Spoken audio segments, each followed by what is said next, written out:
Chapter 1. Past Lives and Present Encounters. In the vast expanse of the Douluo world, amidst the boundless ocean, there lies a secluded little island.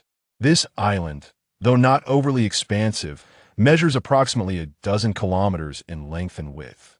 In its central region, a myriad of island flora flourishes, while the coastal edges are adorned with numerous coconut palms. At this moment, by the beach of this island, a diminutive figure lies face down in the sand, her bare feet intermittently washed over by the gentle ebb and flow of the sea, resembling a beached fish. Suddenly, the small figure stirs, her fingers twitching before she gradually sits up, revealing a pair of azure eyes as deep as the ocean. With her hands pressed against her throbbing head, she mutters in bewilderment, "Who am I? Dai Yuhao or Hemingway?" At this very instant, two streams of memories intertwine and merge within her mind, not through possession or reincarnation, but as an awakening of her past lives' memories.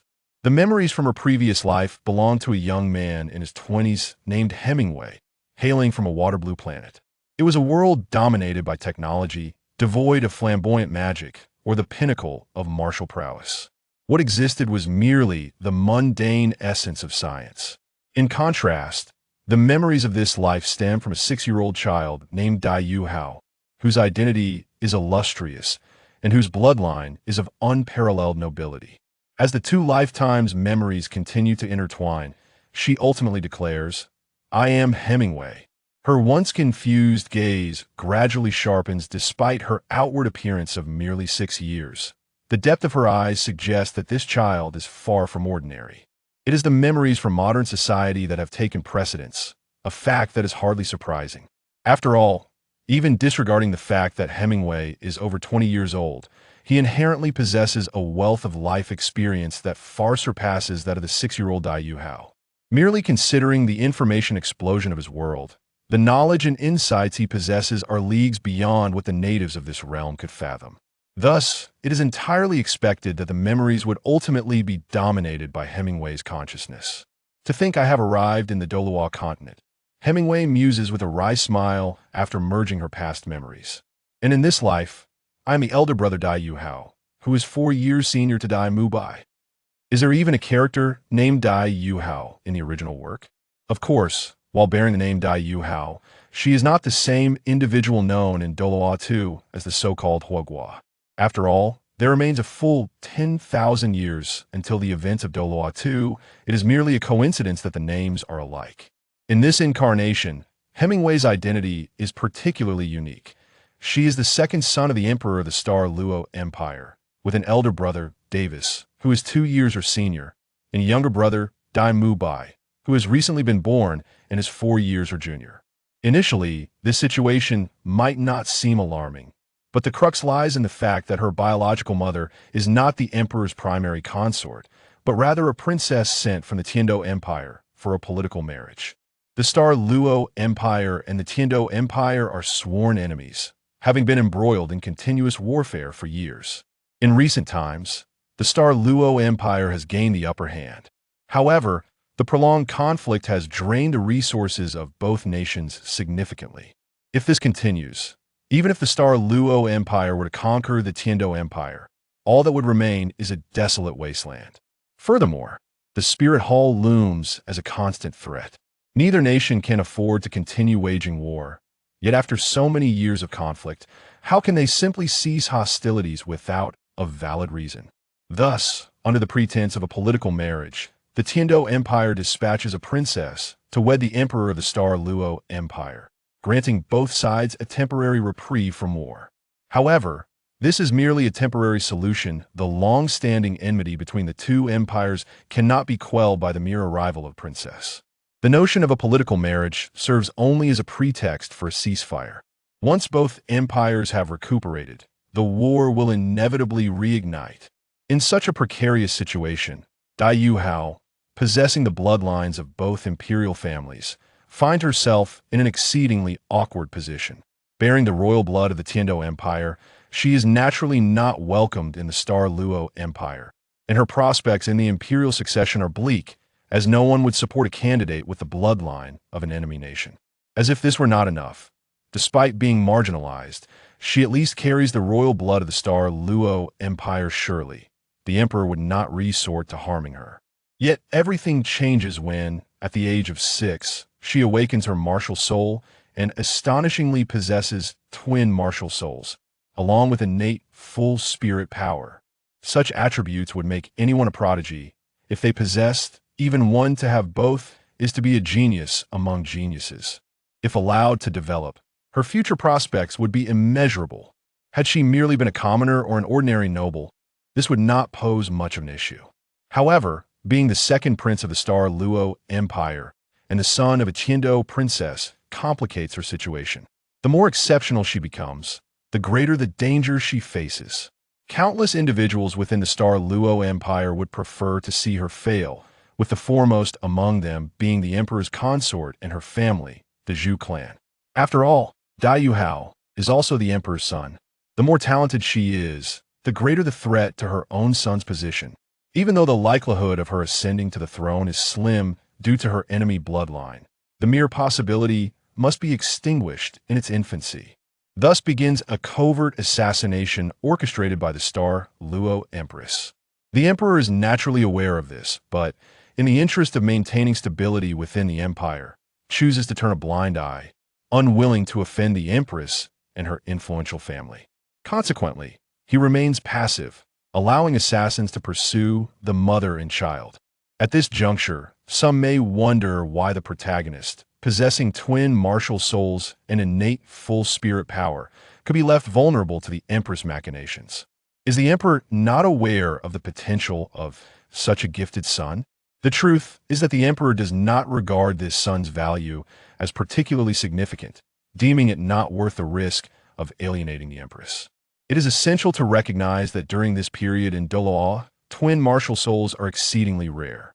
Historical records indicate few instances of individuals possessing twin martial souls, all of whom share a common fate. They meet their demise due to conflicts between their souls when they reach a certain level of cultivation. Almost all documented cases of twin martial souls have perished as a result of this internal conflict. Consequently, despite the fact that everyone acknowledges twin martial souls as a remarkable talent, if one can overcome the conflict, their future achievements would be boundless. After all, while most individuals possess only one martial soul, she possesses two, a prospect that is undeniably formidable. However, due to the absence of any successful cultivation examples, the true strength of twin martial souls remains a concept foreign to the inhabitants of Douluo at this time. Thus, the protagonist's value diminishes in the emperor's eyes. It is worth noting that the existence of Bibi Dong, the Pope of the Spirit Hall, as a twin martial soul has yet to be widely recognized. In the emperor's perspective, even if the protagonist were to miraculously overcome the internal conflict and achieve successful cultivation, she would merely become a titled Douluo with two martial souls. The likelihood of failure is far more significant, and she could perish at the third or fourth level of cultivation due to the conflict between her martial souls. Therefore, for a son with such uncertain prospects, opposing the empress is an untenable course of action for the emperor. Ironically, if the protagonist had simply possessed innate full spirit power without the dual souls, she would hold greater value in his eyes. This would imply that by following a steady path of cultivation, she could potentially become a titled Douluo without the risk of succumbing to internal conflict and death. As for why the Star Luo Empress is so determined to eliminate the protagonist, it is not merely due to the fear of her future accomplishments. Rather, it is her twin martial souls and innate full spirit power that pose a potential threat to her son's claim to the throne if she can overcome the conflict. Thus, she resolves to eliminate this potential threat once and for all. Royal intrigues are brutal. Even the slightest possibility cannot be tolerated.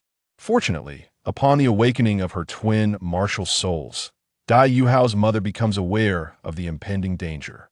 She quickly gathers a few loyal followers, skilled at the Spirit King level, who had accompanied her from the Tiandou Empire, and prepares to flee with her son under the cloak of night. Destination: the sea. As long as they can reach the ocean and find a remote island to hide, the Star Luo Empire will undoubtedly be unable to locate them. for the sea is the domain of sea spirit masters. As land spirit masters, the Star Luo Empire's influence cannot extend into the ocean. Thus, fleeing to the sea is undoubtedly the safest option to evade pursuit. Regrettably, however, the mother and son are intercepted by assassins en route. A fierce battle ensues. As they flee, several loyal followers sacrifice their lives. Ultimately, Dai Yuhao's mother gives her life, choosing to perish alongside the enemy to secure her son's escape.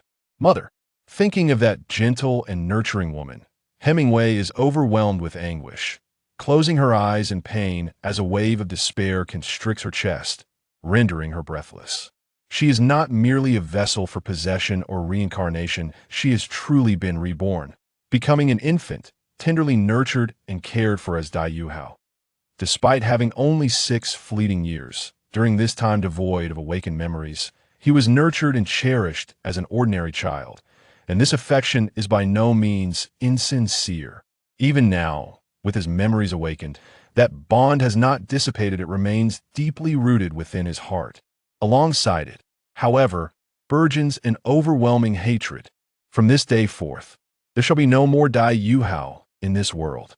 The 6-year-old boy gazed skyward, uttering his vow as if in solemn oath. Only Hemingway shall remain. The flames of vengeance blazed fiercely within him. Be it the Star Luo Empress or that heartless father, he would spare none of them in the future. Thus, he cast away the name of his past life, bidding a definitive farewell to what once was. From this moment on, the Star Luo imperial family would be perceived as his foes, entities that must be eradicated. Chapter 2. The Butterfly Effect. The blazing sun hung high in the sky. The intense rays of sunlight illuminated the beach, even as the salty sea breeze attempted to provide some respite. Having been unconscious here for an indeterminate period, Hemingway felt overwhelmed by the heat. Thus, even though his body was still weak and languid upon awakening, he exerted himself to climb onto the shore, leaving 2 long trails in the sand, and finally sank down beside a coconut tree. The shade of this palm offered a sanctuary from the sun, a perfect refuge from the encroaching waves, allowing him a moment's respite. As he relished the coolness beneath the tree, he exhaled deeply, feeling a wave of relaxation wash over him. Yet, the parched sensation in his throat persisted, and he yearned for a drink. Ding! At that moment, accompanied by a melodious chime, the Supreme Ruler System is initializing. A mechanized voice echoed within Hemingway's mind, momentarily rendering him speechless as he struggled to comprehend the situation. Is this a system? After a prolonged period of hesitation, Hemingway finally grasped the reality of his circumstances. Was this not the very system popularized in web novels? Was it real or merely a figment of his imagination? However, if he had indeed traversed into the realm of a novel, then perhaps the existence of such an auxiliary feature was not entirely implausible. Generating attribute panel. At that moment, a system interface materialized before him. Supreme Ruler System. Name: Hemingway. Cultivation: Level 10 Soul Power, innately full soul power. Martial Soul: Mermaid, no soul rings attached for clarification, lest some impatient readers abandon the story. As an emperor, with numerous consorts and offspring, it is unreasonable to expect each child to inherit the swan martial soul. His mother, though a princess of the Tiandou Empire, did not inherit the swan martial soul, which is entirely justifiable. The protagonist's mermaid martial soul is inherited from his mother. Martial Soul: White Tiger, no soul rings attached. Main quest: become the one true king of the Douluo world. With the bloodlines of 2 imperial families coursing through your veins, you are destined to be the sovereign of this realm. Quest reward: unlock the ability to traverse worlds. Beginner's gift pack. Would you like to open it? The panel was simple, with its attributes appearing disappointingly rudimentary. However, Hemingway's gaze was drawn to the final item on the list, the beginner's gift pack. Undoubtedly, the contents of this package would prove advantageous for his current predicament. Thus, he eagerly declared, "Open the beginner's gift pack." Ding! Opening beginner's gift pack. Congratulations, host. You have received 1 martial soul upgrade card, 1 devil fruit, and 1 gravity adjustment wristband. Devil fruit? Hemingway was taken aback. Wasn't this the Douluo world? How could a treasure from the One Piece realm appear in his beginner's gift pack? Wait, I am currently at sea, so perhaps the devil fruit is indeed more suited to my present situation.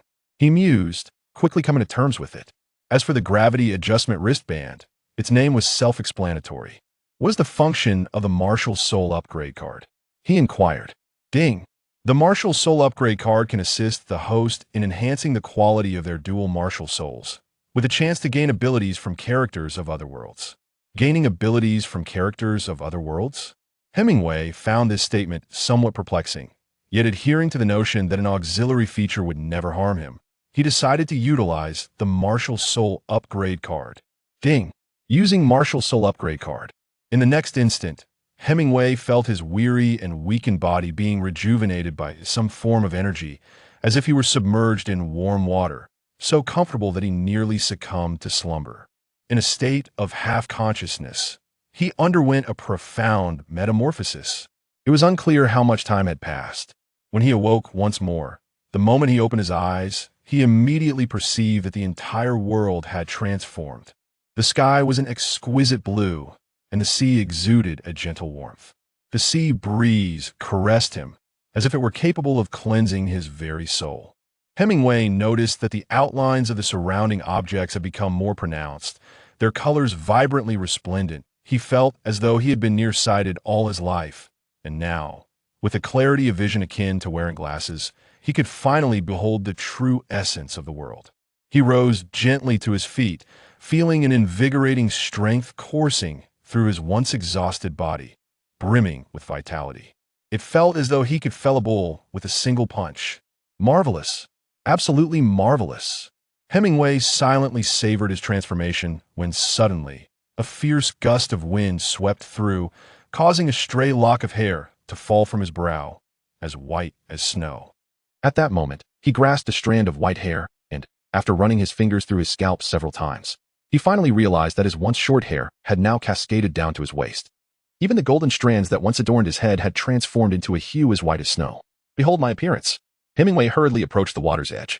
Gazing through the azure sea and sky at his reflection in the shimmering waves, there stood a 6-year-old child with hair as white as snow, delicate features adorned with a porcelain complexion, and eyes as deep and blue as the ocean itself. The child emanated an ethereal grace, were she to don feminine attire. One could scarcely doubt her identity as a girl. Hemingway was taken aback. Instinctively, his right hand reached down to his groin, and upon grasping his little brother, who, instead of vanishing, had grown significantly larger, he finally exhaled in relief, thankful that no unfortunate transformation had occurred. Next, he would observe what changes had transpired in his martial spirit beyond mere physical alterations.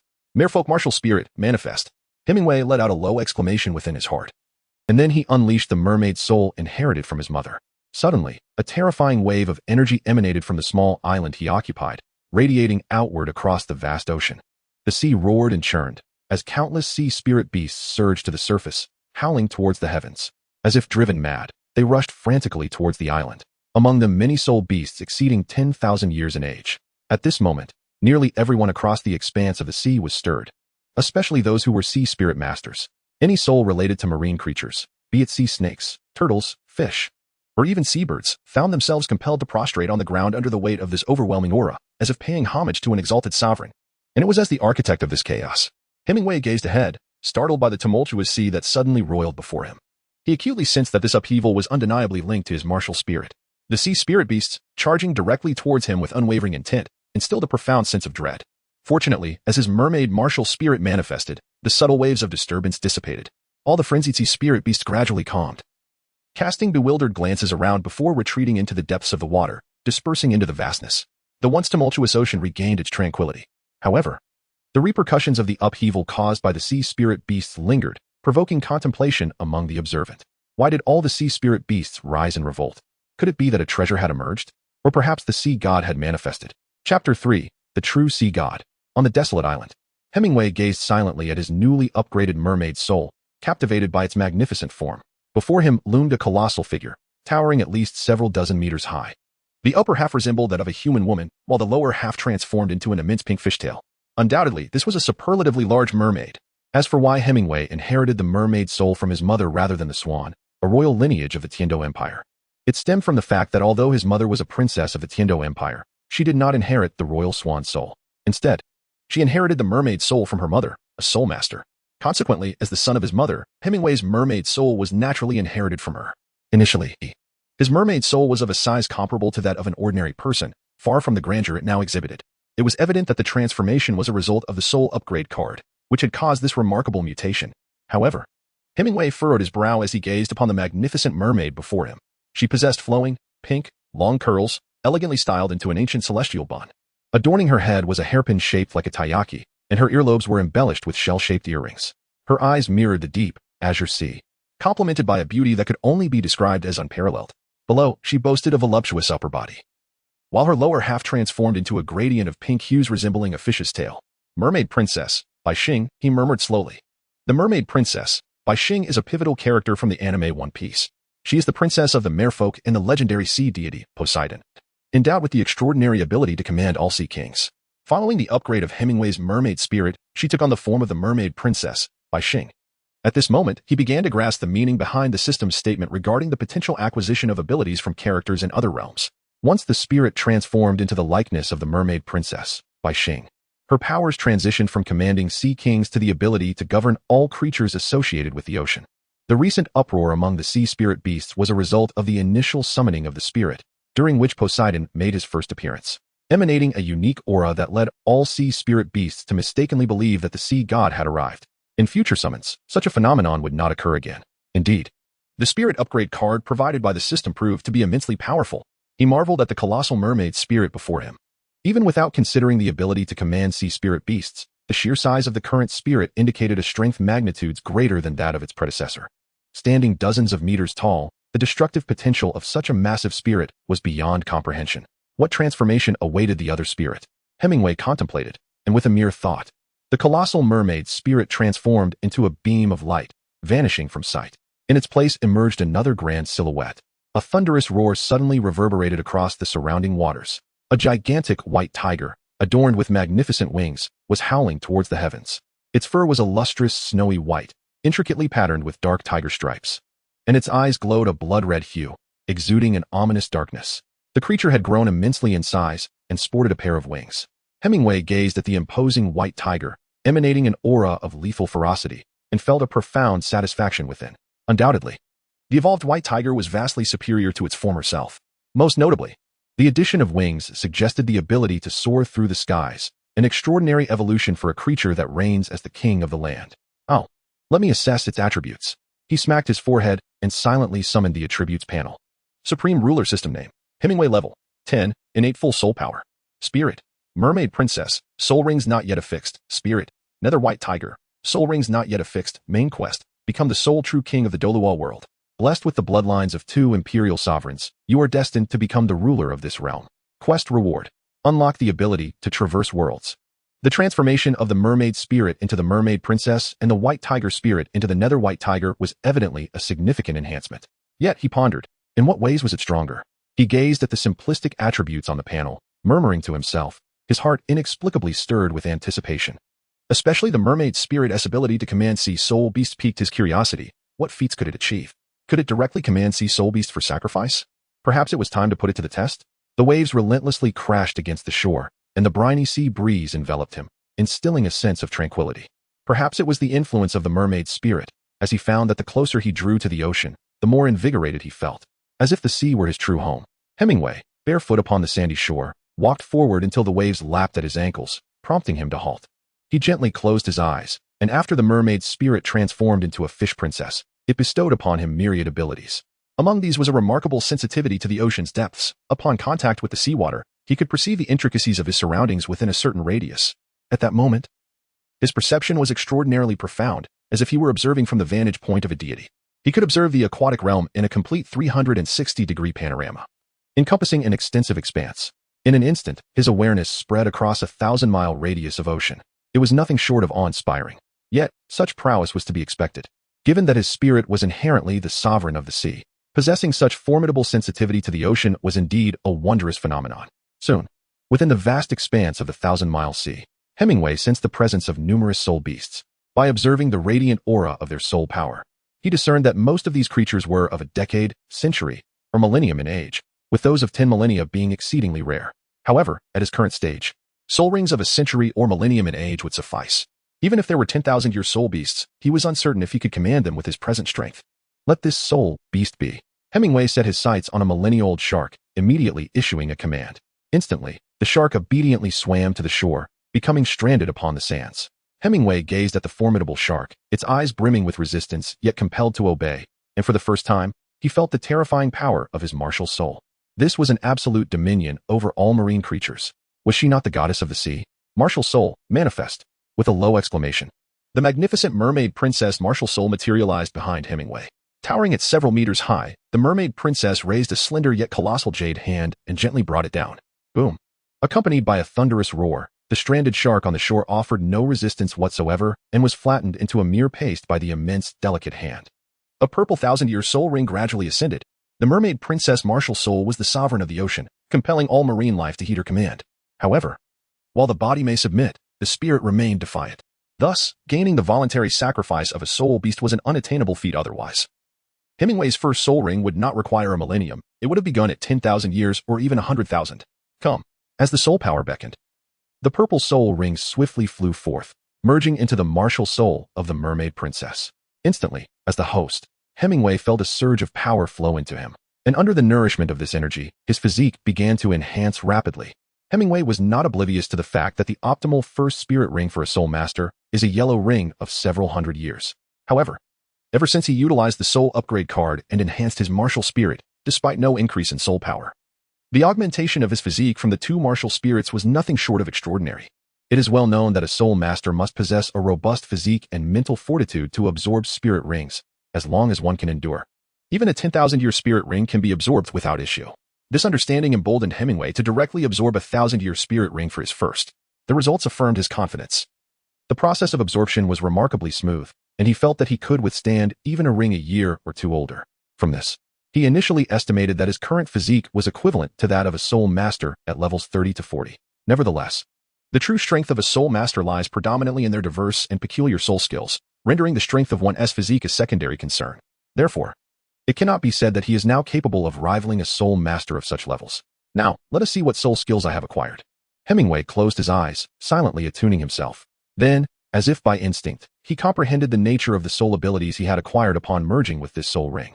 To his astonishment, it was indeed remarkable.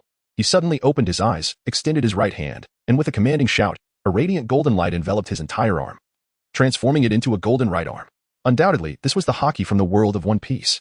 Haki is a unique ability in that realm, categorized into 3 distinct types: observation Haki, armament Haki, and the rare conqueror's Haki. Chapter 4. The Attentive System. Upon acquiring his first soul ring, Hemingway immediately awakened 2 forms of Haki from the 3 available, specifically armament Haki and observation Haki. Currently, he was employing armament Haki. The essence of armament Haki is akin to cloaking the body in a layer of impenetrable armor, rendering it indestructible. It can also be channeled into offensive capabilities, yielding various effects. Observation Haki functions similarly to a radar, akin to the divine sense found in cultivation novels, allowing one to sense everything within a certain range with utmost clarity, even discerning the emotions of others. Those who have mastered observation Haki to its zenith can hear the thoughts of others, listen to the voices of all living beings, or even glimpse into the future. As for the final type, Conqueror's Haki, it exudes a formidable pressure akin to that of a powerful ruler, yet it is more domineering. Once unleashed, it can intimidate all beings, extinguishing any thoughts of resistance. This ability is essential for clearing minions and showcasing the majesty of a king, hence its name, Conqueror's Haki. Regrettably, for reasons unknown, Hemingway had not awakened Conqueror's Haki. Perhaps he lacked that innate regal spirit within. Thus, he only awakened armament and observation Haki, uncertain if he would ever have the opportunity to awaken Conqueror's Haki in the future. Having initially acquired the first soul ring, Hemingway had directly awakened 2 forms of Haki, signifying that these 2 abilities were indeed his soul skills. Of course, every gain comes with a loss. The mermaid princess as a martial soul has its merits, but it also bears drawbacks. Specifically, the additional soul rings do not grant him a plethora of diverse soul skills, meaning that regardless of the soul rings he acquires in the future, the mermaid princess will not bestow any further soul skills.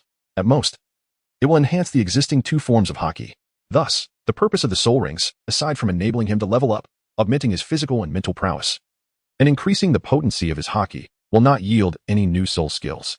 These revelations came to Hemingway naturally after careful contemplation, although he felt a tinge of disappointment. For the myriad of dazzling soul skills were undeniably alluring, he understood that one must not be overly greedy. In his view, the mastery of armament and observation haki alone would suffice for him to traverse the dull world with confidence. Moreover, he possessed another martial soul, the White Tiger. Beyond haki, the world of One Piece is replete with formidable combat techniques, which he should be able to emulate. For instance, the renowned 6 styles of the Marines. With his current physique and diligent practice, he could soon wield them with ease. In summary, he lacked no means of attack. Thus, for the time being, Hemingway resolved to acclimate to the changes in his martial soul on this small island. He would also practice the 6 styles of the Marines. And once he had acquired sufficient strength for self-preservation, perhaps even the capability to command the seas, he would begin to recruit allies and establish his own faction. Hemingway mused to himself, contemplating that before he became the sole, true king of Douluo continent, he would first embark on his journey as the king of the seas. I shall become the man who rules the oceans. I'm the strongest. Name, Hemingway level, 15 soul master martial soul, mermaid princess, purple, martial soul, ethereal white tiger, unawakened soul ring. Main quest, become the sole true king of the Douluo world. With the bloodlines of 2 great imperial families coursing through your veins, you are destined to become the world's sovereign. Quest reward, unlock the ability to traverse worlds. Level 15 is quite commendable. Hemingway nodded at his rank, realizing that absorbing the Millennium Soul Ring could catapult him 5 levels, a remarkable feat indeed. Next, he anticipated the next reward. Hemingway silently contemplated. System, claim the devil fruit. Ding. Congratulations, host, on acquiring the Paramecia-type devil fruit from the world of One Piece, the Pawpaw fruit. As the system's notification echoed, a fruit materialized from the void, gently descending. Hemingway instinctively reached out to grasp the peculiar fruit before him, reflecting on the information regarding it from the original text. The superhuman-type devil fruit, the Pawpaw fruit. This remarkable fruit made its appearance in the world of One Piece, granting its consumer the ability to sprout paw-like cushions from their palms, enabling them to repel any object, be it solid, liquid, gas, harm, heat, slashes, or shockwaves. Even intangible concepts such as fatigue and pain could be deflected. Ultimately, its potential development promised to yield an incredibly powerful ability. However, the fruit's inherent weaknesses, particularly its fear of seawater and sea prism stone, caused Hemingway to furrow his brow, for he currently found himself upon the ocean. Furthermore, with his martial spirit capable of commanding marine beasts, he would inevitably have to engage with the sea, rendering such debilitating weaknesses unacceptable. Ding. A gentle reminder. This fruit possesses no side effects. It is a system-optimized and improved version. Consumption will not invoke the fear of seawater. Rest assured in its use. The mechanical voice of the system resonated in Hemingway's ears like a celestial melody.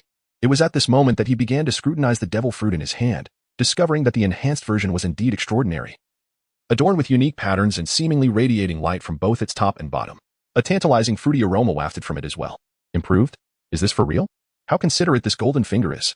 Gazing at the system's notification, Hemingway hesitated for a moment before ultimately taking a bite of the fragrant devil fruit. In this world, whom could he trust if not the system? Upon sinking his teeth into it, he realized that not only had the fruit's aversion to seawater vanished, but the foul taste described in the original text had transformed into a rather ordinary fruity flavor, reminiscent of watermelon. In no time, he consumed the entire devil fruit, a peculiar sensation spreading throughout his body. Hemingway involuntarily closed his eyes, silently savoring the euphoric sensation akin to the ascension of the soul. After a brief moment, he reopened his eyes, scrutinizing his unchanged hands. With a fleeting thought, he observed the palms of his hands swell dramatically, transforming into something reminiscent of a feline's paw pad. Although the fleshball fruit belongs to the Paramecia class, its powers are anything but simplistic. In fact, no devil fruit is devoid of complexity. When developed to its utmost potential, it might indeed possess the ability to repel all. He gazed at his palms and couldn't help but murmur to himself. In the original narrative, the fruit's ability can dispel concepts such as fatigue and suffering. How could such a power be considered trivial? If it can eliminate the notions of weariness and pain, might it also dispel other concepts? If one could eradicate the concept of aging, would it grant eternal youth and immortality? If the concept of death could be dismissed, could one be resurrected? Should the concept of living be negated, would that individual cease to exist? If the 7 emotions and 6 desires could be dispelled, would a person devoid of such feelings become nothing more than a desireless automaton? If one could expunge another's affection and transfer it to a different individual, would that person then fall in love anew? In a world where every individual possesses a martial soul, is it conceivable to extract another's martial soul and transplant it into someone else? Could one create dual martial souls, trifold martial souls, or even n-fold martial souls? Upon meticulous contemplation, Hemingway realizes that if the enhanced capabilities of this system's meatball fruit can indeed achieve such heights, it would be utterly unparalleled in strength. Chapter 5. The True Essence of Fitness. The 6 forms of the Navy refer to the techniques of shave, iron block, paper drawing, moonwalk, gale foot, and finger gun. These techniques, originating from the anime One Piece, represent a form of martial arts that transcends the limits of human physicality. Their formidable power allows even those who have mastered them to contend with users of devil fruits. To wield the 6 forms of the Navy, one must undoubtedly possess a robust physique. After undergoing a soul power upgrade, Hemingway's physicality had been terrifyingly enhanced, reaching at least the level of a soul emperor. This formidable strength enabled him to absorb a 1,000-year soul ring as his first. Initially, he believed that with his current physical prowess, mastering the 6 forms would be a simple endeavor. However, reality swiftly delivered a stark reminder. Upon practical application, he soon discovered his inability to execute the 6 forms, as his soul emperor-level physique still fell short of the minimum standards required. What could he do? The only option was to train diligently to fortify his physical form. Fortuitously, among the 3 items bestowed by the novice gift pack, the last one proved exceptionally beneficial for his current predicament, the gravity adjustment bracelet. This bracelet was nothing short of a miraculous tool for physical training. Gazing at the silver bracelet adorning his arm, Hemingway couldn't help but murmur to himself. The bracelet, composed of a seemingly ordinary silver metal, was intricately inscribed with bizarre runes and could automatically resize to fit. Once he donned the bracelet, it immediately shrank to an appropriate size for him. Simultaneously, a surge of information flooded his mind, elucidating the bracelet's purpose and usage. The gravity adjustment bracelet could modify the gravitational force of the planet he was on, with no upper limit to its adjustment. How astonishing! The alteration of gravity by this bracelet transcends mere weighted exercises. Conventional weight training targets specific body parts, neglecting others. However, this gravity bracelet was something extraordinary. It fundamentally altered the gravitational force exerted upon him, effectively increasing the weight on every single cell of his body without exception. Typical weighted training primarily focuses on muscle and bone development, but how could it achieve such a feat? Perhaps he should start by testing it with double the gravity? Gently caressing the metallic surface of the gravity adjustment bracelet on his right hand, Hemingway tentatively issued a command for double gravity. Instantly, the bracelet, responsive to his command, faithfully executed its function. Silently, it began its work. Whoosh! Hemingway suddenly exhaled deeply, his body bending slightly at the waist, beads of sweat pouring down him. He began to breathe laboriously, feeling as if he were being crushed by an indescribable weight that enveloped him entirely. Indeed, it was terrifying. He struggled to support his body, realizing that even standing was a tremendous ordeal. Breathing itself became an arduous task. The experience of gravity differed profoundly from that of conventional weight training. The latter merely imposed external pressure that could strengthen bones and muscles. In contrast, gravity exerted its influence over every part of his being, including his internal organs and the tiniest muscles, creating an unimaginable burden on his body. Under the duress of double gravity, Hemingway labored to catch his breath. Simply maintaining his stance felt like a formidable exercise. After a while, he gradually acclimated to the oppressive force and began to take tentative steps forward. However, after just a few strides, he halted, gasping for air. After a brief respite, he resumed his journey, alternating between walking and pausing. During this time, he refrained from utilizing his soul power to enhance his body, for this was a regimen of physical training rather than combat. Employing soul power would be a shortcut, providing no true benefit to his conditioning.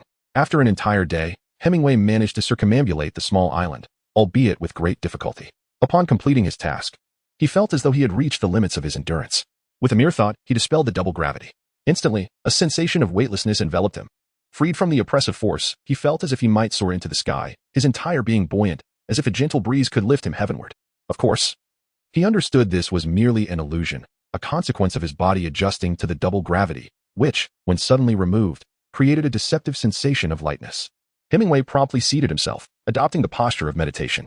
Silently, he channeled the energy within, allowing it to circulate throughout his body, easing his muscles and invigorating his spirit.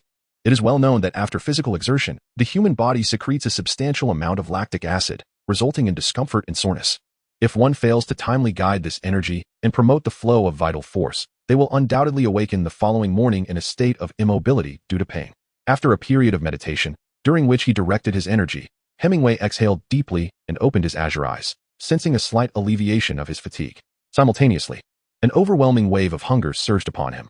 Hemingway rubbed his belly, aware that it was time to replenish his nourishment.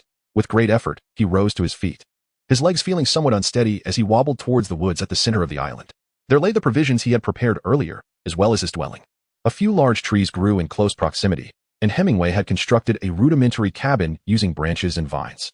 Adjacent to this cabin, some air-dried and smoked fish hung from a nearby tree. In front of the cabin, A clearing had been made, still bearing the remnants of last night's campfire. Hemingway staggered into the makeshift shelter, casually seizing a piece of fish and biting into it. The fish, lightly smoked, was surprisingly palatable, a rare delicacy on this desolate island. After devouring a piece, he continued to nibble on several more until at last, his hunger was satiated. Once his belly was full, he settled onto a rudimentary stool he had fashioned himself, exhaling deeply. Acutely aware of the fatigue enveloping him, he couldn't help but let out a wry smile.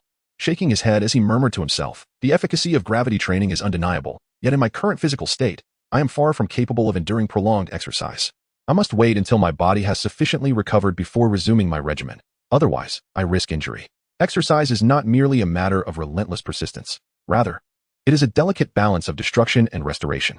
Through the continuous cycle of breaking down and rebuilding, the body grows stronger. However, excessive training without adequate recovery can lead to significant internal damage over time. The essence of exercise is moderation. One must allow the body time to recuperate. To do otherwise is a path to ruin. Such reckless exertion could render one's entire physique ineffectual. Furthermore, one must ensure ample nutrition during periods of training. As the ancient saying goes, a scholar should be learned, while a warrior should be strong. The body's self-repair after exercise necessitates substantial nutrients. It is unrealistic to expect to cultivate muscle while subsisting on mere bread and pickles. Without sufficient nourishment, no amount of training will yield substantial results. Instead, it would lead to a depletion of vital resources, resulting in severe complications. Chapter 6. The Marvelous Uses of the Meatball Fruit. Given my present condition, even with spiritual energy to assist in mending my muscles and bones, it would take at least 3 days for my body to recuperate from the damage inflicted by training. Hemingway attentively assessed his physical state, furrowing his brow as he muttered, "Cursed fate. Were it not for my unfortunate circumstances, I would not have to fret over recovery. If I were still the pampered second prince of the Star Luo Empire, I could easily summon healing soul masters to mend my injuries or procure precious herbs from royal physicians to concoct a restorative bath. Immersing myself in such a remedy would not only dispel fatigue, but also fortify my physique and enhance my potential. I would not be languishing here, waiting for my body to mend itself, wasting 3 precious days and risking hidden injuries from prolonged exertion. For me, time is the most valuable commodity. If I must rest after every training session, how much time would I squander? At this rate, when would I ever become powerful enough to exact my revenge? What can I do?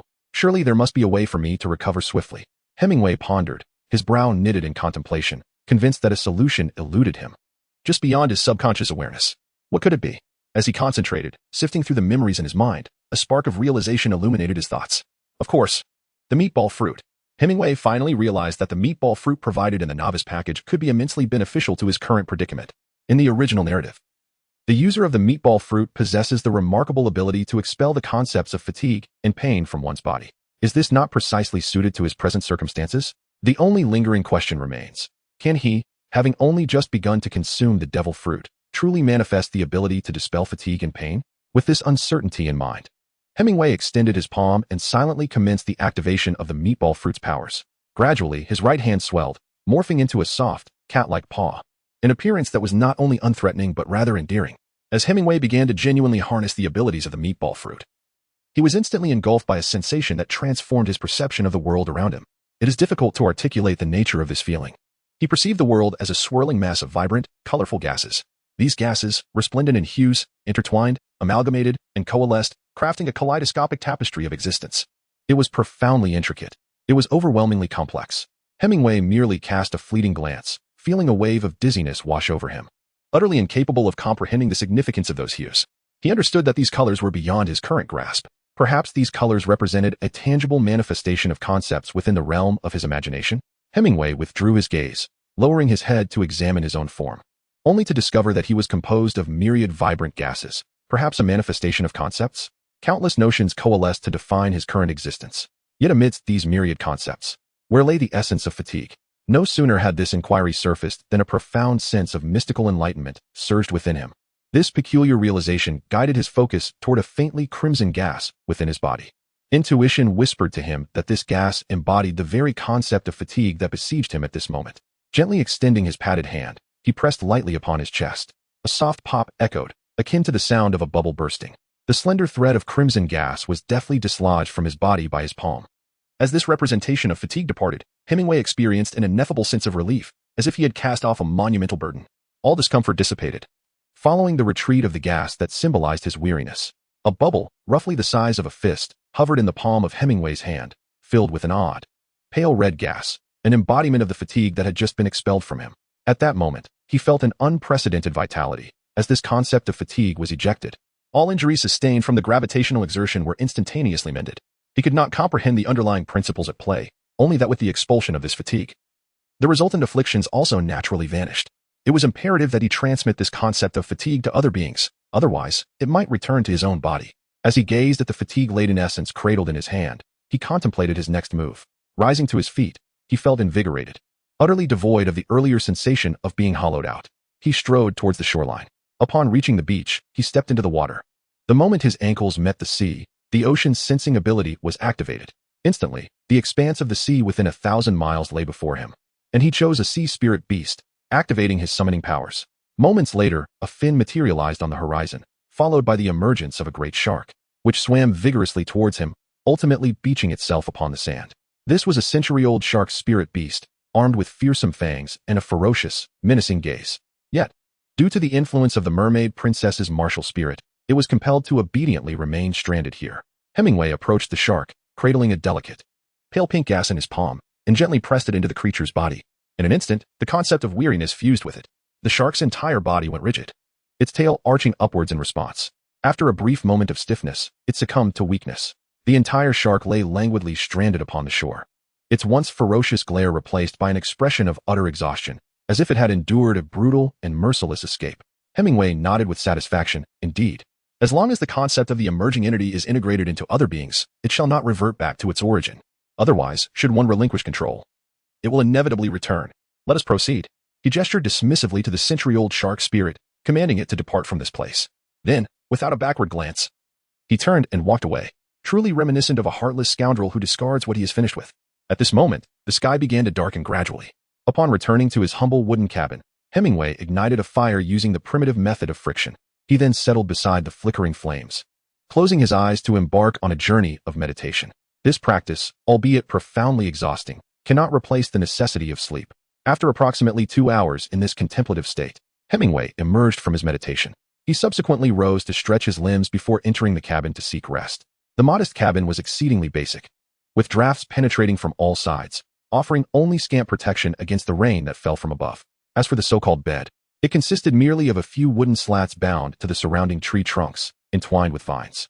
A layer of dried grass and fallen leaves completed this rudimentary sleeping arrangement. Under the harsh conditions of the deserted island, having this space to rest was indeed a blessing.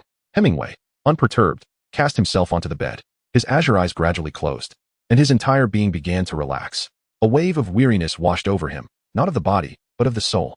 In recent days, he had encountered profound transformations that stirred the echoes of past memories within him. Though outwardly he may have appeared unaffected, inwardly his spirit was undeniably fatigued. In the realm of dreams, he chose to relinquish all thoughts, allowing his mind to be unburdened. This undoubtedly constituted a most restorative practice. Chapter 7. The Deserted Isle. 6 years of grueling training. The following day, as the sun began to rise over the sea, a beam of light filtered through the cracks of the wooden cabin, gently illuminating Hemingway's eyelids. They fluttered momentarily before he slowly opened his eyes, which were as blue as the ocean, deep and beautiful, shimmering with a hazy ripple reminiscent of water. Gradually, he sat up from the modest wooden bed, stretching his hands upward, accompanied by the sound of cracking bones as the energy within him flowed throughout his body. After a languid stretch, his body, having slept through the night, was now fully reawakened. He proceeded to freshen up before indulging in a meal. Hemingway strolled towards the shore, where golden sands met the ceaseless tide, shimmering under the gentle caress of the waves. The nascent sun, though not overly fierce, cast a piercing glare, prompting him to squint instinctively until his eyes acclimatized to the brilliance before him. Step by step, he ambled across the beach, eventually wading into deeper waters, until he was entirely submerged. Possessing the mermaid soul, Hemingway appeared as if he were a creature born of the sea. Especially after his soul evolved into that of a mermaid princess, he could effortlessly breathe underwater and draw in the oxygen infused within the ocean's depths whenever he transformed. Yet, even without this transformation, he was capable of holding his breath for extended periods, swimming with an innate grace that required no instruction. However, this was not as liberating as embodying the mermaid form. Having exerted himself the previous night, he had not found the time to wash away the sweat. Now, he took the opportunity to cleanse himself in the ocean, shedding his garments. As he immersed himself, vibrant fish darted around him, seemingly indifferent to his presence. After a while, the unclad Hemingway made his way back onto the beach, holding the now cleansed clothes in his hands. Gazing at the fabric, He silently activated the power of the meatball fruit, and with a gentle tap on the clothes, all impurities and seawater were ejected in a single, resounding pop, transforming into a bubble. Hemingway casually discarded the bubbles, which burst uncontrollably, scattering filth and seawater across the ground. This object was unlike a concept. It required no vessel. Once discarded, it was gone. He gazed at the now dry and pristine garment of a child in his hands, his expression a tapestry of emotions. This piece of clothing, meticulously stitched by his mother, held profound significance for him, making it difficult to part with. Thus, he carefully folded it and placed it within the soul-guiding ring on his finger, preserving it as a memento. He then wandered the desolate island, unclad. First gathering soft grasses and vines, which he skillfully wove together to fashion a makeshift grass skirt, sufficient for modesty, adorned only in this self-made garment. Hemingway resembled a primitive man from ancient times. As the second prince of the Starry Empire and the son of a princess from the Heavenly Empire, he certainly possessed storage rings. His storage was overflowing with gold coins, tomes chronicling extraordinary tales in the cultivation of soul masters, along with various articles of clothing for daily wear. In short, he was far from impoverished. However, the dilemma lay in his current isolation on the deserted island, where those gold coins were of no practical value. While the books could serve as a source of entertainment, he found little utility in the everyday clothing. Who would he wear them for in this wilderness? More importantly, during his training, garments deteriorated rapidly. Given his growing physique, it was inevitable that the clothing would soon become ill-fitting. Thus, he concluded that foregoing traditional attire in favor of a simple grass skirt sufficed for his modesty.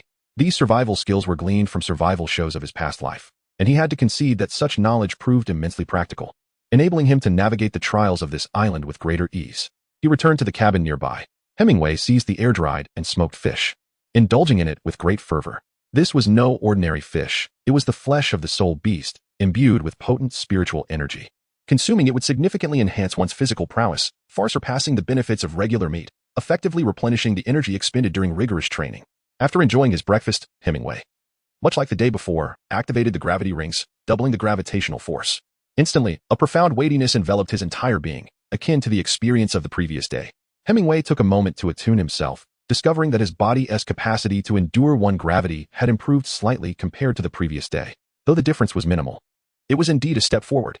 The notion of fatigue had evidently dissipated, leaving no adverse effects on the efficacy of his physical training. After acclimating to the changes in gravity, he began to walk. Under the weight of one gravity, even the simple act of walking proved to be exceedingly arduous. The training effects of the gravity wristbands were formidable. Every fiber of his being, every cell, bore the oppressive weight brought on by the altered gravitational force. In such a state, merely standing still without movement constituted a terrifying form of exercise. He needed to continuously adapt to the gravity while ensuring ample nutrition, allowing his body to strengthen naturally. After laboriously completing a circuit around the island, he noted that it was now midday. Today's efficiency had markedly surpassed that of yesterday. Not because his body had grown stronger, but simply because yesterday was his initial encounter, and he had yet to adjust. It was time to eat. Hemingway felt an insatiable hunger gnawing at him, as if the weight of gravity had been halved. A familiar sensation of lightness enveloped his entire being. He stepped into the ocean, relinquishing his ability to sense the sea. Then, utilizing the dominion granted by the mermaid princess's soul over the oceanic beasts, a short while later, several tuna spirit beasts, approximately 10 years old, swam to the shores of the island and obediently beached themselves upon the sand. Hemingway stepped forward, effortlessly dispatching the tuna with a few swift blows. Ethereal white rings of spirit ascended. He dragged the fish ashore, retrieving a small knife from his storage ring, and began to prepare the tuna, discarding the entrails and heads, slicing the flesh to indulge in its exquisite flavor raw.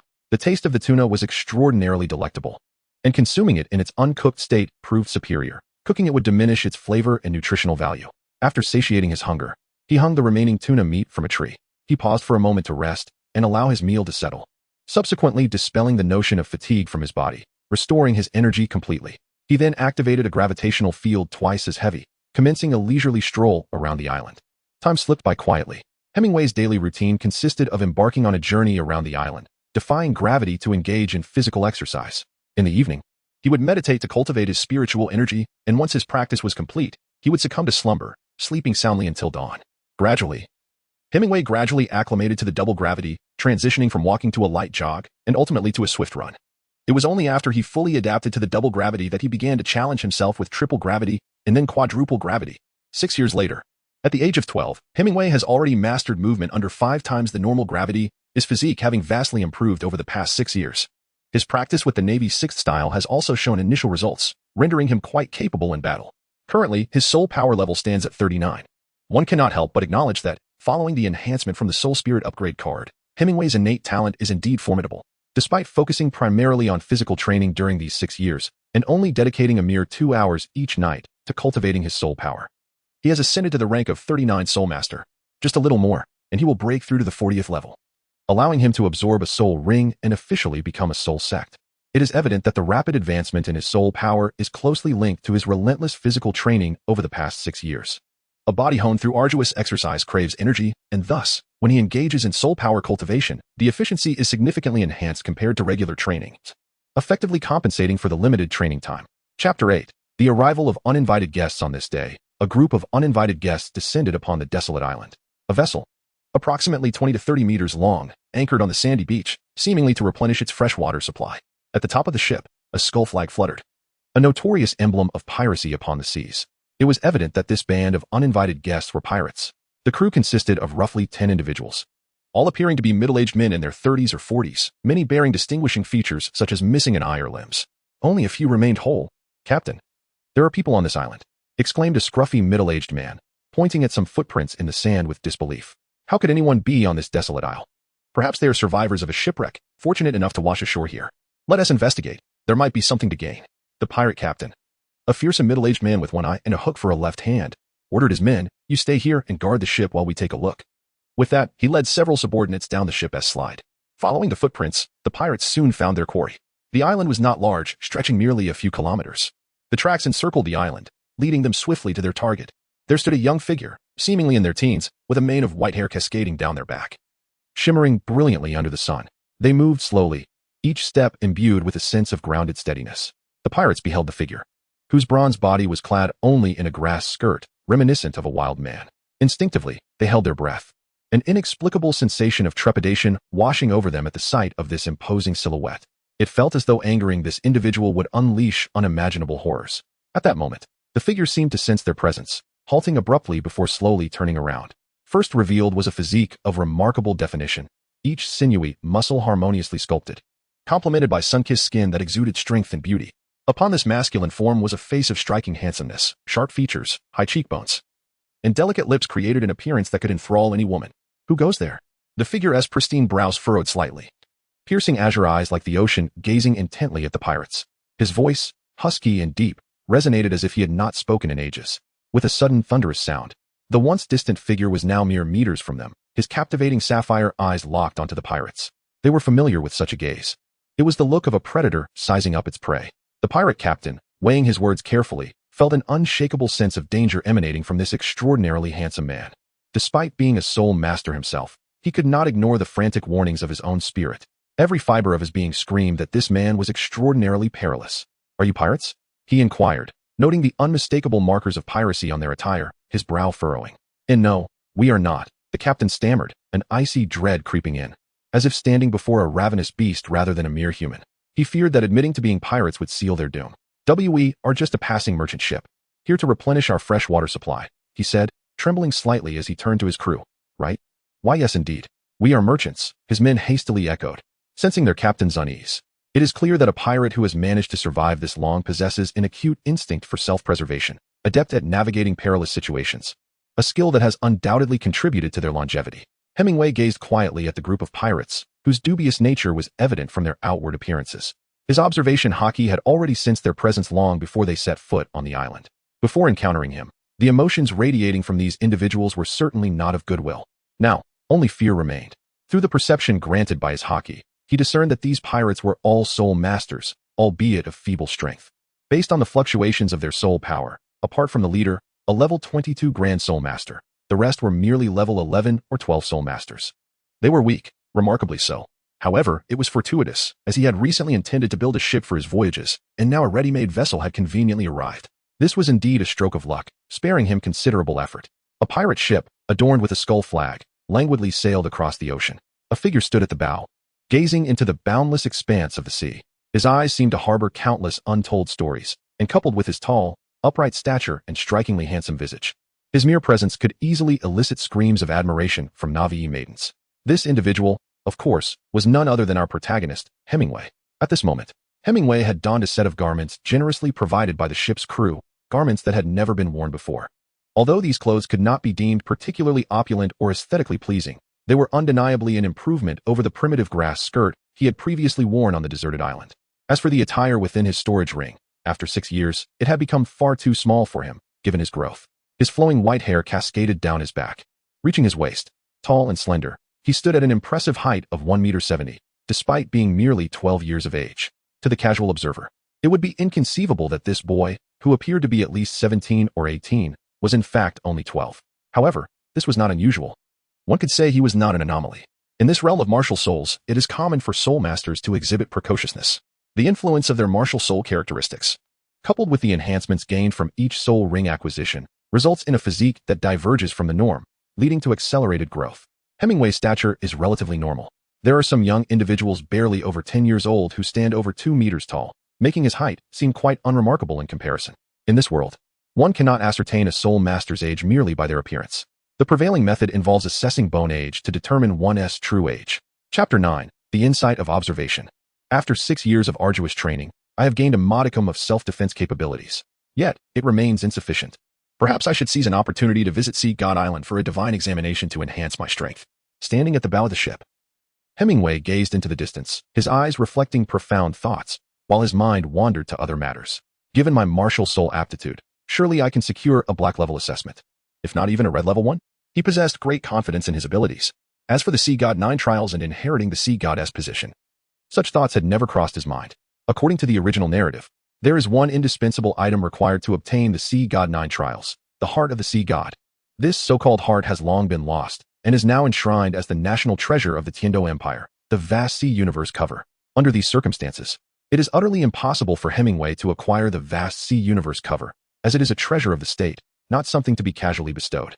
Even though the current emperor of the Tiandou Empire, Shui, is his maternal half-brother and thus his uncle by lineage, he would never casually relinquish the vast sea universe cover to him, unless Hemingway possesses extraordinary strength, formidable enough for Shui to feel compelled to ally with him and present him with the national treasure, or unless he encounters a national crisis and is seen as a final hope, akin to Tang San in the original tale. Therefore, it is clear that he need not harbor any illusions regarding the vast sea universe cover. Such an acquisition is utterly unattainable. Furthermore, even if he were to possess the vast sea universe cover, it does not guarantee his recognition by it, nor does it ensure his success in the Sea God 9 trials. To qualify for the Sea God 9 trials, one must first gain the recognition of the heart of the Sea God, which is synonymous with the acknowledgement of the vast sea universe cover or the remnant consciousness of the Sea God within it. However, to attain such recognition, one's physique must be capable of withstanding the power of the vast sea. What is the power of the vast sea, you ask? Simply put, it is the power of the Sea God. Yet, the Sea Goddess power is not easily born. Countless individuals who previously obtained the vast sea universe cover from the Tiandou royal family, attempting to pledge their blood to claim it, have perished under the overwhelming might of the vast sea, serving as a cautionary tale. Hemingway perceives that he pales in comparison to Tang San from the original work, feeling himself lacking in every conceivable aspect, even if he were to obtain the Sea God's trident and recklessly pledge his blood to claim it. Channeling the formidable power of the Sea God within would undoubtedly lead to an explosive demise. There exists no other potential outcome. After all, Tang San's recognition by the Sea God's heart in the original narrative was a culmination of numerous factors fueled by the protagonist's halo. These included his possession of the supreme skill, Xiantian Gong, from his previous life, the innate talent of twin martial souls, and the presence of 100,000-year soul ring and soul bone, coupled with the enhancement from the eyes of ice and fire, and the consumption of various divine herbs to elevate his innate qualities. These multifaceted elements coalesced to forge his extraordinarily formidable prowess. Yet, what does he possess? What does Hemingway possess now? Aside from the dual martial soul that has been enhanced by the martial soul upgrade card, he only has the gravity wristband, which has been used to train his physique for 6 years. His innate talent is indeed remarkable. Yet how does that relate to his ability to bear the immense power of the ocean? To think that such meager resources could enable him to withstand the might of the sea god is nothing short of delusional. Hemingway believed that he should wait until he could withstand 50 times the force of gravity before daring to acknowledge his allegiance, to see if he could endure the infusion of the sea god's power and earn the recognition of the vast oceanic cosmos.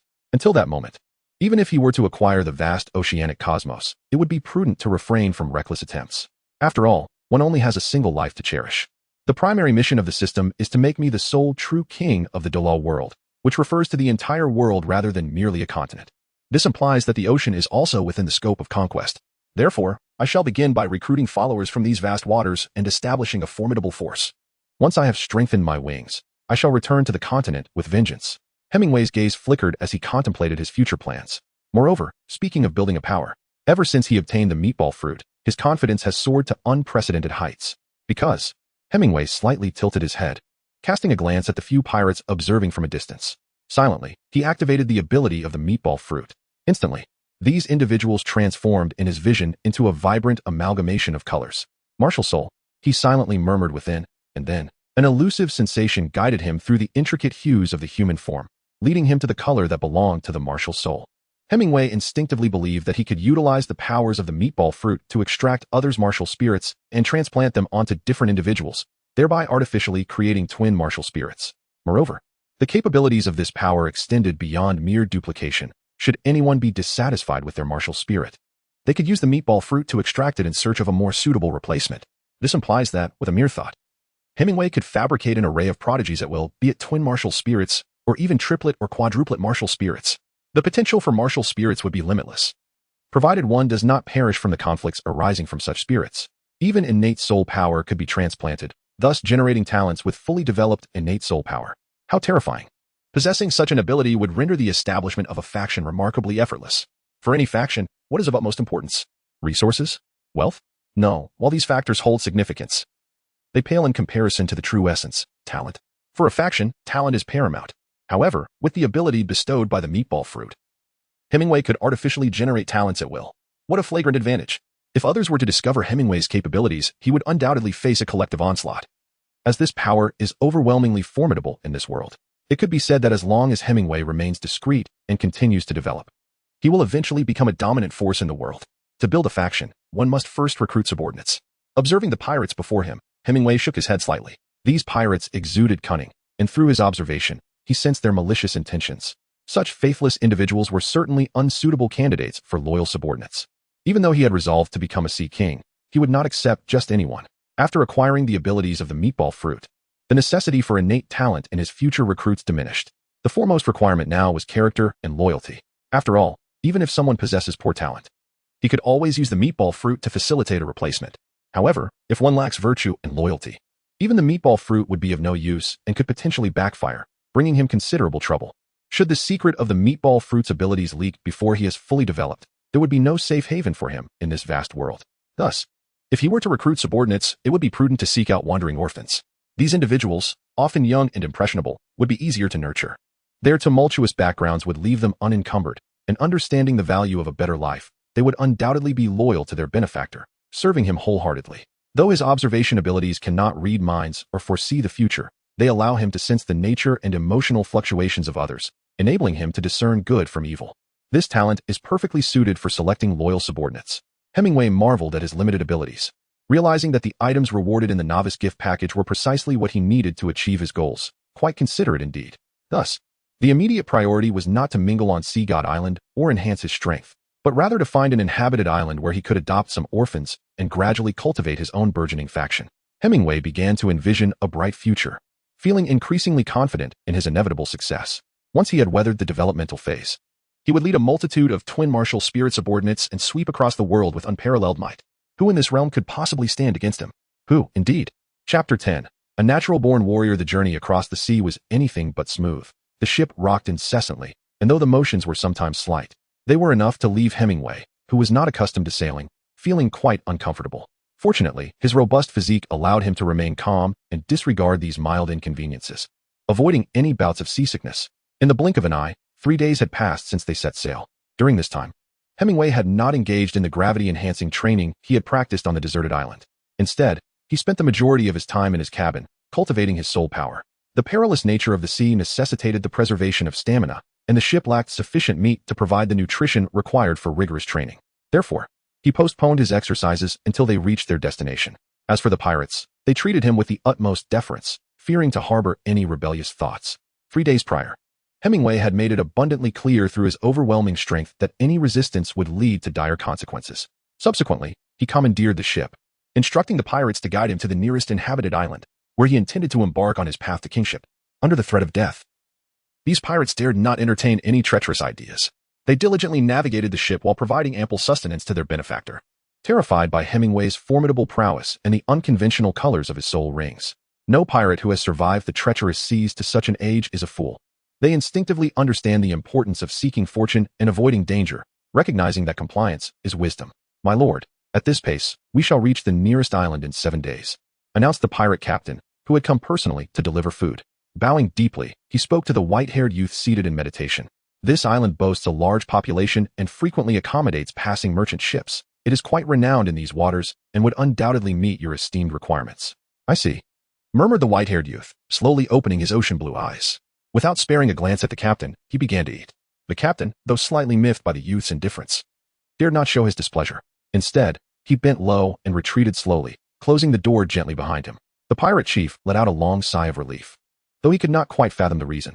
Each time he confronted this seemingly youthful lad, an unsettling sensation crept over him, as if his very existence hung by a thread. More significantly, whenever the boy's gaze swept in his direction, an overwhelming feeling of being utterly exposed and understood enveloped him. It was precisely this impression of being laid bare that deterred him from entertaining even the slightest ill intentions. The pirate captain now yearned to swiftly deliver this esteemed gentleman to the nearest island, after which he would sail away as far as possible. He wished never to encounter this calamity again in his lifetime. 7 days. Just 7 days to rid himself of this misfortune.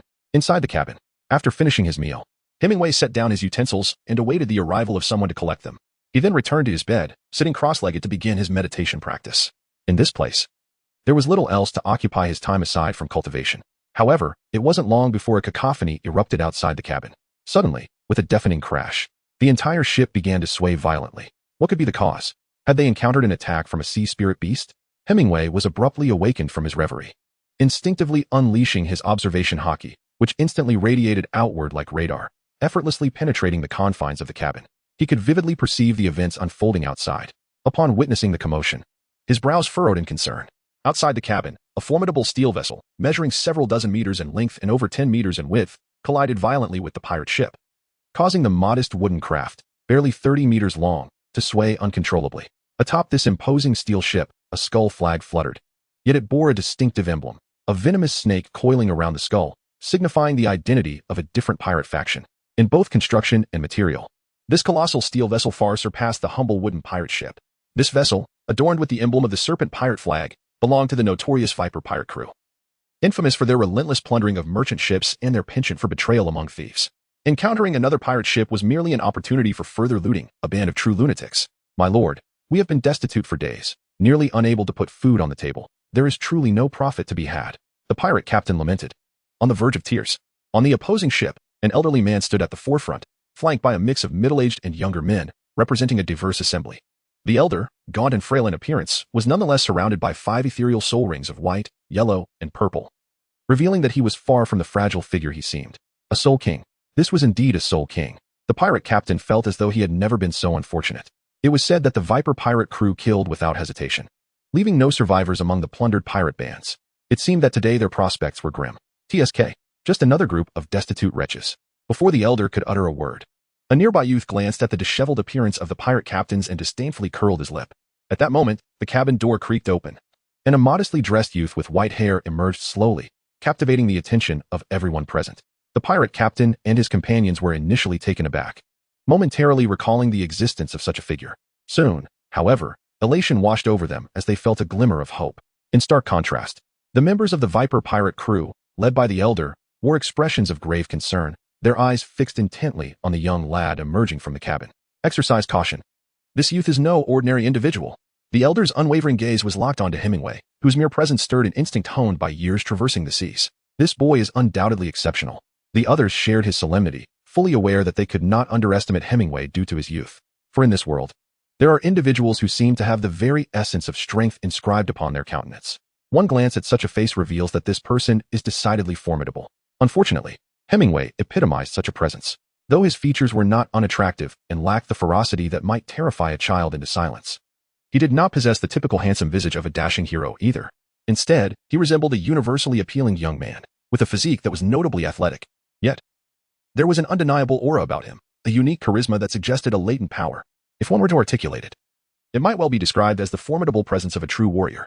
It is worth mentioning that while Hemingway's youthful visage had once been delicately charming, almost androgynous, 6 years of relentless hardship on a deserted island had transformed him entirely. No longer did he bear the frail innocence of his childhood. His skin, now sun-kissed and bronze, was taut with muscle, exuding a quintessential masculinity that stood in stark contrast to any notion of effeminacy. Chapter 11. The unfamiliar becomes familiar. Hemingway opened the cabin door and stepped outside. He surveyed his surroundings with his deep blue eyes, which glided slowly over the crowd. Anyone caught in his gaze felt an involuntary tightening of their muscles, as if they were prey being stalked by a ferocious beast. An instinctive alarm ringing out from the depths of their being. The atmosphere was thick with silence. The old Soul King, leading the Viper pirate crew, along with his comrades, stood on high alert, yet Hemingway appeared nonchalant, seemingly dismissive of their presence. In truth, his observation haki had already enveloped the entire area, rendering every movement of those around him visible in meticulous detail. He could sense the emotion swirling within them, discovering that the crew, led by the old Soul King, regarded him with caution and trepidation. The pirate captain and his men, on the other hand, displayed a mix of despair tinged with hope, alongside a dark wish that both he and they might fall in battle. Pirates are indeed pirates. Neither side harbors virtuous intentions. As Hemingway discerned the emotions of those surrounding him, a cold scoff escaped his lips, deepening his disdain for them. "My lord, you have finally emerged," the pirate captain exclaimed, throwing himself at Hemingway's feet, crying out, "You must intercede on our behalf. These merciless pirates seek to rob us. Our deaths matter little, but who will deliver you to your destination? If we delay your important matters, we shall bear the burden of countless deaths." Observing the captain's theatrics left Hemingway speechless, and even the old Soul King and his entourage found themselves at a loss for words. How about some dignity? The pirate flag flying from their ship had long since betrayed their true identities. Did they truly believe they could masquerade as innocuous citizens? Did they think others were fools? Hemingway gazed at the tearful pirate captain, his snow-white eyebrows furrowing slightly, before turning his attention to the elder of the Soul King. He spoke slowly. "I require passage to the nearest island. If you could accommodate me on your journey, you may dispose of these individuals as you see fit." Upon hearing this, the pirate captain and his crew were taken aback, utterly bewildered. Is he truly so heartless? After all, we have provided him with food and drink these past few days. We may not have contributed much, but we have certainly endured our share of hardship. Is he really casting us aside like this? However, the elder of the Viper pirate clan, upon hearing Hemingway's words, regarded him with a deep gaze before a smile spread across his face. "Excellent. Our Viper pirate clan delights in making friends, especially with a formidable individual such as yourself. In that case, you are free to proceed." After Hemingway received the desired response, he exerted force beneath his feet, producing a resounding explosion, and in the blink of an eye, he had already arrived aboard the iron vessel of the Viper pirate crew. This sudden appearance prompted the surrounding pirates to instinctively raise their weapons, their soul rings illuminating, clearly indicating that all aboard were soul masters. The elderly Soul King at the helm narrowed his eyes imperceptibly. Even with his keen eyesight, he could not capture the figure of the silver-haired youth. This only deepened his apprehension. "Take action." Despite the trepidation in his heart, the Soul King feigned nonchalance, casually waving his hand. Instantly, several subordinates leaped from the grand ship onto the wooden skiff, all of whom were of the great Soul Master caliber. How infuriating! The pirate captain, realizing his schemes had come to naught, understood that his only recourse now lay in a desperate fight to the death. In an instant, the previously submissive expression on his face morphed into one of fierce brutality. The facade of simplicity he had maintained before Hemingway was now replaced by a visage of a fearsome demon. The other pirates mirrored this transformation, revealing their true nature. In the presence of the strong, these vicious marauders would conceal their predatory instincts, masquerading as harmless lambs. However, when confronted by the weak, they would cast off their disguises, revealing themselves as cunning and malevolent wolves. Countless innocent lives have undoubtedly been extinguished at their hands. Thus, Hemingway felt no concern for the fate of these scoundrels. Even in the absence of the Viper pirate crew, upon reaching their destination, he would have effortlessly eradicated these pests, considering it a benevolent act. Now, with the Viper pirate crew assisting him in eliminating the filth, he could not have wished for more. The Viper pirate crew, infamous for their savage reputation, boasted members of at least level 20 Soul Master strength, whereas the pirate captain's strongest ally was merely a Soul Master of the same caliber, with the remainder being only in their teens in level. The battle, pitting several high-ranking Soul Masters against a lone high-ranking Soul Master and 9 others, was almost entirely one-sided from the outset. The spirit of the Sea Soul Masters predominantly comprises marine creatures such as fish, sea snakes, seals, and octopuses, as well as elements like shells and corals. Naturally, implements such as harpoons and knives are also included. From Hemingway's perspective, the clash between these two factions of pirates resembles a comical brawl among novices. The configuration of their soul rings consists solely of white tenure soul rings, indicating that the resultant soul abilities are rather unimpressive. The aquatic spirits may merely produce bubbles or launch feeble jets of water, while the harpoons can only generate insignificant shockwaves. Their potency decidedly limited. However, to the ordinary person, the destructive potential of these soul abilities can be quite terrifying. Otherwise, These pirates would not be able to dominate the seas and plunder passing merchant ships.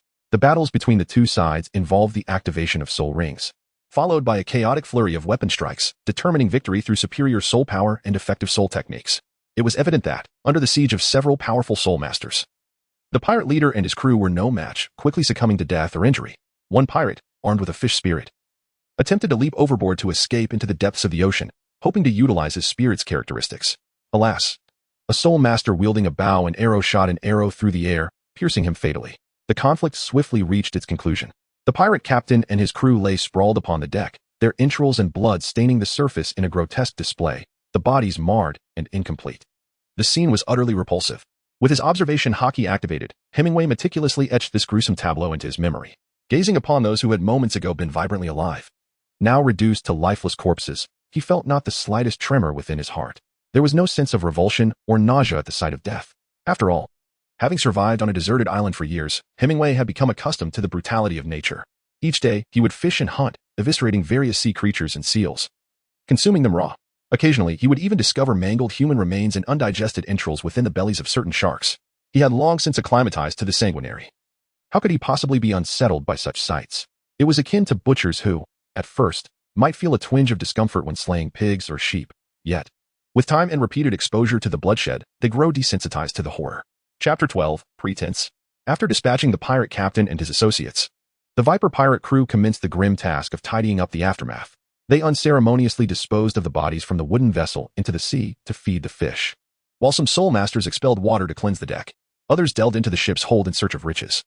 Knowing that rare items like storage soul-guiding devices were unlikely to be possessed by such lowly pirates. Thus, they simply cast the corpses into the depths, too apathetic even to search their pockets. Hemingway observed with a detached demeanor aboard the ship of the Viper pirates as they adeptly tidied up the aftermath of their exploits. Noting how several of them set about steering the wooden vessel, it could be said that the most valuable possession of the pirate captain and his crew was merely this 30-foot-long wooden ship. As for wealth, to be frank, there was hardly any to speak of. After all, those who take to piracy are often living on the edge, a band of desperate souls. Who among them would venture out to sea with their entire fortune in tow? That evening, the Viper pirates held a grand banquet in honor of Hemingway's arrival aboard, extending an exceptionally warm welcome to him. The pirates sang and danced joyfully, seemingly embracing him as one of their own aboard the ship. They frequently raised their glasses to him, urging him to feel at ease and indulge in the sumptuous feast before them. Hemingway was equally unreserved, welcoming every toast with open arms. Following a lively banquet filled with merriment, the guests tidied up before retreating to their quarters for rest. The following morning, all was tranquil and undisturbed. Upon awakening, Hemingway continued to be met with warm hospitality, as if the pirates bore no ill towards him.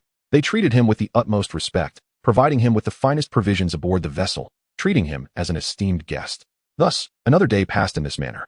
At this juncture, there remained 6 days until Hemingway would reach the island of his destination. Time meandered on, day by day, each day aboard the ship. Hemingway was enveloped in the pirates' generous hospitality, though he could not escape their subtle inquiries, eager to uncover the story of his origins. Hemingway was acutely aware of this reality. Yet he could not openly discuss his identity.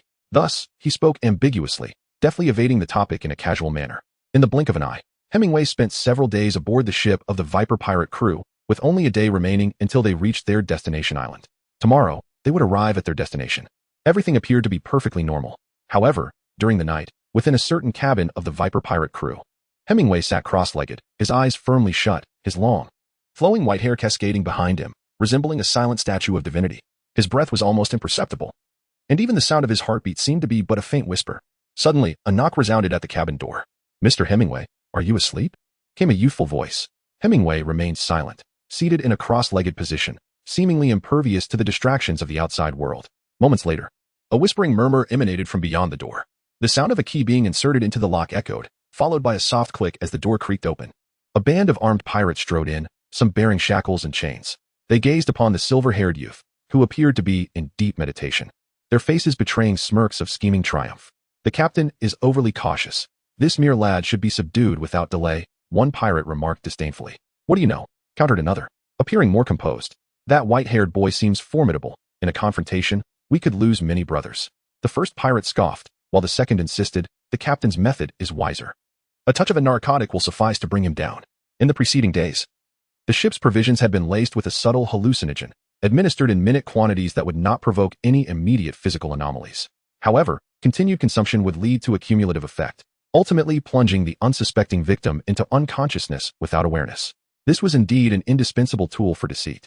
Now, this band of pirates had come to reap the rewards of their underhanded tactics. Yet, would reality align with their desires? The answer was, of course, in the negative. Suddenly, Hemingway opened his eyes with a sigh, startling the pirates who were advancing to bind him with chains. They recoiled, dropping their iron bonds with a resounding clatter upon the deck. Why the struggle? Simply escort me to the island, Hemingway lamented, shaking his head at their futile endeavors. Through his observations, he had discerned their every plot, utilizing the powers of his gum-gum fruit to dispel the effects of the drug from his body each day. Thus, he had never truly succumbed to the narcotic. He had merely feigned vulnerability. Attack. The pirates, witnessing the apparent revival of one they believed to be incapacitated, were momentarily taken aback. But soon, their predatory instincts surfaced, and they synchronously activated their soul rings, unleashing their formidable abilities. In an instant, water bullets, ice arrows, poisonous spikes, and ink projectiles surged forth.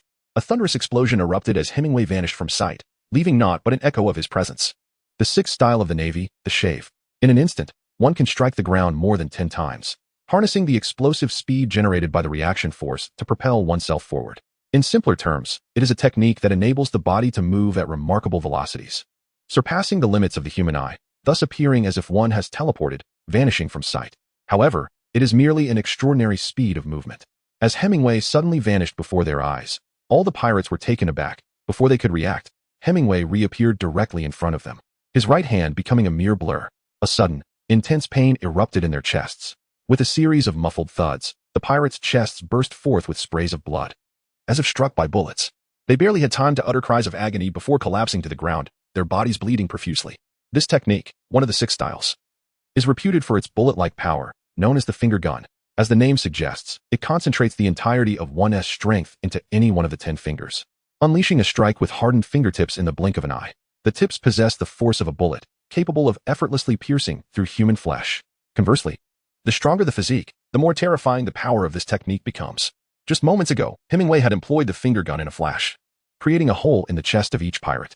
Due to the incredible speed of his strikes, it appeared as though these individuals had suddenly erupted in blood. Humph! How cautious they are, sending these pawns to their demise first.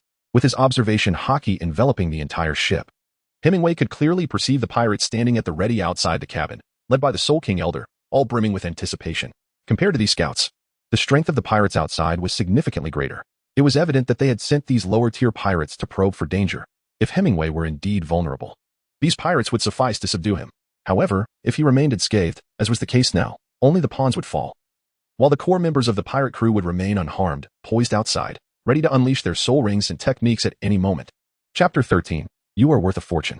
Outside the cabin, the group, led by the Soul King Elder, listened to the anguished cries emanating from within, their expressions shifting slightly. They all began to prepare themselves, their soul techniques ready to be unleashed. Step by step, a gentle sound of footsteps emerged from the cabin. A figure with waist-length white hair gradually came into view. To be honest, I had thought you were a clever individual. Hemingway gazed curiously at the Soul King Elder, who was encircled by a throng of people, and inquired, "What compels you to take such a perilous risk, one that could potentially lead to your own demise? In order to confront me?" At that moment, the Elder's countenance fluctuated between shadows and light. Instincts honed over years of a piratical existence warned him that this seemingly youthful boy, appearing no older than a mere teenager, was immensely dangerous. A profound sense of life-and-death crisis enveloped him. After a brief pause, as if a thought had struck him, the Soul King Elder's expression transformed into one of calmness, even breaking into a smile as he addressed Hemingway, saying, "You are far more valuable than you could ever imagine. Dai Mubai." What? Hemingway's countenance shifted dramatically. Had his true identity been exposed? It seems my conjectures were not unfounded. You are indeed the second Prince Dai Mubai, who has been sought after at a high price by the clandestine royal family of Luo. The Soul King Elder, observing his reaction, finally broke into a smile. Initially, I harbored doubts about your identity, merely speculating, for your appearance diverged significantly from the wanted poster from 6 years prior. Yet, considering your remarkable prowess at such a tender age, along with your mysterious background and solitary existence adrift at sea, it indeed aligns with the talents and heritage of the once renowned twin martial soul bearer, the second Prince of Luo, Dai Mubai. As the Soul King Elder spoke, his excitement grew increasingly palpable. I had intended to render you unconscious and subsequently interrogate you upon your awakening. However, I did not anticipate that my plan would falter. As you seemed immune to the sedative, it appears I underestimated you. Nevertheless, ascertaining your identity is not without its merits.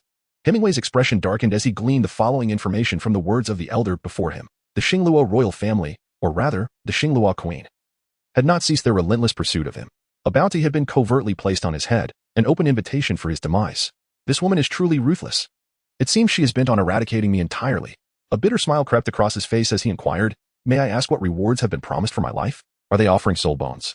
Or perhaps a commitment to assist in hunting soul beasts to obtain soul rings?" TSK, I have told you. You are worth more than you can imagine. The elder, a soul king, smacked his lips, gazing at him with avarice. If they can deliver your corpse, they will receive a soul bone. Moreover, they will be entitled to assistance in hunting a soul beast with a maximum age of 30,000 years. Not only that, if captured alive, they would gain a title within the Star Luo Empire.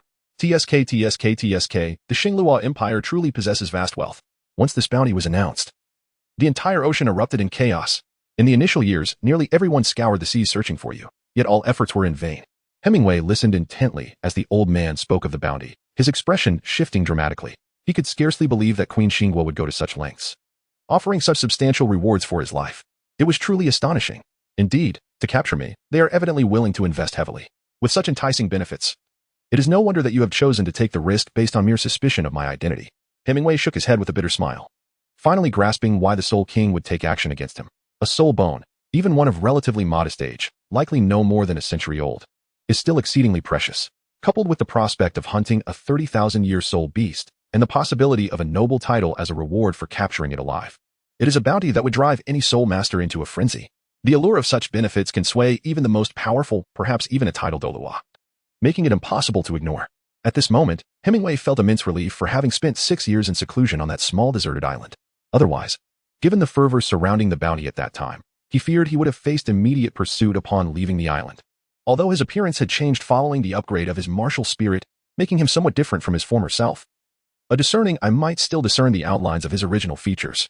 For those frenzied pirates, even a slight resemblance would suffice to arouse their suspicions. After all, the world is not devoid of disguises, and they would not be inclined to spare him simply due to a change in appearance.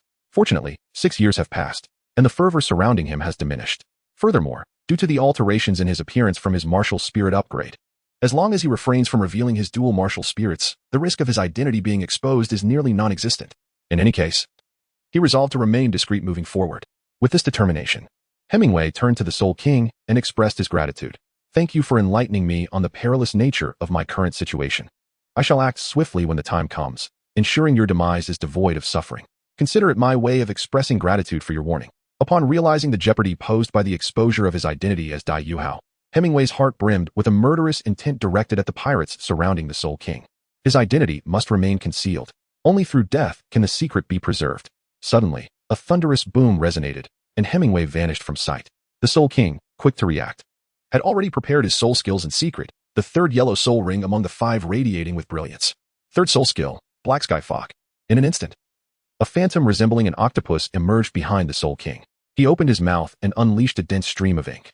Upon contact with the air, this ink vaporized almost immediately, enveloping the ship in a thick mist that obscured all vision within a radius of several dozen meters. The heavy black fog blotted out all sight, and had it been anyone else, their vision would have certainly been impaired. However, for Hemingway, endowed with the observation hotkey, the dense fog was virtually inconsequential. He could perceive the pirates moving with uncanny coordination, quietly dispersing in all directions, a clear indication that they had honed their combat tactics over time. As for the architect of this black fog, the Soul King transformed his lower half into that of an octopus, with tentacles extending 10 meters, adorned with countless suckers. As they writhed, they moved silently across the deck. Most importantly, the fog seemingly posed no hindrance to the Soul King's sight. He could clearly track Hemingway's movements. How intriguing. Hemingway closed his eyes, relying solely on his acute senses to observe his surroundings. Upon witnessing the Soul King Elder's chest swell, unmistakably preparing to unleash a lethal technique, he executed a swift kick without a moment's hesitation. With a resounding thud, he unleashed a vacuum slash from afar. The Soul King Elder, on the verge of releasing his attack, was abruptly struck by the vacuum slash generated by Hemingway's kick, thwarting his imminent assault. This technique, one of the 6 forms of the Gale Foot, did not inflict damage through a physical kick, but rather through the high-speed motion that created a slicing vacuum. In the midst of the black mist, having successfully struck the Soul King Elder, Hemingway pressed his advantage. With another explosive sound, he utilized the shave technique, instantly propelling himself before the bewildered elder. Maintaining an expressionless demeanor, he raised his hand, extending a single index finger. The finger gun technique. In the blink of an eye, numerous blood blossoms erupted from the elder's chest, puncturing it with several bloodied holes as if he had been struck by a volley of bullets. At that moment, the pirates, who had initially hidden along the edges of the ship, began to unleash their soul techniques in a coordinated attack. Ice arrows, fireballs, water orbs, wind blades, and corrosive acids transformed the ground into a treacherous, slippery surface, all converging upon him. They seemed to discern his location even within the mist, collectively restricting his avenues for evasion, even endangering the Soul King Elder without regard for his life. Faced with these seemingly unavoidable assaults, Hemingway remained unfazed, instinctively relaxing his body and attuning himself to the flow of air, as if he had transformed into a piece of paper dancing in the wind. Employing the paper drawing technique, he deftly evaded every attack, whether it be ice arrows, water balls, fireballs, or wind blades. Not a single strike managed to touch him. The principle of this technique lay in relinquishing all bodily strength, allowing him to navigate the shifting currents generated by his opponent's movements, enabling him to evade each attack by the narrowest of margins. In this manner, Hemingway skillfully maneuvered with paper drawing, effortlessly evading the myriad of pirate soul techniques, thereby escaping the encirclement of their abilities. Meanwhile, not far away, the Soul King Elder, marked by a multitude of blood holes in his chest, appeared surprisingly unscathed. The surrounding fifth soul ring illuminated, and the wounds on his chest began to heal rapidly. The attacks from the pirates inflicted little harm upon him, which explained their reckless approach. This scene left Hemingway, who was constantly monitoring the battlefield with his observation hockey, momentarily stunned. What is happening? Such grievous injuries. And yet he remains alive, healing at such an astonishing rate. However, upon recalling that the Soul King Elder possessed an octopus as his martial soul, Hemingway began to grasp, albeit vaguely, the reason behind his swift recovery. It was likely due to the inherent traits of his martial soul. After all, octopuses are renowned for their remarkable regenerative abilities, capable of regrowing lost limbs. One could surmise that while his recovery might not be as extraordinary as that of a true octopus, it certainly surpassed that of an ordinary soul master.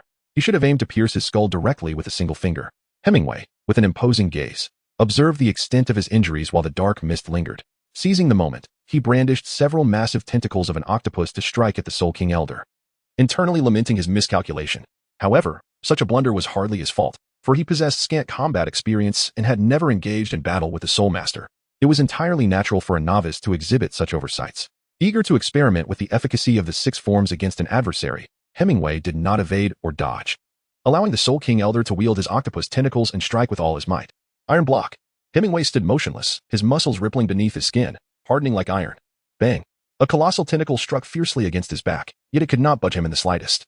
The Soul King's Elder felt as though his appendage had collided with a mountain of steel. The force was so overwhelming that it even inflicted pain upon his own tentacle. Iron block, one of the 6 defensive techniques. Bolstered by rigorous training, his physique granted him a defense as formidable as steel. The stronger the body, the more terrifying the defense. With Hemingway's current physical prowess, employing iron block rendered the Soul King's tentacle strikes utterly ineffective, not even sufficient to elicit a tickle. Observing the Soul King's Elder recoil after striking him, Hemingway refused to let him escape so easily. He reached out and grasped the Elder's tentacle, which spanned over 10 meters. And with a powerful yank, the Elder found himself unable to maintain control of his own body. At that moment, Hemingway swung him around in circles.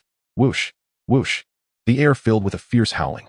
Grasping a tentacle, Hemingway wielded the Elder like a whip, hurling him towards the surrounding pirates, accompanied by a terrifying roar. Thud, thud, thud. A cacophony of flesh colliding echoed through the air. Cries of anguish followed suit. Amidst the black mist, Hemingway seized the Soul King's Elder's tentacle, using him as a weapon to strike mercilessly against the pirates. Surprisingly, this weapon proved to be quite effective. It was exhilarating. After a series of crackling sounds, the chaos ensued. The ship at sea has finally descended into tranquility. The ominous black mist that enveloped the vessel gradually dissipates. A gruesome scene unfolds before the eyes. Only Hemingway remains standing, while the others lie sprawled on the ground, drenched in blood. They are scattered across the deck, barely clinging to life. Such a sight defies description, transcending mere tragedy. Bang! Hemingway casually discarded the tentacles of the Soul King Elder, who had been wielded as a weapon for an extended period. At this moment, the Soul King Elder was in a dire state. His injuries were severe. With his head bloodied and his bones shattered, he appeared to be on the brink of death, barely clinging to life. The 8 tentacles, each exceeding 10 meters in length, gradually retracted, ultimately resembling 2 legs, signifying his inability to maintain the state of his martial spirit. As for the prospect of recovering from his injuries, that was an even grimmer matter. Despite being reduced to a grotesque state, the Soul King Elder still retained a flicker of consciousness, his eyes wide with fury. His mouth a bloody mess with shattered teeth, uttering indistinct words, as if to declare that escape was impossible. With that, he finally succumbed to unconsciousness. Hemingway furrowed his brow. Observing the visage of the Soul King Elder, a sense of foreboding creeping into his heart. What could be amiss? Why did the elder exude such unwavering confidence? Could it be that some elusive fish had quietly slipped away to convey information to others? Yet, that seemed implausible. Even before the onset of battle, Hemingway had enveloped the surroundings with his observation hockey, meticulously monitoring their every move. This was to ensure that no one could escape and divulge his intelligence. Thus, he was utterly convinced that the entire crew of the Viper pirate gang was present, with not a single soul having evaded capture. However, upon witnessing the elder's demeanor and sensing his emotions, it became evident that he anticipated the revelation of his own identity. What could have led to such a conclusion? Why did he possess such resolute confidence? Hemingway found himself perplexed. Nevertheless, he concluded that, for the sake of caution, it would be prudent to eliminate the entire crew of pirates. Only the dead can safeguard secrets. Subsequently, Hemingway dealt a decisive blow to all the pirates aboard who had lost their will to resist, crushing their skulls beneath his feet. The finality of death was unmistakable. The head, often regarded as the essence of life, was obliterated. Unless one possessed divine strength, even a titled Douluo would undoubtedly meet their demise. No matter how formidable their recovery abilities, they were rendered futile. After thorough confirmation, it was evident that every pirate on the ship had succumbed to death. Hemingway disposed of the bodies of all the pirates by casting them into the sea, and to ensure their complete obliteration, he summoned a great multitude of sea creatures that had roamed the oceans for a decade. He watched as these beasts devoured the remains, finally feeling a sense of relief. If he could survive such an ordeal, he would accept it. Chapter 15. Digging his own grave. What is this? After casting all the pirate bodies into the sea and managing the situation, Hemingway's gaze was suddenly drawn to an unusual object in the corner of the deck. Curiously, he approached and picked it up. It appeared to resemble a seashell, its form strikingly beautiful. Hemingway examined it closely, sensing that it was no ordinary shell. Could it possibly be a treasure? Intrigued, Hemingway casually tucked the conch shell into his soul guide, contemplating its further study at a later time. After securing the shell, his gaze swept across the disarrayed deck of the formidable steel vessel. After a moment of reflection, he resolved that, for the sake of prudence, it would be wise to abandon this conspicuous ship. As a notorious pirate of the high seas, its visibility was simply too pronounced. Upon realizing he had a bounty on his head, Hemingway deemed it more prudent to maintain a low profile. Maneuvering such an ostentatious ship was unwise. Fortunately, the wooden vessel belonging to the pirate captain was still being towed behind the iron ship, presenting the perfect opportunity for him to commandeer it to the island. Thus, he made up his mind. With determination, Hemingway proceeded to the stern of the ship, untied the ropes, and leaped onto the wooden craft that was being towed. He secured the ropes and entered the ship's cockpit, preparing to set sail. During the past few days, he had not merely waited idly. While observing the crew and their varied skills, he had also taken the opportunity to learn the art of navigation. Otherwise, even with a ship at his disposal, he would have been left in limbo, unfamiliar with the intricacies of sailing. In many respects, the vessels of this world resembled those from his previous life, relying on the manipulation of sails for navigation. As long as the wind blew, the ship could move. In its absence, human power would suffice, necessitating a considerable crew. Fortunately, they were all spirit masters, their endurance far surpassing that of ordinary individuals. Thus, he was ready to embark on his next adventure. Alone, Hemingway skillfully navigated his wooden sailboat, sailing in the direction dictated by the wind. Over the past few days, relying on his keen observations, he had vaguely determined his course. With only a day left in his journey, he was confident that he was nearing his destination, barring any misfortune. Generally, he would not stray from his path. The voyage was remarkably steady. His confidence was further bolstered by the discovery of a navigational chart in the cockpit of the Viper pirate crew. Even though he could not fully comprehend it, nonetheless, it allowed him to ascertain his direction with sufficient accuracy, thus minimizing the chances of error. Meanwhile, within the headquarters of a pirate faction, a formidable middle-aged man, appearing to be in his 50s or 60s, held a conch shell in his hand. His expression a mix of gravity and elation. A closer inspection of the conch revealed that it was identical to the one Hemingway had found on deck. At that moment, the conch emitted a faint glow, and a clear voice resonated from within it. "You are worth far more than you can imagine, Dai Mubai." What? It appeared my conjecture was correct. You truly are the second prince of the Luo royal family, Dai Mubai, who has been sought after at a high price. Alone and adrift at sea, your age aligns closely with that of the once renowned dual martial soul bearer, Dai Mubai. I had intended to incapacitate you, but confirming your identity is not without its rewards. This woman is indeed ruthless. She truly intends to eradicate me. Thank you for revealing just how perilous my situation is. When I make my move, I will be swift, ensuring your demise is devoid of suffering. Consider it my gratitude for the information you provided.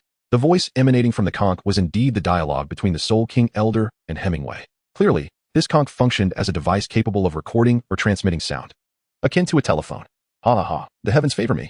Upon hearing the conclusion, the formidable middle-aged man could no longer suppress his laughter. This man, known as the Purple Behemoth, was the leader of the largest pirate faction in the seas, the Magic Whale Pirates, whose influence spanned the entire ocean, commanding dozens of sub-factions. With the Viper pirate crew being one of the weaker divisions, each faction was required to pay tribute in wealth and resources annually. The pirate factions under the Purple Behemoth's command were nearly omnipresent across the seas, and he himself possessed the strength of a Star Luo, making him a true pirate king. However, he was merely a pirate king and not comparable to the true sovereign of the seas, Sea God Island. After all, that was the domain of the sea god, a sanctum revered by all sea soul masters, brimming with formidable experts, including numerous titled Douluos. The Purple Behemoth thrived only because the inhabitants of Sea God Island turned a blind eye, allowing him to lead his pirates without restraint. If the denizens of Sea God Island ever chose to eliminate him, it would be but a matter of moments. Every faction leader possessed such a conch, a unique soul tool passed down from ancient times. By a twist of fate, the Purple Behemoth acquired this conch and discovered that it enabled communication over vast distances through the connection between conchs. The cunning Soul King Elder of the Viper pirate crew had pre-recorded his conversation with Hemingway and discreetly transmitted the recording to his superior, thereby exposing his very existence. Most crucially, the conch in the Purple Behemoth's possession was the primary one. The conchs held by other faction leaders were mere replicas. He could sense and locate the positions of these replicas through the primary conch, making it impossible for them to evade detection, even if hidden within storage soul tools. Thus, out of curiosity, Hemingway unwittingly turned the conch into a locator, sealing his own fate. Upon discovering Dai Yuhao's existence and the movement of the replica conch, the Purple Behemoth eagerly prepared to summon the leaders of other factions for a grand hunt. "Daddy, what has you so elated?" At that moment, a young girl, around 17 or 18, pushed open the door to the study and entered. She possessed an impressive figure, with a slender yet curvaceous build. Her beauty was striking, complemented by high cheekbones, large eyes, and a mane of purple hair tied into a ponytail, exuding an aura of grace and determination. Her captivating purple eyes sparkled with curiosity as they fell upon the beaming face of her father. "My dear daughter, we are about to strike it rich." The Purple Behemoth's face lit up with uncontainable joy upon seeing his daughter, and he eagerly shared the news he had just learned. "Dai Yuhao? The second prince of Xinglua who is said to possess dual martial souls? We have news of him?" The girl, named Purple Pearl, expressed surprise at her father's words. At 18 years old, she was in the prime of youth, her martial soul being a sea serpent, and her strength at the rank of 38 soul master. Indeed, this truly is a fortuitous surprise. If we can capture this lad alive and deliver him to the Star Luo Empire, my daughter and I need not remain pirates upon these treacherous seas. The Purple Behemoth could hardly contain his delight. Despite being a pirate king with the strength of a Star Luo, he understood that life on the ocean was fraught with peril. The power of a Star Luo, while formidable, did not guarantee invincibility. Unless he could ascend to the rank of title Douluo, he might inadvertently attract powerful enemies, risking his life and the safety of his crew. He had witnessed firsthand how the tides of fortune could turn, especially when targeting individuals of exceptional backgrounds. If they were to cross paths with such individuals, his current prominence would mean little. Death could come swiftly and unexpectedly. The loss of his life would be inconsequential to him, as he had already experienced the heights of success. However, his greatest concern lay with his daughter, Purple Pearl. Without his protection, how would she survive in this savage ocean? Even if she managed to scrape by through sheer talent, she would only follow in his footsteps as a pirate, a path fraught with uncertainty and danger. Piracy was inherently perilous. The tumultuous seas, savage sea beasts, and the ever-present threat of treachery from fellow pirates posed countless dangers. No one aspired to live the life of a pirate, constantly on the brink of calamity. Thus, the appearance of Dai Yuhao represented a golden opportunity for the Purple Behemoth. Securing a title within the Star Luo Empire would grant them protection far superior to the precarious existence of piracy. Fully aware of this once-in-a-lifetime opportunity, the Purple Behemoth summoned the strongest members from his factions. Then, according to the route conveyed by the conch, orders were issued to the subordinate pirate crews to converge from all directions, forming a tight encirclement. The objective was to ensure that Dai Yuhao would find it impossible to escape. On the boundless ocean, an ordinary wooden sailing vessel drifted gently with the wind, its pirate flag having been removed from the mast. Thus, the ship now appeared as merely an unremarkable merchant vessel. No one would suspect that many pirates had met their demise aboard this very ship. Inside the cabin's control room, Hemingway, with a nautical chart in hand, furrowed his brow in contemplation. At that moment, he had been sailing alone on the vast ocean for 3 days. Had his course been correctly plotted, he would have reached his intended island within the first 2 days. However, throughout this prolonged voyage, his gaze fell upon nothing but the desolate expanse of the sea. This bizarre situation was unmistakably evident. He had miscalculated the route on his navigational chart, causing him to deviate from his predetermined course. Unbeknownst to him, he had drifted into an unknown maritime territory. This was indeed a precarious predicament. Hemingway set aside the intricate and perplexing nautical chart, rubbing his forehead, and conceded to himself that he had erred. Had he known better, he would have spared a couple of lives to serve as guides, thus avoiding the current predicament of being lost at sea. Nevertheless, he mused, amidst the vast ocean, sustenance was not a concern. Even if he merely drifted aimlessly, he would eventually encounter an island inhabited by humanity. Why should he be anxious? Shaking his head, he casually laid down the chart and exited the cabin, making his way to the bow of the ship to gaze into the distance. What was that? Suddenly, he spotted a small black dot on the horizon.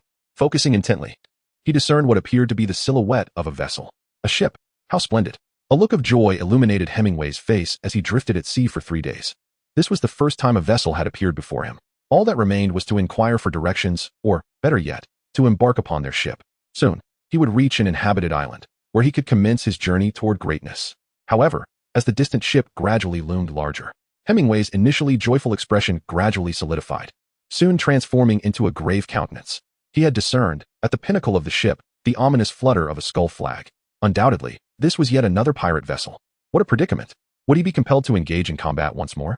Frustrated, Hemingway rubbed his temples, lamenting his ill fortune. Could he not encounter a single ordinary merchant ship? Ever since departing from the island, every vessel he had encountered had been a pirate ship. A stroke of luck unparalleled in its misfortune. Was he destined to cross paths with pirates by fate? As the formidable ship approached, the design of the pirate flag became increasingly distinct. He could make out not only the skull, but also the image of a great white whale emblazoned upon it. This was the White Whale pirate crew. Upon recognizing the emblem, Hemingway's demeanor shifted dramatically. During his days aboard the Viper pirate cruise ship, he had gleaned knowledge about the notorious pirate factions of the sea and their respective flags through casual conversations with those rogues. The White Whale pirate crew was indeed one of the most renowned pirate factions upon the ocean. It was rumored that the captain of the White Whale pirate crew was a formidable soul master, achieving the level of soul saint. Accompanied by a vice captain of Soul Emperor rank for Soul King aides and numerous underlings, forming a remarkably powerful pirate group. And what of Hemingway himself? He stood at a mere 39 levels of soul master. His offensive capabilities, aside from the Marine 6 styles, consisted solely of the armed haki. The observation haki that enabled him to perceive his opponent's movements, and the powers of the Rumble fruit. The potency of the Rumble fruit was inherently linked to his own strength, rendering it less effective in combat at this stage than the Marine 6 styles. To be candid, he harbored little clarity regarding his current standing and capabilities. Having never engaged in combat with other soul masters, he found it exceedingly difficult to evaluate his strength. Even his brief skirmish with the elderly Soul King had concluded swiftly, leaving him bereft of substantial combat experience. Moreover, the prowess of a soul master is not solely determined by level. It hinges upon the configuration of soul rings, the adaptability of the soul master, and the mutual constraints of martial souls. All these factors amalgamate to dictate the outcome of a confrontation. The soul master system in the Douluo continent is indeed peculiar. It does not follow that a higher-level soul master is invariably stronger than a lower-level counterpart. Take, for instance, the elderly Soul King of the Viper pirate crew. Despite his rank, his soul ring configuration was quite inadequate, comprising merely 2 10-year, 200-year, and 1,000-year soul rings. This indicated that his attainment of the Soul King rank was a strenuous feat, having exhausted his potential. It was highly improbable that he would ever become stronger. A Soul King of such caliber might find himself outmatched by a 30-level soul master boasting an optimal soul ring configuration. Generally, the ideal soul ring configuration for a soul master reaching the title Douluo stage is recognized as yellow, purple, black. That is, 2 yellow, 2 purple, and 5 black rings. This configuration is deemed the pinnacle within the soul master community. Thus, the elderly Soul King's strength was indeed subpar and could not be fairly compared to that of a typical Soul King. Furthermore, one must consider the implications of martial soul level suppression, attribute constraints, and the intricacies of soul skill interactions. For instance, a fire attribute martial soul would undoubtedly be countered by an ice attribute martial soul, while botanical martial souls typically dread flames. The balance of power between agility and strength exemplifies the concept of attribute countering. Therefore, the determination of a soul master's strength is fraught with complexity, necessitating actual combat experience to unveil the truth. Despite Hemingway's usual confidence, he did not harbor any delusions of grandeur regarding the formidable soul saint-level powers that might lurk within the White Whale pirate crew. The presence of soul emperors and multiple soul kings only compounded his trepidation. How was he to contend with such overwhelming strength? If escaping were an option, he would have gladly abandoned ship at this moment. Yet, he found himself trapped in the vast ocean, without a vessel. Even his ability to survive temporarily in the water due to his martial soul would ultimately lead to his demise in the boundless expanse.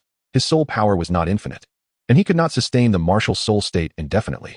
Once his soul energy was exhausted, he would revert to a vulnerable state, left to the mercy of the sea, with drowning as his only fate. Moreover, the ever-present threat of sea spirit beast attacks rendered his situation perilous. However, beyond these considerations, Hemingway sensed an ominous feeling of being targeted, emanating from the distant pirate ship ahead. It was evident that this was a specialized soul technique. He was marked. Even if he chose to abandon ship, escape was not guaranteed. It would only drain his soul power unnecessarily. It was wiser to remain still, conserving his strength while observing the intentions of the powerful adversary. Perhaps the situation was not as dire as he had imagined. With no alternatives left, Hemingway resolved to wait, preserving his energy. Should the time come to engage, having additional strength would increase his odds of survival. Time passed quietly as the pirate ship drew nearer. Standing at the bow, Hemingway could discern a group of figures upon the larger vessel. At their forefront was a towering man, muscular and imposing, a veritable colossus. This was clearly Hanbase, the captain of the White Whale pirate crew, notorious for his soul saint status. Hanbase was exhilarated, having received a message from his superior, the purple giant whale. He eagerly gathered his crew and set sail, racing towards the designated area with fervor. The urgency stemmed from the understanding that the first to capture their target would reap the greatest rewards. When the spoils were distributed, those who excelled would benefit most, a tangible incentive for every crew member. Other captains of various divisions shared his ambition. Only those possessing at least soul saint-level strength could participate in this operation. Weaker captains were deemed unworthy of this endeavor. Hence, those fortunate enough to be present were racing against time, eager to seize the glory. Fortuitously, Hanbase's luck seemed to shine brightly as he encountered the target first. Observing the solitary wooden ship ahead, he trembled with excitement and shouted to his crew, urging them to accelerate with all their might towards the wooden vessel. At his command, the ship jolted forward, its speed doubling in an instant. As the small wooden vessel loomed closer, Hanbase discerned the features of the white-haired youth at the bow. He glanced again at the wanted poster from 6 years prior, and, aside from the change in hair color, recognized the familiar contours of the boy's face. After all, 6 years had passed, and children inevitably grow. Confirming his target, Hanbase laughed triumphantly. This was his moment to shine. As the distance between the vessels diminished, he could not contain his joy, envisioning the accolades that awaited him upon capturing Dai Mubai. Surely, the rewards would be significant, as their leader could not possibly claim all the credit without alienating the crew. As the two ships approached, they eventually halted about 10 meters apart, the crews facing one another. Hanbase's ship, forged entirely of steel, dwarfed the modest wooden vessel Hemingway occupied. From their elevated position, Hanbase and his crew gazed down greedily at the white-haired boy, their eyes filled with predatory intent. In stark contrast, Hemingway stood resolute at the helm of his small craft. Despite the overwhelming odds, his expression remained unyielding. His deep, oceanic gaze held a calmness that belied the storm brewing around him, and his poised stature seemed capable of withstanding any tempest. One man stood against a formidable horde. At that moment, Hemingway exuded an aura of indomitable strength. Though the White Whale pirate crew outnumbered him, their oppressive presence did not intimidate him. Did they truly believe this would compel him to falter? Chapter 18. The innate champion. The two parties finally faced each other. Silence enveloped the scene, punctuated only by the rhythmic lapping of waves against the hulls. The atmosphere grew increasingly tense. Hanbase's earlier confidence began to wane as he studied the white-haired youth before him. The boy was not at all the figure he had imagined. In this world, some individuals seemed to be marked by an inherent strength, as if destined for greatness. Hanbase observed the calm blue eyes, the cascading white hair dancing in the sea breeze, and the boy's steadfast posture, reminiscent of a statue standing firm against the elements. All of this whispered of an extraordinary destiny. Years of piracy had honed Hanbase's instincts, and they now warned him that this boy was exceptional. The task of capturing him would not be as straightforward as he had envisioned. A vague sense of impending doom gripped him, an unsettling premonition that urged him to retreat. Yet, contemplating the rewards of capturing the boy, he hesitated. The allure of potential gain tugged at him, and it would be impractical to abandon such a lucrative opportunity based solely on instinct. Human nature often leans towards risk, driven by a sense of invincibility. Ultimately, Hanbase resolved to pursue the dangerous path, dismissing his instincts in favor of ambition, thereby forfeiting his solitary chance at escape. Before them lay the vast, azure ocean. The two ships, one grand and one modest, stood a mere 10 meters apart, their crews locked in a silent standoff. The atmosphere was thick with tension, broken only by the howling wind. Dai Mubai, Hanbase finally broke the silence. You've proven quite elusive. As the long-forgotten name escaped his lips, Hemingway's heart sank. He understood that his identity had undoubtedly been exposed for reasons unknown to him. The pirates before him were evidently here specifically to capture him. Today, he was in peril. How did this information come to light? Hemingway found himself utterly perplexed. The individual with the greatest suspicion was undoubtedly the elder from the Viper pirate crew, the Soul King. Could it be that this Soul King possessed some unknown means to communicate information to others? How did you discover my whereabouts? With a heart full of questions, Hemingway turned towards Hanbase, frowning as he inquired. Even if you have learned of my existence, how did you manage to locate me amidst this vast ocean? Given your imposing demeanor, do you possess a method to pinpoint my location? Were it not for the fact that the vessel he was aboard was not affiliated with the Viper pirate crew, he might have questioned whether his small wooden boat had some sort of positioning soul-guiding device. In this world, during a time long past, there existed an extraordinarily brilliant civilization. Consequently, many remnants of ancient wisdom have been passed down through the ages, referred to in contemporary times as soul-guiding devices. These devices come in myriad forms and serve diverse functions, making it entirely plausible that some soul-guiding device could possess locating capabilities. To the soul masters of the present Douluo continent, ancient soul-guiding devices are akin to extraterrestrial technology, as no soul master has been able to replicate or manufacture them. However, it is not beyond the realm of possibility for a fortunate soul master to acquire an ancient soul-guiding device, for this world is never devoid of lucky individuals. In response to Hemingway's inquiry, despite the advantageous position it presented, Hanba had no intention of revealing that the conch he had found was a locating device. After all, caution is the mother of safety. Should they inadvertently allow Hemingway to escape, they could still rely on the conch's locating function to track him down. However, if Hemingway were to discard the conch, their chances of finding him again would be exceedingly slim. The ocean is vast, and if Hemingway were to disguise himself or seek refuge on an obscure island, locating him would become an arduous task. Otherwise, Hemingway's mother would not have fled to the sea with him. Hanba's expression was cold as he silently gestured with his hand. Beside him, an elder, appearing to be in his 60s or 70s, nodded gently before issuing a low command. A radiant glow enveloped him, and a fishing net materialized in his hands, followed by 6 soul rings of varying colors: white, yellow, purple, purple, and black. This elder was, in fact, a level 60 soul emperor. Hemingway's pupils involuntarily constricted as he recognized the old man before him as the notorious vice-captain of the White Whale pirate crew, known as the Soul Emperor. With a thunderous voice, the Soul Emperor summoned his 6th spirit ability, the Celestial Net. The solitary black 10,000-year spirit ring surrounding his form radiated an intense glow. Subsequently, he cast his fishing net skyward. The exquisitely crafted net ascended, expanding rapidly until it seemed to envelop the entire heavens, followed by additional nets descending from all directions. In an instant, a colossal net encapsulating a marine expanse of 1 kilometer was formed.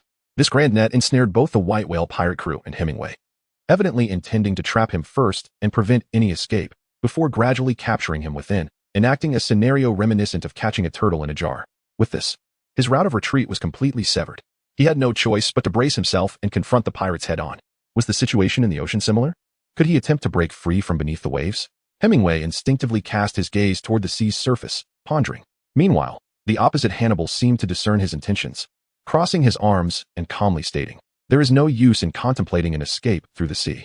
Given that Hannibal's 6th spirit ability is named the Celestial Net, how could it possibly only guard against the skies and not the depths below? Furthermore, do not entertain thoughts of breaking this Celestial Net. It has drained Hannibal of all his spirit power, and once formed, it can persist for 2 hours. Only a soul sage could shatter it. Even a soul sage, if lacking sufficient offensive strength, would find themselves inevitably ensnared for the duration." The more Hannibal spoke, the more his confidence swelled. He gazed at the silent silver-haired youth and urged, "It would be wise for you to surrender quietly. This way, you may suffer less physical torment. The bounty does not necessarily demand your life, but rather your capture alive would be optimal. Thus, even if you are delivered to the Star Luo Empire, death is not a certainty. However, should you choose to resist stubbornly, your life may very well be in jeopardy if I happen to falter." Chapter 19. A murder at the outset. In response to Hannibal's seemingly benevolent counsel, Hemingway merely scoffed derisively. Did he truly think him a fool? Indeed. Should he be captured and returned to the Star Luo Empire, he might not face death. Yet, a term exists in this world, far worse than death, living in torment. If he were to be seized and brought back, he could be subjected to brainwashing methods to become a pawn or imprisoned, reduced to a breeding tool to enhance bloodlines. The former scenario might be somewhat bearable, but the latter was utterly dire. With dual martial souls and innate full spirit power, his potential was formidable. Possessing such attributes, should he procreate with a woman, their offspring would likely inherit this remarkable lineage, even if they did not possess dual martial souls. The possibility of mutation in their martial souls or exceptionally high innate spirit power remained. There existed a character in the original narrative whose situation mirrored his, Pope Bibi Dong, who also possessed dual martial souls and innate full spirit power. Ultimately, her exceptional qualities were coveted by the former Pope Qian Xuanji, who sought a pretext to force himself upon her, coercing her to bear a daughter, Qian Renxue. And indeed, Qian Renxue proved to be a worthy heir of Bibi Dong's illustrious bloodline, boasting innate spirit power reaching level 20. Although this was partly owing to her martial soul being the divine level angel martial soul, it was not merely the possession of a divine martial soul that guaranteed such innate power. Otherwise, the Spirit Hall would have long since unified the continent. In truth, it was precisely due to Qian Renxue's innate spirit power of level 20 that she could later inherit the angel god's legacy passed down through the Spirit Hall. Otherwise, if every angel martial soul possessed innate spirit power of level 20, why had no one before her succeeded in inheriting the angel god's position, save for her? This illustrates the paramount importance of the exceptional bloodlines of both parents for their progeny. The Star Luo Empire, in its eagerness to capture him alive, was even willing to offer nobility as a reward. This clearly indicates how desirous they were of his lineage. If Hemingway were indeed captured and taken back, he would be condemned to a lifetime as a mere breeding machine. His progeny would then become tools for the aristocrats of the Starry Empire to enhance their bloodlines. Forever deprived of any chance for redemption, such a tragic existence was something he would never accept, even in death. Contemplating this grim fate, Hemingway's gaze intensified, and within him, a resolute determination akin to burning bridges was ignited. He would rather be shattered than remain whole in disgrace. Accompanying this resolve was a palpable shift in his aura. Witnessing the transformation of the white-haired youth's presence, Hanbus inwardly lamented his miscalculation. To his astonishment, his attempts at persuasion had not only failed but had backfired, fortifying the youth's resolve to resist. The prospect of capturing him alive had become increasingly daunting. When the purple giant whale summoned them for the hunt, it repeatedly emphasized the necessity of taking Hemingway alive. The future comfort and indulgence of the brothers in the Starry Empire depended on the successful capture of Dai Mubai. Hence, Hanbus had initially commanded his Soul Emperor subordinate to unleash the full extent of his soul power and employ the sixth soul skill, Celestial Net, with the sole aim of ensuring Hemingway's capture, preventing any chance of escape. After all, if they merely sought a corpse, there would be no need for such elaborate measures. They could simply activate their martial souls and charge directly. Due to the imperative of capturing him alive, caution was paramount. Hanbus signaled to the four middle-aged men surrounding him, his four most powerful soul kings, the backbone of his force, save for the vice-captain, to test Hemingway's mettle. He would observe from a distance, gathering intelligence during their confrontation, with the intent to strike decisively when the moment arrived. After all, with the celestial net surrounding them, there was no escape for Hemingway, and Hanbus had ample time to toy with him. The four soul kings acknowledged the order and immediately activated their martial souls. Their martial souls manifested as a turtle, a dolphin, an octopus, and a sea snake, all beast-type martial souls. Moreover, their soul ring configurations were white, yellow, and purple. It must be noted that the soul ring configurations of these four soul kings were rather unimpressive. One could discern the potential of their martial souls simply from the quality of their soul rings and their ages. As Hemingway observed the four middle-aged men, now adorned with the characteristics of their respective beasts, tortoiseshells, serpentine scales, leaping towards him, his expression remained devoid of emotion. He regarded them coldly as they drew closer, and at the moment their soul rings flared to unleash their soul skills. Bang! A resounding explosion erupted from the spot, causing the entire vessel to tremble violently. Hemingway, the man, had vanished without a trace. The four soul kings stood in stunned silence, bewildered. What just transpired? How could he move with such astonishing speed? Where had that young man gone? Even from a distance, Hanbus, who was observing, was taken aback. Despite his keen eyesight, he could barely discern a faint shadow. He was utterly unable to comprehend how Hemingway had disappeared so completely. What was happening? Was this some sort of soul technique? He could not help but murmur to himself. In the next moment, Hanbus's pupils constricted as he witnessed Hemingway reappear before one of the bald soul kings, as if he had materialized out of thin air. The soul king, suspended mid-jump, had no time to react before the cold, white-haired youth extended a single finger and vanished once more. Boom! A deafening explosion echoed in his mind. The last thing the bald soul king saw was the young man's finger re-emerging, now stained with blood. Is this my blood? The realization dawned upon him, and then he lost consciousness forever. At that moment, a gory hole appeared in the center of his forehead. Having previously dealt with the elderly soul king, Hemingway understood that what might be a fatal wound for an ordinary person could be far less so for those with unique martial souls.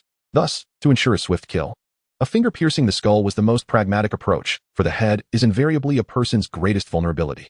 Even those with exceptional martial souls would succumb if their skulls were penetrated. Only a rare few could survive such a fate, those who are exceedingly rare. Akin to a 1,000-year anomaly. At that moment, all the pirates present were struck with shock at the sudden turn of events. A soul king had been dispatched with a mere finger? It was that effortless. Am I dreaming? Seizing the opportunity while the pirates were momentarily stunned, Hemingway pressed his advantage. With an ethereal leap, he deftly maneuvered through the air, as though he were treading upon solid ground rather than the void of space. This was the moon step, one of the 6 techniques. The application of the moon step was akin to the lightness of Wudong's cloud-treading skills, allowing one to kick off in midair and alter their trajectory through reactive force, enabling them to traverse the sky without leaving blind spots for attack. Chapter 20. Slaying 4. In a flash, utilizing the moon step, Hemingway swiftly approached another soul king, a middle-aged man with a scarred face. Rather than employing the finger gun technique, he raised his right hand and delivered a fierce chop to the side of the man's head. Bang! The man's head shattered like a watermelon, sending a torrent of foul matter splattering onto another lean soul king nearby, drenching him in gore. By this time, Hanbus could no longer remain passive. In the blink of an eye, he had lost 2 of his 4 formidable subordinates. This was his core team, without sufficient followers.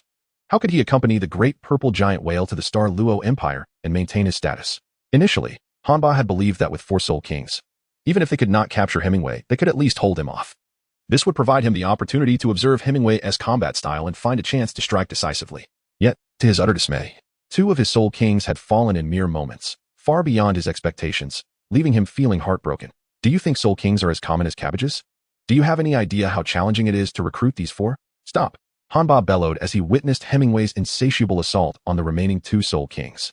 He activated his soul ring, and a colossal phantom of a white whale materialized, merging with his body. Instantly, his already formidable physique began to swell, muscles bulging and veins protruding, transforming him into a near 5-meter-tall giant. Soul Sage, Hanba, Martial Soul, Great White Whale. Soul Ring configuration, white, yellow, yellow, purple, black, black, black. Though not the optimal configuration, it was still far more luxurious than those of the preceding Soul Kings. With the Great White Whale's power coursing through him, Hanba propelled himself forward, causing the ship's stern to rise dangerously, nearly plunging the bow into the sea.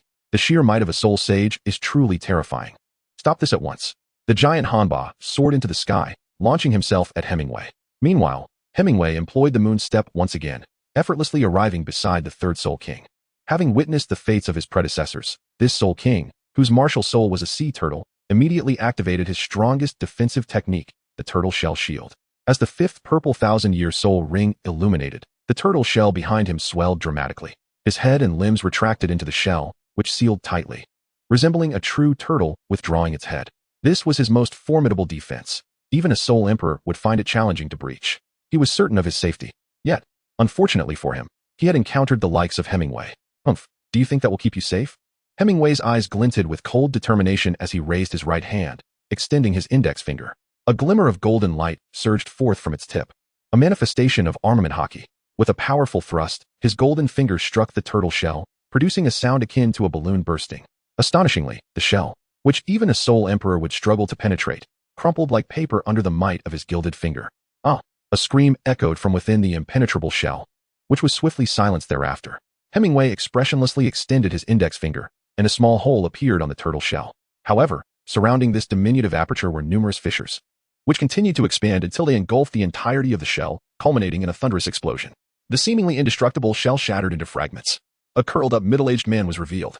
But at that moment, a gaping wound marred his back, and he had utterly lost his breath.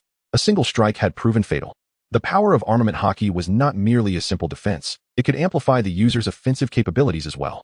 As the user honed their skills, various transformations could emerge. For instance, after that finger pierced the turtle shell, the residual armament hockey morphed into a subtle force that invaded his body, instantly shattering his internal organs. Thus, while it appeared that he merely bore a new wound, in truth, his insides had long since been reduced to a mass of pulpy flesh. Damn it! A fierce gust of wind rushed toward him, accompanied by a roar of fury. The giant-like Hanba bore a savage countenance, lunging toward him with his massive form. Standing at 5 meters tall, his presence was overwhelmingly oppressive, and Hemingway harbored no doubts about the formidable power concealed within that body. Yet, with great strength came a significant drawback, clumsiness, and a lack of agility.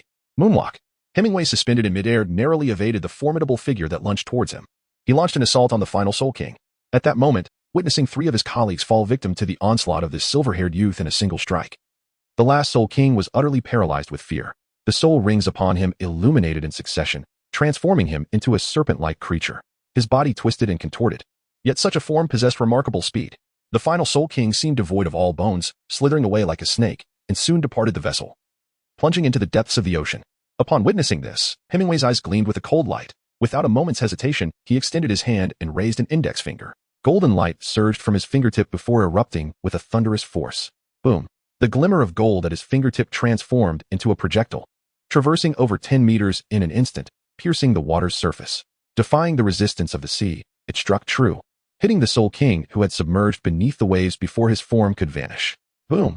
A towering spray of water erupted from the sea, scattering remnants of severed limbs and broken arms amidst the tumultuous waves, which splashed onto the deck, drenching the pirates who had been spectating, leaving them covered in filth and blood. The onlookers, having witnessed the chaos for an extended duration, were thrown into a state of utter panic. The anguished cries of despair filled the air as they beheld the demise of 4 of their most formidable commanders at the hands of Hemingway. As effortlessly as one might crush a chick, Hannibal's eyes blazed with fury, and a roar of impotent rage escaped his lips. He could scarcely fathom that in the blink of an eye, he had lost 4 of his most trusted generals. These were the very backbone of his forces, painstakingly cultivated into powerful soul warriors. The sudden loss of all four was a devastating blow. Chapter 21. The imminent battle begins. Witnessing the swift demise of his most capable generals, Hanabuz was engulfed in regret.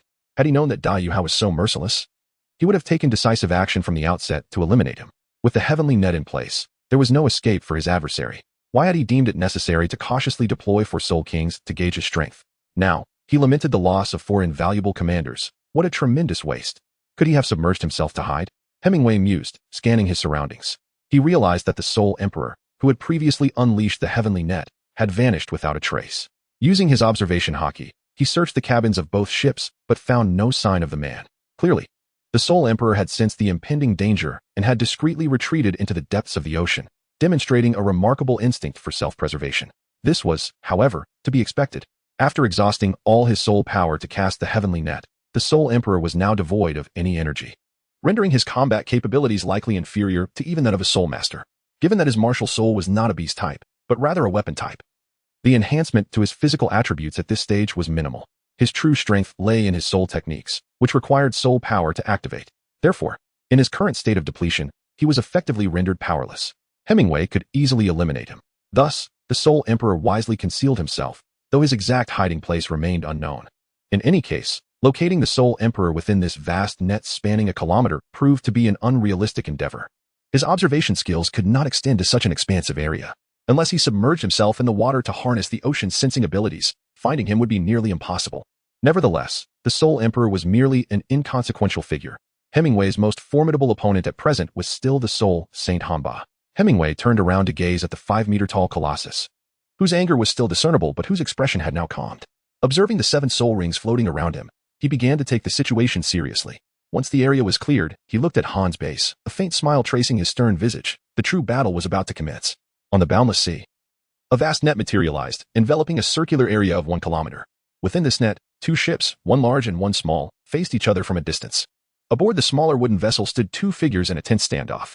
One was a 5-meter-tall giant, his body brimming with muscles and a face marked by ruggedness, resembling a devilishly muscular titan. The other was a youth of about 15 or 16, with long, snow-white hair that cascaded smoothly, complementing his exquisitely handsome face.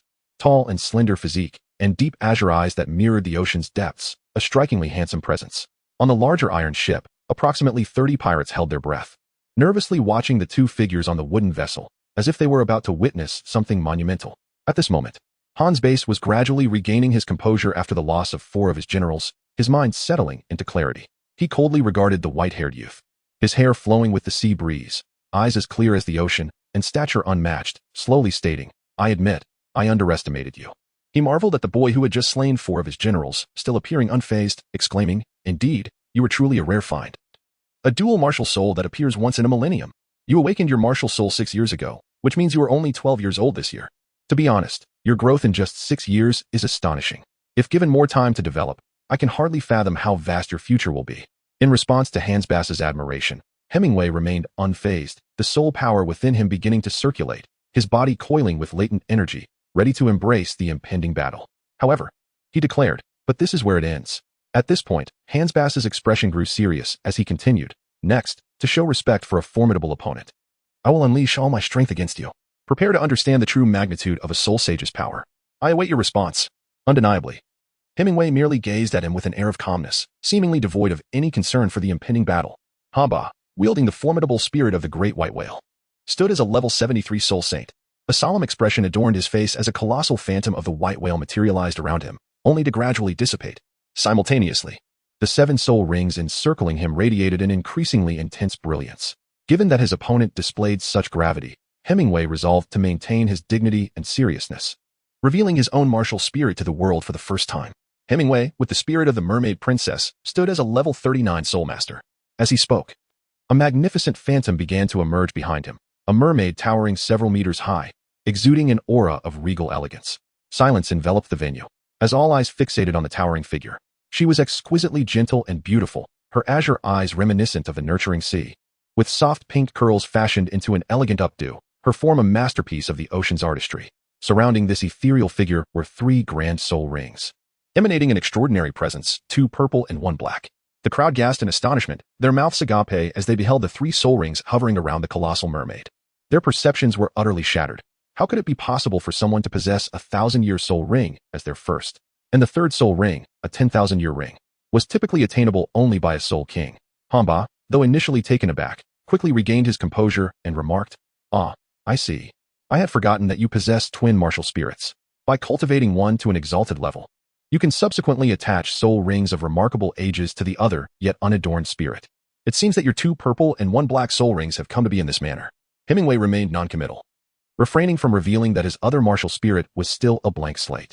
He had forcibly absorbed a highly advanced soul ring through sheer strength. After all, explaining such matters to an impending adversary was utterly futile. It was far more advantageous to maintain an air of mystery, instilling uncertainty about his own martial spirit.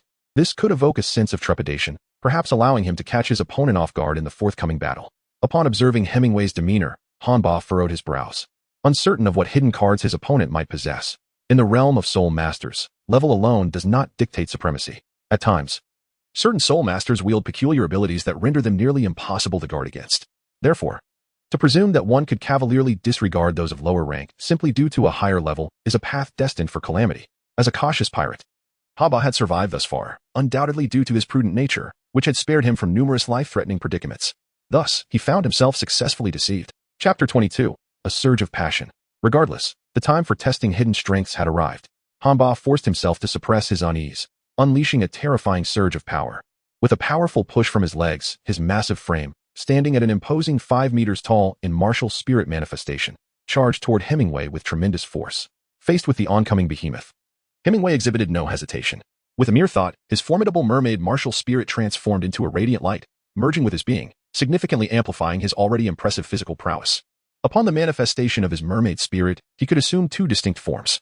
The first was a transformation into a colossal mermaid towering several meters high, resembling the majestic princess of the White Star.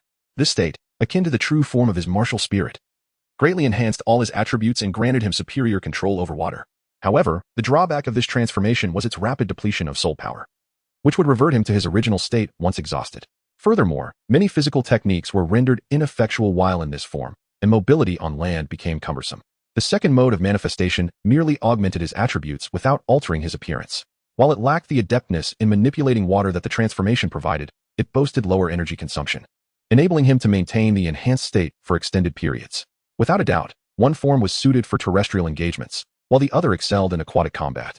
Had they found themselves submerged in the ocean, Hemingway would undoubtedly assume the form of the giant mermaid immediately. However, given the current battle was aboard a ship, the simpler augmentation mode was more advantageous, conserving soul power.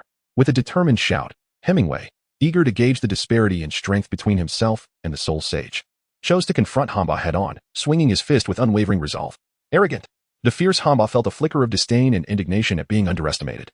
How audacious of Hemingway to challenge a formidable soul sage in direct confrontation, even in his martial spirit manifestation, without utilizing any soul techniques. The sheer might of his soul sage level, combined with the prowess of his whale spirit, an apex predator of the ocean, was not something a mere soul master could hope to rival. You will pay dearly for your arrogance. Impudent boy. Hanba's soul power surged within him as he swung his massive fist down upon Hemingway with ferocity. Hemingway stood his ground, returning the blow with unwavering resolve. Bang! The impact of 2 fists, one large and one small, collided with tremendous force. A terrifying gust of wind erupted from the point of contact, sweeping across the surrounding sea, causing the waves to rise and fall violently. Nearby, a colossal iron ship was pushed away, and even the wooden vessel beneath their feet lurched dangerously, nearly plunging into the depths of the ocean. The ferocity of their clash was unimaginable. After exchanging a punch, the towering figure of Hanba found himself involuntarily retreating, leaving behind a trail of cracked footprints on the deck. His massive fist was also bruised and bloodied, clearly showing signs of injury. In stark contrast, Hemingway, who seemed diminutive next to Hanba's imposing stature, remained as steadfast as a mountain, his feet firmly planted on the deck. Only the fissures forming around his feet indicated that absorbing the punch had not been an effortless feat. I actually lost. Hanba gazed at his bloodied knuckles, the searing pain rendering him incredulous. Despite his formidable strength, bolstered by his soul sage level and martial spirit, he found himself outmatched by this seemingly mere 3-ring soul master. What a terrifying physique. His gaze toward the white-haired youth across from him transformed entirely, as if he were beholding a genuine monster. How is this possible? The captain has been forced back? The pirates observing from the distant iron ship were left in disbelief, witnessing what should have been a certain victory turn into their captain's retreat. A soul sage losing in a contest of physical prowess to a mere soul master? Could this truly be the mark of a genuine prodigy? A monster. This was the impression that the pirates now held of the white-haired boy. It seemed that, at this moment, Hemingway's physical attributes, once enhanced by his martial spirit, were roughly equivalent to that of a soul sage. Slowly retracting his fist, he reflected on the arduous effort it took to withstand that punch. Hemingway realized that, in terms of sheer physical strength, disregarding soul techniques, he was indeed comparable to a soul sage. Of course, this assessment pertained solely to physical power, without factoring in the significance of soul techniques. Thus, in a full-fledged battle, it was uncertain whether he could truly contend with a soul sage. Unlike most soul masters, who derive their strength primarily from the soul skills granted by their soul rings, Hemingway's situation was distinct.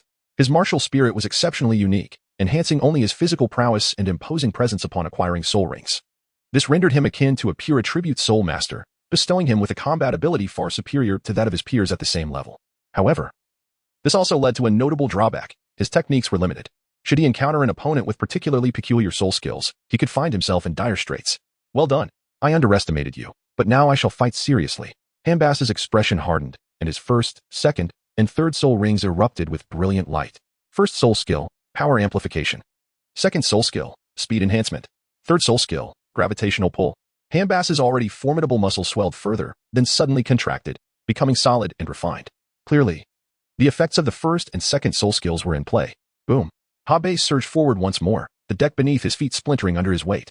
Faced with the oncoming onslaught of the 5-meter-tall giant, Hemingway, having just gauged his own strength, did not wish to confront him directly.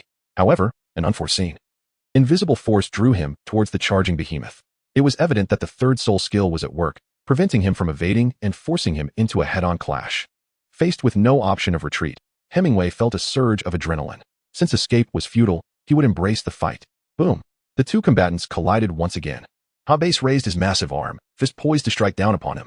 The howling wind and oppressive pressure left Hemingway with no doubt that a blow to his head would result in a fate akin to that of the Soul King he had previously dispatched, with bone and blood scattered across the ground. Thus, he raised his arm to counterattack, and their fists met with a resounding impact. Bang! Hemingway's expression shifted dramatically as he felt an overwhelming force emanating from the opponent's arm. This power was nearly 60% greater than before. How could this be? The first soul skill was merely a 10-year soul ring. How could it suddenly amplify strength by such a remarkable degree? Wait. Perhaps this was related to the speed enhancement of his second soul skill. With a quick mental shift, he soon discerned the connection between the two. In Chapter 23, The Battle of Men, the power enhancement from Hambas's first soul skill was certainly not as exaggerated as a 60% increase. After all, it was just a 10-year soul ring, and an enhancement of 20% would be quite commendable. The reason it felt as though he had become nearly 60% stronger was likely due to the acceleration provided by his second soul skill. As the saying goes, speed equates to power. The increase in speed brought about substantial kinetic energy, which was the key to the amplified strength of his punch. In a flash of realization, Hemingway, feeling the intense pain in his fist, resolved to utilize his armament haki. A golden radiance instantly enveloped his fist, swiftly spreading to his entire arm, as if it were clad in a layer of armor, significantly enhancing its destructive capability. With a shout, Hemingway raised his golden arm, and with a mere tremor, a terrifying force erupted forth. It instantly compelled Hamba to take a step back. Hemingway, emboldened by his newfound prowess, enveloped his other hand with the armament haki, transforming both arms into golden appendages that exuded an overwhelming aura. With fists clenched, he launched a ferocious assault upon the 5-meter-tall giant, left and right. His golden arms became mere blurs, relentlessly striking the towering figure with a barrage of punches. Bolstered by the armament haki, Hemingway's offensive capabilities surged, while his defensive prowess also saw a remarkable enhancement. This was merely the most rudimentary application of the haki. He had yet to unveil its more profound potential, reserved for a moment of surprise that had not yet arrived. Though Hanbas possessed a formidable physique, his size rendered him somewhat clumsy and unyielding. Thus, facing such a tempestuous flurry of strikes, he found himself in a state of disarray, and despite his best efforts to block and evade, he could not escape the brunt of a dozen blows. Fortunately, the augmentation provided by his martial spirit significantly bolstered his defenses, coupled with the enhancements from 2 of his soul skills, allowing him to withstand the onslaught without incurring severe damage. However, should the assault persist, the outcome would likely change. A glint of determination flashed in Hambas's eyes as he activated the 4th and 5th soul rings surrounding him. The 4th soul skill, Diamond Transformation. The 5th soul skill, Blue Scale Protection. In an instant, Hambas's imposing 5-meter frame began to contract, his bulging muscles refining into a compact form, yet his strength only intensified. Simultaneously, scales resembling those of fish began to sprout across his body, swiftly enveloping him entirely. These shimmering blue scales adorned him like a suit of armor. In the blink of an eye, the once towering giant had vanished, replaced by a 2-meter-tall figure, gaunt and entirely clad in blue scales. The clash of titans continued as the two engaged in their fierce battle. Hemingway felt an overwhelming surge of pressure as the opponent's physique, though diminished, paradoxically amplified his strength exponentially. The reduction in size rendered him remarkably agile, while the emergence of blue scales on his body endowed him with formidable defensive capabilities. No matter where Hemingway struck, the feedback was akin to hitting an impenetrable wall, as if his blows were landing upon solid iron.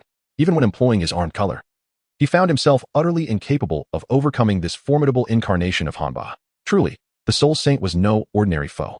Without even resorting to his martial spirit's true form, Hanba had activated merely the first 5 soul rings, leaving Hemingway momentarily at a loss. As the battle raged on, Hemingway was filled with profound reflections. Suddenly, Hanba's massive hand, adorned with blue scales, came crashing down upon his forehead. Fortunately, Hemingway had swiftly enveloped his head in armed color, and the blow merely struck the golden aura, inflicting no harm whatsoever.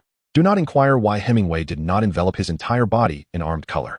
It is essential to understand that this ability is not a mere fabrication, but a unique power derived from his soul energy.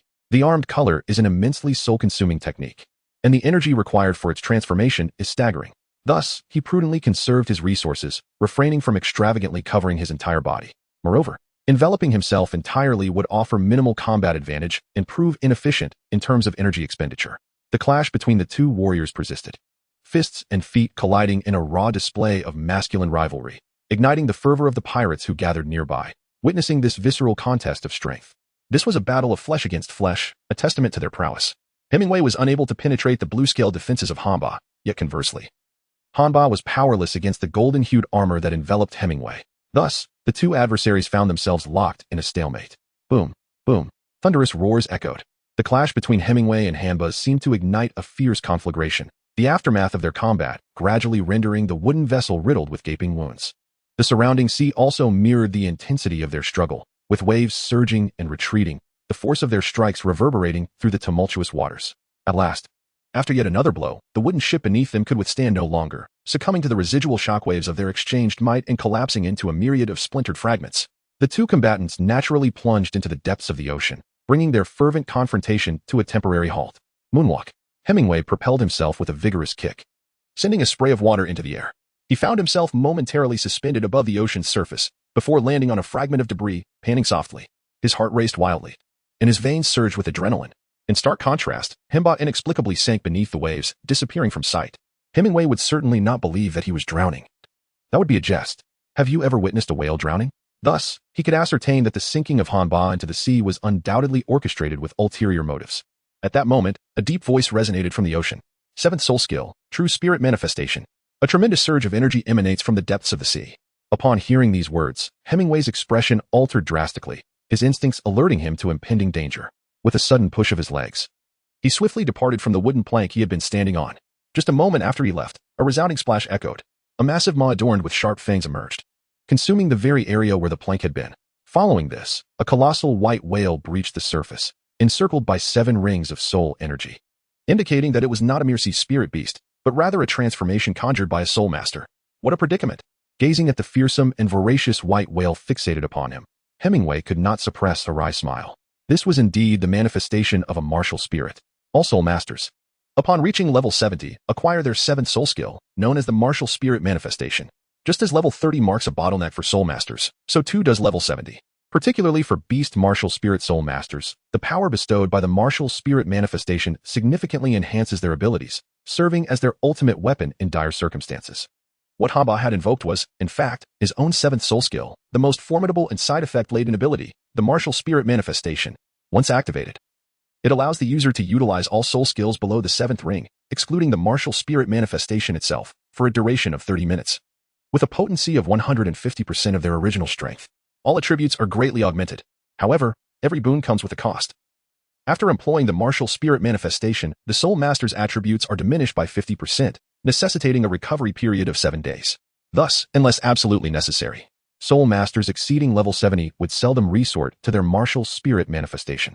Given that Hanba was compelled to use his martial spirit manifestation, it was evident that he felt utterly helpless against Hemingway and had resolved to risk everything for victory. Chapter 24, The Nemesis. Did you think you were the only one with a martial spirit manifestation? Contemplating the massive form of the white whale, Hemingway reasoned that merely augmenting his strength would place him at a disadvantage. Despite his reluctance to adopt that form, the current situation left him with no alternative. Transform. The silver-haired youth radiated a brilliant light, gradually enveloping his entire being. Then, with a sudden expansion, a resounding splash erupted. A majestic mermaid, towering several dozen meters high, emerged upon the water's surface, standing in opposition to the great white whale not far away. The martial spirit manifestation? How is this possible? You possess a martial spirit manifestation as well. Could it be that you are a soul sage? The great white whale, gazing upon the resplendent figure in the distance, with azure eyes deep and vast, reminiscent of the ocean's most exquisite creature, let out an involuntary gasp, producing a sound akin to that of a human. The colossal mermaid, an embodiment of Hemingway, remained silent. For the moment he uttered a sound. It would undoubtedly be a melodious song. This was rather disconcerting for someone who prided himself on his masculinity, as he felt that if he grew accustomed to it, he might awaken some extraordinary interest. No, this could not be the true manifestation of a martial soul. The great white whale carefully sensed its surroundings and suddenly realized that if it were indeed the genuine martial soul manifestation, its aura would have surged dramatically. It would not resemble its prior state so closely. Thus, this must not be the true martial soul manifestation, but merely a unique state of martial soul possession. Or perhaps it was a soul skill. Yet, despite this, the sight of the immense mermaid before him instilled a sense of pressure in Hanba. While size does not necessarily equate to strength, a larger form undoubtedly possesses considerable power. At present, he had transformed into the true form of the white whale martial soul, measuring approximately 30 meters in length. In contrast, the mermaid, embodying Hemingway, towered at several dozen meters high. Judging solely by size, Hanba had already lost. However, the true measure of combat prowess could only be determined through actual confrontation. A seasoned warrior like Hanba understood this principle, and he would not be easily intimidated by the mermaid form of Hemingway. Thus, he boldly initiated the assault. Sixth soul skill, tidal wave. The sixth soul ring around the massive white whale radiated brilliantly. Instantly, the sea within a kilometer of the net began to churn violently. The surface of the sea began to churn tumultuously, with the great white whale at its center, surrounded by a terrifying vortex. Not far off, the crew aboard the pirate ship witnessed the spectacle and hastily steered their vessel away, fully aware of their captain's formidable technique. The closer one approached, the more perilous it became. At last, as if the energy had been fully gathered, the enormous white whale arched its body and flicked its tail, generating a fearsome column of water that surged ominously toward Hemingway. Meanwhile, the colossal mermaid, embodying Hemingway, floated serenely upon the water's surface. Her fish tail submerged while her graceful upper body remained visible above the waves. The tumultuous waters surrounding her had no effect. Any tumultuous surge that approached within a few meters inexplicably ceased in its advance. The calm after the storm was a manifestation of the mermaid's innate ability. The ocean was her dominion. Faced with the oncoming torrents, the magnificent being raised her slender arm gracefully and gently waved it forward. With a resounding clap, the advancing columns of water dispersed, sending droplets soaring into the air. How could this be? Hanba was taken aback, realizing that his long-prepared attack had been effortlessly shattered with a mere gesture. Had he misjudged? Was this truly the manifestation of a martial spirit? Impossible. His instincts had not betrayed him. Unwilling to succumb to disbelief, Hanba summoned his soul power once more, activating his sixth soul skill, which allowed him to manipulate the sea. Crafting various assaults. Even among soul saints, he was a paragon, far from feeble. The sea surged tumultuously, transforming into serpentine forms that resembled living creatures, stretching several dozen meters in length. The serpents' tongues flickered as they writhed under the command of the great white whale, lunging towards the mermaid. In response to these serpents, the colossal mermaid merely raised her delicate hand, dismissively swatting them away. With a resounding crack, the seemingly formidable sea serpents disintegrated back into water with a mere gesture. Thus, Hanba finally discerned the crux of the matter. It was not that the opposing force was exceedingly strong, but rather that they wielded control over the water far superior to his own. Consequently, when faced with his water creations, they could be effortlessly dispersed with a single swipe. In the past, after awakening his martial soul, he had rarely encountered enemies of equal strength on the vast ocean, even among soul saints, where even the weaker soul fighters could occasionally stumble. Do not underestimate the ability to manipulate water. Hanba simply found himself unfortunate enough to confront Hemingway, who possessed the mermaid martial soul, a bane to his existence. Had he faced another opponent, the relentless onslaught of water would have proven far less manageable. If water manipulation was futile, then he would confront them head-on. With this realization, a fierce glint flashed in the great white whale's eyes as the surrounding waters surged violently to empower him. With a mouthful of sharp teeth, he charged at the immense mermaid with lightning speed, intent on engaging in close combat. Now, with his martial soul awakened, not only could he unleash all his soul skills at will, but his attributes had also received a significant boost. Hanba was confident that he could capture her. Unbeknownst to him, Hemingway welcomed the charging whale with delight rather than alarm. Oh, you wish to engage in hand-to-hand combat. Excellent. That is precisely the type of battle he relished. Despite her current appearance as the delicate White Star Princess, one should not be deceived by her seemingly fragile exterior. Her towering figure, soaring dozens of meters high, was far from mere decoration. Boom. The massive white whale collided with the mermaid. Yet she effortlessly deflected the impact with a wave of her hand. The great white whale shimmered, its body adorned with blue scales, significantly enhancing its strength. With lightning speed, it lunged forward, teeth bared, aiming to sink them into the mermaid's proud bosom without a hint of hesitation. The enormous mermaid instinctively furrowed her brows, unwilling to be bitten. However, it was too late to block with her hand, but fortunately, she had her armed color to rely upon. In an instant, a golden aura enveloped her chest. Boom. Crack. The great white whale's toothy maw clamped down, producing a resounding noise that illustrated its terrifying power. Had it made contact, her flesh would have surely been within its grasp. Chapter 25. Fierce Battle. The great white whale opened its maw full of sharp teeth and bit down. Fortunately, the golden armed color activated just in time, forming a layer of golden light that enveloped her softness, transforming it into impenetrable armor. The whale felt nothing but hardness beneath its teeth, as if it had bitten into solid steel. Crack. The formidable armed color shattered the whale's jagged teeth. Roar. The great white whale let out a mournful cry, feeling not only the pain of its shattered teeth, but also a buzzing in its head from the recoil. Now, a fierce glint shone in the mermaid's azure eyes as her elegantly long right arm extended, two slender fingers glowing with golden light, aiming to pierce the whale's blowhole. If she succeeded, the armed color would penetrate directly into the whale's body, targeting its brain for a lethal strike. Not today. Sensing the imminent threat, the great white whale instinctively gathered its soul power, compressing it to the limit, and unleashed it through its blowhole. Boom. A brilliant blue beam erupted from the whale's blowhole. This attack, fueled by Hambus's highly concentrated soul power, created a terrifying shockwave that radiated in all directions. Before the mermaid's fingers could penetrate the blowhole, they were repelled by the sudden explosion of the blue light, sending her magnificent form hurtling through the air. Her beautiful pink tail glistening as she soared gracefully, resembling a fish leaping from the water. Yet, despite the elegance of the scene, it was far from advantageous for Hemingway, as he found himself suspended in midair, unable to leverage his position. Even attempting to use his moon step for aerial movement was futile, as he lacked legs, one of the drawbacks of his mermaid transformation. Alas, there was no choice. Watching the blowhole gather light once more below, it was evident the whale intended to strike while he was airborne.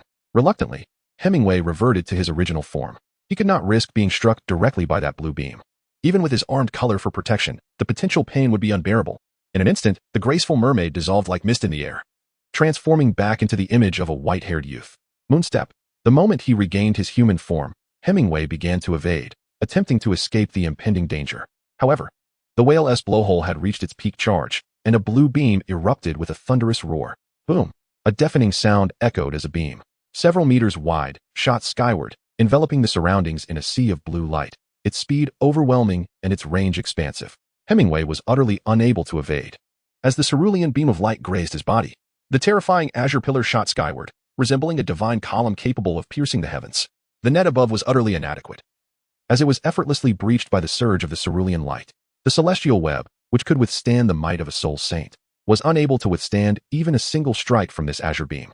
Hemingway was drenched in cold sweat, profoundly relieved that he had not overstepped moments ago. Otherwise, even with the protection of armed color, a direct hit from that cerulean beam would likely have left him gravely injured, particularly now, despite having narrowly avoided a direct strike.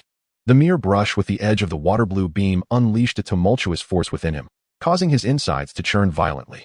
A trickle of blood involuntarily seeped from the corner of his mouth.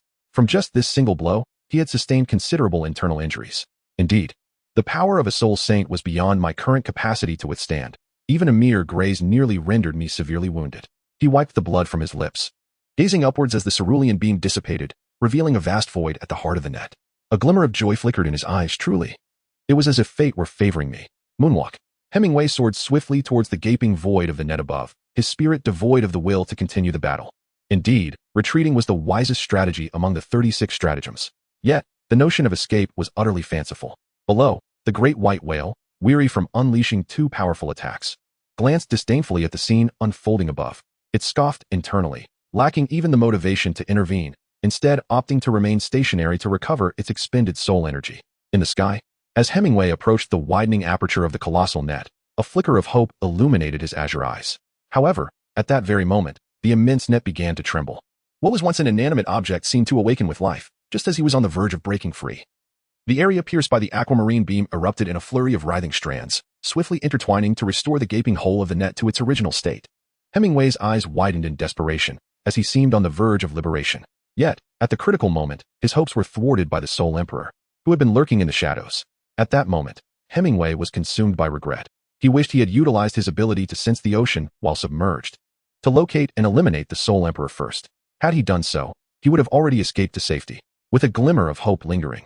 Hemingway executed a powerful kick into the air. A golden slash tore through the atmosphere, striking fiercely against the seemingly impenetrable web. The impact reverberated, creating ripples across its surface. However, this layer of what appeared to be a fragile net remained remarkably resilient, showing no signs of yielding to his assault. In that moment, Hemingway could not help but reflect on the terrifying might of the water blue beam unleashed by Hanbase moments ago. Had he not promptly withdrawn from his transformation, being struck directly by that beam would have undoubtedly resulted in severe injury or worse. Even the armor of Haki would have provided little protection, as the disparity in their levels was insurmountable. Hemingway now stands as merely a 39th level soul master, capable of wielding the Navy's 6 styles through sheer physical prowess and employing the unique characteristics of armed color Haki to force him out of his martial soul's true form. This accomplishment is indeed remarkable. Had it not been for the mermaid state, which allows for the manipulation of seawater and thus nullifies Hanbase's advantage of controlling the ocean, the battle would have concluded long ago, right when Hanba manifested his martial soul's true form. Chapter 26. Pretentiousness. After considerable effort, it became evident that breaking through this intricate web of defenses was an insurmountable challenge.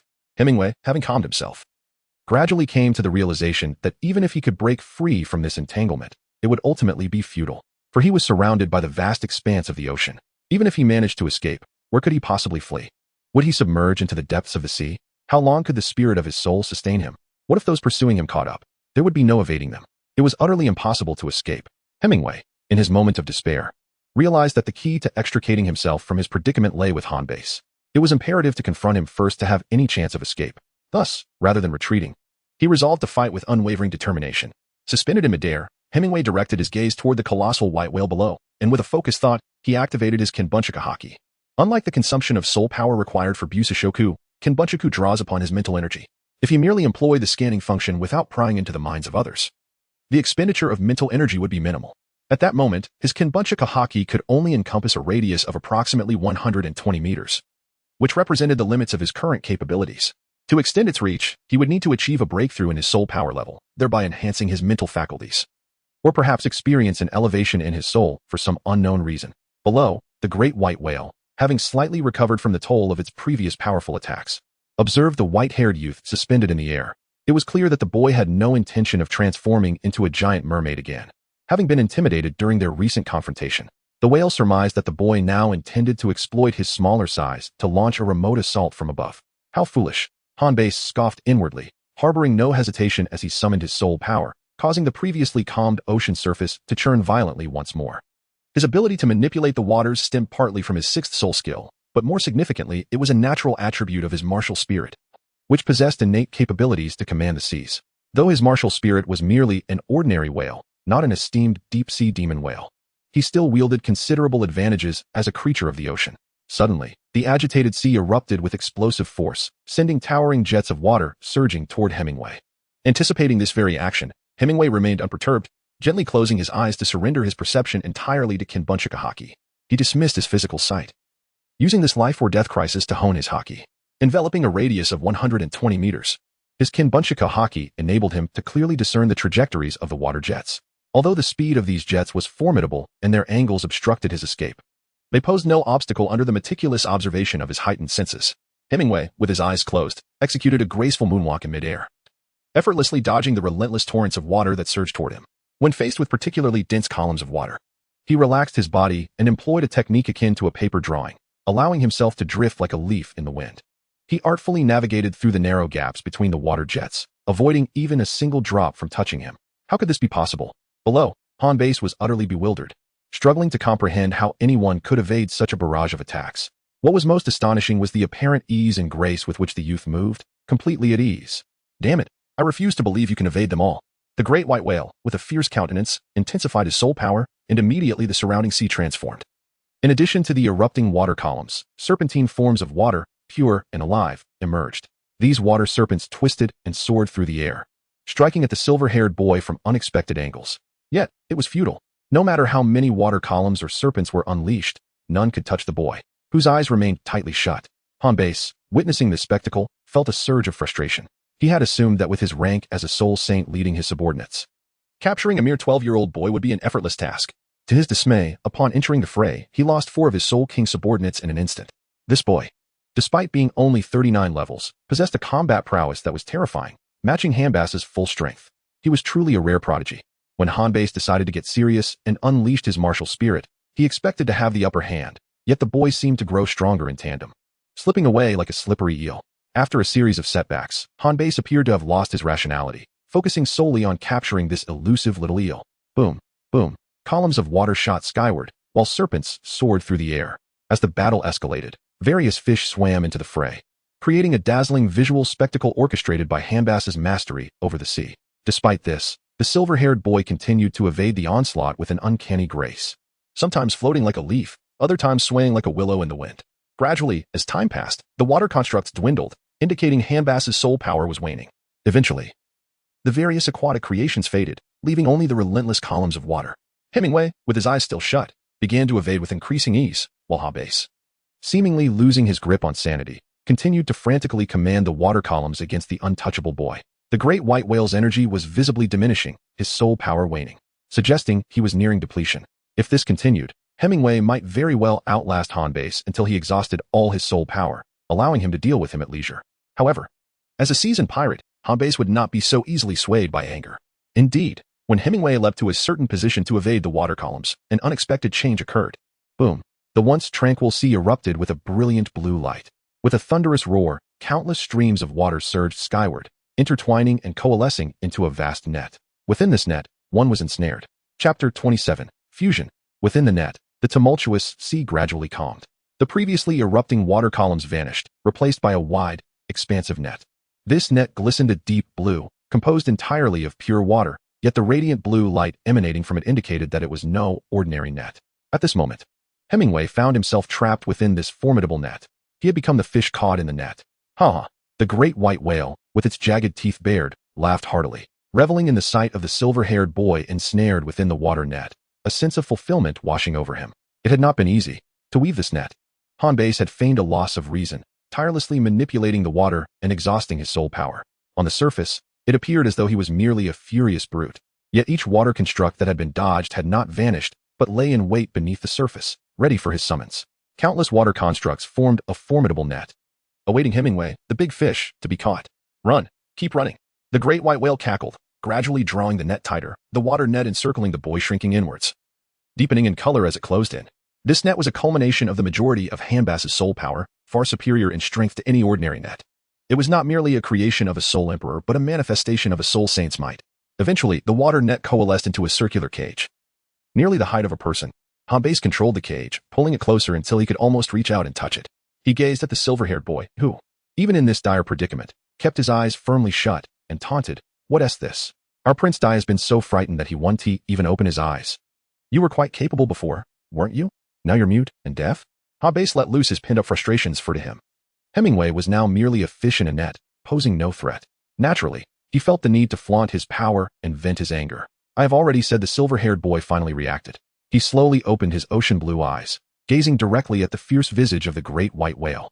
Observing its triumphant posture with a detached tone, "Dai Yuhao is dead. I am Hemingway." With that declaration, he extended a finger, its golden tip swiftly and deliberately piercing through the gaps in the cage to touch the whale's forehead. The sixth ultimate technique, Six King's Spear. A chilling sensation surged through the depths of Hanbase's soul. His enormous pupils shrank to the size of pinpricks as he perceived an unparalleled sharpness penetrating his forehead, invading his very essence. In that instant, a torrent of memories from Hanbase's life flashed before him like lightning. From his first moments of existence to his life as a pirate, the initial reluctance to take lives, gradually becoming numb and accustomed to the bloodshed, relentlessly plundering merchant vessels of yore, pillaging the fishermen inhabiting the nearby isles, committing heinous acts of murder, robbery, and violation without remorse. If this world indeed operates under the principles of justice and retribution, his demise would be a mere trifle. A soft sound, reminiscent of a bubble bursting, echoed through the air. Hemingway slowly withdrew his hand. The massive white whale before him appeared intact, yet its two enormous eyes were gradually losing their luster. The radiant glow emanating from the water net that confined him began to dim, relinquishing the control of its master's will. The soul power started to dissipate, returning to the universe, and as a result, the water-formed net gradually disintegrated, ultimately transforming back into ordinary seawater that fell back into the ocean. With the final sound of splashing water, the once tumultuous sea finally settled into a profound tranquility. In the distance, at the periphery of the expansive net, a colossal pirate ship lay anchored. Numerous pirates gazed at the eerily calm sea, a strange sense of unease creeping into their hearts. Especially upon witnessing the motionless form of their captain transformed into the gigantic white whale, a sense of dread washed over them. An inexplicable foreboding loomed. Could it be? No. Impossible. Absolutely impossible. Their leader was a soul saint. How could he possibly be defeated by merely a soul sovereign? Absolutely inconceivable. The pirates, deep in their subconscious, refused to accept such an unfathomable notion. Indeed, combat is the unparalleled path to strengthening one's power. Observing the enormous white whale before him, whose once vibrant eyes had lost their brilliance and whose vast body began to slowly dissolve, Hemingway could not help but feel a mixture of emotions regarding his recent gains. Not long ago, he had resolutely decided to fight with everything he had. Closing his eyes, he surrendered his senses entirely to the observation haki, which allowed him to evade incessantly. Not only had his mastery of observation haki become increasingly proficient, but even the well-practiced Navy 6 styles began to meld seamlessly through continuous evasion. Gradually, he immersed himself wholly in a unique state that resembled enlightenment. He felt as though his past learning was being renewed continuously, yielding a myriad of remarkable insights. Ultimately, not only did his observation haki ascend to a new realm, allowing him to vaguely foresee the enemy's next move, but the Navy 6 styles also achieved complete integration. This culminated in the creation of an ultimate technique. The Six Kings Gun. The so-called Six Kings Gun is a technique that harnesses all of one's internal power. An ordinary person utilizes only a small fraction of their bodily strength, while a significant portion remains untapped. This technique serves to channel that dormant power, liberating the body from its instinctual limitations, unleashing hidden energy in an instant. Thus, it generates a force that far exceeds normal levels, multiplying power several or even dozens of times. The earlier gentle gesture was not merely a simple point. It was, in fact, a culmination of all his strength, meticulously compressed and condensed to a single point at his fingertip. From this, a terrifying power was unleashed. When that point of force struck the forehead of the great white whale, it erupted instantaneously. A fierce and violent shockwave surged through, engulfing the whale's entire being without affording any chance of defense or reaction. In that moment, it obliterated everything within. Life was severed. On the surface, the whale, transformed into Hanba, appeared unscathed. Yet internally, every organ and bone had been reduced to mere remnants of flesh and blood by Hemingway's seemingly casual touch.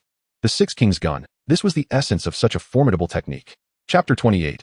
Silent tears flowing like rivers. The enormous white whale gradually began to shrink, ultimately reverting back to Hanba's form. However, at this moment, his eyes were wide open, his expression a mix of disbelief and perhaps a sense of relief. He gazed at the seemingly intact body of the soul saint, which, in reality, had already devolved into a puddle of mangled flesh. Hemingway sighed, reflecting on the solitude of a once great soul. As a revered spirit of the past, your journey to the underworld seems rather lonely. Allow your subordinates to accompany you on this path. As he spoke, a radiant glow enveloped him, transforming into the exquisite form of the mermaid princess, Bai Xing. Her lower half, adorned with a gradient of pink, glided silently through the water, awakening the ocean's latent powers. Her azure eyes gazed towards the distant edge of the net, fixated on the grand ship, observing the panicked pirates who had witnessed their leader revert to human form. Now a lifeless body adrift on the surface. With a graceful flick of her magnificent pink tail, droplets of water cascaded from its nearly translucent tip, creating a mesmerizing spectacle. A powerful wave surged forth, propelled by the movement of her tail, sweeping violently towards the pirate ship. The ferocity of the tide engulfed the vessel, unleashing a horrific force that claimed the lives of all aboard. This was the innate ability of the mermaid's spirit to command the ocean. With a mere flick of her beautiful tail, she could summon calamities from the sea. However, such abilities required the expenditure of soul energy. They could not manifest from nothingness. The potency of each technique was directly proportional to the energy expended. The more energy provided, the more formidable the resulting force. Currently, Hemingway's control over the ocean was confined to this limited domain within the net. In the face of the boundless sea, his power felt insignificantly small. With the minions dispatched, only one remained. Hemingway clapped his hands, and, under the influence of a power he had activated in secrecy, the water in the distance began to whirl. Gradually, a cage formed entirely of water emerged, revealing an elder trapped within, his eyes shut tight. This was the sole emperor who had vanished into the depths after initiating the net. Having learned from his past misadventures in the vast ocean, Hemingway spared the elder's life solely to serve as his guide through the waters. He had grown weary of aimlessly drifting without knowing the way. In his mind, a sole emperor, having served as a deputy captain and lived a lifetime as a pirate, would surely possess the knowledge to read nautical charts and direct him accurately. As for the possibility of the elder's non-cooperation or deliberate misdirection, That was a concern for another time. Hemingway asserted that under the influence of his vivid experiences, no one could feign pretense or engage in deceitful trickery in his presence.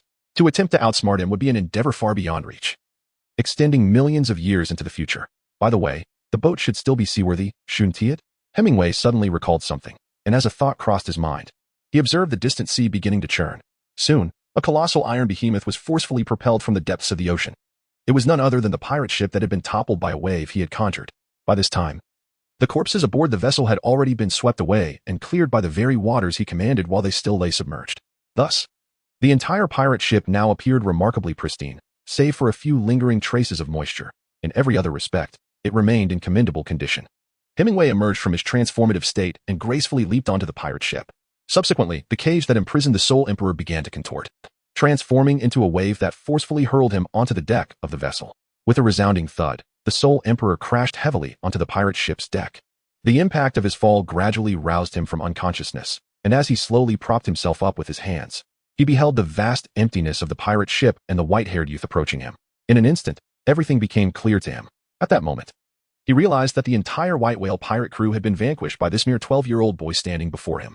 Even the captain, a soul saint, had met a tragic end at the hands of this white-haired youth.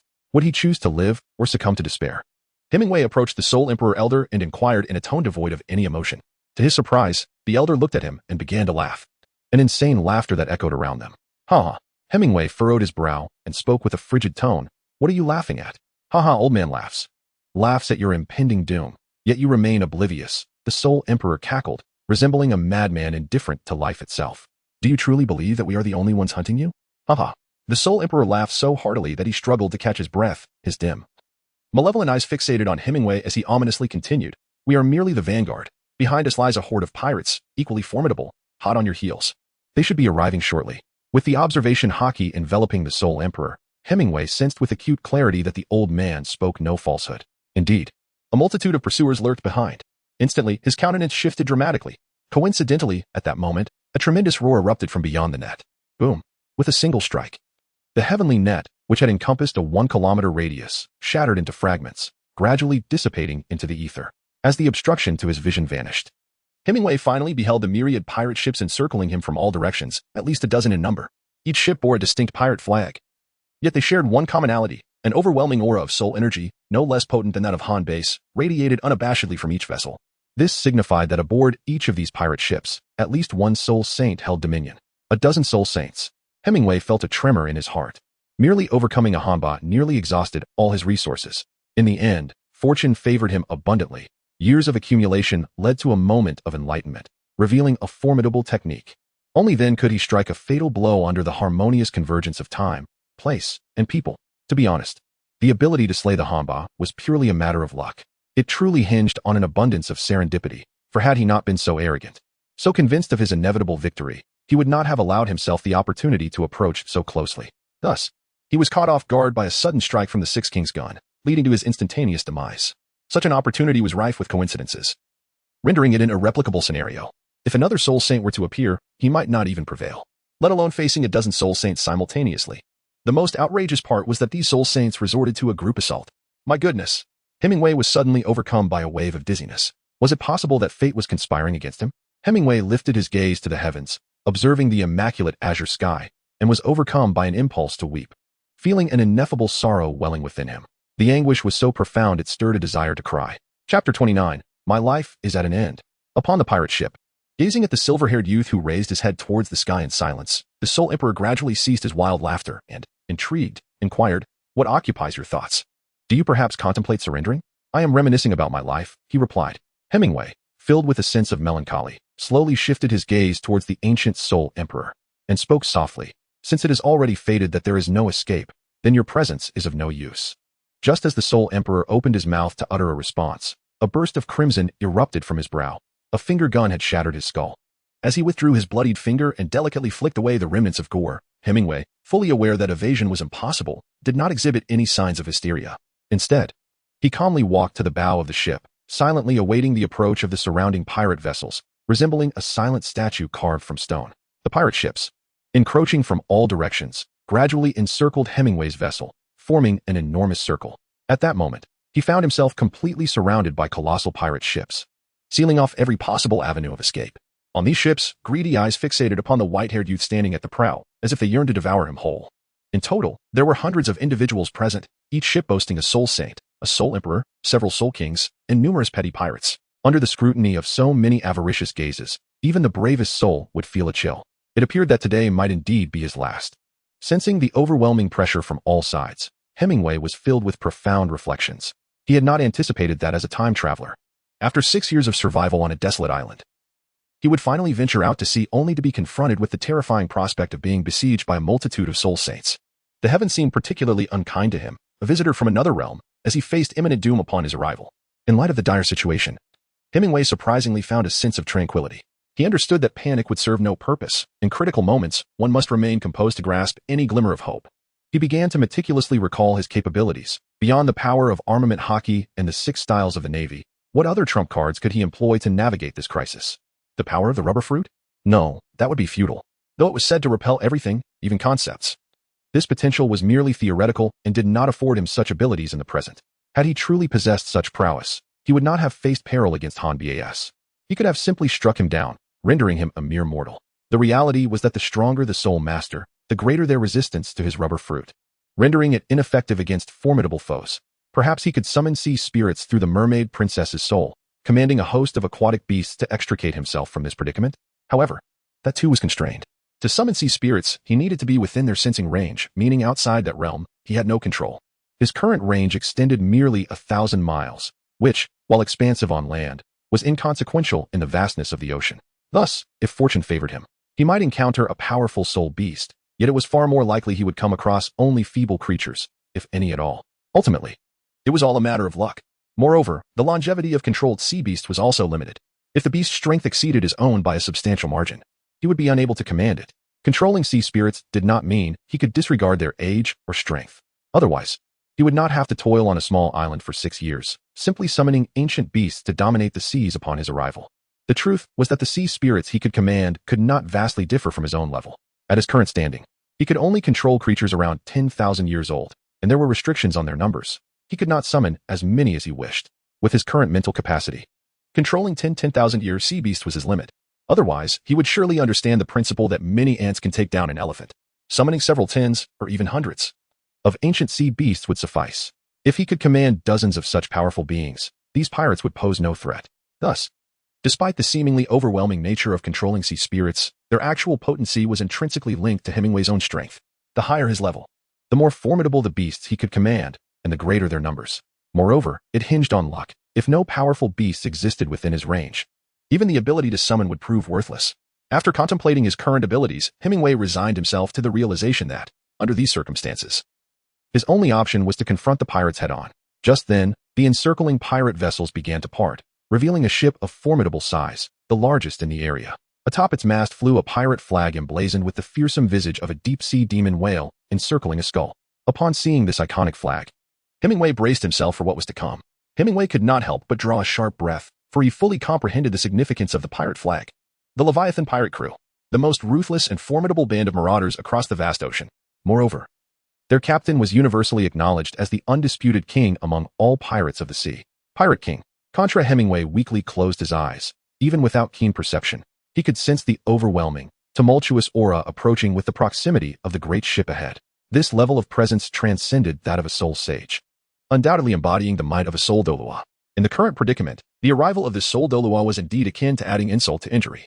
Accompanied by a multitude of soul sages, numerous soul emperors, several soul kings, and countless lower-tier soul masters, the situation was dire. Hemingway could discern that the pirates had nearly mobilized their entire forces to capture him. The Stellar Empire has indeed invested a considerable amount in this endeavor. Hemingway revealed a faint bitter smile at the corner of his mouth. Is it really necessary to pursue a mere soul master, a trivial 12-year-old boy? You pirates lack a sense of chivalry. At this moment, the purple giant whale was filled with exhilaration, for the bounty target lay right before him.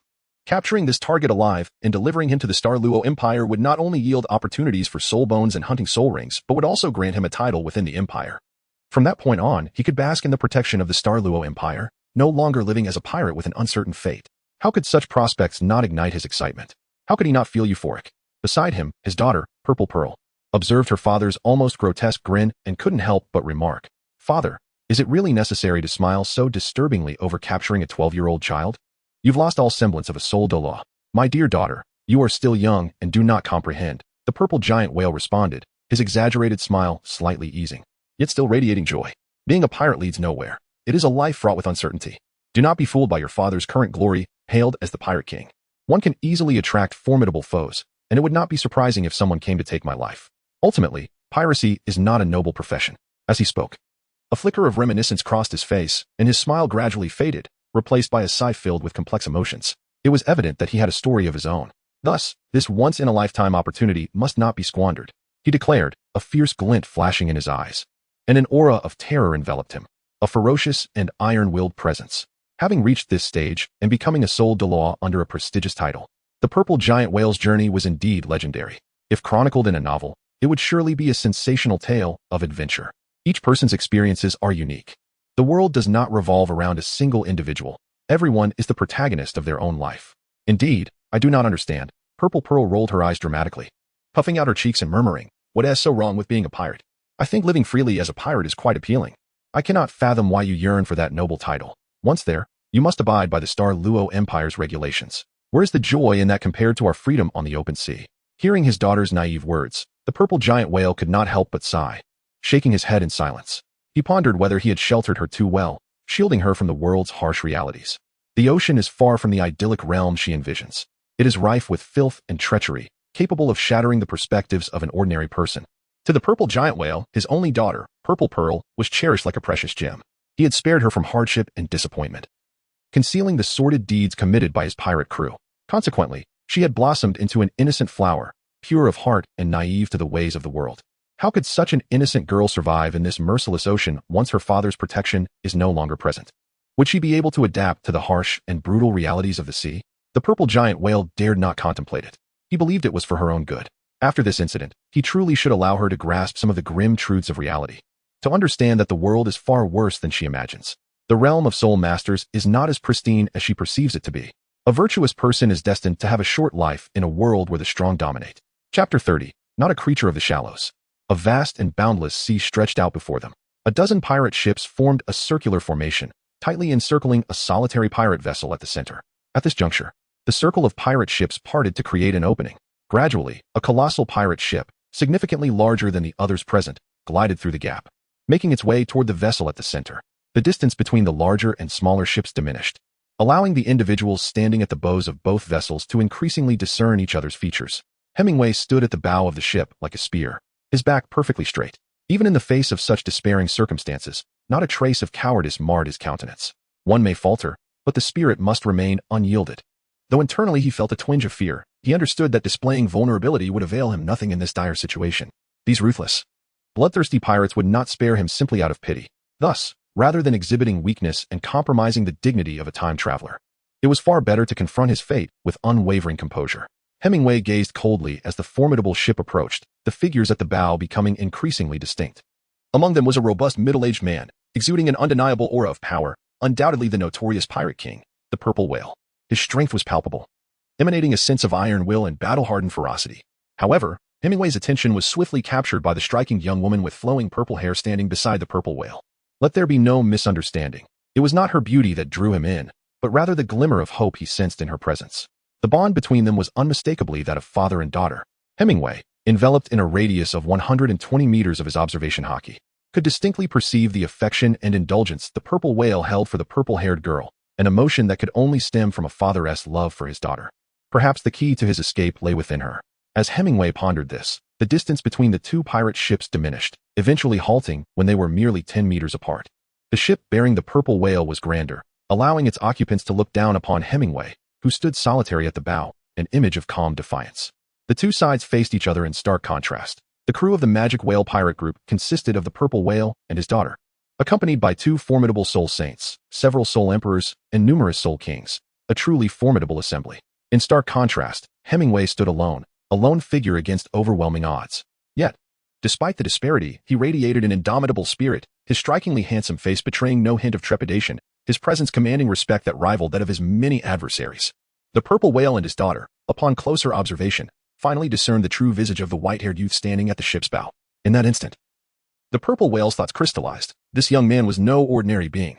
Having traversed the seas for decades, he had never encountered someone with such a uniquely commanding presence. It was as though he was a born champion, standing unwavering against the tempest, impervious to the fiercest storms. Should he survive this encounter, his future potential was boundless. While the purple whale contemplated this, his daughter, Pearl, was captivated by a simpler thought. How striking he was, exuding a captivating masculinity. Though not a frivolous girl, she could not help but feel a sense of awe at the young man's resolute demeanor, unyielding even in the face of overwhelming strength. All her life, sheltered by her father, a sole Douluo, she had encountered men who were sycophantic and obsequious, leading her to develop a certain disdain for them. Yet, in this moment, her preconceived notions shattered. This was a man unlike any she had known. And within her violet eyes flickered a hint of confusion and excitement. Her heart raced with an unfamiliar sensation, the first stirrings of infatuation. After a prolonged silence, it was the purple whale who broke the tension. To be honest, you are utterly different from what I had envisioned, he remarked, his gaze fixed on the defiant youth. I expected you to be flustered in this situation, yet you stand here with such composure. Truly, a hero emerges in youth. Hemingway's azure eyes remained unperturbed as he replied, even so, surrendering without a fight is simply out of the question. The purple whale surveyed the scattered corpses upon the surface of the sea, a flicker of shock crossing his features as he noted. It appears you have caused quite a stir, even managing to eliminate a soul saint. While there may be some trickery involved, it is evident your talent is formidable. If given a decade or so, you might well surpass even me. The respect in the purple whale's gaze shifted, a sense of admiration blossoming within him. Had it not been for the importance of his own title, he might have considered recruiting this young prodigy into his ranks, perhaps even grooming him as a successor. The potential of such a talent was immeasurable. Yet, he felt a pang of regret as he looked at Hemingway, lamenting the fate of a once brilliant talent now on the brink of extinguishment. It seems you are destined to resist capture, he sighed, observing the resolute youth before him. Very well, I shall personally take you into custody. It would not be a disgrace for a sole Douluo to capture you. With that, the purple whale resolved to act, driven by a dual purpose, to prevent Hemingway from taking his own life in despair and to ensure that such a promising talent did not fall to the hands of lesser foes. After all, it was his honor as a sole Luo and pirate king to conclude this encounter, safeguarding the future of a potential genius. Hemingway, upon witnessing the purple giant whale's intention to personally subdue him, felt an unexpected surge of delight within. He was acutely aware that he was no match for the sole Luo and had other plans in mind. While he could barely contend with the soul saint, the prospect of facing a formidable sole Luo, particularly one of the offensive type, seemed ludicrous. Merely enduring a few strikes would be an achievement. Most critically, his soul power had already been significantly depleted after the earlier fierce battle, leaving him somewhat fatigued. Fortunately, his long-standing regimen of gravity training endowed him with remarkable stamina. While he lacked many attributes, his durability was a notable strength, allowing him to withstand the physical toll, though the consumption of his soul power posed a grave challenge. At that moment, he estimated that his internal soul power was reduced to merely 20 to 30% of its peak capacity. Facing the sole Luo in such a state left him uncertain about how many attacks he could endure, hoping he would not be dispatched with a single encounter. Yet, Hemingway harbored ulterior motives. The purple giant whale's decision to take matters into his own hands precisely aligned with his intentions, bolstering his confidence in the likelihood of his forthcoming plan's success. With a thunderous leap, the purple giant whale soared over 10 meters, landing on the vessel occupied by Hemingway. The surrounding pirates, witnessing their captain's resolve, made no objections, quietly maneuvering the ship to a safer distance to avoid interfering with the impending clash. They halted their vessel approximately several dozen meters away from the center of the action, turning their attention to the unfolding spectacle. Meanwhile, Purple Pearl, observing her father's determination, cast a concerned glance towards the silver-haired youth, silently hoping her father would exercise restraint. Standing at the bow of the ship, Hemingway turned to face the towering middle-aged man not far from him, his soul power surging with intensity. A whirlwind of energy enveloped him, making his attire flutter dramatically, exuding an air of grandeur. The purple giant whale, smiling, clearly regarded the confrontation with nonchalance. However, out of respect for the young man, he chose to manifest his martial spirit. A colossal phantom of a sapphire-hued whale materialized around him before merging into his being. Instantly, his muscles swelled, elevating his stature to 3 meters, his skin transforming to a deep blue, radiating an aura far surpassing that of the previous soul saint, Han Bas, who also bore a whale martial spirit. The purple giant whale's martial spirit was no ordinary whale. It was the noble deep-sea demon whale, which lent its name to the pirate crew. Possessing such a formidable aquatic spirit undoubtedly explained the whale's remarkable achievements. In a world that places immense value on bloodline and innate talent, the quality of one's martial spirit often dictates their future success. The Douluo continent is a realm where lineage reigns supreme. Tales of those with inferior martial spirits rising to greatness are but figments of dreams. Simultaneously, 8 soul rings, white, yellow, purple, and black, materialized around the purple giant whale, emanating an overwhelming sense of dread. Hemingway felt the overwhelming pressure of terror, and a heaviness settled in his heart. The prowess of the soul warrior was indeed formidable. He hoped that he would not falter after just a few rounds. Otherwise, it would be truly lamentable. To engage in battle with the soul warrior, even in defeat, would still be a matter of honor. While secretly calculating in his mind, Hemingway let out a hearty laugh. Exuding the bold and carefree spirit of a man, this demeanor inevitably drew the admiration of the surrounding pirates, who regarded him with newfound respect for his composure in the face of the soul warrior. Not to mention, this mindset alone was enough to catch anyone's eye. As for the gaze of the purple pearl upon him, it appeared even more enchanting. As she quietly resolved to take action, she planned to seize the opportunity to secretly free him when he was captured. Such a man should not be reduced to a mere breeding tool. Come, please bestow your teachings. A colossal phantom of a mermaid materialized behind Hemingway, only to vanish moments later, as he instantaneously activated his martial spirit. The 3 soul rings that should have surrounded him did not manifest, as he deliberately controlled their appearance. With a powerful push from his feet, he charged forward, disregarding the disparity in their strengths. Allow me to witness the true might of the soul Douluo. The purple giant whale gazed upon the approaching youth, unable to suppress a flicker of admiration in his eyes. He mused, the prowess aside, this courage is commendable. Yet, despite his thoughts, he harbored no intention of showing mercy. Faced with the onslaught of the white-haired boy, the purple giant whale refrained from unleashing his soul abilities in a bid to subdue him.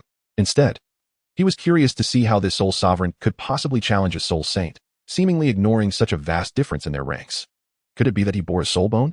Given Hemingway's noble lineage, having the royal blood of 2 nations, the presence of a soul bone on him was not entirely implausible. Hemingway surged forward, a radiant golden light emanating from his right arm. The formidable hockey enveloped his limb as he unleashed a powerful punch aimed directly at the chest of the colossal purple whale. This strike was delivered with complete abandon, showcasing the full extent of his strength. Despite sensing the ferocity of the blow, the purple whale, relying on its status as a soul Douluo, stood firm without evading or dodging. Thus, it endured the full impact of Hemingway's punch. Boom! The fist, resembling one forged from gold, collided brutally with the whale's robust chest. A violent gust of wind erupted from the point of contact, causing the deck beneath the whale's feet to shatter explosively.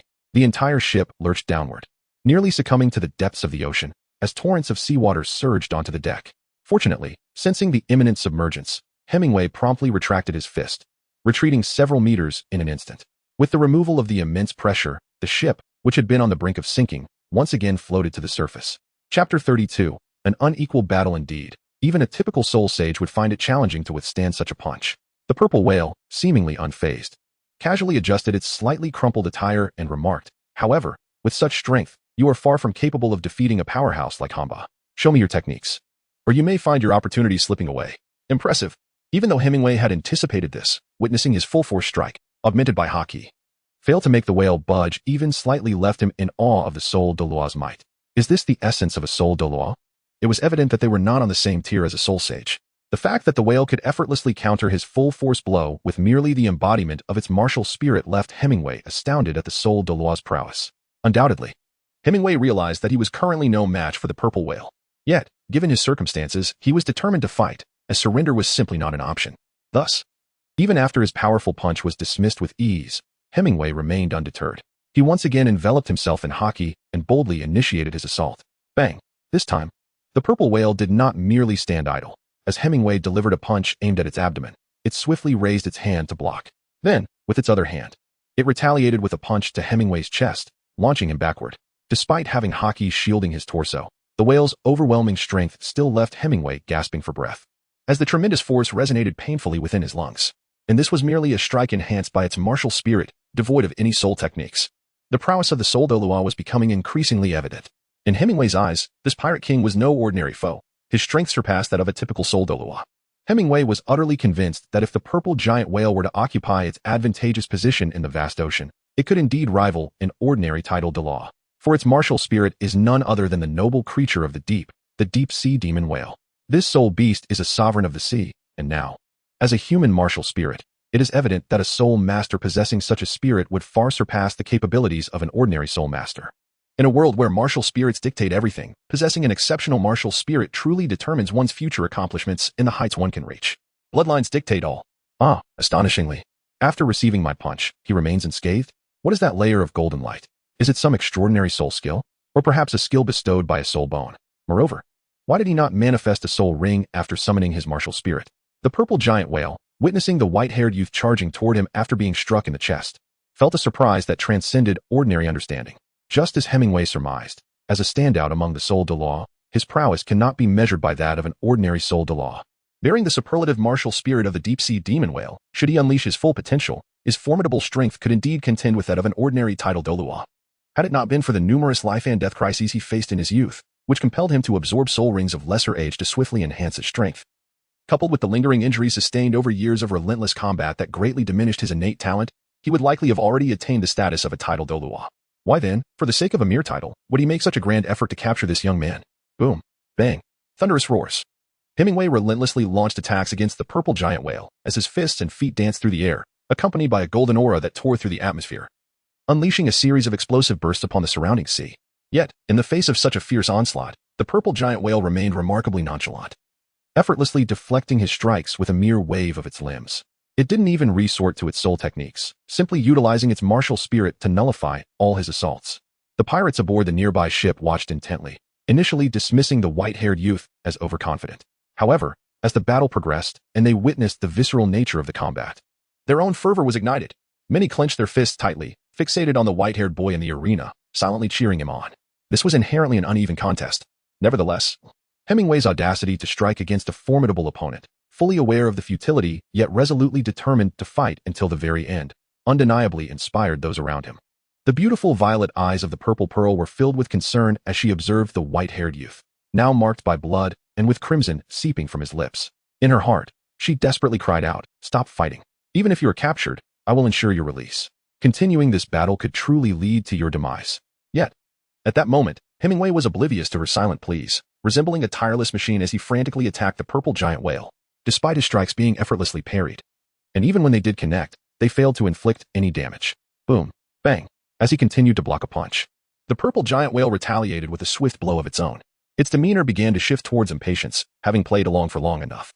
It decided to bring the battle to a close. Meanwhile, with the heightened awareness granted by his observation haki, Hemingway sensed the whale's intention to employ a soul technique to swiftly conclude the confrontation. A surge of excitement coursed through him, for he knew that the opportunity he had long awaited was finally at hand. "Kid, it's time for me to get serious. If you have any tricks left, now is the moment to unveil them, or you will miss your chance," declared the purple giant whale, its expression growing increasingly grave as the 8 soul rings, white, yellow, purple, and black, surrounding its form became strikingly vivid. It was evident that it was preparing to unleash its soul technique. "I have one final move."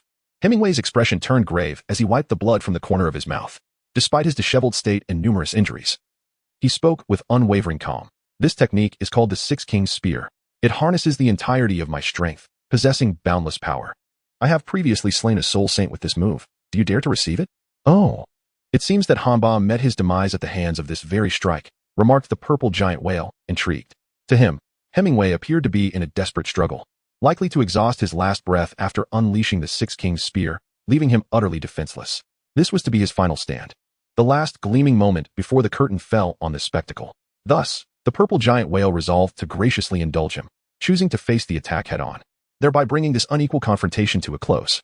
The surrounding pirates, sensing the gravity of the situation, quickly gathered their wits, their anxious gazes fixed upon the unfolding battle, aware that this strike would signal the end. Meanwhile, the purple pearl clasped her hands tightly in prayer, her violet eyes intensely focused on the not-so-broad back of the silver-haired youth, mirroring the concern of a maiden for her beloved. However, the attention of those around was wholly captivated by the clash, leaving no one to notice her unusual demeanor.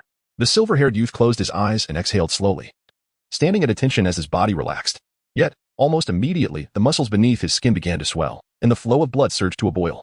The remnants of his soul power erupted with ferocity, unleashing a fierce energy that swirled around him like a miniature whirlwind. The purple giant whale, witnessing this transformation, adopted a more serious demeanor. Among the 8 soul rings floating around him, the 6th black soul ring radiated light, finally releasing its soul skill. He had declared that he would receive the attack without initiating offense. Thus, this soul skill was of a defensive nature, with his soul master-level prowess and the formidable deep-sea demon whale as his martial spirit. Even a defensive soul skill wielded with full seriousness could not be shattered by a mere soul master, no matter how astonishingly he had previously dispatched a soul saint. This confidence stemmed from the purple giant whale's status as a formidable adversary and the instincts honed over years of piracy. He sensed that although the power brewing within the silver-haired youth was indeed formidable, capable of slaying a soul saint upon its eruption, breaching his defenses was utterly impossible. Absolutely inconceivable. If such a feat were achievable, he would no longer be the pirate king, but would instead retreat to till the land, sparing himself the humiliation of failure. At this moment, whether through sheer physical might, soul power, or armed color, all the strength within Hemingway, under the refined influence of the six styles, continued to harmoniously converge and coalesce within his right arm. Hemingway's right arm was completely enveloped in a resplendent golden light. Ultimately, it seemed to reach a zenith. The blinding radiance on his right arm began to retract, transforming the entire limb into a genuine golden hand. The accumulated power had reached its pinnacle. The silver-haired youth opened his eyes, which flickered like lightning on a stormy night, illuminating the entire realm. The brilliance in his gaze, even from several dozen meters away, caused those nearby to feel a sharp sting in their eyes, instinctively averting their gaze, filled with an overwhelming sense of dread.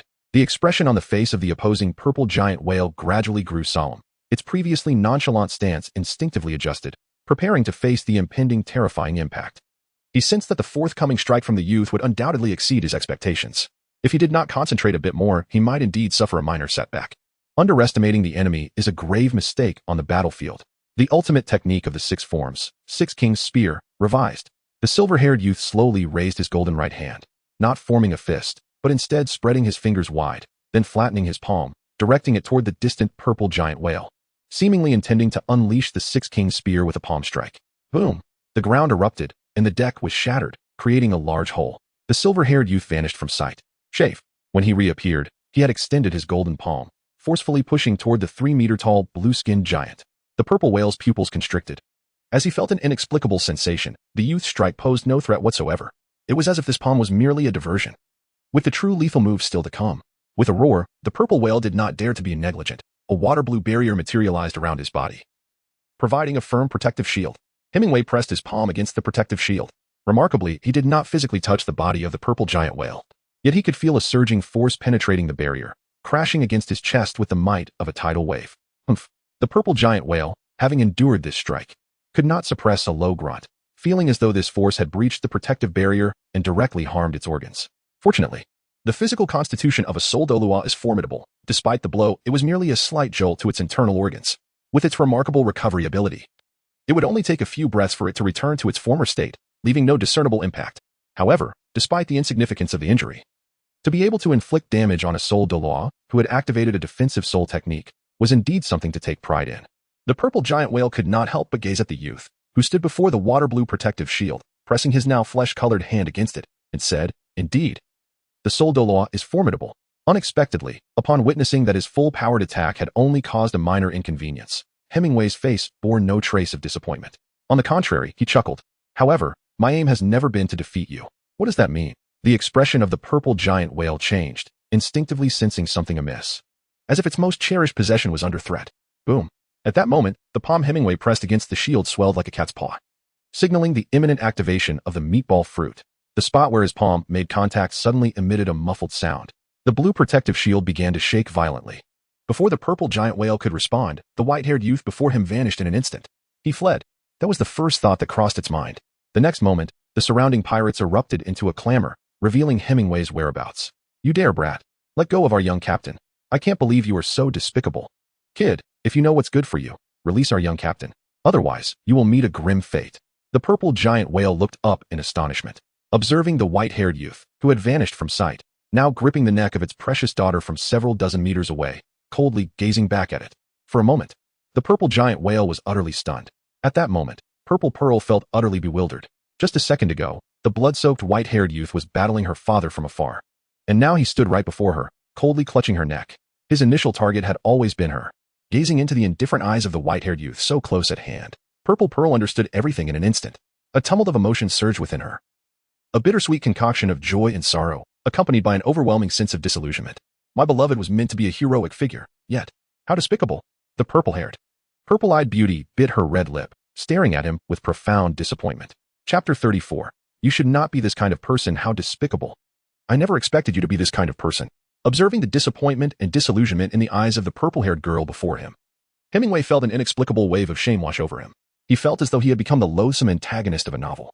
When had he transformed into such a person? His current actions were no different from those of the pirates, so vile and despicable. It was no wonder he could not awaken the conqueror's haki. Yet, despite the slight wavering caused by the words of the purple-haired girl, the present circumstances left no room for Hemingway to ponder further. Rationality dictated that, in order to escape this dire situation, the current plan of taking hostages was indeed the best option. Thus, to maintain his morale and prevent his emotions from clouding his judgment, Hemingway responded without hesitation. Am I despicable? Hemingway, with a look of incredulity at her words, retorted with a sardonic smile. Is it not despicable for you band of pirates to hunt me down? A mere soul sovereign besieged by one soul Douluo, numerous soul saints, and a throng of soul emperors. How can you claim that is not contemptible? How dare you utter such words? Do I need to speak of chivalry with you pirates? As he spoke, Hemingway found his arguments increasingly convincing, nearly persuading himself. Indeed, what need was there to discuss the ethics of the underworld with these brigands? The notion of right or wrong was utterly irrelevant. He simply wished to survive. Since his arrival in this world, he had harmed no one. Yet, misfortune relentlessly pursued him. His mother was murdered, and his father, the Emperor, abandoned him. Cast adrift upon the ocean, he was left utterly alone. Had it not been for the awakening of his latent powers and the restoration of his past memories, how could a mere 6-year-old child endure the trials of a deserted island? Confronted with such cataclysm, witnessing his mother's tragic death before his eyes, transitioning from a pampered prince to a solitary wretch, what profound trauma must a 6-year-old psyche endure? In such dire circumstances, had he not awakened his former memories, he might have succumbed to despair long ago. What wrong had he committed to deserve this? The youth's fierce interrogation left Purple Pearl speechless, her lips parting in surprise. While the logic was indeed sound, a nagging feeling told her something was amiss. He should not have been like this. He ought to be a steadfast individual, devoid of cunning and treachery, a true man of honor. In simpler terms, Hemingway's appearance was deceptively misleading. To the casual observer, he seemed utterly unfit to resort to hostage-taking.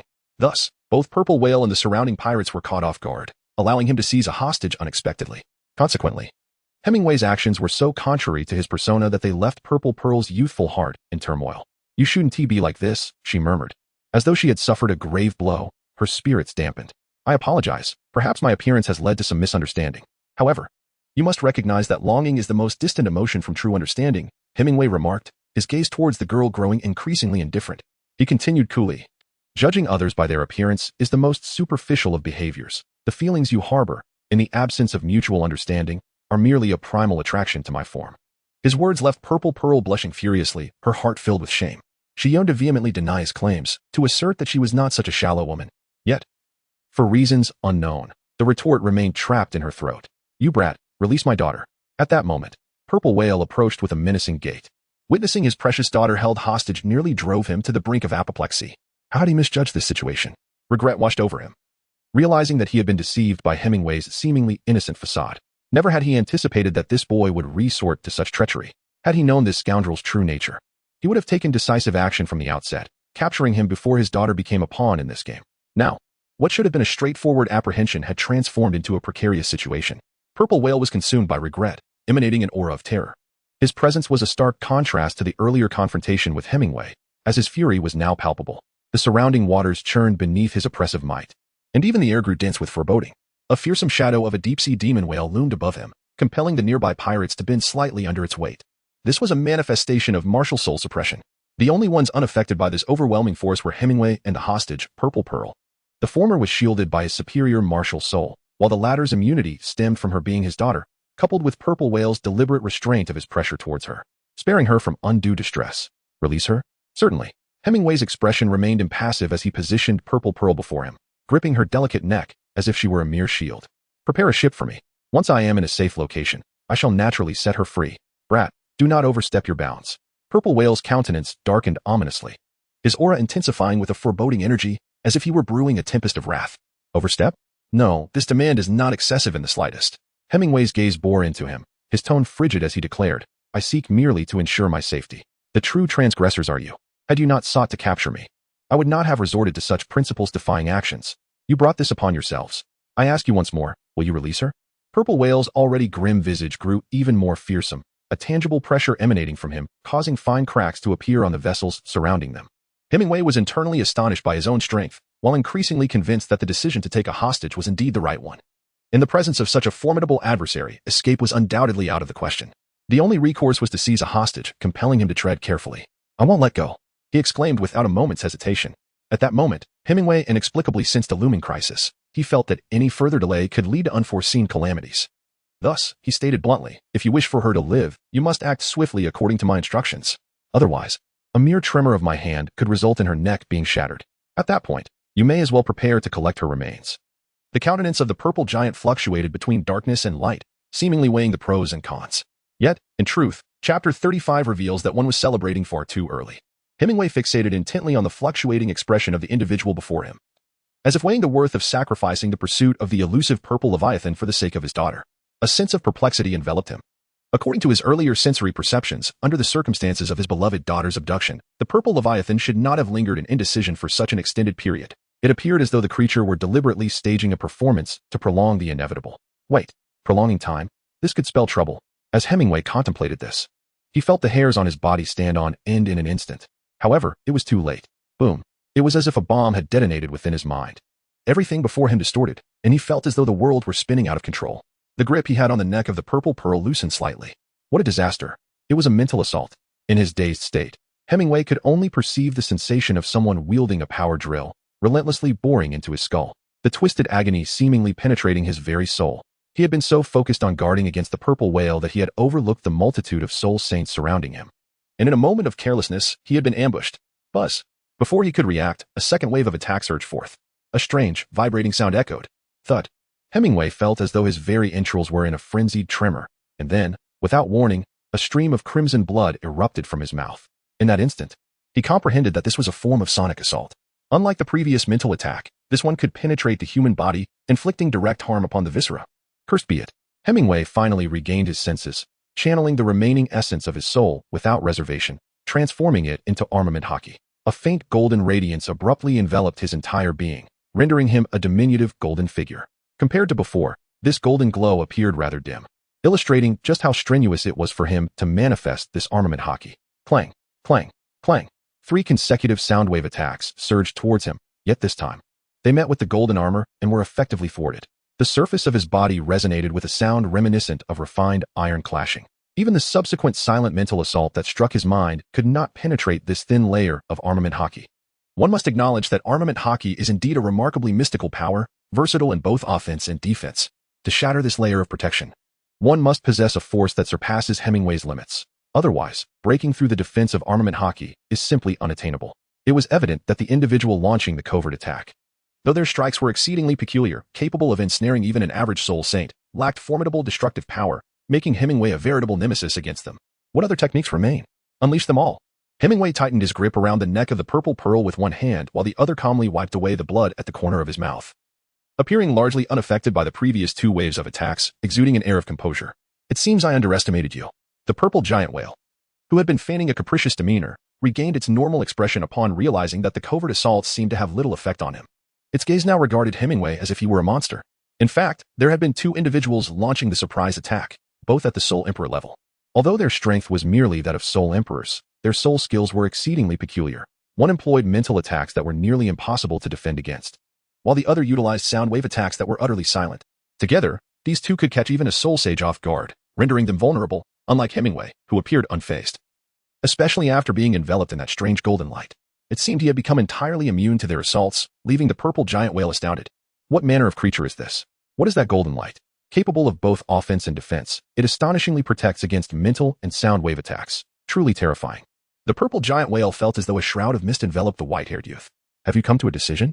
Hemingway inquired, his impatience evident as he observed the whale's prolonged silence. I have no time to waste. Decide quickly, or I shall take your daughter with me into oblivion. The after-effects of the mental attack left Hemingway with a splitting headache, yet he forced himself to maintain an appearance of nonchalance, concealing the fact that he was on the brink of exhaustion, merely putting on a fade. Otherwise, it would prove a challenge to hold the hostage and escape. I hope you will honor our agreement. In response to his urging, the purple giant whale's expression darkened.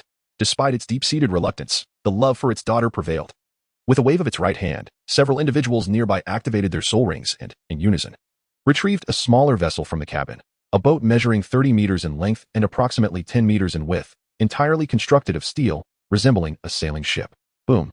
The steel boat was hurled forcefully into the sea, crashing heavily upon the surface. Yet, it did not sink. Instead, it floated steadily on the water, clearly indicating that the vessel was far more sophisticated than it appeared, embodying the shipbuilding technology of this world. Otherwise, if it were on Earth, such a heavy boat cast down in that manner would undoubtedly plunge to the depths of the ocean without hesitation. Kid, the boat is ready for you. Release her. The purple giant whale declared coldly. If you dare harm a single hair on my daughter, I shall ensure that you meet a fate worse than death. Hemingway rolled his eyes, clearly unimpressed. You think I'm a fool? Releasing her is negotiable, but for now, this young lady must accompany me. Once I am free from all of you, I assure you she will be released. He tightened his grip around the neck of the purple pearl, his smile devoid of genuine warmth. As he seized the hostage, he slowly made his way toward the edge of the ship, ever vigilant. His senses heightened to thwart any potential ambush. The surrounding pirates, eager to rush in, were halted by the raised hand of the purple whale. The reputation of the pirate king proved invaluable, as all present pirates obediently ceased their movements. Thus, they were left to watch as Hemingway led the purple pearl to the ship's edge and then leaped into the smaller vessel below. With a thud, Hemingway's feet firmly landed on the deck of the diminutive craft, and a quiet sigh of relief escaped him. He realized that any further delay would expose his deception. Mustering his resolve, he guided the purple pearl into the cabin, shutting the door behind them, rendering themselves invisible to the outside world. Before long, the iron sailboat began to move slowly, aided by a favorable wind. As the sails adjusted, the small vessel gradually broke free from the encirclement of the larger ships, before suddenly accelerating, cutting through the waves with newfound speed. The massive pirate ships remained stationary, watching from a distance as the little sailboat sailed further away. Humph. Do they think they can escape so easily? The purple whale pushed through the crowd to the bow, gazing at the vanishing silhouette of the small boat. A chilling glint in his eyes.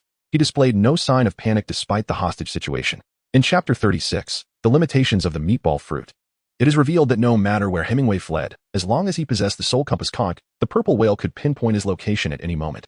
Thus, the purple whale, unperturbed by Hemingway's escape, was more preoccupied with the safety of his daughter. "Captain, the ship is nearly out of sight. Should we pursue?" A soul saint whispered, "Or shall we simply follow at a distance and wait him out?" "Unnecessary. Wait. He cannot escape," the purple whale remarked coldly, observing the nearly invisible figure of the ship in the distance. "Let him bask in his temporary triumph. Let down his guard. Once my daughter is safe, it will be time for him to settle the score." For the sake of his daughter's safety, he could only hope that Hemingway would honor his word. Across the boundless azure ocean, a small sailboat braved the waves, navigating against the wind. Inside the cabin, a pale Hemingway peered through the window, confirming the wind's direction while adjusting the sails. Fortunately, the vessel was not difficult to maneuver. Otherwise, he would find himself in the embarrassing predicament of having a ship yet lacking the skill to operate it. The hostage, the purple pearl, had succumbed to unconsciousness and was carelessly discarded in a corner of the cockpit. To ensure no complications arose, he had rendered her unconscious upon boarding the vessel. 2 hours had elapsed since their escape, and Hemingway noted that the pirates had not pursued them, evidently wary of the hostage in his possession. However, he remained cautious, having navigated for 2 hours before finally allowing himself a moment of relief, recognizing that at this distance, the pirates could not catch up. Yet, as he relaxed, the toll of the injuries he had sustained became undeniable, and he coughed up a mouthful of blood. The damage inflicted upon his lungs by the sonic assault was far from superficial. The most arduous pain stemmed from the relentless, drilling ache in his head. Had it not been for the 6 years of grueling training on the desert island that fortified his will and honed his physique, he would have likely succumbed to unconsciousness upon the initial ambush. Thankfully, years of enduring gravity had bestowed upon him remarkable stamina, a quality that served him well in both spirit and body. However, he was now on the brink of his limits. Accompanying the excruciating pain was an overwhelming sense of fatigue, and he longed to surrender to slumber and mend his wounded spirit. Yet, he could not allow himself to fall unconscious. Danger still loomed, and he must expedite his recovery. Hemingway, with bloodshot eyes, glanced at the unconscious purple pearl beside him, forcing himself to concentrate as he relinquished the helm and settled into a meditative position. Despite the toll on his psyche, the meditation proved inefficient, fragmented, and intermittent. After half an hour, he managed to recover a modest 20% of his soul power, a feat considered remarkably swift. The quality of one's martial soul and the innate level of soul power determined the rate of recovery. Thus, advantages were inherent in this world, where destiny played a pivotal role. Hemingway opened his eyes, emerging from a state of deep contemplation. He then raised his right hand, feeling the soft pads of his palm swell like that of a cat. He intended to harness the power of the meatball fruit to expel the mental anguish he had endured.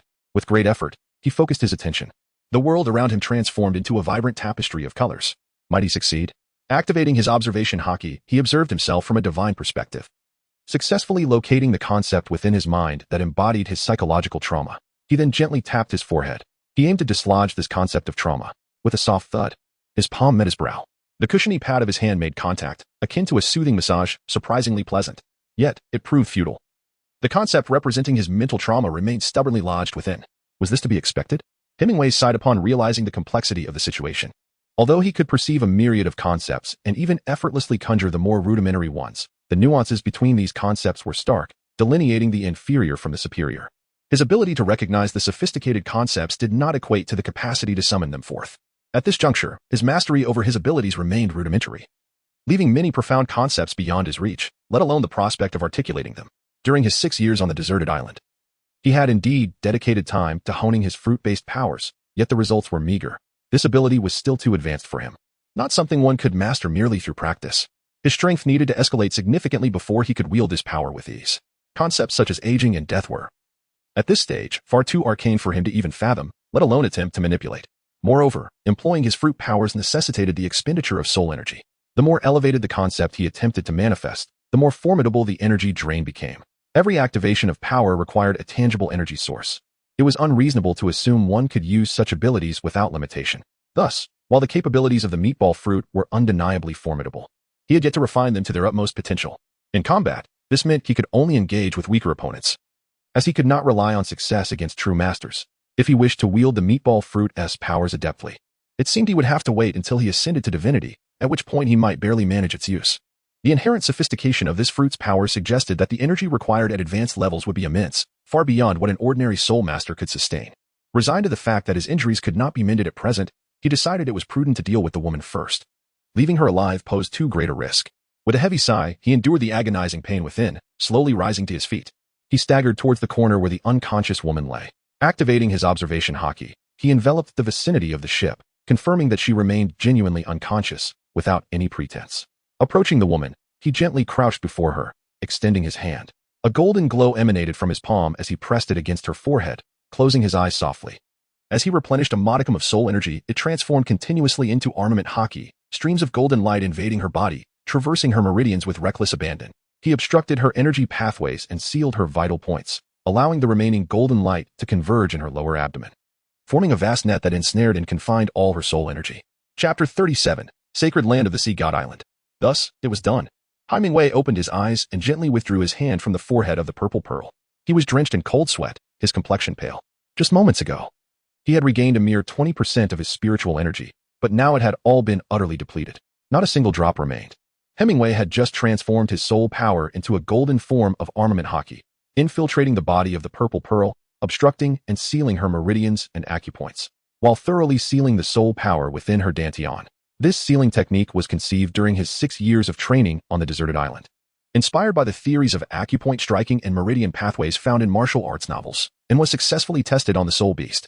It was capable of sealing a soul master's soul power and a portion of their physical strength. Of course, the invention of this sealing method was not merely a result of his genius. The key lay in the armament haki itself. This extraordinary power is multifaceted and far more versatile than soul power. It could be said that after the sealing of the purple pearl's soul power, her soul techniques became entirely unusable, and even her physical constitution was substantially weakened due to the obstruction of her meridians. She had been reduced to the state of a frail woman, utterly incapable of breaking the seal with her soul power, as armament haki is fundamentally different from soul power. Although derived from soul power, it possesses a more enigmatic and variable nature. Even the mighty purple giant whale would find itself at a loss against the sealing technique formed by armament haki, as this unique power transcends its understanding. Upon awakening from her unconscious state, the first sight that met the purple pearl's eyes was the white-haired youth sitting cross-legged not far away, seemingly meditating. Yes, I have been captured by him. The moment she laid eyes on Hemingway, memories flooded back from before her fainting, causing her initially dazed expression to sharpen as her body instinctively attempted to rise. However, she was suddenly struck by a feeling of constriction. Looking down, she found her hands and feet bound tightly by a thick rope, akin to a pig being tied. Instinctively, she tried to struggle against her bindings, only to realize her body was weak and devoid of strength. In the past, such ropes would have been easily snapped by her soul master prowess.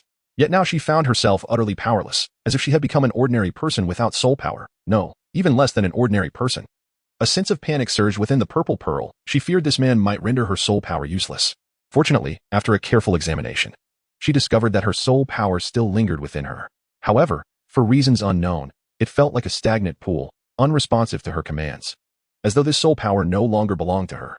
It was his doing. The purple pearl quickly comprehended that the anomaly within her body was undoubtedly linked to Hemingway. At that moment, it seemed her movements had stirred the meditating youth.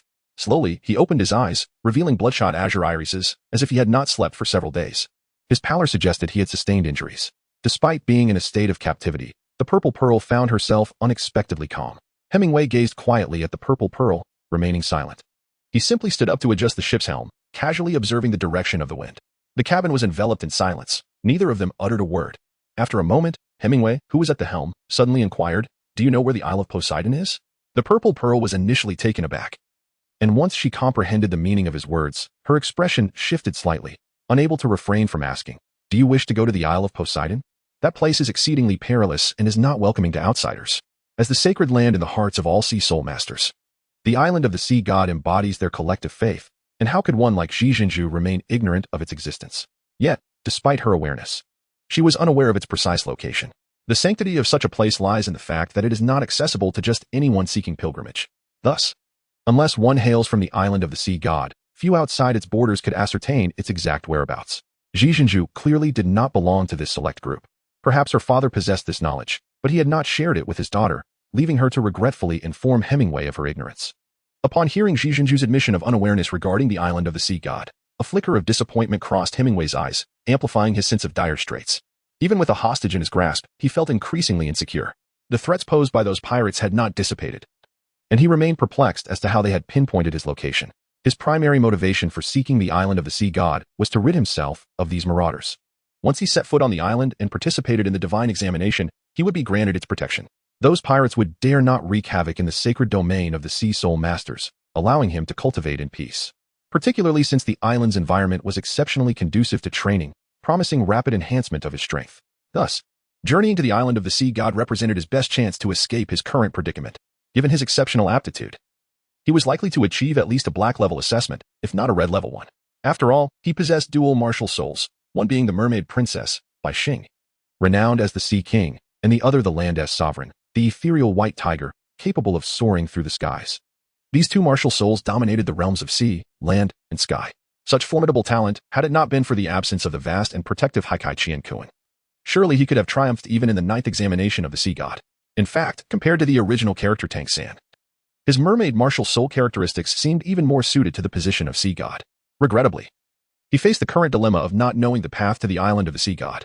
With a sigh, Hemingway realized that he could only rely on luck, aimlessly wandering the vast ocean in hopes of fortuitously encountering traces of the island or discovering a populated isle.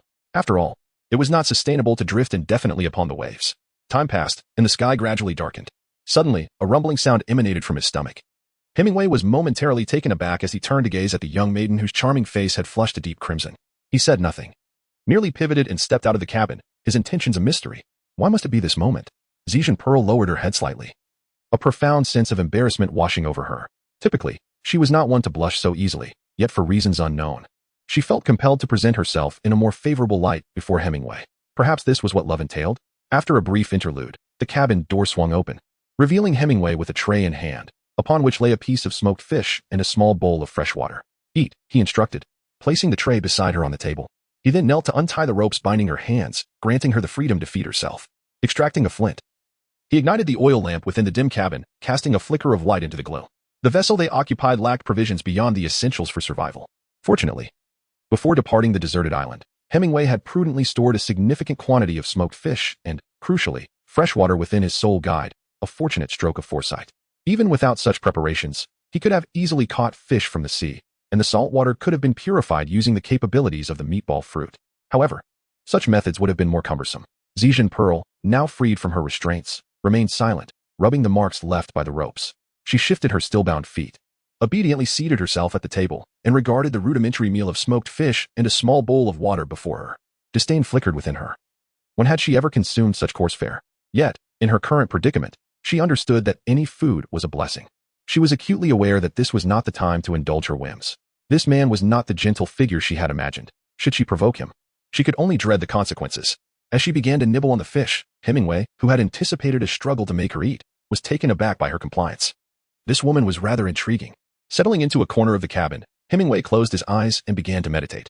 Truth be told, he was in a dire state, mentally scarred and physically battered. His condition could be described as utterly deplorable. Ideally, he should have succumbed to sleep to recuperate, but the threat of pursuers loomed over him, preventing such respite. He feared that should he drift into slumber, he would awaken to find himself bound and imprisoned. This was a fate he could not abide. So until he could ascertain his safety, the prospect of sleep was an unthinkable luxury. He could only afford to rest his eyes or meditate to restore his soul's energy, relying solely on his formidable physique to endure. The 6 years of rigorous training on the deserted island had not only fortified Hemingway's resolve, but had also endowed him with a resilient and extraordinary physique. Meanwhile, Zhejian Pearl discreetly observed the white-haired youth engaged in meditation, her curiosity about this enigmatic man deepening. After some time, she finally finished the fish, which had been seasoned only with a pinch of salt. She delicately covered her mouth, feeling a wave of nausea wash over her. Having been pampered by her father, the pirate king, since childhood, she had never been subjected to such meager sustenance. She was truly forcing herself to eat. Feeling slightly queasy, Zhejian Pearl quickly lifted the bowl and drank the fresh water in one swift motion. The cool liquid soothed her throat, alleviating her discomfort. With a sigh of relief, she cast a sidelong glance at the still meditating Hemingway and then at the ropes securing her feet. Hesitation gripped her, yet she ultimately chose not to tamper with the bindings. Instead, she painstakingly shifted closer to a small bed nearby, plopping down and feigning sleep. Hemingway remained seated, silent and motionless, as if engrossed in a profound state of training. This seemed like the perfect opportunity for a stealthy escape, yet Zhejian Pearl was acutely aware of the futility of such an endeavor. With her soul power sealed, she was weaker than an ordinary woman, and in this vast ocean, where could she possibly flee?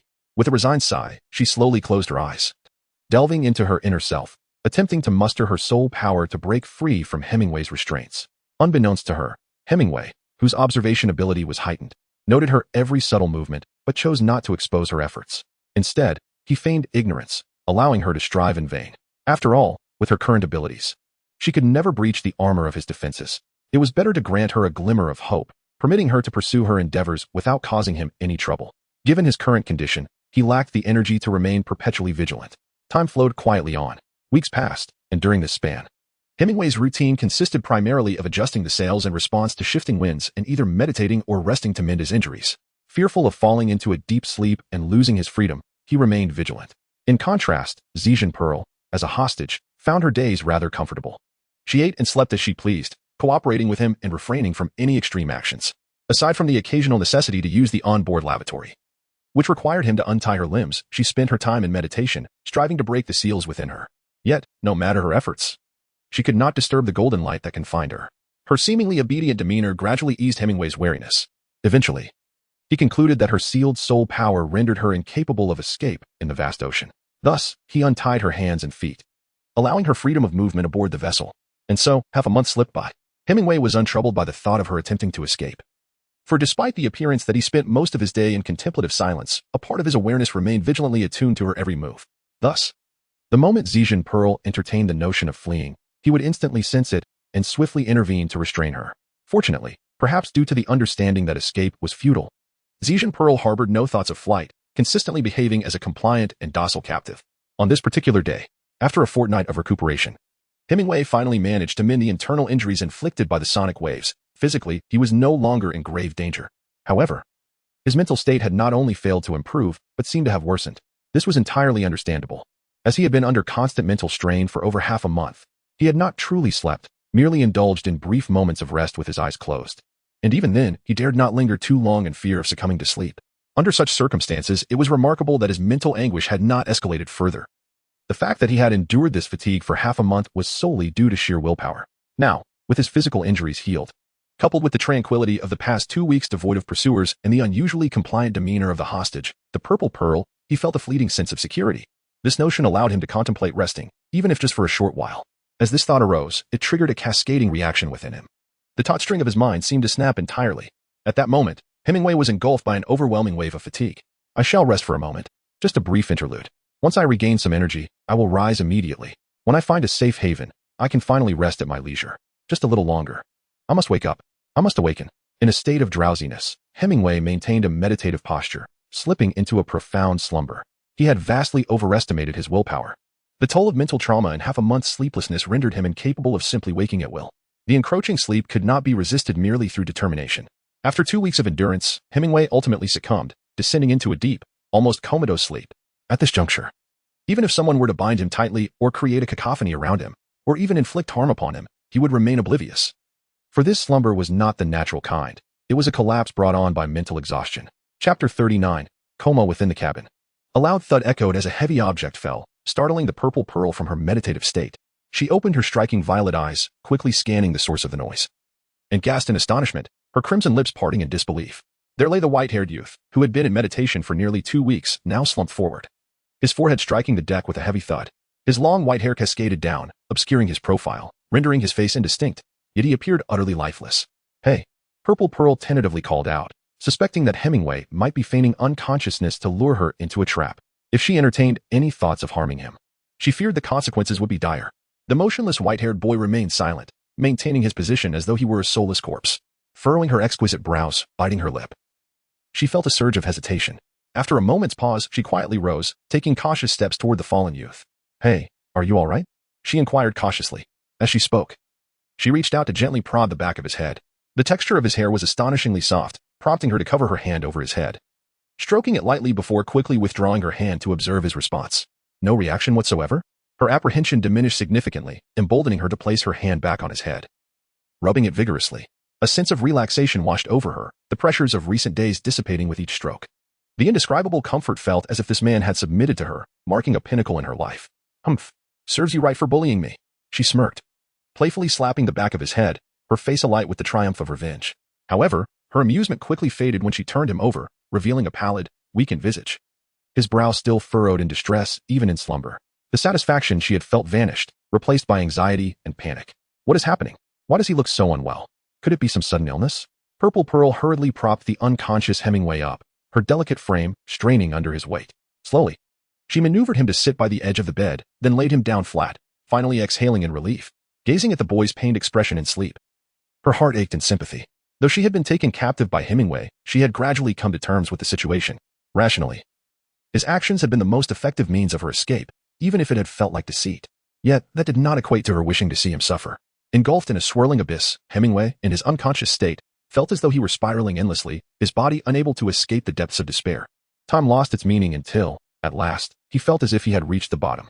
His consciousness regained control over his body. Hemingway slowly opened his eyes, only to be met with a haze before him. Having not opened his eyes for an extended period, the light pierced through, causing a sharp pain. His eyelids instinctively closed again, and he felt utterly drained, his mind clouded and lethargic. Where am I? What has transpired? His brain resembled a long-abandoned machine. And at that moment, Hemingway's thoughts were remarkably sluggish, unable to recall the events leading to his unconsciousness. He existed in a state of semi-slumber. Suddenly, he heard faint footsteps nearby. Who could it be? With a feeble effort, Hemingway shut his eyes again, his body devoid of strength. Even the act of lifting his eyelids became an arduous task. He could only faintly perceive sounds through his hearing. He sensed a heavy object being placed beside him.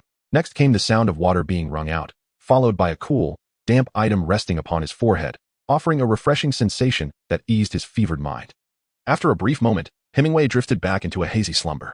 When he awakened once more, Hemingway felt as though a fiery inferno was raging within him, akin to an impending eruption from a restless volcano. Sweat poured incessantly from his body, yet it did little to alleviate the overwhelming heat. He yearned to command his limbs in search of a cooler refuge, but it seemed as though his body was no longer under his dominion. Despite retaining awareness, he found himself utterly immobilized, even unable to open his eyes. If this continued, he might very well succumb to the flames consuming him. Fortunately, at that moment, faint footsteps echoed nearby. Then, subsequently, Hemingway could feel his upper body being gently lifted, followed by the gradual removal of his garments, one by one. Soon after, a cool, damp towel was applied to his skin, softly and steadily wiping away the sweat, accompanied by a gentle influx of refreshing relief that extinguished the burning sensation within. Again and again, every inch of his body was attended to, and with each tender stroke, the flames inside him began to wane, ultimately fading into complete extinguishment. Hemingway's brow, instinctively furrowed, gradually relaxed. Once again, he succumbed to a drowsy slumber. Thus it continued, with each awakening followed by another descent into sleep. His sluggish mind slowly began to awaken. At long last, one fateful day, Hemingway slowly opened his cerulean eyes, only to be pierced by the harsh light within the cabin, causing him to shut them again. Yet, by this time, he was completely awake, though his body still felt somewhat numb. He could manage to move his limbs with some effort. At that moment, the cabin door swung open, and the familiar sound of light footsteps approached. With his eyes tightly closed, Hemingway appeared to be asleep, but in reality, he was fully alert, unbeknownst to the young girl who entered, carrying a basin of water. Thus, the scene unfolded. The garments of the silver-haired youth were methodically removed, while the violet-haired maiden wrung out a towel, gently wiping his body as she had done countless times before. Her cheeks flushed with warmth, even though this routine had become all too familiar. Nonetheless, each time she beheld his robust, flawless physique, her heart raced, and her face betrayed a hint of embarrassment. The sight of a male body, especially one belonging to someone she held affection for, proved to be quite exhilarating for her, a young maiden untouched by the world. Consequently, she forced herself to refrain from dwelling on such thoughts, treating his body as if it were a delicate porcelain figurine. She continued to wipe him down with utmost care until their eyes met, his cerulean orbs locking with her amethyst gaze. A moment of stillness enveloped them, as if time itself had come to a standstill. Within the confines of the cabin, The atmosphere became thick with tension as the two young souls exchanged glances, rendered speechless. Ultimately, it was the violet-eyed maiden who broke the silence, averting her gaze as if oblivious to his awakening. She resumed her gentle ministrations, tending to him just as she had over the past several days. Hemingway, still unable to move, felt a tumult of emotions stirring within him. During his days of unconsciousness, he had not been entirely unaware. Each time he briefly regained consciousness, he could sense her careful attention to his needs, which, by all rights, warranted his gratitude towards her. However, he could not overlook the fact that this woman was intricately linked to the predicament he now found himself in. Given that it was her father who had orchestrated his capture, leaving him battered and nearly devoid of strength, the paradox of being injured yet rescued by the same person left him in a quandary. The more he pondered, the greater his headache became, prompting him to close his eyes once more, adopting a stance of denial. I shall not concern myself with this. After all, I cannot move, so let whatever happen, happen. At that moment, the violet-haired maiden resembled a devoted wife, diligently using the damp towel to caress his entire body. Although her cheeks were a vivid crimson, her movements remained precise and unwavering. Her expertise indicated that this was far from her first time performing such a task. For Hemingway, who had chosen to close his eyes and feign ignorance, the sensations were decidedly mixed. The feel of the moist towel gliding across his skin, coupled with the gentle and soothing actions, brought him to the brink of slumber. Yet, more than that, he felt an overwhelming sense of embarrassment. Being cared for so tenderly by a young woman, exposing his body without reservation, left him feeling utterly exposed in her presence. He found it difficult to articulate this sensation, but he knew that if he could move freely at that moment, he would hastily don his clothing, ensuring he was enveloped completely. For the first time, he truly appreciated the comfort that clothing provided to humanity. The psychological trauma he suffered was far more severe than he had anticipated. As the central command of the body, the brain governed all bodily functions. Thus, his mental distress inhibited his physical control to a staggering degree, although his injuries had long since healed. He found himself unable to muster even the slightest strength. It was as if this body were not his own. The trauma had reduced his physical capabilities to the bare minimum, allowing him only to twitch his fingers, while any further movement remained beyond his reach. At that moment, a low growl emanated from his stomach. Hemingway felt a gnawing hunger. At that moment, the girl known as the Purple Pearl had just finished cleaning him thoroughly, and she gracefully carried the basin out of the cabin, her exquisite face appearing remarkably composed.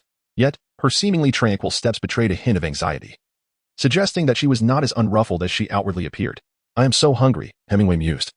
Suddenly confronted with a pivotal question, how had he managed to sustain himself during the days he had been unconscious? Hemingway estimated that he had been in a stupor for no less than 10 days. Surely, if he had gone without food or water for such an extended period, his current condition would not be so favorable. Even with the vitality of his spirit, he would likely be emaciated and on the brink of collapse. How could he merely feel hungry? Unless, as Hemingway contemplated this, the cabin door swung open once more. There stood Zijin, gracefully approaching with a bowl of steaming millet porridge in her hands. Even from a distance, he could detect the enticing aroma wafting from the bowl. Well then, the mystery was unraveled. Hemingway was aware of his condition, contemplating why it had improved so remarkably. Are you able to move now? Whispered Purple Pearl as she gently crouched beside him. Hemingway remained silent. Despite his current inability to control his limbs, he could still slightly tilt his head and utter a few words. Yet, he found himself at a loss regarding how to confront this woman or what demeanor to adopt towards her. Should he maintain his previous indifference? Or should he greet her with a smile?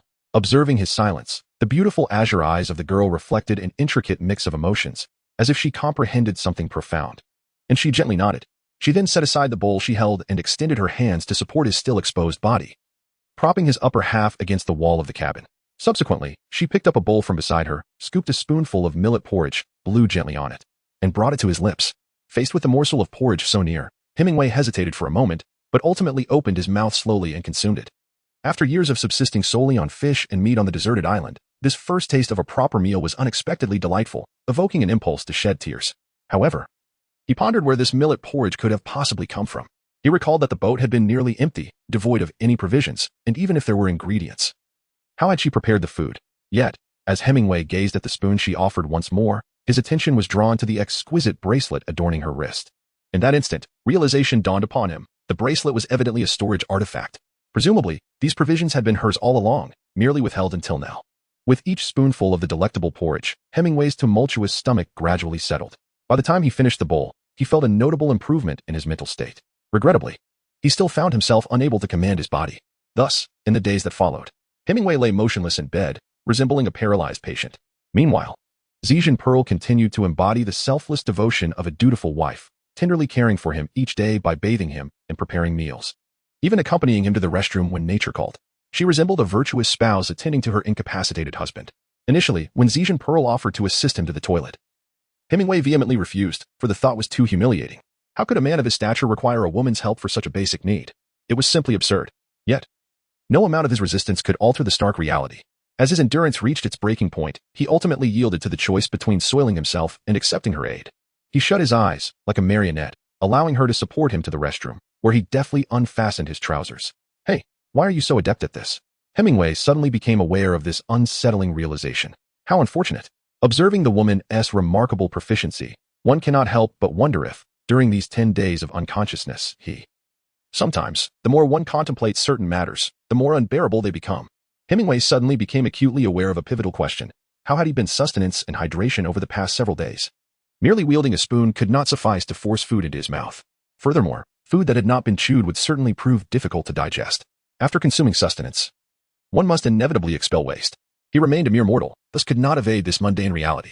Therefore, if he had indeed been nourished during these days, it stood to reason that there must have been a normal metabolic process at play. What had this woman done to her own body during this time? Hemingway was suddenly overwhelmed by an impulse to cover his face. It was over, utterly over. He was no longer pure. If he were a woman, would one say that she would never marry again? Chapter 41, The Filial Daughter. After being supported by the Violet Pearl and having resolved his physiological issues, Hemingway's face was etched with numbness, resembling a soulless doll. He allowed her to assist him back to the cabin, where he lay on the bed like a corpse. Hemingway stared vacantly at the ceiling of the ship's cabin, engulfed by a profound sense of shame that rendered his life devoid of meaning. He felt utterly transformed into a lifeless entity. Resigned to his fate, he adopted an indifferent attitude towards his circumstances. Time drifted by silently.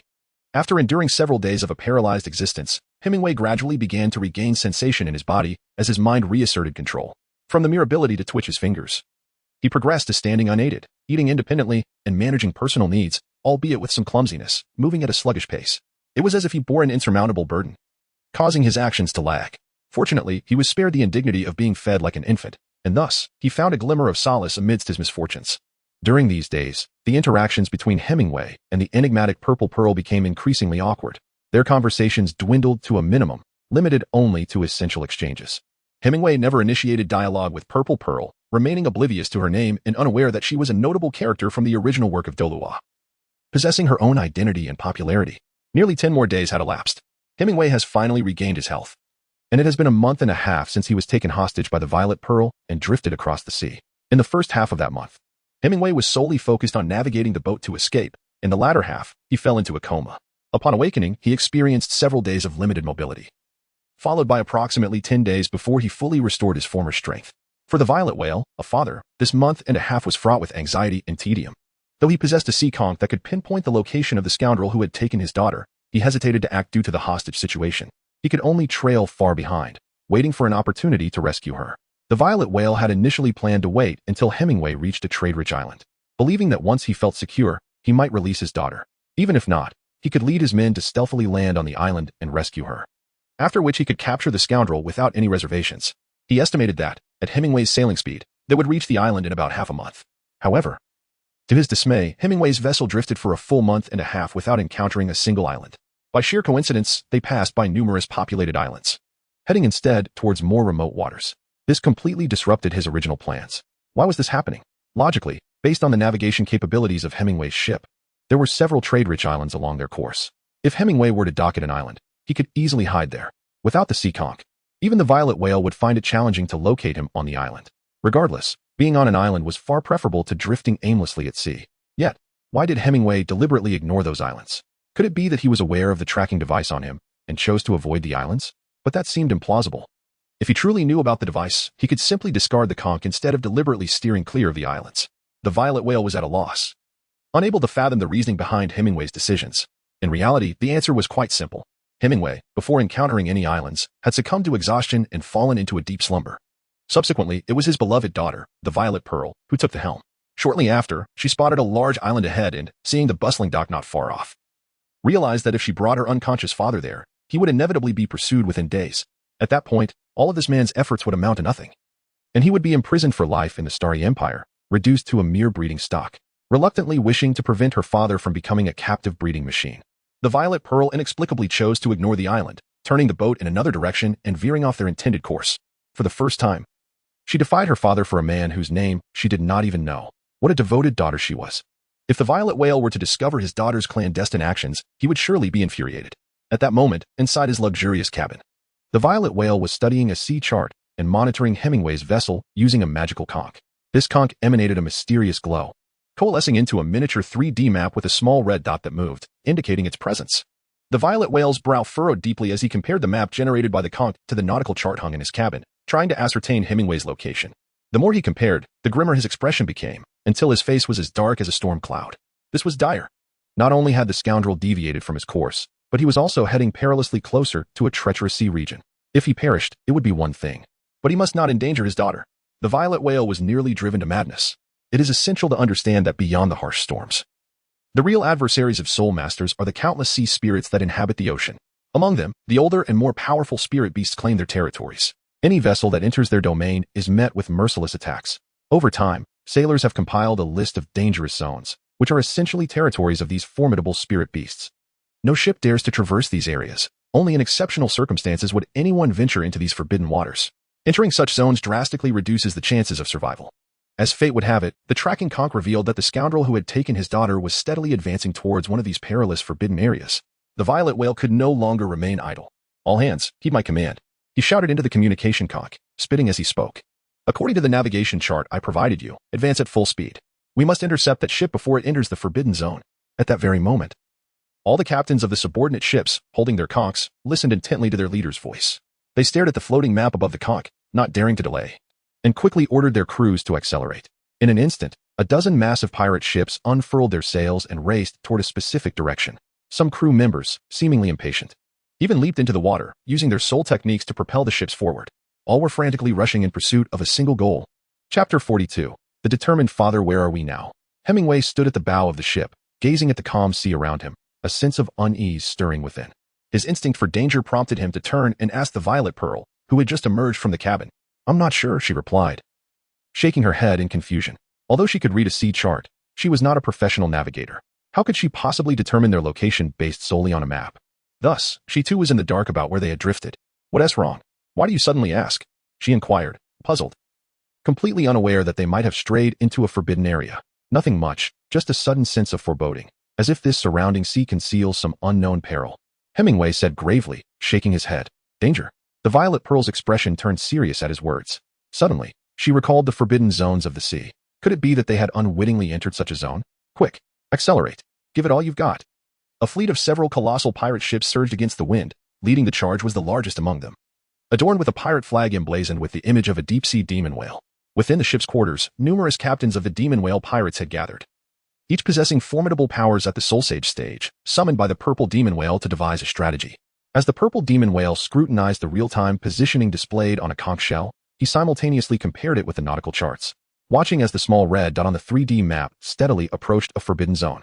Observing the distance between himself and the ominous red dot, his expression darkened profoundly. Time was of the essence. The surrounding soul sages also gazed at the maritime charts, and upon witnessing the red nearing the perilous area, they instinctively shook their heads in unison. Given the current circumstances of that ship, they realized they were now unable to intercept it before it entered the forbidden region. It was over. Everything was lost. With a resounding thud, the conch shell slipped from his grasp and fell to the ground.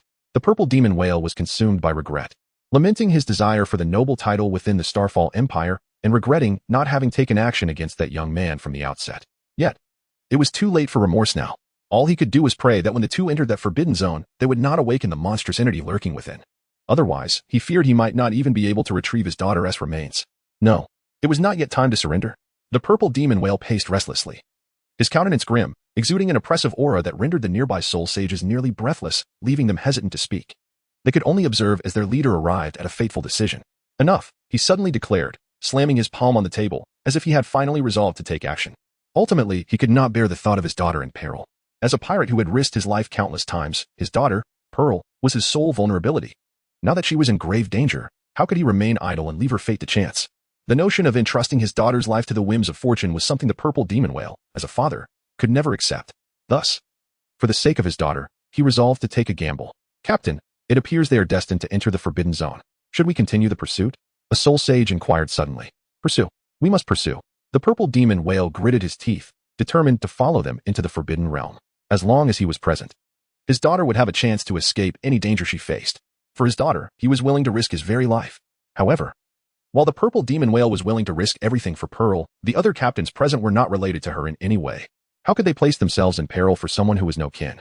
After exchanging glances, one particularly scrappy middle-aged soul sage stepped forward as a representative and said, "Captain, while we are indeed concerned for our niece Pearl, the waters of the Forbidden Zone are treacherous.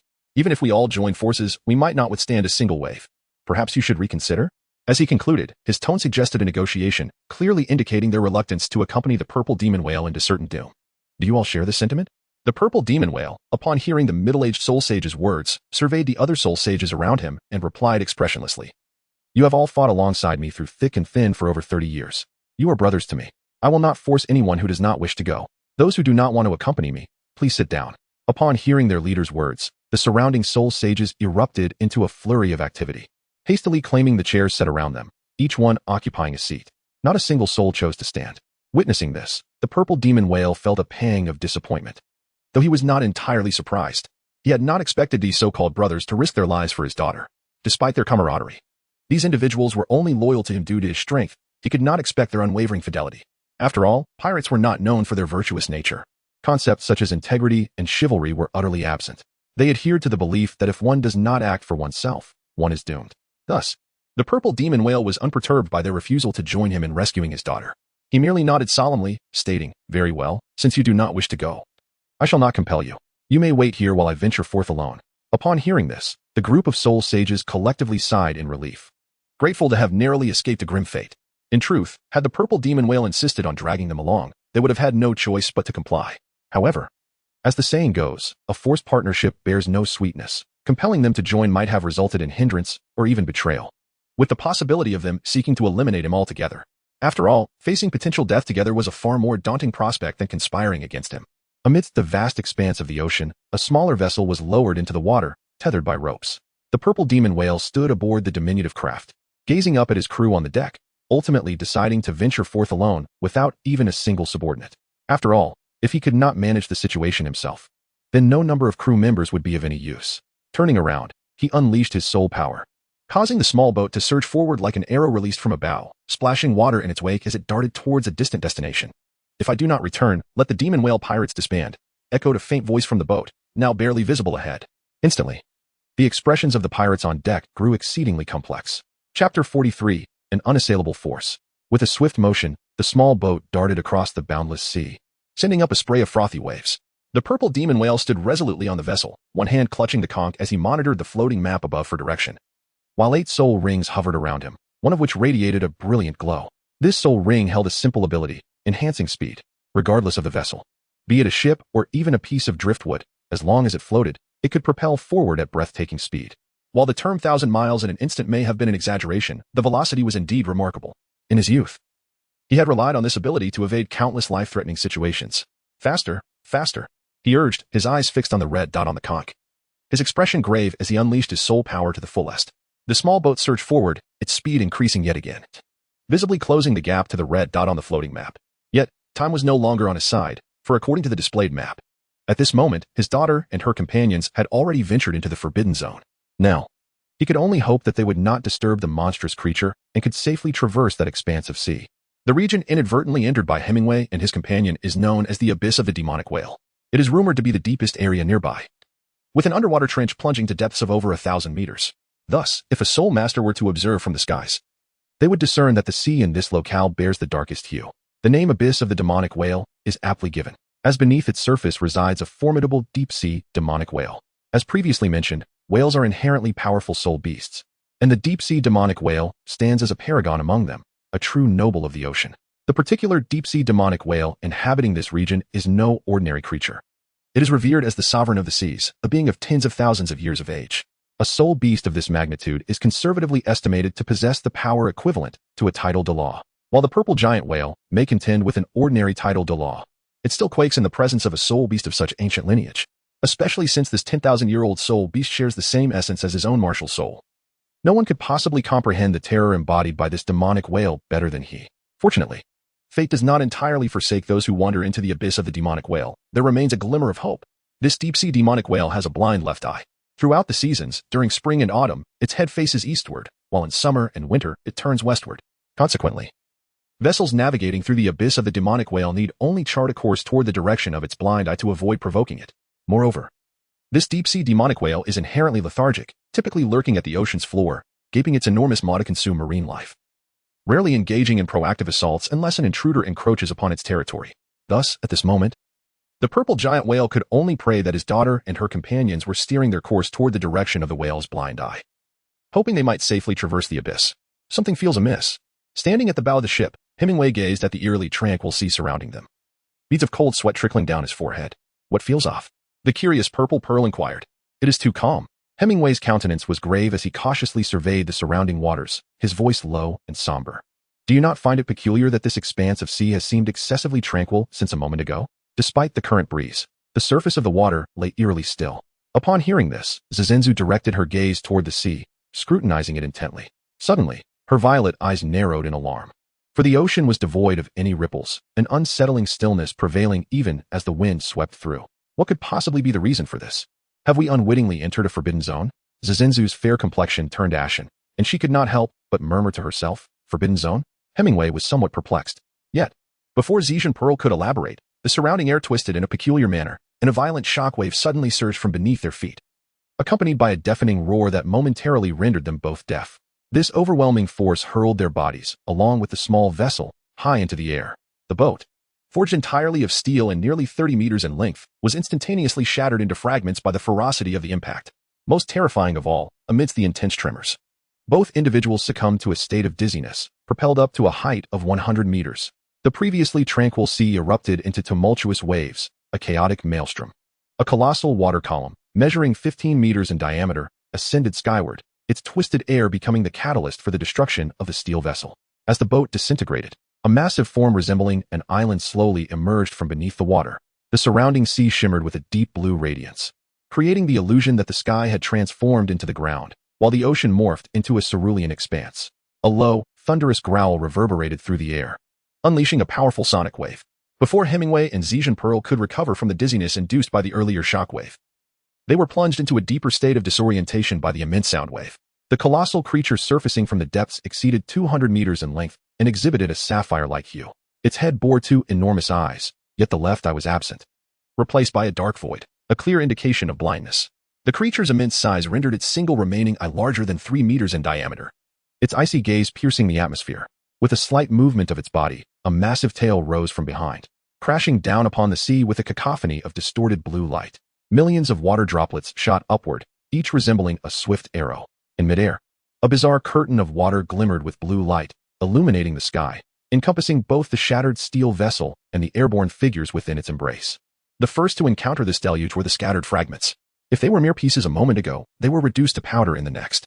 This exemplified the true might of a 100,000-year soul beast, a force more terrifying than that of a tidal Douluo. The consequences of inciting such a creature in the depths of the ocean were inevitably catastrophic. In midair, Hemingway regained consciousness first, not solely due to his robust physique, but primarily because his mental fortitude surpassed that of Zijan Pearl. At the very moment he awoke, the tail of the 100,000-year demon whale struck the surface of the sea, sending countless droplets into the air. In an instant, Hemingway's heart raced wildly. He vividly witnessed the horrific spectacle of the sturdy steel vessel being mercilessly pierced by the droplets. He understood clearly that the curtain of water before him was beyond his current capabilities to withstand. He could not bear it head-on. In this life and death crisis, Hemingway, disregarding his energy reserves, fervently transformed his soul power into a layer of armed color hockey. A blinding golden light erupted from within him, enveloping his entire being, transforming him into a golden figure. With the enhancement of the armed color hockey covering him without restraint, all of Hemingway's attributes surged to unprecedented heights. He stepped into the void, instantly becoming a streak of golden light, darting through the air like lightning to embrace the still dizzy Zijan Pearl. Before stepping into the void once more, employing the moonstep, he narrowly evaded the torrential downpour of water droplets. Only by facing such a creature directly could one truly grasp the terror of a 100,000-year soul beast. Hemingway executed a series of graceful moonwalks, cradling the still somewhat dazed purple pearl as he ascended into the heavens. The golden aura enveloping his entire being dissipated rapidly. That brief moment of full coverage had drained 1/20th of his soul energy.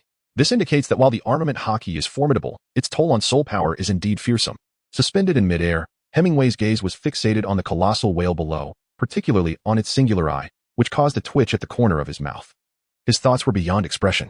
Such a massive form, Coupled with that distinctive single eye, could it possibly be the deep-sea demon whale king? A soul beast nearing 1,000,000 years of age from the original Douluo series. What extraordinary fortune is this? Hemingway was on the verge of tears, drifting aimlessly upon the vast ocean. To his utter dismay, he unexpectedly found himself in the treacherous domain of the sea monster whales. Was his fortune truly so bleak? Could it be that fate sought to bring about his demise? Below, the formidable deep-sea whale king, witnessing these two insignificant creatures evade his onslaught, appeared incensed. A colossal sphere of azure light, exceeding 5 meters in diameter, coalesced atop his mountainous head. The terrifying blue radiance gathered in an instant, and the next moment, it was unleashed, hurtling towards Hemingway, who clutched the purple pearl. Hemingway could distinctly perceive that this blue luminescence was the very method of attack that had previously surged from beneath the waves, obliterating the iron vessel. In stark contrast to the earlier shower of light, this represented the true offensive capability of the abyssal demon whale. The surrounding space abruptly transformed into something extraordinary. Hemingway felt acutely aware that, though he was presently suspended in midair, it was as if he were submerged in the ocean. The air around him exhibited a peculiar undulation, an intangible resistance that made him feel as though he were immersed in the depths of the sea. Yet this ocean, composed of air, possessed an even greater resistance, an insurmountable force. It was the realm, for only the power of a domain could exert such extensive control over the entire sky. This was the domain belonging to the nearly 1,000,000-year-old soul beast, the abyssal demon whale king. Even though Hemingway possessed the moonwalk technique, enabling him to traverse through the air, he found himself utterly incapable of rapid escape within this domain. There was no possibility for evasion or respite. That terrifying blue light had already surged skyward. It was the end. My life is forfeit. Hemingway gazed in astonishment at the overwhelming azure light that surged towards him. His inner soul force transforming incessantly into the formidable armament hockey, a golden radiance enveloping his being as he sought to break free from the constraints of the domain. Yet, he soon realized the futility of his efforts. The chasm between their powers was insurmountable. How could a mere soul master of over 30 levels contend with a nearly 1,000,000-year-old, nearly godlike super soul beast? Especially when this super soul beast was immersed in the ocean, capitalizing on the advantageous terrain, thereby maximizing the potency of its domain. These myriad disadvantages rendered Hemingway utterly powerless against the deep-sea demon whale king, even though his martial spirit was that of the mermaid princess, heralded as Poseidon. Capable of commanding marine soul beasts, the stark disparity in strength rendered his abilities negligible. After all, how could an ant command an elephant in the face of such overwhelming might? Had Hemingway possessed even a fraction more strength today, the title of Douluo would have been within reach. A mere soul Douluo would suffice. If his current power were that of a soul Douluo, activating the ability to control marine soul beasts would at least allow him to mitigate the hostility of the deep-sea demon whale king, compelling the irascible creature to allow their passage, rather than rendering his commands utterly ineffectual, an affront to the title of Sea King. Is this truly the end? Bound by the domain, unable to move, Hemingway observed the impending destruction, the blue light that nearly obliterated all other hues surrounding him. Surprisingly, he felt an unusual tranquility within. Time, in his perception, seemed to slow to an almost unbearable crawl. Thump, thump. The sounds around him appeared to fade into the distance. At this moment, Hemingway could distinctly hear the rapid rhythm of his own heartbeat, the flow of blood in his veins quickening, as if it were beginning to boil. Thump, thump, thump. The cadence of his heartbeat quickened further. Hemingway felt as though something within him was stirring, akin to a seed hidden in the soil, poised to break through the earth. The ominous blue light drew ever closer. Thump, thump, thump, thump. His heartbeat quickened, more and more frantic. Fixated on the approaching blue glow, Hemingway sensed an awakening within him. Just as he was on the verge of reaching a critical point, a fierce and frenzied roar suddenly shattered his extraordinary state.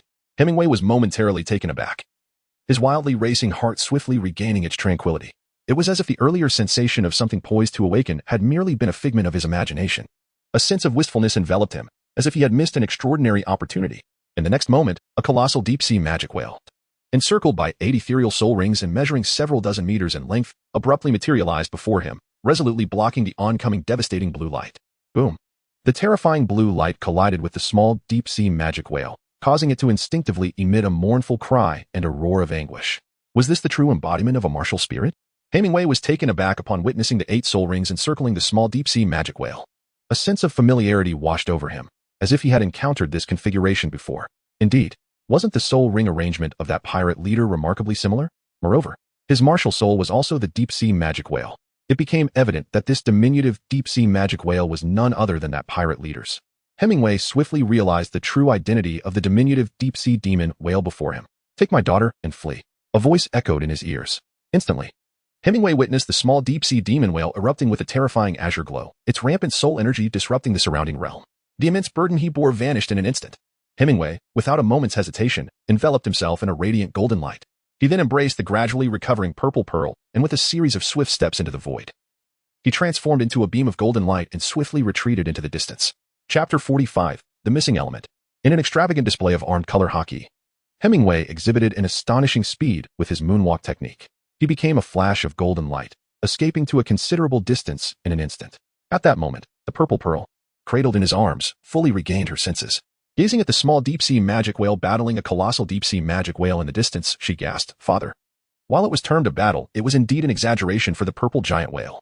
In the presence of the 200-meter-long deep-sea magic whale king, the true form of the purple giant whale appeared as nothing more than an infant. Any of its attacks were merely trivial to the deep-sea magic whale king. Conversely, a casual flick of the deep-sea magic whale king's tail could send it flying far away, creating splashes of water. The deep-sea magic whale king was merely toying with the small deep-sea magic whale, finding the encounter amusing. It entertained the notion of playing along for a while. But should it desire to end the battle, a single strike would suffice. The disparity in power between the two was overwhelmingly vast. The purple giant whale was acutely aware of this, yet he did not care. As long as he could buy time for his daughter to escape, he was willing to sacrifice his own life without a second thought. "Put me down. I want to help father." Watching the small deep-sea magic whale being toyed with by the deep-sea magic whale king, the purple pearl struggled fiercely in Hemingway's embrace, yearning to break free. "Please, remain calm." Hemingway tightly embraced her delicate form, his brow furrowed as he spoke. "That is the deep-sea demon whale king, a nearly divine super-soul beast that has existed for 1,000,000 years. It is far beyond our capacity to confront. Even with your father's aid, we would merely be like an ant trying to stop a chariot. Do not act foolishly." Zazinza's struggling body stiffened, seemingly taken aback by his words. Good heavens! 1,000,000-year soul beast? What does that even imply? Zazinza was unaware that even 100,000-year soul beast felt legendary to her. What more could be said of a so-called 1,000,000-year soul beast? Yet what of it? Could this be the justification for her to abandon her father and flee? "Let me go." Zazinza's voice was icy, and a profound disappointment surged within her towards this man. "Do not act foolishly." Hemingway momentarily halted his rapid pace. Still suspended in midair, his feet hovering without a fall. Gazing at the girl in his arms, he sternly admonished, "Do you wish to render your father's sacrifice in vain? Put me down." Zazinzu remained unmoved by his words, her violet eyes radiating determination and resolve. Hemingway was taken aback by her gaze. Within those eyes, he perceived something that one would rather die than relinquish. It seemed that this very essence was precisely what he lacked at this moment. "I understand now. For reasons unknown." Hemingway ceased his persuasion, gently releasing her while one hand remained around her waist and the other pressed upon her shoulder. The essence of his soul force surged forth unreservedly, unblocking her meridians and dispelling the golden armor that sealed her Dantian's soul power. With a thunderous roar, the dormant soul force within her Dantian erupted, coursing swiftly through her limbs with an overwhelming vigor. As she felt the tumultuous flow of soul power within her, accompanied by a long-lost sense of physical strength, the enchanting depths of her violet eyes momentarily clouded, only to quickly regain focus. She fixed her gaze upon his cerulean eyes, as if striving to etch his image into the very fabric of her heart. "Thank you," she declared, breaking free from his grasp and plunging into the sea. Simultaneously, 3 soul rings began to manifest around her, and the ethereal silhouette of a sea serpent appeared, swiftly merging with her being.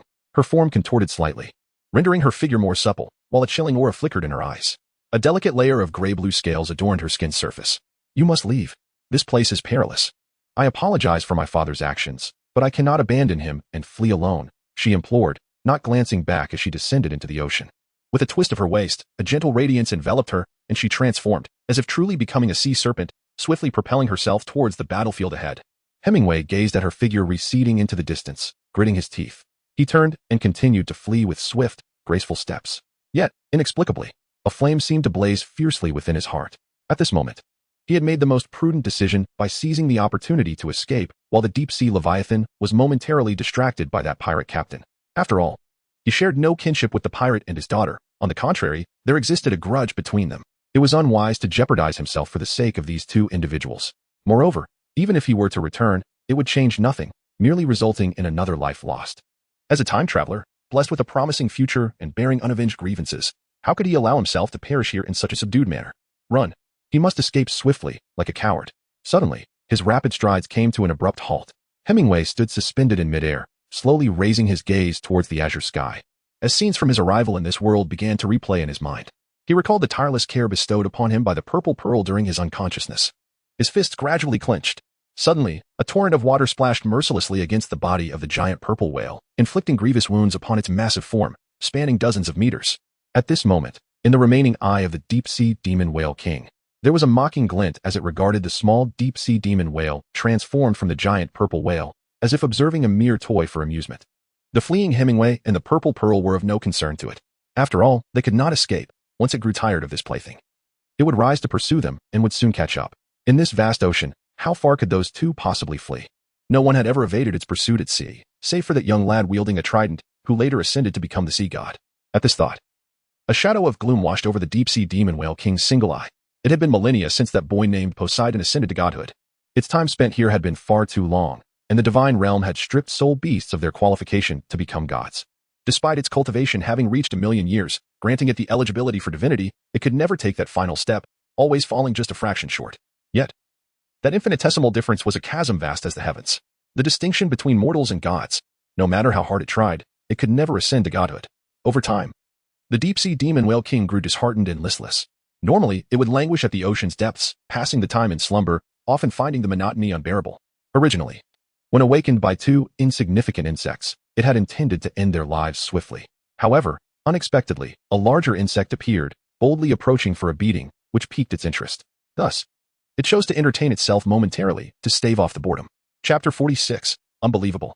On the cerulean surface of the sea, the tumultuous waves churned violently, stirred up by the playful antics of a large and a small deep-sea demon whale. It was evident that the larger one was merely toying with the smaller, treating it as one would a plaything. The giant purple whale could only muster a desperate resistance against the mockery of the deep-sea demon whale, barely managing to defend itself. It recognized that it was no match for this formidable soul beast and understood that once the beast was finished playing, it would be its doom. Yet, it did not care. As long as it could buy a little more time for its daughter to escape, it would endure the humiliation. Was this perhaps retribution? The giant purple whale bitterly smiled inwardly, having roamed the seas for decades, never expecting this day would herald its end.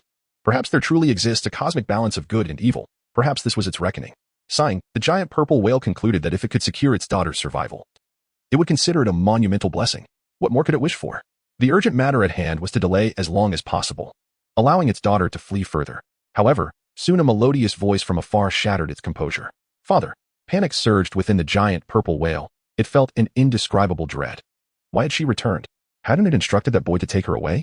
Cursed be the day. The giant purple whale lamented its miscalculation.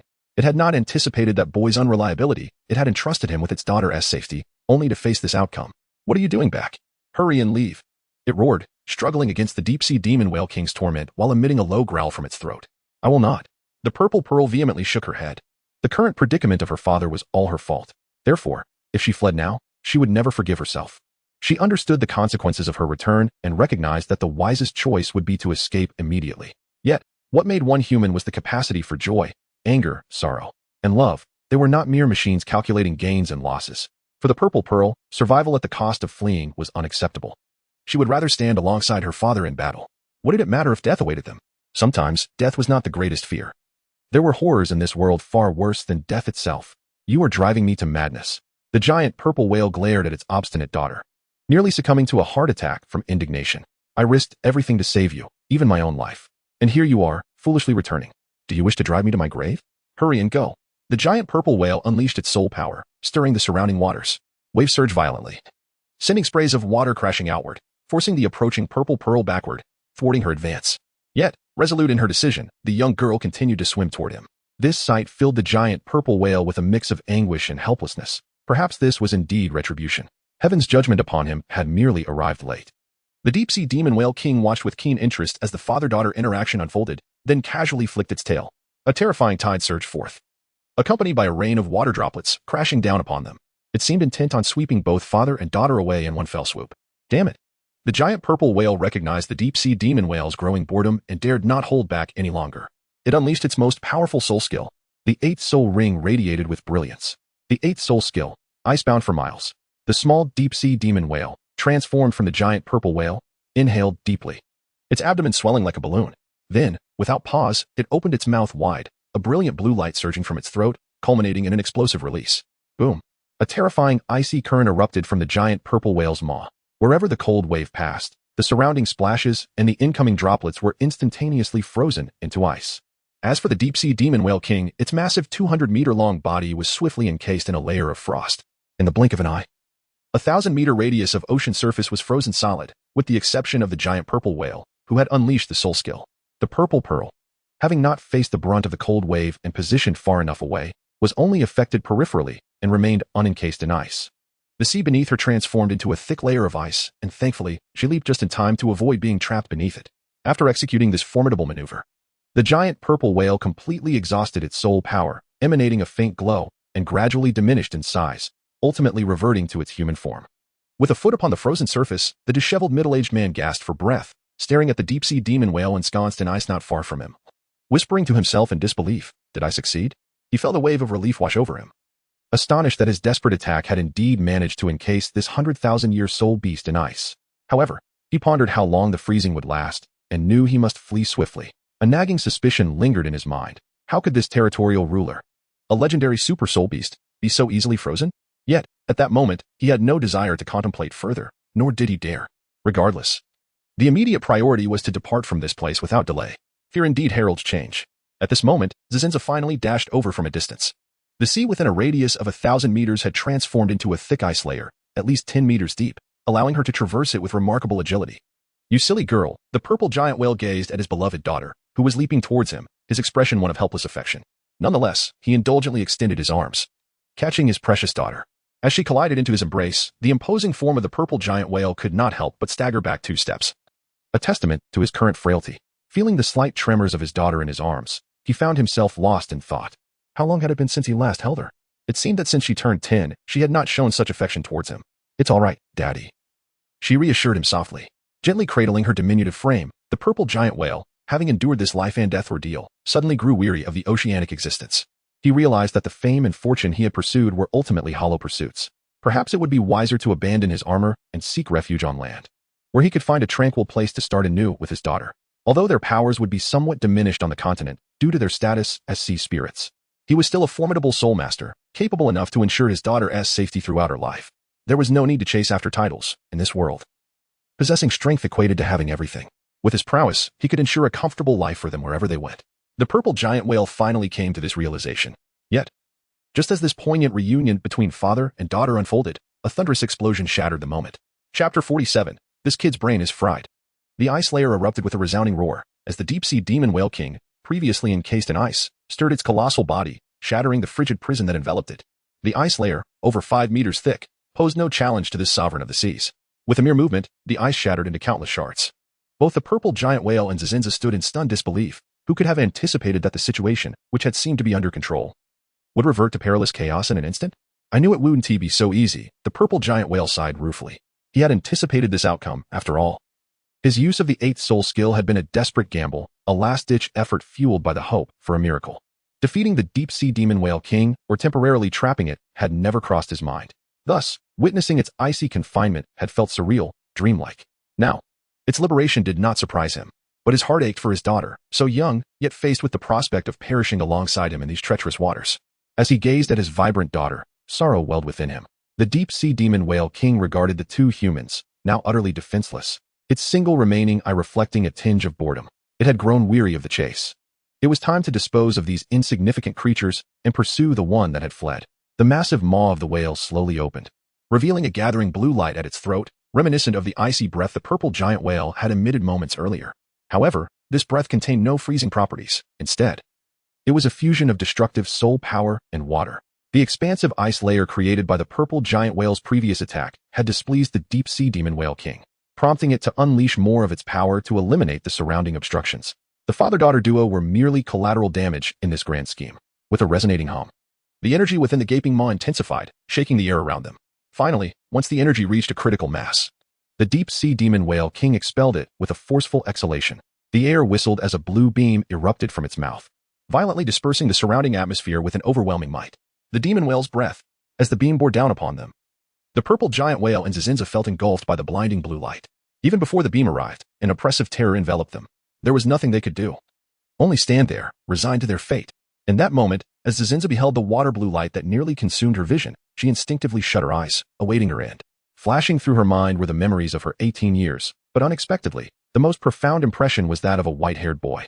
Those clear, deep blue eyes seemed to contain infinite stories waiting to be explored. Alas, she would never have the chance. Am I to perish? She wondered. How could it be him? It dawned on her that she hoped he would escape in the end. In this final moment before death, Zizinzu comprehended her true feelings. The boy she had known for less than 2 months had left an indelible mark on her heart, one she could not easily forget. What a pity. I shall never see him again. Longing to experience love, wishing to be by his side, was this what they referred to as falling for a man? Reflecting on their time together, a smile unconsciously graced Zizin's lips. After a while, Zizinza sensed something amiss. Why had the oppressive dread around her dissipated? Was it possible she had already succumbed, and the destructive force of the breath was so overwhelming that she felt no pain, as if she had crossed into the realm of the dead? With this confusion, she cautiously reopened her eyes, only to be met with blinding white light. This radiant glow compelled her to instinctively shut her eyes again, though she found it strange that the breath had been blue, while this light was white. Where could this light be coming from? Could it be that she truly was in the afterlife? Confounded, Zizinzu opened her eyes slightly, squinting to discern the source of the white light, desperately trying to understand what it was. It seemed to be a vague silhouette, from which extended a pair of beautiful and pure white wings. Was this an angel? As she thought this, the silhouette gradually became clearer, and she opened her eyes wider, until she stood in awe. Zizinzu stared, entranced, at the familiar figure before her, one that should have long since departed, never to return. Her heart swelled with warmth, and an uncontainable smile began to form. It was him. He had returned. In the depths of her heart, Zijinju could hardly contain her jubilant exclamations. The once silent void within her was rejuvenated with vitality. A sense of inexplicable security surged within her. Rationality dictated that the return of this youth would only spell doom for the two of them, but when the boy resolutely positioned himself before her at this perilous juncture, she found herself elated to the point of distraction, as if his presence rendered all challenges trivial. The dread of death that once consumed her heart was now supplanted by a different emotion. This boy has returned once more. The mighty purple whale gazed incredulously at the white-haired youth who stood defiantly in front of him, arms outstretched to counter the breath of the deep-sea demon whale king. It was baffling to comprehend his thought process. Logically, he should have seized the moment to flee. Why return to meet his demise? Could it be? The purple whale glanced at his daughter, whose violet eyes were entranced as she gazed at him. Perhaps this boy harbors feelings for my precious daughter? Yet, this lad lacks wisdom. What purpose does his return serve at such a moment? With his meager strength, he merely adds to the number of those destined to perish. The more he pondered, the more convinced the purple whale became that the boy was indeed not in his right mind. Chapter 48. The Awakening. Conqueror's Haki. From the youth's back sprouted a pair of snow-white wings, reminiscent of swans, radiating a warm white light. This was the manifestation of the spectral white tiger martial spirit. At this moment, Hemingway extended his hands, his palms swelling like tiny feline pads, as he valiantly resisted the azure breath, which measured 10 meters in diameter. The ability of the meatball fruit had finally come into play. He firmly held back the terrifying breath that surged toward him, preventing it from advancing even a fraction. Had he possessed sufficient strength, he could have easily rebounded the breath back. Alas, constrained by his own frailty, merely maintaining the standoff was already taxing his utmost. The deep-sea demon whale king, unleashing its destructive breath, glanced curiously at the small figure standing before it. A flicker of doubt crossed its single eye. Odd, exceedingly odd. Logically, this breath, composed of mixed energies intertwined with pure water essence, should disperse in all directions if obstructed. How could it remain in a stalemate as if the breath had taken on a tangible form? What has caused this transformation? Intrigued, the deep-sea demon whale king began to intensify the energy of its breath, curious to see how long this audacious little insect could withstand its might. I must be insane. Hemingway, struggling to withstand the increasingly terrifying breath of the deep-sea demon whale king, could think of nothing else. Growing ever surer that his mind had indeed faltered, why else would he come foolishly to block a fatal blow for this pirate father-daughter duo? It made no sense. They were not related. In fact, they were adversaries. Watching them on the brink of death beneath the whale's breath, he should have remained a detached observer, perhaps even applauding their misfortune. Instead, he had naively rushed to shield them from certain death. To be frank, Hemingway himself could not fathom his own reasoning. Why had he returned to embrace death? All he knew was that he could not bear to witness the girl perish while he sought to escape. Humans are creatures of impulse, often driven by emotions to perform actions that seem utterly irrational in hindsight. Undoubtedly, Hemingway's pride as a man forbade him from watching a girl he held in high regard meet her end alone. After a month of close companionship, during which Zijinju had cared for him with unwavering dedication while he was unconscious, he had developed a tender affection for her. To watch her die would render him less than a man. If he abandoned her to flee, he would surely despise himself for all eternity, burdened with an unshakable guilt. Thus he came. He disregarded all else and heeded the call of his heart, standing resolutely before Zijinju to block the devastating breath of the demon whale. Boom. The already fearsome azure breath deepened in hue. Hemingway, arms outstretched to shield himself, could distinctly feel the increasing power of the breath, his bones creaking under the pressure, clearly exceeding his limits. Should he falter, the outcome was inevitable. Everything would be reduced to ashes beneath the obliterating breath. Truthfully, feeling the force grow stronger while he gradually approached the brink of collapse was utterly dreadful. Those with weaker mental fortitude would likely succumb to despair and abandon their fight. Yet, Hemingway's mind was remarkably clear and composed at this moment. devoid of any fear of impending death. Rather, a sense of liberation began to dawn upon him. Is this my end? Who would have thought it would be you to conclude my existence? He gazed steadily ahead, his vision seemingly piercing through the azure breath to behold the deep-sea demon whale king, whose single eye was filled with mockery. Slowly, he closed his eyes. At that moment, memories from his past life cascaded through his mind like a slideshow. The mundane existence of his previous life, devoid of kinship. In this life, he was born into privilege, blessed with a mother who adored him, yet all that was beautiful had been obliterated by the cruelty of others. Once a prince draped in finery, he now found himself marooned on a desolate island, lost, helpless, and confused. Hemingway was once again tasting the bitter solitude reminiscent of his past life. Yet, the weight of this blow was far more profound than any he had endured before. After all, he had never experienced loss in his previous life. How could he lament what he never possessed? In this lifetime, he had gained and lost. Finding himself without family, stranded upon an island, acutely aware of the absence of warmth, he felt the crushing weight of powerlessness and the harshness of reality. Hatred surged within him. He loathed the envious Star Luo Empress, and he despised the heartless emperor. But most of all, he loathed his own frailty. In an instant, enlightenment dawned upon him. Hemingway opened his eyes, sensing an intangible force awakening within him. This force sustained him, allowing him to forget fear and death, bestowing upon him unparalleled confidence and courage. Indeed, he felt it. This power had always resided deep within, the unique radiance of the soul. However, upon arriving in this unfamiliar world, stranded on a desolate island, the disorientation and helplessness had shrouded his spirit in a thick layer of dust, obscuring its brilliance. Yet at this moment, under the immense terror of life and death, a glimmer of light finally pierced through the dust, gradually blooming into a flicker of radiance. How could I falter here? A crimson glow ignited in his azure irises, those beautiful eyes, reminiscent of the ocean, gradually veiling themselves with a sanguine hue, transforming from their once clear and lovely state into a dark omen of malevolence. A mere beast dares to end my life. His vengeance remained unquenched. How could he succumb to such a pitiful demise here? Having traversed into this world, he had yet to unleash his own brilliance, only to face a stifled end in this remote wilderness. Like an ant, unable to stir a ripple in this world, I, Hemingway, refused to yield.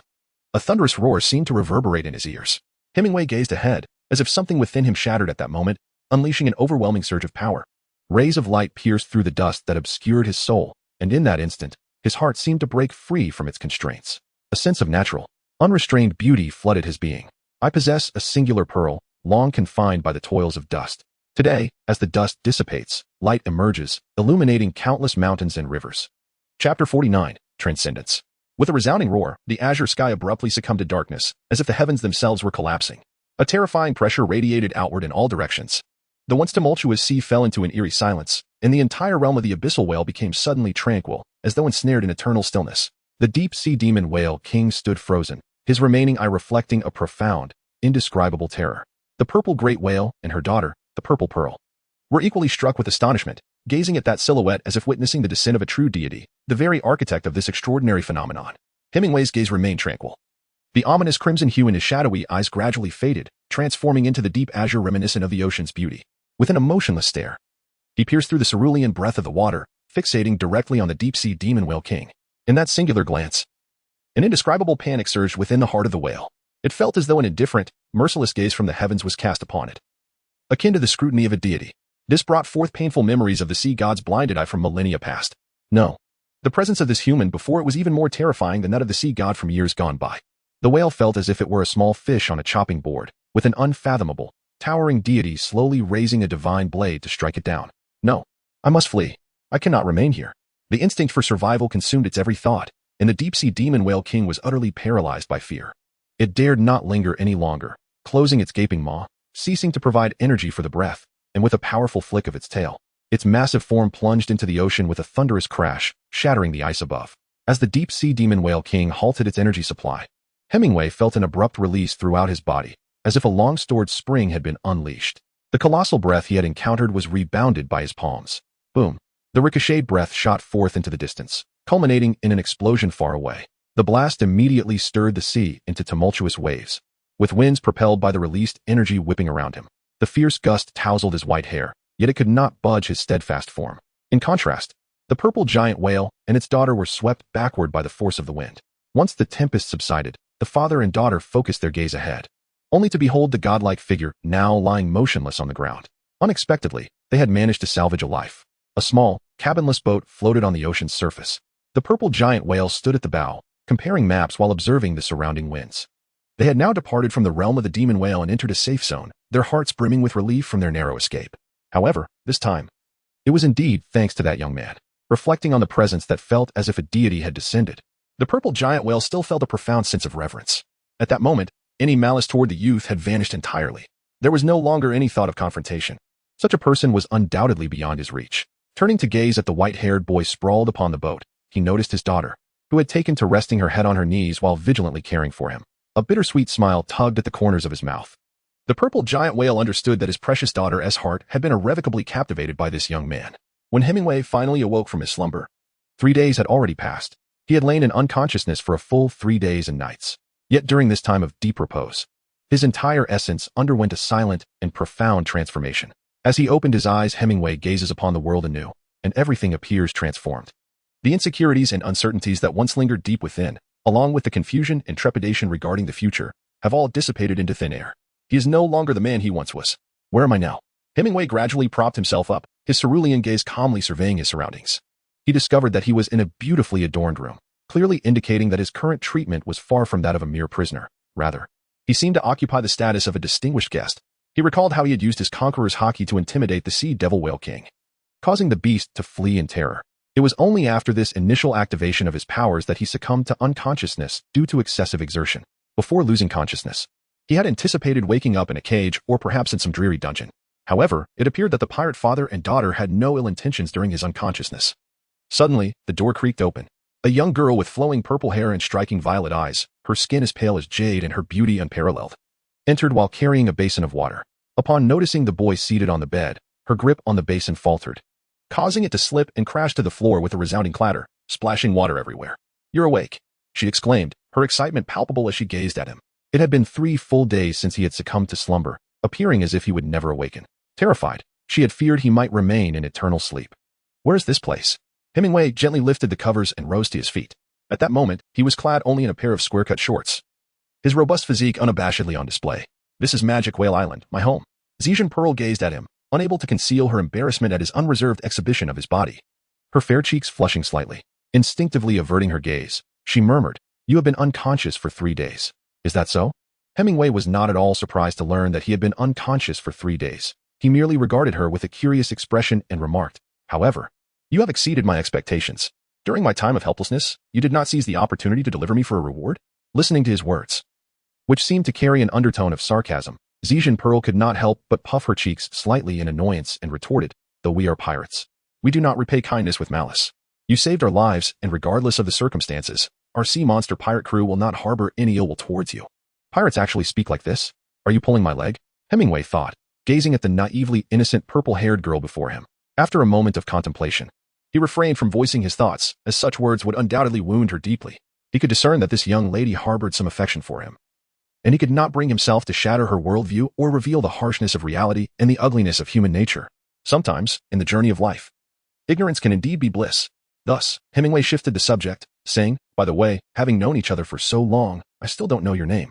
Upon hearing this, the purple-haired girl opened her striking purple eyes and regarded him with a complex expression, declaring, "My name is Purple Pearl. Remember it well. You must never forget."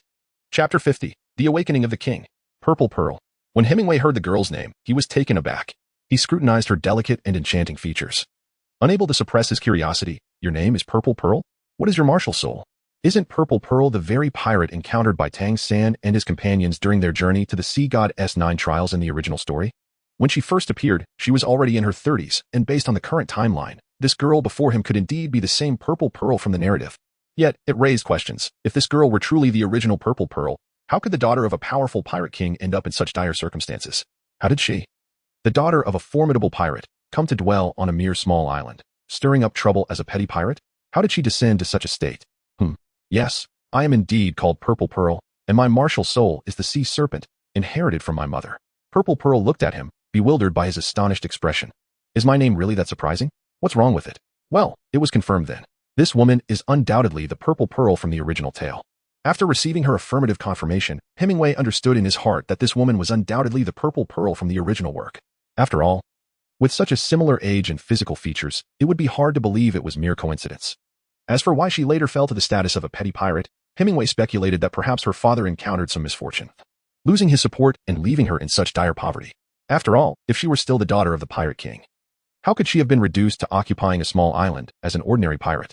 Not to mention, her father's reputation in the original work would certainly not allow him to remain obscure in a somewhat dimly lit conference room. The purple giant whale sat prominently at the head of the table, surrounded by walls adorned with a few sparkling gems that emitted a soft glow, preventing the room from being plunged into complete darkness. Below, there were over a dozen seats, each occupied by men and women of varying ages, the youngest being a robust middle-aged man, while the eldest was a frail old man. Without exception, all these individuals possessed strength at the Soul Sage level, serving as the leaders of various factions within the Sea Monster pirate group. Only those who were Soul Sage leaders had the right to sit in this room. Those below that rank were not permitted entry. Captain, since we have captured Dai Yuhao, when shall we hand him over to the Star Luo Empire? Inquired a middle-aged Soul Sage, his eyes betraying a hint of greed as he eagerly posed the question. He dared not dream of acquiring soul bones or rings, but once the captain delivered Dai Yuhao, they could follow their leader to the Star Luo Empire and enjoy a life of nobility. Indeed, it has been 3 days since the captain took him. It is high time we delivered Dai Yuhao to the Star Luo Empire. The longer we delay, the more precarious the situation may become, chimed in a sharp-faced middle-aged man, unable to contain his eagerness to bask in the luxuries of the Star Luo Empire. He had no desire to remain a pirate any longer. The other Soul Sages echoed their thoughts, their covetousness evident in their expressions. Meanwhile, the purple giant whale sat in silence, eyes closed in contemplation, seemingly unfazed by the discussions of his subordinates. When the murmurs of the Soul Sages gradually subsided, he slowly opened his eyes, a gaze of palpable authority sweeping over the assembly, causing several who harbored ulterior motives to feel a chill run down their spine. All fell silent, their attention fixated on their captain, awaiting his words. It was then they recalled that the title of Pirate King was not one of mere boasting but earned through true valor and bloodshed, acknowledged by all pirates. I have my own plans regarding Dai Yuhao. The purple giant whale finally spoke, his penetrating gaze surveying those around him. Upon hearing this, the Soul Sages could not remain composed. Captain, do you intend to keep him for yourself? A voice broke through the tension, leading to a sudden stillness in the room. Many Soul Sages' eyes flickered, clearly plotting something sinister. The purple giant whale's expression darkened, and a phantom of a deep-sea magic whale materialized behind him, its 8 soul rings glowing ominously. An oppressive aura enveloped the conference room, causing many of those who had previously harbored dubious intentions to feel a sudden chill in their hearts. At that moment, they recalled who their superior was. The title of Pirate King was not a self-proclaimed label but a hard-earned reputation, recognized and upheld by all pirates. His strength was beyond question. Observing the flickering eyes of his subordinates, the purple giant whale recognized their disloyalty. If he were to refuse to hand over Dai Yuhao to the Star Luo Empire, he had no doubt that they would not hesitate to betray him and conspire with the Empire against him. He had never believed in the integrity of those who chose the pirate's life. Treachery and betrayal were commonplace among them. The purple giant whale had managed to subdue these desperate individuals primarily through his formidable strength. Should he show any sign of weakness, these seemingly loyal brethren would not hesitate to strike him down. While he appeared calm on the surface, inwardly he was troubled. Had he known the repercussions, he would never have returned to Whale Island. Otherwise, the news of Dai Yuhao being in his possession would not have leaked. Now, he found himself surrounded by numerous brothers demanding he hand over Dai Yuhao to the Star Luo Empire in exchange for benefits, while he was unwilling to part with him. After all, not to mention how Hemingway had frightened off the deep-sea magic whale king at a critical moment, saving both him and his daughter. His daughter had already developed deep feelings for that young man, making it clear that he was not to be touched. If he were to act against him, his daughter would surely turn against him. Beyond these reasons, the most significant factor remained that the purple giant whale was genuinely intimidated by Hemingway. The aura he emanated was akin to that of a deity, making it abundantly clear to him that this young man was no ordinary individual. Should he stand against him, the outcome would surely be dire. Those who had not witnessed that scene could hardly fathom the sheer terror of the young man's presence. Even the deep-sea magic whale king had been frightened into a hasty retreat. As the atmosphere grew tense, the conference room doors suddenly swung open from the outside. Instantly, the faces of all present contorted with anger, their glares directed at the entrance, eager to determine which fool dared to disrupt their meeting. Had they not made it clear that they were in session and that no disturbances were to be tolerated? The door opened slowly, blinding sunlight flooding the room, causing those accustomed to the dimness to squint instinctively. They could only make out a vague silhouette at the doorway through the brilliance. When everyone finally adjusted to the light and could see the newcomer clearly, they collectively gasped in astonishment. Some individuals seemed to be born with the essence of strength etched upon their faces. Some appear to be destined rulers, and simply by gazing upon their commanding countenance, one can feel an inexplicable awe. This person, who had done nothing but stand there, radiated an overwhelming presence that shook the very foundations of the room. As they finally recognized the figure standing at the entrance, the entire conference room fell into a hushed silence, each person struck by a profound shock, nearly rendered speechless. After Hemingway opened the door and stepped inside, He surveyed the meeting room filled with faces frozen in shock. His ocean blue eyes remained calm, seemingly unfazed by their reactions, as if their pretense was entirely expected. "I heard you were discussing how to deal with me," he stated, scanning the room with a nonchalant tone. Even in the presence of a dozen soul saints and a soul Douluo whose intentions toward him were unclear, Hemingway's demeanor exuded an air of tranquility. There was no hint of panic. He appeared utterly composed. Having awakened the conqueror's haki, his mindset had undergone a profound transformation. If he had once been merely an ordinary individual endowed with power, he now possessed the indomitable heart of a true warrior, a regal spirit that gazes upon the tempest and surveys all beings with an air of sovereignty. Previously, he had been but an empty shell, devoid of substance, akin to a virtue unworthy of its position. Yet, with the awakening of his conqueror's haki, he had achieved a harmony between his exterior and interior self, manifesting an impressive aura with every gesture. His very presence overwhelmed the collective might of the soul saints present, leaving them in awe. Even the purple giant whale, gazing upon the silver-haired youth, felt an inexplicable shock. It sensed that this young man was no longer the same as before. The aura of a king, indeed, a king, was palpable. This was not a mere superficial pressure of strength, but an innate nobility and a solemnity befitting a ruler. The regal dignity that emanated from him commanded respect without the need for anger, evoking a desire in the purple giant whale to kneel in reverence before this mere 12-year-old boy, as if in the presence of a supreme sovereign. Suddenly, one of the soul saints collapsed without warning. This triggered a chain reaction. Thud, thud, thud, one by one. The previously boisterous soul saints rolled their eyes back and succumbed to unconsciousness. What is happening? What has he done? The purple giant whale, struggling to suppress its instinct to kneel, was taken aback by the sight of its subordinates falling to the ground without explanation, as if witnessing something utterly inconceivable. "Apologies. It seems my aura was slightly overwhelming," Hemingway remarked with a serene smile, observing the purple giant whale still attempting to maintain its composure. "It appears your subordinates lack the fortitude to withstand such pressure."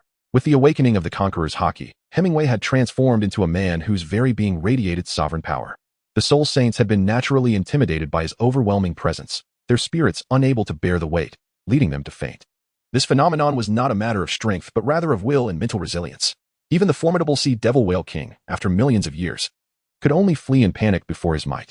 Despite having the ability to obliterate Hemingway with a mere flick of its tail, it lacked the courage to act. This is the influence of the conqueror's haki. Those with weak mental fortitude who dared to oppose him would inevitably be subdued by his imposing aura, often losing consciousness as a result. In severe cases, they might even be left mentally scarred, unable to harbor any thoughts of rebellion at the mere mention of his name. It was evident that the purple giant whale had been intimidated by his aura, resulting in a psychological shadow that rendered it as timid as a mouse before a cat. "What do you intend to do?" the purple giant whale asked with a wry smile, visibly deflated. Its demeanor suggested that it had come with a purpose, but the display of dominance upon their meeting hinted at ominous intentions. "How much do you know about my background?" Hemingway suddenly posed this seemingly unrelated question. "I know you are the second prince of the Star Luo Empire, possessing twin martial souls," the purple giant whale replied earnestly.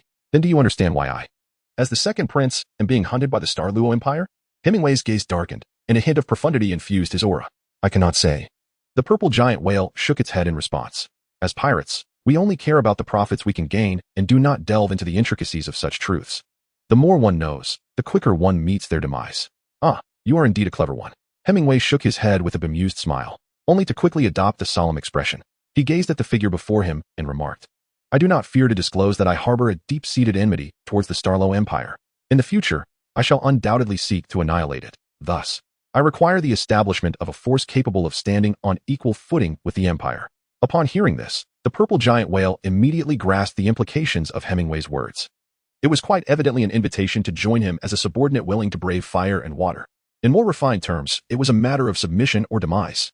A wry smile crept across the purple giant whale's face. In the face of life or death, did he truly have a choice? Moreover, aligning himself with this man might not be an unfavorable prospect. Observing the white-haired youth, who had audaciously declared his intent to obliterate the Star Luo Empire despite his tender age of merely 12, one might consider such aspirations ludicrous, or even deride him as a foolish dreamer. Yet, the purple giant whale perceived that this young man's ambitions might not be beyond reach. The reason for his inexplicable confidence remained a mystery, yet he felt an unshakable belief that this youth was destined to ascend to greatness. Thus, the answer became crystal clear. Gradually rising from his seat, the purple giant whale stepped forward and, akin to a mountain bowing, knelt before Hemingway. "I pay my respects, my lord. I submit." The formidable soul duelist, a pirate king who had roamed the seas for decades, thus found himself kneeling at the feet of a mere 12-year-old boy. With this act of submission, Hemingway embarked upon his journey of maritime conquest, having secured his inaugural faction, thereby initiating his grand ambitions. Chapter 52. a sudden enlightenment. On the Isle of the Demon Whale, within a concealed prison, a number of prisoners were bound to crosses, rendering them utterly helpless. Led by the purple giant whale, Hemingway arrived at this grim location and nodded at the captives. He then addressed the purple giant whale beside him, saying, "You may withdraw for now, as you wish." Although curiosity stirred within the purple giant whale regarding Hemingway's intentions, he understood that as a subordinate, knowing too much often led to a swift demise.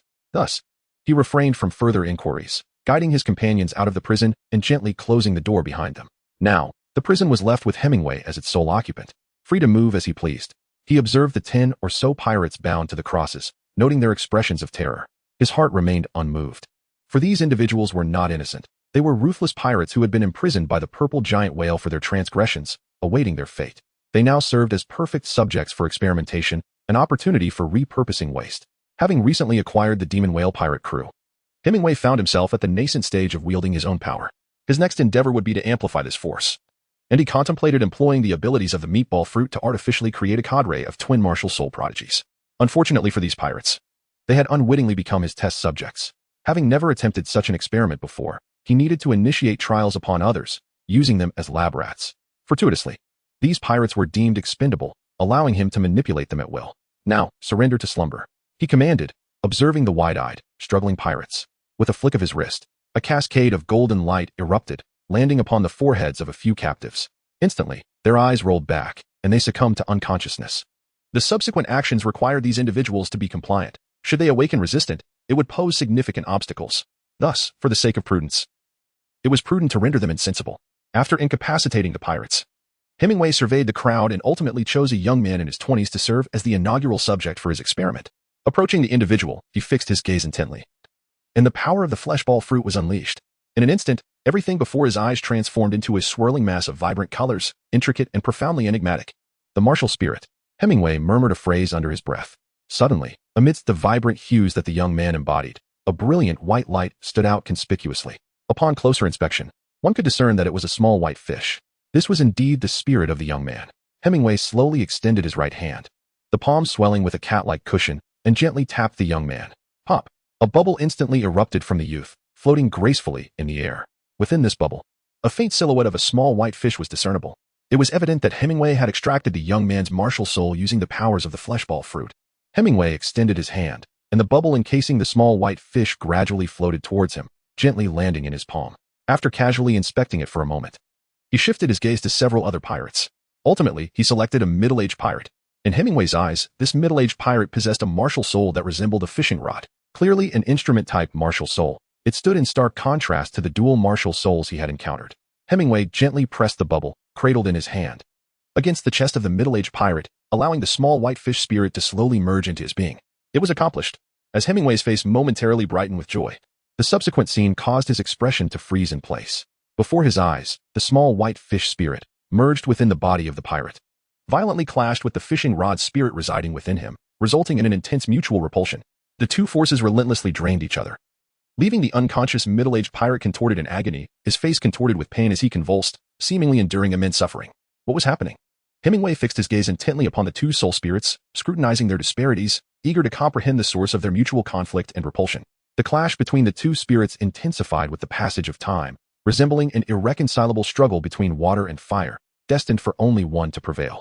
They consumed one another, locked in a battle that would ultimately lead to their mutual destruction. Bang! Though no sound resonated in the air, Hemingway, ever observant, felt as though he could perceive that very noise. Before his watchful eyes, the two soul spirits culminated in a cataclysmic shattering. They exploded. The pirate, previously in a state of unconsciousness, ceased his convulsions, his entire being seemingly stripped of vitality. He became exceedingly frail, his complexion pale as that of a corpse. Indeed, the creation of dual soul spirits proved far more challenging than anticipated. Fortunately, I had conducted preliminary experiments with another individual. Throughout the entire process, Hemingway, having observed every detail, gradually discerned the reasons behind the conflict between the two spirits, leading to their eventual cataclysm. The rationale was rather straightforward. Their incompatible attributes rendered coexistence impossible. Much like water and fire, opposing elements cannot harmonize. But what if the two soul spirits shared identical attributes? Could they coexist? Hemingway contemplated, his gaze sweeping over a group of more than a dozen individuals, ultimately resting upon a youth of merely a few years. This boy's martial spirit manifested as a small white fish, and without hesitation, he approached and effortlessly summoned forth his spirit with a gentle touch. Cradling the spirit in his hands, he then made his way to stand beside another young man. This latter individual's martial spirit took the form of a black fish, exuding an aura of strength far surpassing that of the diminutive white fish. Hemingway did not hesitate to press the small white fish spirit into the body of the young man before him. He then widened his eyes, meticulously observing the reaction of the spirit within him. The two spirits began to clash. Yet it was evident that the black fish spirit within the young man held the upper hand, overpowering the small white fish spirit and forcing it into a curled, defenseless state, gradually eroding it until it was completely absorbed. Following the absorption of the small white fish spirit, the black fish spirit visibly grew stronger, adorned with additional white stripes, indicating the acquisition of some virtues from the small white fish. Thus, it became clear that the disparity in strength was too great. It was indeed possible to enhance the black fish spirit by devouring the small white fish spirit. If that were the case, he could forego the obsession with dual spirits and directly employ this method to fortify his spirit. Hemingway nodded in agreement while simultaneously recognizing that he had fallen into a cognitive trap. He had focused solely on the advantages of dual spirits without acknowledging their inherent drawbacks. It is crucial to understand that dual spirits can lead to conflict, particularly as one progresses to the later stages, where the addition of spirit rings exacerbates the discord. Should he fail to suppress the spirit clash, the likelihood of catastrophic bodily explosion would be exceedingly high. Therefore, his previous aspirations to create a dual or even triple spirit prodigy were utterly unrealistic. After all, not everyone possesses the extraordinary talent of Tang San or Bai Dong, who could master dual spirits. For an ordinary individual, possessing dual spirits might not be a blessing but rather a curse, as the most probable outcome would be an inability to contain the conflict between the two spirits, leading to a fatal explosion. Historical accounts have documented instances where a dual spirit wielder perished during cultivation, failing to leave behind a legacy before their untimely demise. This illustrates that commanding two spirits is no simple feat, achievable by only a select few, and even those who succeed would expend resources that outweigh any potential benefits.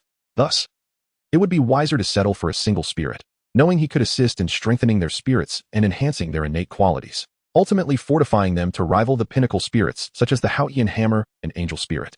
To stubbornly pursue dual spirits would be to court folly. Chapter 53, Unexpected Outcomes. Further experimentation and data collection are in order. Hemingway turned his gaze towards the remaining 10 or so individuals and resumed his experiment. After a series of endeavors, Hemingway acquired the following data. Firstly, the existence of twin martial souls is an exceedingly rare phenomenon. Typically, an individual can harbor only one martial soul, and the likelihood of two coexisting is remarkably low. A delicate balance must be achieved to allow the simultaneous existence of both souls. Moreover, even if one manages to possess twin martial souls, the process of cohabitation, combined with the cultivation of the souls and the addition of soul rings, may provoke intense conflicts. Thus, the creation of twin martial souls is not advisable. Not just anyone can wield the power of twin martial souls, it requires a fortunate, gifted, and resolute individual. Only then can one bear the burden of dual souls. However, individuals who meet these criteria are exceedingly rare. Secondly, to elevate a martial soul through the consumption of others, one must grasp certain principles. The attributes and types of the martial souls must not deviate significantly. For instance, if one possesses a water attribute and the other a fire attribute, even if one manages to successfully consume the other, the benefits gained will be minimal.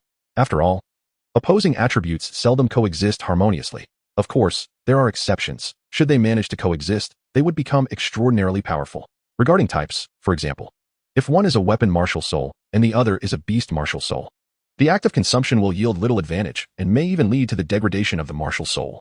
Nevertheless, there exists a possibility of unforeseen mutations that could enhance strength, though such occurrences are exceedingly rare and considered anomalies. In summary, the endeavor to consume martial souls necessitates careful consideration of various factors. Not every martial soul can be indiscriminately absorbed or fused. Acting recklessly may result in unpredictable and severe consequences. In the forthcoming period, Hemingway gradually conducted experiments with several hundred individuals for comparative analysis, meticulously gathering data. At last, he garnered some insights into the enhancement and transformation of martial souls. After ensuring that no further issues would arise, he was finally ready to formally employ this knowledge to cultivate his subordinates. The first beneficiary of the martial soul transformation was the purple giant whale, chosen to be the inaugural subject of this groundbreaking endeavor. Hemingway summoned a dozen individuals, each possessing soul spirits of whale origin, and extracted their essences one by one. Following a harmonious blending, these essences gradually merged into his being. Given that the purple giant whale's soul spirit, the abyssal demon whale, is inherently of the highest caliber, these whale-type spirits were effortlessly devoured, significantly enhancing the foundation of his own soul spirit. Originally, due to internal injuries and a suboptimal configuration of soul rings. Despite possessing a top-tier soul spirit, he had resigned himself to the notion that he would never attain the rank of title Douluo. However, After assimilating the essences of over a dozen similar whale spirits, his innate potential was elevated, finally presenting him with a legitimate prospect of achieving title Douluo status. This realization nearly brought him to tears, further deepening his loyalty to Hemingway. Yet, upon reaching this pinnacle, the purple giant whale found itself at its limits. The fusion of new soul spirits would serve little purpose, as its own spirit was already of an exceptionally high grade. Breaking through this threshold was no trivial feat. Unless a soul spirit of equal caliber were to be consumed, the quantity of lower-grade spirits, regardless of their number, would not suffice to induce a qualitative transformation. Subsequent to the purple giant whale was the purple pearl, whose soul spirit was that of a sea serpent, not inheriting her father's abyssal demon whale spirit. The sea serpent spirit, derived from her mother, was, to be frank, not particularly remarkable. It was merely above average. Her current prowess is largely attributed to the protective guidance of her father, a soul Douluo, who has nurtured her since childhood. Barring unforeseen circumstances, it would be a significant achievement for Purple Pearl to reach the ranks of Soul Douluo in her lifetime. In fact, should her soul ring configuration be lacking and adversely affect her foundation, even the rank of Soul Douluo may remain beyond her reach. This clearly illustrates the advantages of having a formidable protector. Hemingway devoted himself wholeheartedly to the girl he held in high regard. In essence, the inherent weakness of her martial spirit signified a greater potential for adaptability and an array of possibilities, allowing for evolution into the unknown. Thus, after meticulous calculations, Hemingway amassed 38 varieties of serpent martial spirits, subsequently merging each into her being while attentively monitoring her transformations to avert any unforeseen mishaps. Fortunately, once the 38 serpent martial spirits were fully integrated, the Azure Pearl, having consumed such an abundance of serpent essence, underwent a remarkable metamorphosis from its original sea serpent form. This transformation was undoubtedly beneficial, even exceeding Hemingway's expectations.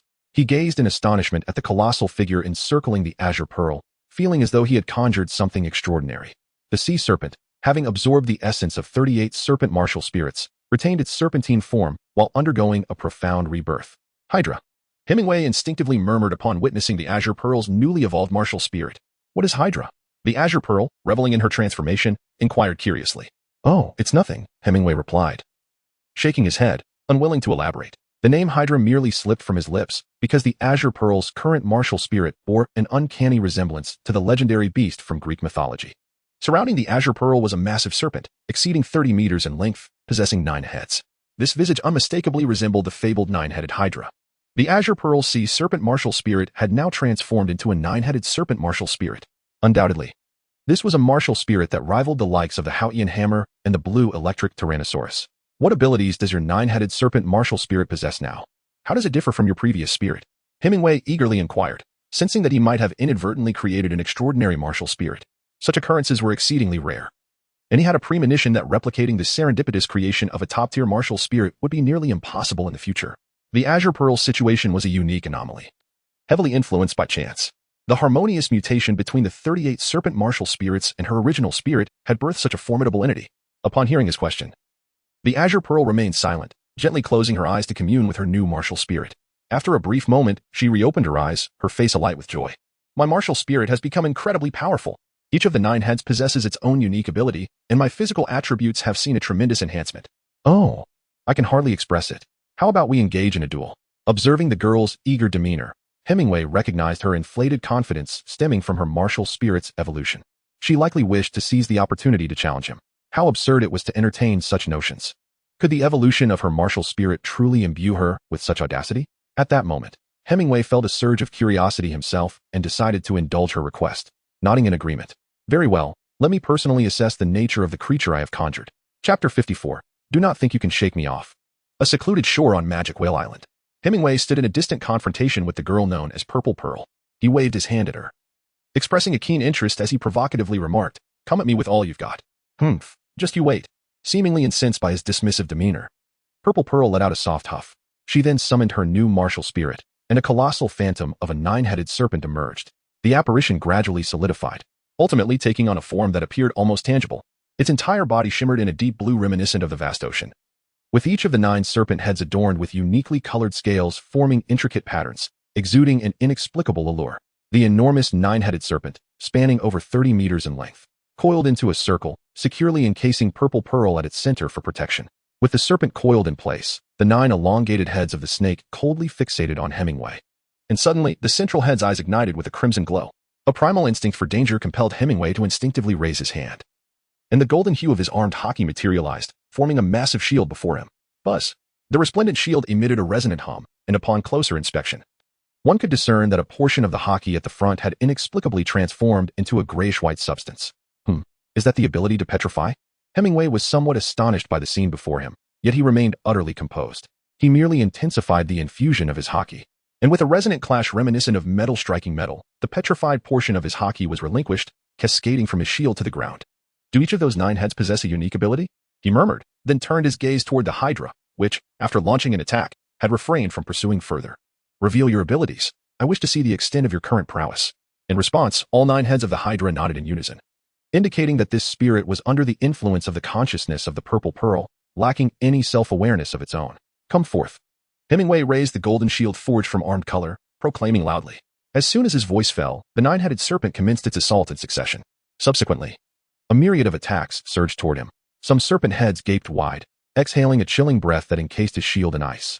Others spewed forth fierce flames, seemingly capable of incinerating all. Meanwhile, certain heads bore fangs, from which 2 streams of venom were unleashed. Once all 9 heads had exhibited their formidable abilities, the area surrounding Hemingway lay in utter disarray, marked by traces of frost, scorched earth, and corrosive toxins, evidently a diverse array of powers. Some abilities even clashed with one another, yet they harmoniously fused within a single martial spirit. Truly astonishing. Hemingway gazed in awe at the colossal Hydra, as if beholding a rare treasure. He was utterly astonished, never anticipating that his inadvertent actions would lead to the creation of such a monstrous entity. The Hydra's 9 heads each represented a distinct ability, encompassing venom, flame, frost, rapid regeneration, corrosive acid, curses, corporeal misting, petrification, and healing. These 9 powers spanned control, offense, support, and healing, addressing every conceivable aspect. From the perspective of spirit masters in this world, it was nothing short of a flawless martial soul. The harmonious combination of these abilities left virtually no weaknesses. It could serve as both support and a formidable attacker, embodying the essence of a team within a single being. Particularly impressive was the fact that all 9 heads could unleash their powers simultaneously, making it as if one were facing 9 opponents. It was undeniably an unfair advantage. No wonder that Zhejian Pearl brimmed with confidence, believing she could surpass him. Furthermore, these abilities were innate gifts of the martial soul itself, not skills conferred by spirit rings. Thus, as spirit rings were added, Zhejian Pearl's powers might undergo even more extraordinary transformations, potentially granting her an even broader array of abilities. Just imagining her boundless future was exhilarating. What do you think? Am I impressive? Withdrawing her martial soul, Zhejian Pearl's expression revealed a hint of fatigue. Having unleashed each ability in succession at maximum potency to test their effects had taken a significant toll on her. Indeed, there is great promise for the future of the limit Douluo.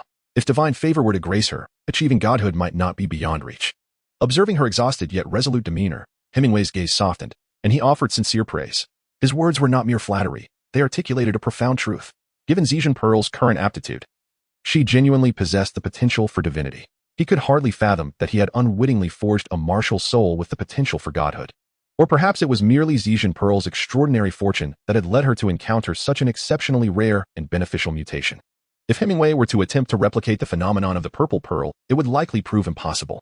Such instances of beneficial mutation are exceedingly rare, akin to winning the lottery, unless, in the future, he acquires greater strength powerful enough to perceive deeper concepts and truly glimpse the essence of martial souls. He would then have the ability to transform such beneficial mutations into the norm. However, at present, he can merely rely on chance. The mass production of top-tier martial souls remains an unattainable aspiration. Upon hearing Hemingway's assertion that he could one day become an ultimate Douluo and even attain divinity, a smile graced the delicate features of the purple pearl. And with a glimmer of anticipation, she gazed at him and inquired, "Does this mean I can accompany you to see God Island?" Hemingway was momentarily taken aback as he gazed into the girl's eager eyes, finally comprehending the source of her earlier exuberance. It was her desire to accompany him to the Isle of Poseidon. Not long ago, he had inquired of the great purple whale, and, as anticipated, it revealed the location of the island. Instantly, he resolved that once he had attended to his current matters, he would embark on a journey to the Isle of Poseidon to partake in the divine examination. The original text clearly indicated that many locales there served as exceptional sanctuaries for honing one's physique and enhancing strength, while the rewards of the divine examination were simply too enticing to resist. The notion of the sea god's trial had never crossed his mind. However, he believed that with his innate abilities, he could at the very least achieve a black-level assessment, with the possibility of even attaining a red-level evaluation. The rewards bestowed upon those who successfully complete the divine examination would undoubtedly enhance his strength significantly and provide him with the opportunity to forge a connection with the true sovereign of the ocean. The Sea God Island. Those who complete the divine trial, depending on their level of accomplishment, are automatically integrated into the ranks of Sea God Island. Particularly those who succeed in the black and red level assessments. Completing the black level trial would catapult him into the upper echelons of Sea God Island, while success in the red level assessment might elevate him to the esteemed position of the future Grand Offering, a title denoting the highest authority on the island, second only to the Sea God himself, standing above all others. Thus, participating in the divine trial at Sea God Island appeared to be an endeavor fraught with countless advantages and devoid of any significant risks for Hemingway. Upon hearing of Hemingway's decision to journey to Sea God Island, Purple Pearl immediately expressed her desire to accompany him. However, she was sternly dissuaded by the Purple Whale. He understood that the trials at Sea God Island were not easily surmountable, as the majority of participants faced dire challenges that often led to perilous outcomes. Only true geniuses stood a chance of overcoming such tests. As Purple Pearl's father, the Purple Whale was acutely aware of his daughter's limitations. To send her to participate in the divine trial, given her talents, was nothing short of a jest akin to courting death. Hemingway, upon seeing the Purple Pearl, shook his head vehemently. He candidly expressed that her qualifications were woefully inadequate and that participating in the divine examination would be perilously unwise.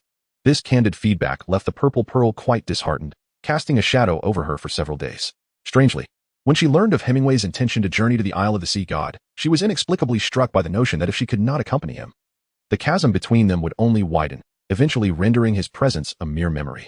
Thus, when she witnessed his high regard for her, an exhilarating thrill surged within her. It signified that she could indeed join him on his voyage to the Isle of the Sea God.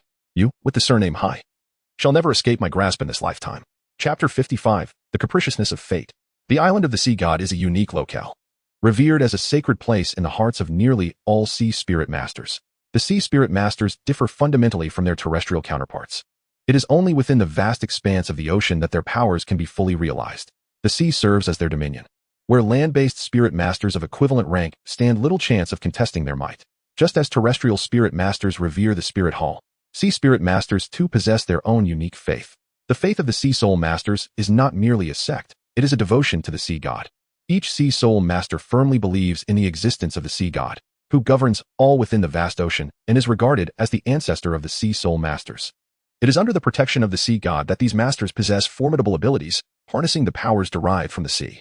While the land soul masters may not necessarily regard the spirit hall as a matter of faith, for the sea soul masters, the sea god represents their singular and absolute belief. No sea soul master would dare to desecrate the name of the sea god. The reason why Sea God Island is considered a sacred place for the sea soul masters is that it serves as a site of veneration for the sea god. Throughout the ages, the high priest, as the emissary of the sea god, has led many powerful sea soul masters in their offerings on Sea God Island. Every soul master who arrives at Sea God Island must undergo a trial. However, this trial is not administered by the soul masters present on the island, but rather bestowed by the sea god himself, known as the divine examination. The nature of the trials varies greatly depending on the individual's innate talents and experiences. For some, the trial may be deceptively simple, such as retrieving a shell from the sea, while for others, it may be exceedingly perilous, with survival rates nearing the brink of death. The trials are tailored to the individual, yet they generally correlate with the strength of the one being tested. The sea god does not design trials that are guaranteed to be fatal. Although some may be extremely arduous, there remains a possibility of success. Nevertheless, countless individuals have perished in these trials. In his youth, the purple giant whale once aspired to participate in the trials and sought the location of Sea God Island. But as he matured and took on familial responsibilities, his fear of death grew, ultimately leading him to forego the endeavor. This unfulfilled aspiration remained a poignant regret in his heart. Little did he anticipate that fate would intervene, allowing his daughter to undertake the trials in his stead. The mere thought evokes a deep sense of nostalgia. Had his daughter expressed a desire to face the trials in the past, he would have vehemently opposed the idea. For her participation would have been tantamount to courting death. Given her innate talents, the odds of survival in the trials would have been alarmingly slim. However, the circumstances have changed. Faced with his daughter's extraordinary new spirit, the enigmatic and multifaceted Hydra, even his own deep-sea demon whale spirit feels a sense of oppression. What does this signify? It signifies that, in terms of rank, his daughter's Hydra spirit has far surpassed that of her father. Furthermore, with a new leader accompanying them for protection, his daughter's safety is assured. Ultimately, the purple giant whale consented to his daughter's request to journey to Sea God Island for the trials. After all, youth is characterized by a fearless spirit, and embarking on such an adventure is indeed a commendable pursuit. It allows one to avoid the regrets that may accompany advancing age, much like his own situation, where, despite enhanced talents, he still dares not face the trials. For now, he believes that by diligently cultivating his skills, he will inevitably ascend to the status of a titled Douluo, the pinnacle of soul masters. As a result, he has become even more cautious about preserving his life. Thus, He resolved that while he would escort them to Sea God Island, he would not partake in the trials himself. The sea breeze caresses as the sun's rays illuminate the gently undulating ocean, casting myriad glimmers upon its surface. A grand vessel sails swiftly across the waters, its towering mast adorned with a magnificent blue sail, at the pinnacle of which is emblazoned the image of a deep-sea leviathan. This is the renowned ship of this maritime realm, the Leviathan, the flagship of the infamous pirate crew led by the formidable Captain Purple Whale. At this moment, Hemingway stood at the bow of the ship, gazing into the distance as the bracing sea breeze enveloped him. In his azure eyes, reminiscent of the ocean, one could perceive the essence of the sky and sea, imbued with an enchanting depth and mystery.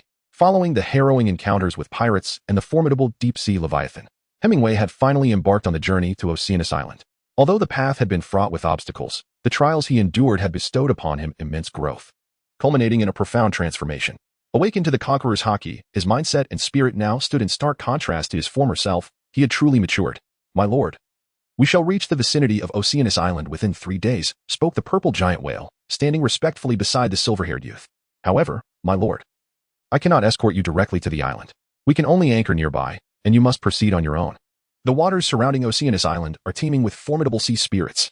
Should our vessel approach, we are certain to encounter attacks. Moreover, I dare not provoke the wrath of the sea god." Hemingway cast a glance at the violet giant whale, yet he uttered no further words, merely stating, "Just take me nearby. As long as I can behold the island of Poseidon, your task will be fulfilled." The violet giant whale, observing the serene expression gracing Hemingway's visage, suddenly recalled the deep-sea demon whale king that had been frightened away earlier. It dawned upon him that had it not been for the unfamiliarity with the route, this individual could undoubtedly embark on the journey to the island of Poseidon with ease. In the ensuing 3 days, Hemingway often stood at the bow of the ship, relishing the caress of the sea breeze, his gaze penetrating and enigmatic, evoking a sense of boundless mystery. One cannot help but ponder the thoughts of this unparalleled silver-haired youth. The ensuing 3 days of navigation were remarkably smooth. Throughout the journey, not a single sea spirit beast dared to strike the vessel. This left the purple giant whale, who had braced itself for a confrontation, in a state of bewilderment, unable to comprehend the reason behind such an untroubled voyage. Unbeknownst to them, it was all a manifestation of Hemingway's prowess at the helm. Since awakening his conqueror's haki, an intangible aura of dominance enveloped him. Even without formally unleashing his haki, the mere aura that unconsciously radiated from him was sufficient to intimidate the nefarious. This included the sea spirit beasts, which, upon sensing a formidable presence nearby, would flee in sheer terror without a moment's hesitation. Consequently, the days passed in serene tranquility, devoid of any assault from sea spirit beasts. Chapter 56. Not a threat. On this day, a small black appeared on the distant horizon. The purple giant whale, stationed at the bow, immediately commanded the crew to drop anchor upon spotting the dot. Hemingway, aware that they were nearing their destination, had already made preparations alongside Purple Pearl. The purple giant whale approached Hemingway and said, "My lord, I can only take you thus far. Beyond this point lies the territory of the Sea God Island. Any vessel that enters this realm will be met with the wrath of the island's guardian beast, the formidable 10,000-year soul beast I previously mentioned. Be exceedingly cautious as you cross the sea. That guardian beast is terrifying and possesses formidable aggression. Even the deep-sea demon whale must regard it with some trepidation." After listening to his account, Hemingway remained non-committal, fully aware of the true nature of the so-called guardian beast of the island. Having read the original text, he understood that the guardian beast was a shark that had cultivated for 100,000 years, specifically the most ferocious of its kind, the soul-devouring great white shark. Renowned as a formidable ocean predator, it is one of the most aggressive and fearsome soul beasts of the sea. Even a 1,000-year-old soul-devouring great white shark could contend with an ordinary 10,000-year-old soul beast. Although its size does not rival that of the abyssal Leviathan, its speed is unparalleled, far surpassing that of the Leviathan. In the face of its assault, escape is utterly impossible. It stands as one of the ocean's most ferocious carnivorous soul beasts. Most importantly, this soul-devouring great white shark serves as the steed of the sea god. The clan of soul-devouring great white sharks acts as the guardians of the Sea God Island, with hundreds of these sharks patrolling the surrounding waters, forming a natural barrier. Any intruder seeking to land on Sea God Island must first confront these formidable soul-devouring great white sharks. However, nothing is absolute. There are indeed ways to circumvent these sharks and cunningly gain entry to Sea God Island. The soul-devouring great white sharks possess an enormous appetite, yet their numbers in the surrounding waters are overwhelming. Consequently, every half-month, under the leadership of the 100,000-year-old guardian beast, they venture out to hunt for approximately 3 days.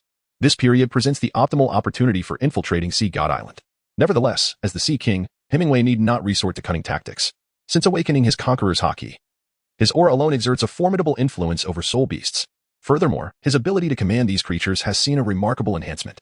Presently, he can exert control over a single 100,000-year-old soul beast, albeit not without limitations. Nevertheless, even with his mental prowess allowing him to command only one. This feat is indeed extraordinary. Currently, Hemingway is merely a soul master of less than level 40, yet he possesses the innate ability to control a 10,000-year soul beast, one that even the ordinary title Douluo cannot defeat. If he continues to develop, the implications are formidable. Thus, the malevolent soul white sharks guarding Sea God Island pose virtually no threat to him.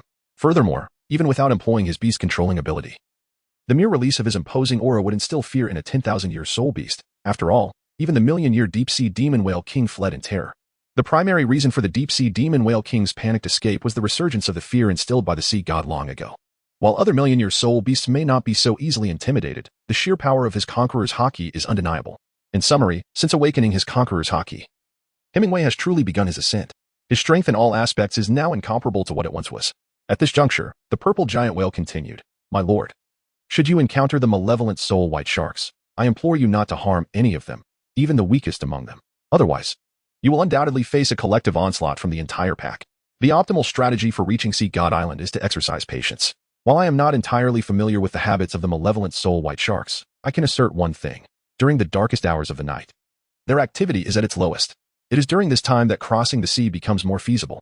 Hemingway nodded, neither rejecting the kindness offered nor explaining that he was not intimidated by those formidable soul-eating sharks. He simply replied, "I understand. Your advice is invaluable. We shall proceed with caution. Lower the lifeboat." The great purple whale nodded and waved his hand to the side. Instantly, a small boat was hoisted from the cabin and gently lowered to the ocean's surface by a rope.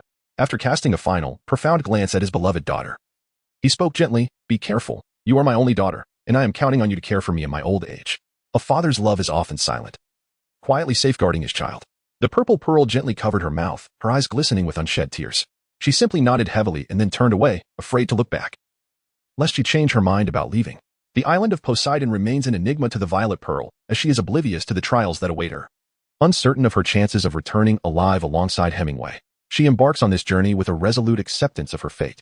Observing the entire scene, Hemingway's azure eyes, reminiscent of the sea, glimmer with a hint of nostalgia as he recalls his long-lost mother, fortunate to still have family in this world. Yet, he is burdened by the poignant reality that he yearns to care for his kin, but time has rendered that impossible, leaving him with an inexplicable sense of desolation. The lifeboat has been lowered. The vessel, equipped for such endeavors, is capable of accommodating 10 individuals without difficulty. Hemingway and the purple pearl gracefully descended from the lofty deck, eventually alighting upon the lifeboat. The vessel merely dipped slightly, a testament to their impeccable control. As they settled into the lifeboat, the purple leviathan abruptly turned around and bellowed to the sailors, "Raise the anchor, set sail." The magic whale stirred, pivoting its bow to retrace its path. Without casting a glance back at the two, the purple leviathan retreated into its private cabin, sealing the door behind, leaving one to ponder its solitary activities within. Watching the magic whale recede into the distance, Hemingway and the purple pearl exchanged glances for a considerable time, until the ship became a mere silhouette on the horizon. After a moment of silence, it was the purple pearl who spoke first. "Father mentioned that this expanse harbors the soul-eating great white shark. How shall we navigate through? If indeed there are hundreds of such formidable sea spirits, crossing this realm would seem nearly insurmountable. There is no need for haste." Hemingway mysteriously shook his head, smiling without uttering a word. "Just watch closely for a while. To me, the sea spirit beast poses no threat whatsoever." Chapter 57. Arrival at the Island of Poseidon. "What do you intend to do?" Zizinzu inquired, gazing at the man radiating confidence. Hemingway remained silent, instead kneeling gently at the edge of the lifeboat, his hand slowly dipping into the sea. In that instant, the ocean's sensing ability was unleashed. Within a radius of 1,000 miles, the waters became vividly apparent to him. "Ah, it seems fortune smiles upon us." Hemingway was taken aback. In his perception, this expanse of sea leading to the distant black held no formidable soul beasts. As for the legendary guardian creature, the malevolent great white shark, not even a single one could be found. The current situation was evidently clear. The two of them had fortuitously encountered the bi-monthly hunting excursion of the malevolent great white sharks. Now, they simply needed to hasten their progress to swiftly reach their destination ahead, thus sparing the effort of controlling those dreadful creatures. Hemingway retracted his hand and rose to his feet. Gazing at the distant black dot, he turned to Pearl of Purple and remarked, "Fortune smiles upon us.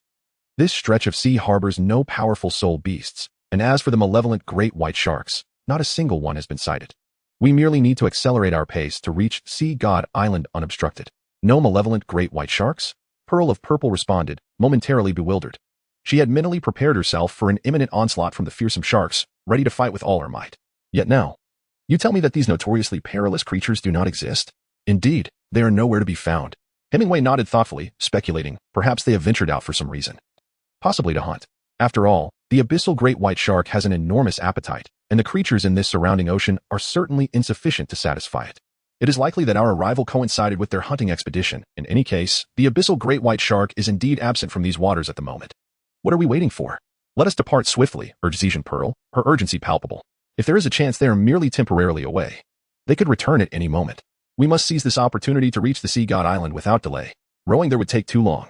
Since you are so eager, allow me to carry you there, Hemingway replied, shaking his head in resignation at her fervor. He then summoned his seldom used second martial soul. Carry me? Zhejian Pearl asked, puzzled. Though her confusion was soon dispelled, a colossal white tiger apparition materialized, swiftly merging with Hemingway's being. In the next moment, a glimmer of red ignited in his ocean blue eyes, which were then engulfed by a crimson hue, as a pair of enormous, pristine white wings unfurled majestically from his back. This is the second martial soul. Zhejian Pearl recalled the earlier encounter with the deep-sea demon whale king, where Hemingway had shielded her in a similar manner. Hemingway's second martial soul is known as the ethereal white tiger, which resembles a fusion of the white tiger martial soul from the Star Luo royal family and the swan martial soul from the Tiandou royal family. This majestic white tiger is adorned with a pair of swan wings, enabling it to soar through the skies. Anyone familiar with his lineage, upon witnessing the manifestation of his martial soul, would naturally assume that this winged white tiger is a harmonious blend of the white tiger and swan martial souls, perceiving it as the swan bestowing wings upon the king of the land, granting it the prowess to dominate the heavens. As he advanced, emanating a pure, radiant white light, Hemingway took a few steps forward and gracefully cradled the violet pearl in his arms, adopting a classic princess carry. In that moment, the enormous, snowy wings unfurled behind him, gently stirring the air and creating a tempestuous current around him. Rise. Hemingway's snow-white wings suddenly flared, and cradling the violet pearl, he ascended into the sky. Transforming into a beam of white light, he surged forward like a lightning bolt towards the distant dark spot. During the flight, the violet pearl nestled quietly in Hemingway's embrace, relishing the tender care he bestowed upon her, her heart swelling with sweetness. The radiant light emanating from Hemingway subdued the approaching tempest, transforming the stinging winds into a gentle breeze. As the soft zephyrs caressed her, Zhejian Pearl felt a drowsiness envelop her, coupled with an irresistible urge to suspend time at this very moment. She longed for the passage of time to slow, squinting her lovely eyes. She nuzzled against his chest like a kitten, then fully closed her eyes, seemingly succumbing to slumber. As Hemingway cradled the tranquil girl, he sensed her breathing stabilize, prompting his magnificent wings to instinctively decelerate, reducing their previously swift pace. Embracing the beauty in his arms, he gently flapped his grand, snowy wings, enveloped in a soft, white glow, an appearance that rivaled that of an angel, if one could disregard the flickering crimson light of menace within his eyes. Despite his deliberate reduction in speed, he understood that no matter how distant the journey, there would inevitably come a day of arrival. Before long, an island that had initially appeared as a mere speck grew larger, revealing itself as a stunning paradise, eternal spring enveloping its shores. Could this be the fabled island of the sea god? The environment indeed seemed perfect for retirement. As Hemingway gazed upon the increasingly vivid landscape, he felt a compelling desire to relinquish his ambitions and embrace a life of leisure here. Soon, he reached his destination. While still in midair, his wings gracefully folded, and the warm white light that surrounded him began to fade. As the last glimmer of brilliance vanished, Hemingway, still holding Zhejian Pearl, gently touched down upon the island's soil. Immediately, he noticed the warmth that enveloped him. Although it was winter, and the island's climate, influenced by the sea, typically remained milder than the mainland, he expected a chill. However, stepping onto the land of the island of the sea god, he was greeted by a warmth reminiscent of spring. The lush greenery that stretched before him evoked memories of returning to the Douluo continent, an endless expanse of vibrant flora. The island was a tapestry of diverse plant life, many of which Hemingway could not name. The air was imbued with the refreshing scent of the ocean, invigorating, gentle, and soul-soothing, accompanied by the whispers and roars of the sea carried on the wind. The sunlit beach, with its pristine, delicate grains of sand sparkling like tiny crystals, evoked tranquility. Where the sea met the sky and gulls soared gracefully. The sky was an azure expanse, pure and transparent, reminiscent of Hemingway's own captivating eyes. As they landed, Zhejian Pearl awakened from her slumber, her violet eyes widening in awe at the breathtaking scenery before her. Overwhelmed by the beauty, she nestled closer to Hemingway, softly exclaiming, "What a beautiful place! Is this truly the legendary sanctuary of the sea god?" Hemingway, equally entranced, nodded gently and replied, "If one were to tire of the mundane, this indeed seems a fitting place for retirement." Retirement? Zhejian Pearl was momentarily taken aback. She had not expected this 12-year-old boy, still in the bloom of youth, to contemplate such distant notions. Yet, she too recognized the island's suitability for a tranquil life. She pondered that, should it be confirmed safe, her father might one day join her in this idyllic haven. There could be no better place for a peaceful existence. Chapter 58. An unsettling presence who dares intrude upon the island of the sea god? As Hemingway and Zhejian Pearl reveled in the island's splendor, their serenity was abruptly shattered by a commanding voice, and figures emerged from the thicket, dispelling the tranquil atmosphere and rousing them from their reverie. Hemingway raised his gaze and observed the individuals before him, each possessing a unique appearance, yet united by a singular characteristic: their attire. They donned outfits reminiscent of athletic wear, adorned in soft shades of yellow. The eldest among them appeared to be in their 40s, while the youngest were merely in their 20s. Hemingway faintly recalled that, according to the original text, the soul masters on the island of the sea god were distinguished by the color of their garments. However, this classification did not pertain to their soul power levels, but rather to the difficulty they faced during the sea god's trials. The greater the challenge they overcame, the higher their status on the island. The colors of their attire corresponded to their ranks, arranged from low to high according to the hues of the soul rings: white, yellow, purple, black, and red. Before Hemingway stood 6 sea masters clad in yellow, evidently occupying the second tier, just above those in white. Above them were those in purple, black, and red. At this moment, the 6 yellow-clad sea masters, who had initially exuded an imposing demeanor, were taken aback when they beheld the countenance of the outsiders. Their previously fierce postures plummeted in an instant. They gazed in astonishment at the youth before them, whose white hair cascaded like a waterfall. Rendered speechless as if all words had lost their potency, with mouths agape, they stood frozen in place, betraying the turmoil that churned within their hearts. Hemingway remained silent, gazing intently at the 6 individuals before him. The atmosphere, coupled with the unfamiliarity of this new environment, rendered Zhejian Pearl hesitant to speak, plunging the scene into a profound silence. After a considerable pause, the 6 sea soul masters gradually acclimated to Hemingway's presence. The leader among them regarded him with particular caution, his tone imbued with respect as he inquired, "May I ask, esteemed sir, what brings you to our sea god island?" Indeed, it is a world where appearances hold significant sway. Hemingway inwardly sighed, reflecting on the treatment the protagonists of the original work received upon their initial arrival on this island. The demeanor of the sea spirit masters of Sea God Island towards outsiders would certainly not be characterized by such deference and courtesy. Their current display of respect is clearly a result of the unintentional aura he exudes, which has left them awestruck. Had it been anyone else, the inhabitants of Sea God Island would not have been so polite. Given this, Hemingway saw no reason for formality and directly articulated his intent. "We have long yearned for Sea God Island, and we have come here solely to join its ranks." Upon hearing this, the 6 sea spirit masters clad in yellow immediately breathed a sigh of relief. "Why didn't you say so earlier? It turns out you wish to join Sea God Island. Not to cause trouble. That is indeed a relief. The island of the sea god, revered as the sacred ground for all sea soul masters, attracts numerous aspirants each year who wish to join its ranks. Over time, a distinct process has been established. Initially, one must undergo the trial set by the guardian of the sacred pillar. Only upon passing this test can one receive the challenge from the sea god.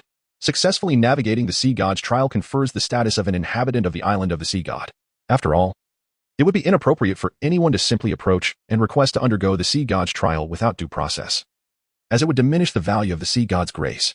Therefore, those seeking to partake in the divine challenge must first pass the test administered by the guardian of the sacred pillar, thereby affirming their eligibility to face the sea god's trial.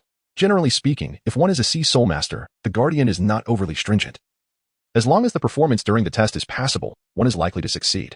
However, should a land soul master venture to the island of the sea god, the difficulty of the guardian's test escalates significantly. For instance, had Tang San and his companions from the original narrative not been shielded by the aura of protagonists, their passage through the trials would have been far from straightforward. Subsequently, several sea soul masters clad in yellow lead Hemingway and the purple Pearl toward the location of the guardian of the sacred pillar. If the air along the sandy beach was humid and pure, then the atmosphere within the grove is imbued with the invigorating essence of nature. Hemingway increasingly felt that this island of Poseidon was an excellent place for retirement. Before long, a group of individuals traversed the woods and arrived at a tranquil pond. Hemingway's gaze wavered as he beheld the tranquil pond, an inconspicuous body of water nestled inland, yet its surface roiled with tumultuous waves. Surrounding the pond, lush woods flourished, their trees leaning towards the enigmatic stone columns at the center, resembling a congregation of devout worshippers. At the heart of the pond, the base of a column connected to a square platform. However, the central pillar stood apart, more akin to a statue than a mere column. This sacred column, resplendent in a hue akin to white jade, depicted a maiden in prayer, kneeling reverently on the pedestal, her hands clasped over her heart as she offered homage towards the temple of the sea god. Although merely a sculpture, her expression of piety was strikingly vivid and lifelike. This was indeed the Sea Witch Column, one of the 7 sacred pillars of Sea God Island. At the edge of the Sea Witch Column's pedestal, a young girl sat, astonishingly adorned with a magnificent fishtail that gracefully extended to her waist. Her tail gently splashed against the surface of the water, creating ripples. She wore a snug black garment that revealed her alabaster midriff, leaving even her navel exposed, reminiscent of a siren in a swimsuit. Her large cerulean eyes mirrored those of Hemingway, evoking the vastness of the sky rather than the ocean. Her features were exquisitely beautiful, with a subtle smile perpetually gracing her lips. As her fishtail danced upon the water, her playful demeanor captivated Hemingway, akin to the exhilaration of witnessing a maiden's flawless feat. Hemingway was at a loss, perhaps influenced by the enchanting mermaid spirit. He found the mermaid maiden before him astonishingly beautiful, particularly her gracefully swaying fishtail, which seemed to beckon him. The gentle undulation of that exquisite tail whispered enticingly, drawing his gaze irresistibly. This display incited a twinge of jealousy in the nearby Purple Pearl, who thought, this wooden block is utterly mesmerized. Is a mere fishtail truly so captivating? Growing increasingly agitated, she pinched his waist and twisted it sharply. However, Hemingway's robust physique rendered her grip a mere tickle, and he remained unfazed, steadfastly gazing at the mermaid maiden. Sensing the presence of an outsider, the mermaid lifted her gaze toward the shore, locking eyes with Hemingway. In that fleeting moment, a peculiar tremor coursed through him as their azure eyes met, and time seemed to stand still. Chapter 59, Breakthrough. Listen. Upon arriving at the sea witch's sacred pillar, the leading figure, a sea spirit master clad in yellow, wore an expression of solemnity. With a sacred demeanor, he addressed Hemingway and Purple Pearl. Welcome to the Sea of Seas, the sea witch's sacred pillar. This pillar is one of the 7 sacred pillars of Sea God Island, bestowed with divine power by the sea god. Each pillar conveys the divine will, and any pillar can assess incoming spirit masters. Today, you shall undergo trials here. Hemingway nodded lightly, untroubled by the impending examination. As a wielder of dual spirit souls, he was, in essence, part of the sea spirit masters, not merely a terrestrial spirit master. As for Purple Pearl, her situation was even less concerning. It has been ages since anyone visited here. I never expected a striking blue child to arrive this time. The mermaid maiden seated on the platform wore an innocent expression, her azure eyes fixed intently on Hemingway, stirring an inexplicable restlessness within her. Her enormous fishtail gently waved on the water's surface, presenting a graceful posture, with droplets cascading from the tail's tip. Gazing into the depths of her cerulean eyes, Hemingway mused that she must be the sea witch from the original tale. According to the narrative, she possessed the ability to read minds, which posed a significant dilemma. Confronting an opponent capable of such a gift was exceedingly vexing, as everyone harbors secrets they wish to keep hidden. Should his identity as a traveler be revealed, it would lead to complications. Just as this thought crossed his mind, Hemingway sensed an intangible psychic force stealthily approaching him, prompting an instinctive release of his observation haki in resistance. It collided with the encroaching ethereal energy. Boom! Hemingway felt a resounding roar within his mind, akin to flames meeting gasoline. Stimulated by that surge of mental energy, he experienced an unprecedented clarity and vigor in his thoughts. In the next moment, a resounding bang echoed, as if shattering some barrier. Hemingway felt as though his spirit had transcended some barrier, and suddenly, the range of his observation haki began to expand outward with remarkable swiftness. What was most extraordinary was that he had previously only been able to vaguely sense the emotional fluctuations of others, perceiving their hearts as if through a veil of fog. Yet, at this moment, influenced by that surge of spiritual power, it felt as though the mist had been torn asunder. Clarity flooded his mind. His mental acuity soared to unprecedented heights. At this instant, Hemingway could effortlessly hear the incessant mutterings of the nearby Purple Pearl, playboy, seductress, shameless old woman. This was mind reading. My observation haki can now discern the thoughts of others. He was somewhat astonished. He had never anticipated that upon arriving at Sea God Island, his long-dormant observation haki would experience such a breakthrough. Stimulated by the sea witch's spiritual power, Hemingway's observation haki had finally evolved, granting him the ability to read minds. In the original work, the Mermaid Princess, by Shing, was born with advanced observation haki, capable of reading the hearts of others. This aspect bore a striking resemblance to the sea witch, perhaps explaining why, under the influence of her spiritual power, his observation haki had awakened this newfound ability to read minds. The sea witch, who had been quietly employing her spiritual power to delve into the heart of this little boy who stirred her emotions, suddenly emitted a sound of astonishment. She felt as if the spiritual energy she had released had crashed against an impenetrable wall. Moreover, she sensed a peculiar force of spiritual energy suddenly erupting from the boy before her, which then surged back toward her, seemingly attempting to penetrate her mind. You can read minds too. The sea enchantress gazed at him with a hint of astonishment, her eyes reflecting the curiosity one might bestow upon a rare creature. This sea witch's intrusion into the sanctity of another's mind, without prior consent, was hardly a display of politeness. In Hemingway's azure eyes, a divine light flickered, as he made a breakthrough in his observation abilities.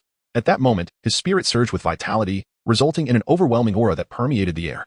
The ground beneath trembled slightly, and the sea enchantress felt as if the figure of the silver-haired youth before her was suddenly magnified to an extraordinary height. In the blink of an eye, a towering giant emerged, gazing down with eyes as majestic as the sun and moon, regarding her with an impassive and unfeeling stare akin to that of a true deity. The heart of the sea witch experienced an immense shock. Everyone knows they were wrong. A soft and submissive voice escaped her lips involuntarily. Even the sea witch herself was taken aback upon hearing her own voice. What in the world? Is this feeble voice truly mine? Moreover, why do I feel an inexplicable sense of reverence when gazing at this young boy before me? It is as if I stand before a supreme being, a sensation I have never felt even in the presence of the sea god. It is as if this individual is my sovereign, embodying an innate nobility and superiority that leaves me utterly disoriented, unsure of how to approach this young boy. What a wretched old woman, pretending to be coy and delicate at her age. Ji Pearl observed the blushing sea witch, listening to her voice, which could make any man weak in the knees. She inwardly cursed. Among the merfolk, it is well known that any sea soul master is familiar with their kind. After all, this race can be regarded as a treasure of the sea. Half human, half sea beast, they possess a lifespan significantly longer than that of humans. More importantly, their beauty never fades. Thus, despite the sea witch appearing to be in her early 20s, having attained the title of Douluo likely means she is over a century old. At that moment, the sea witch suddenly turned her gaze towards Ji Pearl, smiling brightly as she said, "Little sister, our merfolk live 5 times longer than humans. By your human standards. I am still under 20, so I am quite young and certainly not pretending to be so. A lifespan 5 times that of humans implies that this old woman is indeed nearing 100. As Ji Pearl contemplated this, a cold smirk emerged within her. Truly a woman trying to masquerade as youthful. The sea witch, who could clearly read her thoughts, felt a vain throb on her forehead, and her smile stiffened. Her gaze towards Ji Pearl gradually turned unfriendly. No woman wishes to be called old, regardless of having lived for a century. She resolved that when the time came for this girl to undergo her trial, she would ensure to make things difficult for her, teaching her a lesson in respect for her elders. Chapter 60, A Breezy Passage. The trial of the sea god is not something just anyone can undertake, especially not outsiders. The sea witch's expression became serious as she gazed intently at Hemingway and Ji Pearl, stating, "Before you can accept the trial, you must first pass my test. Only those who qualify may proceed to the sea god's trial. What sort of test must we undergo?" Despite having read the original story and knowing the plot, Hemingway pretended to be oblivious, feigning confusion as he inquired. It is quite simple," the sea witch replied with a playful smile. "You must traverse the sea of seas before you, reaching the holy pillar of the sea witch to qualify for the trial." She winked mischievously at him and added, "Fear not, dear brother, I shall be lenient." Hemingway understood that outsiders, whether they were oceanic or terrestrial soul masters, must first pass the trial of the guardian of the sacred pillar before they could face the sea god's challenge. The difficulty of this trial was entirely dependent on the guardian's disposition. If the guardian found you agreeable, they might grant passage with little more than a casual gesture. Generally speaking, the trials faced by oceanic soul masters were considerably less arduous than those endured by terrestrial soul masters who journeyed from afar to seek their own tests. As it was, after all, the domain of the sea god, it was only natural for there to be a certain bias favoring oceanic soul masters. And this was not something worthy of reproach. Hemingway, possessing dual soul essences, carried within him a terrestrial soul derived from his mother's mermaid lineage, which undoubtedly marked him as a genuine oceanic soul master. Thus, when he underwent his trial, he should not be subjected to undue scrutiny. At that moment, the nearby Zhejian Pearl, having absorbed the words of the sea witch, could not restrain her frown and inquired, "Esteemed elder, do we truly need to endure a trial from a titled Douluo before we can face the sea god's test? Do you really believe we could stand against a titled Douluo?" The sea witch gently waved her hand, a smile gracing her lips as she reassured, "Fear not. Although I am the one presiding over this trial, I shall show mercy. I will not impose challenges beyond your capabilities. Now, which of you shall step forward first?" As she spoke, a shimmering blue aura radiated from behind her, where the sea witch's sacred pillar suddenly illuminated, casting a brilliant azure light that reached the pinnacle of the column. From the apex of the pillar, a circle of blue ripples surged outward, resembling a luminous veil suspended above the ocean. Given that the pillar stood approximately 10 meters tall, this radiant barrier also hovered at that height, effectively limiting aerial maneuvers and forward movement. "I shall go first," declared the purple-haired maiden, taking a deep breath as she stepped forward with purpose. She approached the silver-sparkling shoreline, her feet sinking into the delicate sands. Her intent was clear. She wished to navigate the challenge herself, testing for any potential traps to ensure a flawless passage. The sea witch observed the silent determination of the violet-haired girl, effortlessly discerning her innermost thoughts, yet chose to remain silent. The initial inclination to increase the difficulty and present obstacles dissipated. As the girl stood at the water's edge, a vibrant blue glow enveloped her, and a colossal 9-headed serpent materialized, gradually solidifying until she was entirely absorbed into her martial spirit, transforming into a 10-meter-long serpent of deep azure. An aura of a supreme predator swiftly radiated outward, compelling the gazes of the yellow-clad soul masters nearby, who instinctively tensed and began to distance themselves. The serpentine creature exuded an overwhelming sense of danger, akin to a frog standing at the mercy of a snake's jaws, poised to be devoured. "Oh, this manifestation of her martial spirit is quite intriguing," mused the sea witch, her admiration evident. Typically, when individuals embody their martial spirits, they integrate them within, gaining distinct characteristics and exhibiting beast-like traits. However, the girl, Purple Pearl, diverged from this norm, melding her essence with her martial spirit, rendering it a tangible entity. This phenomenon bore resemblance to the martial spirit true form typically possessed by soul saints, albeit with key distinctions. Her transformation merely materialized her spirit, lacking the capacity for full attribute enhancement or unlimited soul skill usage. Nevertheless, even in this form, Purple Pearl's prowess vastly surpassed her human state. The immense nine-headed serpent flicked its forked tongue, and 3 soul rings ignited around it, its body shimmering with a radiant blue luminescence. With a flick of its tail, the serpent surged forward like a lightning bolt. It moved with astonishing speed, far surpassing that of its human form. The sheer velocity was so formidable that even the sea witch, positioned over 200 meters away, could not help but feel a sense of awe, realizing she had underestimated this girl. In response, her beautiful mermaid tail, still submerged in the water, gracefully swayed, conjuring towering waves that surged to 10 meters high, seemingly sealing off all avenues of progress. The tumultuous sea roared like thunder, yet it remained contained within the bounds of the ocean. Faced with this formidable onslaught, the nine-headed serpent, undaunted, met the crashing waves head-on. One of its heads opened wide, flames coalescing within, before unleashing a powerful blast of red light that surged toward the waves. In a resounding explosion, the fiery light erupted, creating a substantial breach in the oncoming waves, shrouded in vast clouds of steam. Simultaneously, the serpent darted through the gap with lightning speed, plunging into the opening with great force. However, formidable waves soon followed, crashing heavily against the serpent's body. Fortunately, as a creature of the sea, the serpent merely twisted its form, absorbing the impact of the waves. In a remarkable display, it harnessed the incoming waves to propel itself forward, gaining speed rather than losing it. For Purple Pearl, transformed into the nine-headed serpent, these incoming waves posed no threat whatsoever. In a short span, she reached a mere 5 meters from the sea witch's sacred pillar platform, victory tantalizingly close. With a powerful flick of her tail, the serpent launched itself into the air, descending directly onto the platform. As it soared, the magnificent serpent began to radiate blue light, gradually diminishing in size. With a soft thud, a pair of slender feet touched down on the sea witch's sacred pillar platform. Purple Pearl landed gracefully beside the sea witch, appearing neither flushed nor breathless, as though traversing such a distance had required minimal effort. The sea witch's enchanting gaze revealed a hint of approval as she nodded towards her. It was my first encounter with a sea serpent capable of breathing fire. Evidently, your martial spirit is rather extraordinary. Moreover, I sensed an underlying feeling of restraint, suggesting that you have yet to unleash your full potential. Although your soul power level may be somewhat lacking, it does not overshadow your merits. Very well. You have proven yourself worthy of the sea god's trial. As for the criticisms I have received, many readers accuse me of redundancy. Upon reflection, I discovered that I have not indulged in such practices. I have not borrowed even a fragment from the original work. The author has poured considerable effort into crafting this narrative, and the protagonist's strength is steadily advancing. Where, then, lies the redundancy? However, upon deeper contemplation, I recognized a misstep on my part. The title was poorly chosen. It should not have been named The Early Sea God Trials. Those drawn in by the title are eager to witness the protagonist's participation in the sea god's trials, and their disappointment in not finding the anticipated chapters leads them to deem the sections involving pirate confrontations as redundant. Yet, is it truly redundant? Hardly. It is simply that they encountered a narrative different from their expectations, rendering it tedious in their eyes. Had I titled it Rising from the Sea or Claiming Kingship from the Pirates, I can assure you, no one would have labeled my work as redundant. Alas, I have indeed erred in naming. However, with the contract already dispatched, there is no remedy. Chapter 61, The Trials Begin. Listening to the sea witch's commendations and observing her gentle demeanor, even though I previously held reservations about this woman who had captivated Hemingway's attention, I found my perspective shifting. I could sense that the sea witch had been lenient with me despite my earlier indiscretions. The mere thought of her forbearance filled me with a twinge of shame. Of course, had she known that the sea witch had indeed contemplated making things difficult for her, she would likely have had a different opinion. Now, young lad, it is your turn. At that moment, the sea witch waved to Hemingway across the water, a smile gracing her face. Come over quickly. Observing this test, which was strikingly similar to that faced by the protagonist in the original tale, Hemingway felt no difficulty whatsoever. He stepped calmly into the sea, and as his feet met the surface, an astonishing scene unfolded.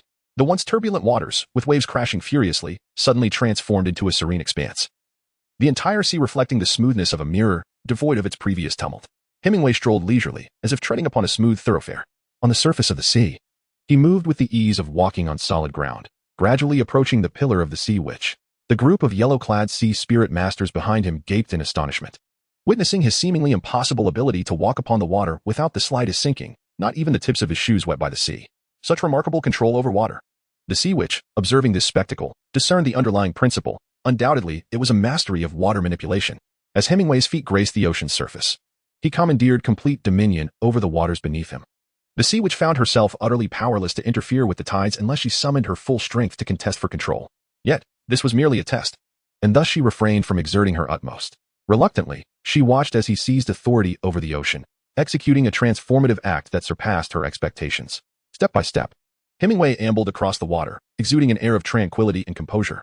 With the awakening of his conqueror's haki, it was as if he had acquired the key to unlock hidden treasures. The mermaid princess's innate abilities surged forth exponentially, particularly her water manipulation skills. Had he possessed such powers while being pursued by pirates, he could have effortlessly turned the tables or vanished beneath the waves. As she gazed at the white-haired youth approaching her, the sea witch gracefully lifted her exquisite fishtail, droplets cascading from its tip. In an instant, her tail transformed into legs, elegantly draped in a flowing black gown. Within the blink of an eye, she appeared indistinguishable from an ordinary human girl. The transformation of a mermaid's tail into legs. The nearby purple pearl was momentarily taken aback. Indeed, after leaving the water, we assume a human form. Albeit only for a brief period, prolonged absence from the sea would lead to our demise. After all, the ocean is our true home. The sea witch, overhearing her murmured thoughts, turned and smiled, saying, "Thus, under normal circumstances, we would not reveal our legs in front of others. Outsiders remain unaware of our kind's unique trait." By this time, Hemingway had reached the vicinity of the sacred pillar, just a few meters away. Suddenly, the water surged and swiftly coalesced into a staircase. Without pausing, he ascended the steps, one after another, until he officially stood upon the sacred platform of the sea witch. As he did so, the water staircase seemed to fulfill its purpose, dissipating back into the ocean. Simultaneously, the previously calm surface of the sea began to churn with waves once more. "Congratulations. You have passed the test." The sea sorceress gazed with a smile at the silver-haired youth who had approached her, her expression tinged with surprise as she remarked, "I did not expect you to traverse the sea of seas in such a manner. To be honest, among the numerous visitors each year, your approach has been the most composed I have ever witnessed. Quite impressive, indeed." "Flattery," he replied modestly. "I was merely fortunate." Despite receiving such praise from a beautiful elder sister who suited his taste, Hemingway remained unflustered. In his eyes, passing this test was of little significance. The true trial awaited with the upcoming assessment by the sea god. "Well, I presume you two are eager to begin. Let us commence the trial," the sea sorceress declared. Gracefully moving toward the sacred pillar of the sea sorceress, her eyes radiating a fervent light as she faced it. "Little sister, you shall go first," she said. Upon hearing this, Zijian's heart raced, for she knew the true challenge was about to unfold. As a genuine sea soul master, she had heard tales of the sacred sea god island and its various legends. Thus, standing before this daunting trial that instilled fear in countless sea soul masters, she felt a flicker of trepidation despite her confidence. However, having come this far, how could she retreat now? With determination, Zijian bit her lip and prepared to step forward, only to have her small hand grasped by a larger, comforting palm. The warmth permeated her heart, and turning to her side, she saw her beloved smile gently, assuring her, "Do not fear, I am here." In an instant, Zijian discovered that the anxiety within her dissipated completely with that simple declaration. She murmured, lowering her head in acknowledgement. Releasing his hand, she lifted her gaze once more, her expression now restored to its former spirited demeanor. With a lightness in her step, she positioned herself a pace behind the sea sorceress, her violet eyes wide with curiosity as she observed the initiation of the divine trial. The sea sorceress slowly raised her elegantly proportioned hands, her exquisite face reflecting profound reverence. Bringing her palms together before her heart, a soft blue light began to emerge at the center of her hands, gradually intensifying. As the blue luminescence filled the palms of the sea sorceress, it suddenly erupted, enveloping the entire sacred pillar of the sea sorceress in a shimmering azure glow.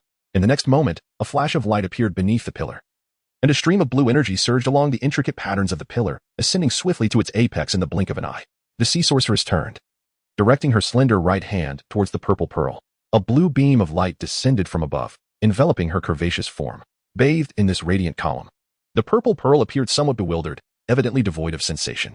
The hue of the beam began to transform, shifting from blue to white, and then swiftly transitioning to yellow, almost without pause, before evolving into a deep purple. As the purple intensified, the pace of this metamorphosis slowed slightly, yet it remained in a state of continuous change. Observing the fierce fluctuations of light upon the purple pearl, the sea sorceress seemed taken aback, her luscious crimson lips parting ever so slightly, clearly astonished by the spectacle before her. Before long, the purple light had entirely morphed into black, nearly concealing the enchanting beauty of the purple pearl beneath the luminous column. Meanwhile, upon the sacred pillar behind the sea sorceress, the lowest patterns began to darken, gradually ascending upwards. Given the circumstances, it was evident that the lowest color was black, with red also a possibility. Watching the scene, Hemingway pondered silently. He was not particularly surprised, for after his modifications, the Purple Pearl's Hydra martial soul had truly assumed a divine form. Achieving a black level assessment was entirely to be expected. Had it not been for the absence of the heart of the Sea God, even if the Purple Pearl were to attain the Sea God's 9 trials, Hemingway would not have found it remarkable. Her martial soul possessed the requisite potential. Alas, without the heart of the Sea God, she was destined for an unfulfilled fate. The black light patterns continued their ascent, reaching nearly 1/3 of the height of the Sea Sorceress's sacred pillar without losing momentum, rapidly climbing higher. In a matter of moments, the black light had spread across the entirety of the Sea Sorceress's pillar. Just as Hemingway believed it was about to cease, suddenly, the seemingly stagnant demonic patterns surged upwards slightly. Instantly, the blackened designs that had cloaked the Sea Sorceress's pillar transformed, entirely shifting to a brilliant crimson. A beam of red light shot forth, piercing the heavens. This sanguine glow, reminiscent of blood, surged straight into the sky, causing the tranquil blue expanse above to flicker with a crimson hue. On the island of the Sea God, thousands of gazes converged upon the sky almost simultaneously. Among them, 6 guardians of the sacred pillars, each standing before distinctively styled columns, displayed an uncontrollable intensity in their eyes upon witnessing the crimson light. Almost in unison, they exclaimed the same phrase, the ultimate 7 trials, even within the heart of the island. In a unique temple where a pair of eyes had remained closed for a decade, the emergence of this red light prompted them to open. A hint of surprise, mingled with a greater sense of joy, spread across their faces. The long-dormant body gradually rose from its stillness. Chapter 62, Unbelievable. The Sea Witch's Holy Pillar.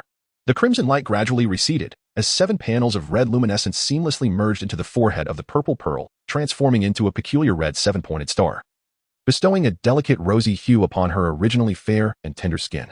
At this moment, the Sea Witch was utterly transfixed. The crimson hue, a stark contrast to the high mortality rates associated with black, signified an elite status. The occurrence of such a vibrant red was exceedingly rare. The question lingered, how could this girl possibly attain the prestigious 7th trial? By what merit?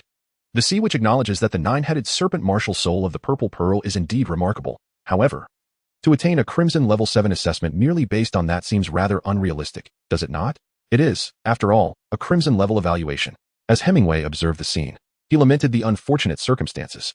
The Pearl of Purple, devoid of the heart of the Sea God, had still managed to attain the Red Level assessment.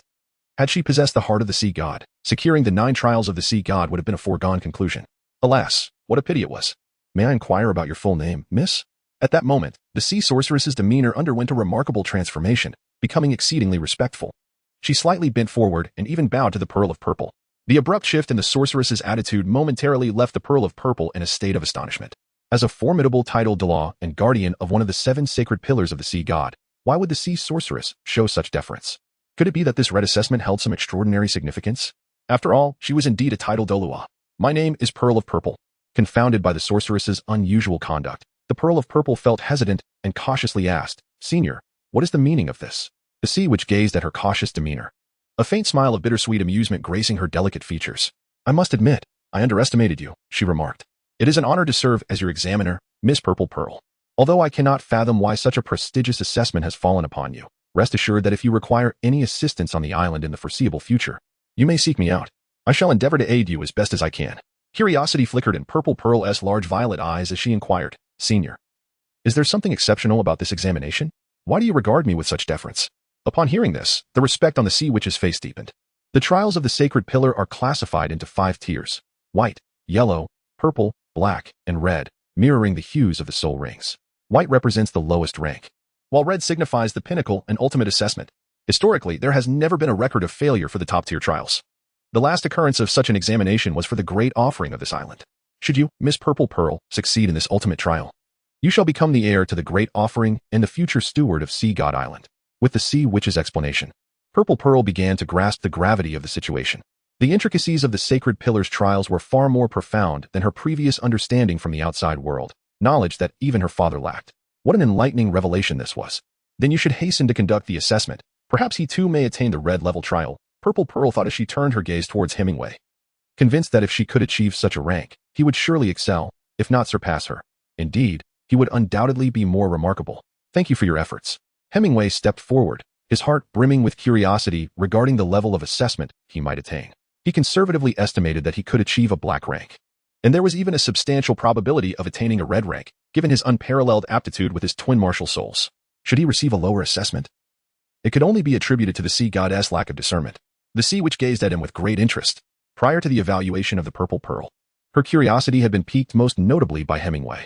Thus, she refrained from further conversation and directly summoned her soul power, initiating the second manifestation of the sea god's light for the day. A luminous blue radiance enveloped the silver-haired youth, yet curiously, unlike the previous instance with the purple pearl, the hue of the blue light did not undergo the anticipated transformation. It remained steadfastly blue, though its brilliance intensified remarkably. This phenomenon was unprecedented for the sea witch. She was baffled as to why the blue light had not changed. For even the least capable soul masters typically exhibited at least a white-level evaluation. The evident prowess of the silver-haired youth was nothing short of extraordinary. How could such an anomaly occur? The purple pearl, too, widened her eyes in anxiety, concerned that he might be experiencing some unforeseen predicament. As both women stood in astonishment at the unchanging nature of the sea god's light, the blue radiance surrounding Hemingway began to shift. If the color of the light beam that enveloped the purple pearl had changed gradually, then the light encasing Hemingway showcased a vibrant, rhythmic transformation. Blue, white, yellow, purple. These four colors flickered momentarily before transitioning to the next in rapid succession, creating a mesmerizing spectacle. Even the shift from purple to black occurred in the blink of an eye. In the next instant, black, demonic patterns ascended with astonishing swiftness, leaving the sea witch momentarily speechless. Having stood guard over the sacred pillar for many years and presided over countless evaluation ceremonies, she had never witnessed such an extraordinary rate of color transformation. It was as if her understanding of the world had been irrevocably altered. Could this be yet another top-tier evaluation? The sea witch felt her heart racing, struggling to bear the overwhelming excitement. As the guardian of the sacred pillar, she, along with the 7 other sacred pillars, had never encountered such a unique spectacle. However, the breathtaking scene did not diminish in its intensity due to the sea witch's shifting emotions. Rather, it reached unprecedented heights. The black demonic patterns successfully traversed 2/3 of the height of the sacred pillar, transforming into a deep crimson hue. Blood-red patterns surged forth, and this time, the crimson did not merely flicker at the 2/3 mark, it ascended instantaneously to the pinnacle of the sacred pillar. A sound reminiscent of the ocean's lament echoed from the sacred pillar, followed by a colossal blood-red beam of light shooting skyward, tenfold more powerful than that which had been unleashed by the purple pearl before. The sea roiled with fervor, and in that moment, towering waves, reaching heights of 100 meters, surged skyward. Amidst the tumultuous waters, a brilliant azure light erupted. The transformation was not yet complete. The entire sea god island seemed to tremble and sink with the crimson radiance emanating from the sea witch's sacred pillar. Shortly thereafter, the sea witch and the purple pearl beheld 6 colossal blood-red beams soaring into the heavens. 7 beams converged at a singular point in the sky, and in the next instant, the sanguine hue dissipated, giving way to a resplendent golden brilliance cascading from above. At that moment, everything appeared to enter a state of absolute stasis, save for that magnificent light, akin to a celestial focal point between sea and sky, descending from the heavens. The sea god's 9th trial. Hemingway, the central figure of this spectacle, was awash in disbelief, feeling as though he were ensnared in a dream. The golden radiance that now graced his vision was unlike any he had previously encountered. It was imbued with a regal and grandiloquent essence. The instant it manifested, the entirety of Sea God Island, comprising the 7 sacred pillars, the verdant forests, the rolling hills, and the vast sea, was enveloped in this golden hue. Even the sea soul masters bore the distinct sheen of this ethereal gold. Yet, this luminous phenomenon had but one destination: Hemingway, standing beneath the sea witch's sacred pillar. Bewildered and incredulous, such a monumental spectacle rivaled the majesty of nature itself. Was this the prowess of a deity in this realm? Hemingway conceded that he had indeed underestimated the strength of the world's formidable beings. Despite possessing an advantage, he recognized his own inadequacies and the vast distance he had yet to traverse to attain a modicum of respect among the divine entities of this realm. The golden beam evoked a peculiar sensation within him, as if something dormant was stirred awake. Soon, 9 square golden screens materialized before him out of thin air. The brilliance of the first screen was unparalleled, while the remaining 8 appeared somewhat subdued in comparison. Before Hemingway could ponder further, these screens, akin to golden meteors, surged directly into his brow. Instantly, a torrent of information flooded his mind, a deluge of knowledge that was, however, largely nebulous. Save for one thread that he could discern with clarity. He closed his eyes and silently began to assimilate the information swirling within his consciousness. Hemingway felt a profound surge of energy, as if he were immersed in a refreshing liquid, an indescribable sensation of comfort enveloping him. Gradually, he became vaguely aware of subtle transformations occurring within his body, illuminated by this golden radiance. Though he could not articulate the nature of these changes, the experience was enchanting, akin to the harmonization of his bodily functions, leaving him with an indescribable sense of ease. Particularly, the spirit of the mermaid princess, basking in this golden light, involuntarily conveyed messages of joy and exuberance, reminiscent of a parched fish finally returning to the sea. In that moment, Hemingway discerned that his overall capabilities were rapidly enhancing. Especially after absorbing the power within the golden glow, the mermaid princess spirit seemed to undergo a remarkable metamorphosis. As if a thirsty plant had finally received the water it craved. Hemingway was uncertain about the situation, yet he instinctively felt that it heralded something beneficial for him. The golden light gradually waned, first diminishing from the sky and the sea, and then dispersing in all directions. Hemingway's body became the ultimate destination for this resplendent glow. The focal point where all the golden light converged was the center of his forehead. What remained was not a star-shaped mark, but rather a golden trident insignia. This delicate golden trident bestowed upon Hemingway an aura of majestic nobility, coupled with his inherent, unparalleled charisma, even as he stood there in a seemingly unremarkable manner. He exuded an undeniable presence that commanded a lofty perspective over the world. Slowly opening his eyes, the originally sea-blue gaze of the silver-haired youth appeared even more crystalline. He raised his hand, instinctively brushing against his smooth forehead, intrigued by his current visage. With a swift motion, the omnipresent water molecules in the air coalesced, ultimately forming a shimmering mirror of water. Hemingway gazed at his reflection in the water's mirror, noticing how the bronze hue of his skin, a result of 6 years spent on a deserted island under the relentless sun, had transformed into a porcelain-like fairness beneath the golden light. This striking change, accentuated by the regal trident mark on his forehead, imbued him with an unexpected elegance. However, it left him somewhat discontented as he furrowed his brow, perceiving that such a fair complexion, coupled with his handsome features, rendered him rather effeminate. He found the original bronze skin far more agreeable, exuding a greater sense of masculinity. At that moment, the previously dazed Purple Pearl finally regained her composure and turned to the perfectly still sea witch, her exquisite form resembling a statue, and inquired, "Senior, red signifies the highest assessment. What then does his golden hue represent?" The sea sorceress emerged from her stupor, her cerulean eyes flickering as they turned towards the silver-haired youth. She noticed the radiant golden trident mark still shimmering upon his smooth brow. Indeed, this was not a dream. The 5 words escaped the sea sorceress's lips with apparent difficulty. She gazed at Hemingway with a look of profound bewilderment, as if confronted by some indescribable creature. Having spent many years on this island, I had never heard of any assessment bearing a golden hue. His situation far exceeded my understanding. What? Even the esteemed guardian of the sacred pillar is unaware? Purple Pearl was momentarily taken aback. As the sea sorceress was about to speak, a serene voice wafted from afar, seemingly emanating from the depths of the clouds. Enchanting and melodious, as if it belonged to the celestial realms, yet imbued with a warmth of compassion. There was no need to burden her further. This marked the first occurrence since her arrival on Sea God Island. The trials this youth was to endure were not merely the pinnacle of the 9 trials, but rather the Sea God's 9 trials. The voice approached, and when the final syllable reached the ears of the 3 present, a crimson light in the distance gradually expanded. The onlookers felt a fleeting distortion in space, and in the next moment, another figure stood before the sea sorceress's sacred pillar. She was tall and dignified, enveloped in a flowing crimson robe, with azure hair cascading down her back, almost brushing the ground. Her delicate features suggested she was no more than 30 years old, yet her beauty emanated from her poise, noble, elegant, and imbued with a gentle warmth. In her right hand, she grasped a 3-meter-long staff, gleaming in gold, reminiscent of the celestial light that had appeared moments prior.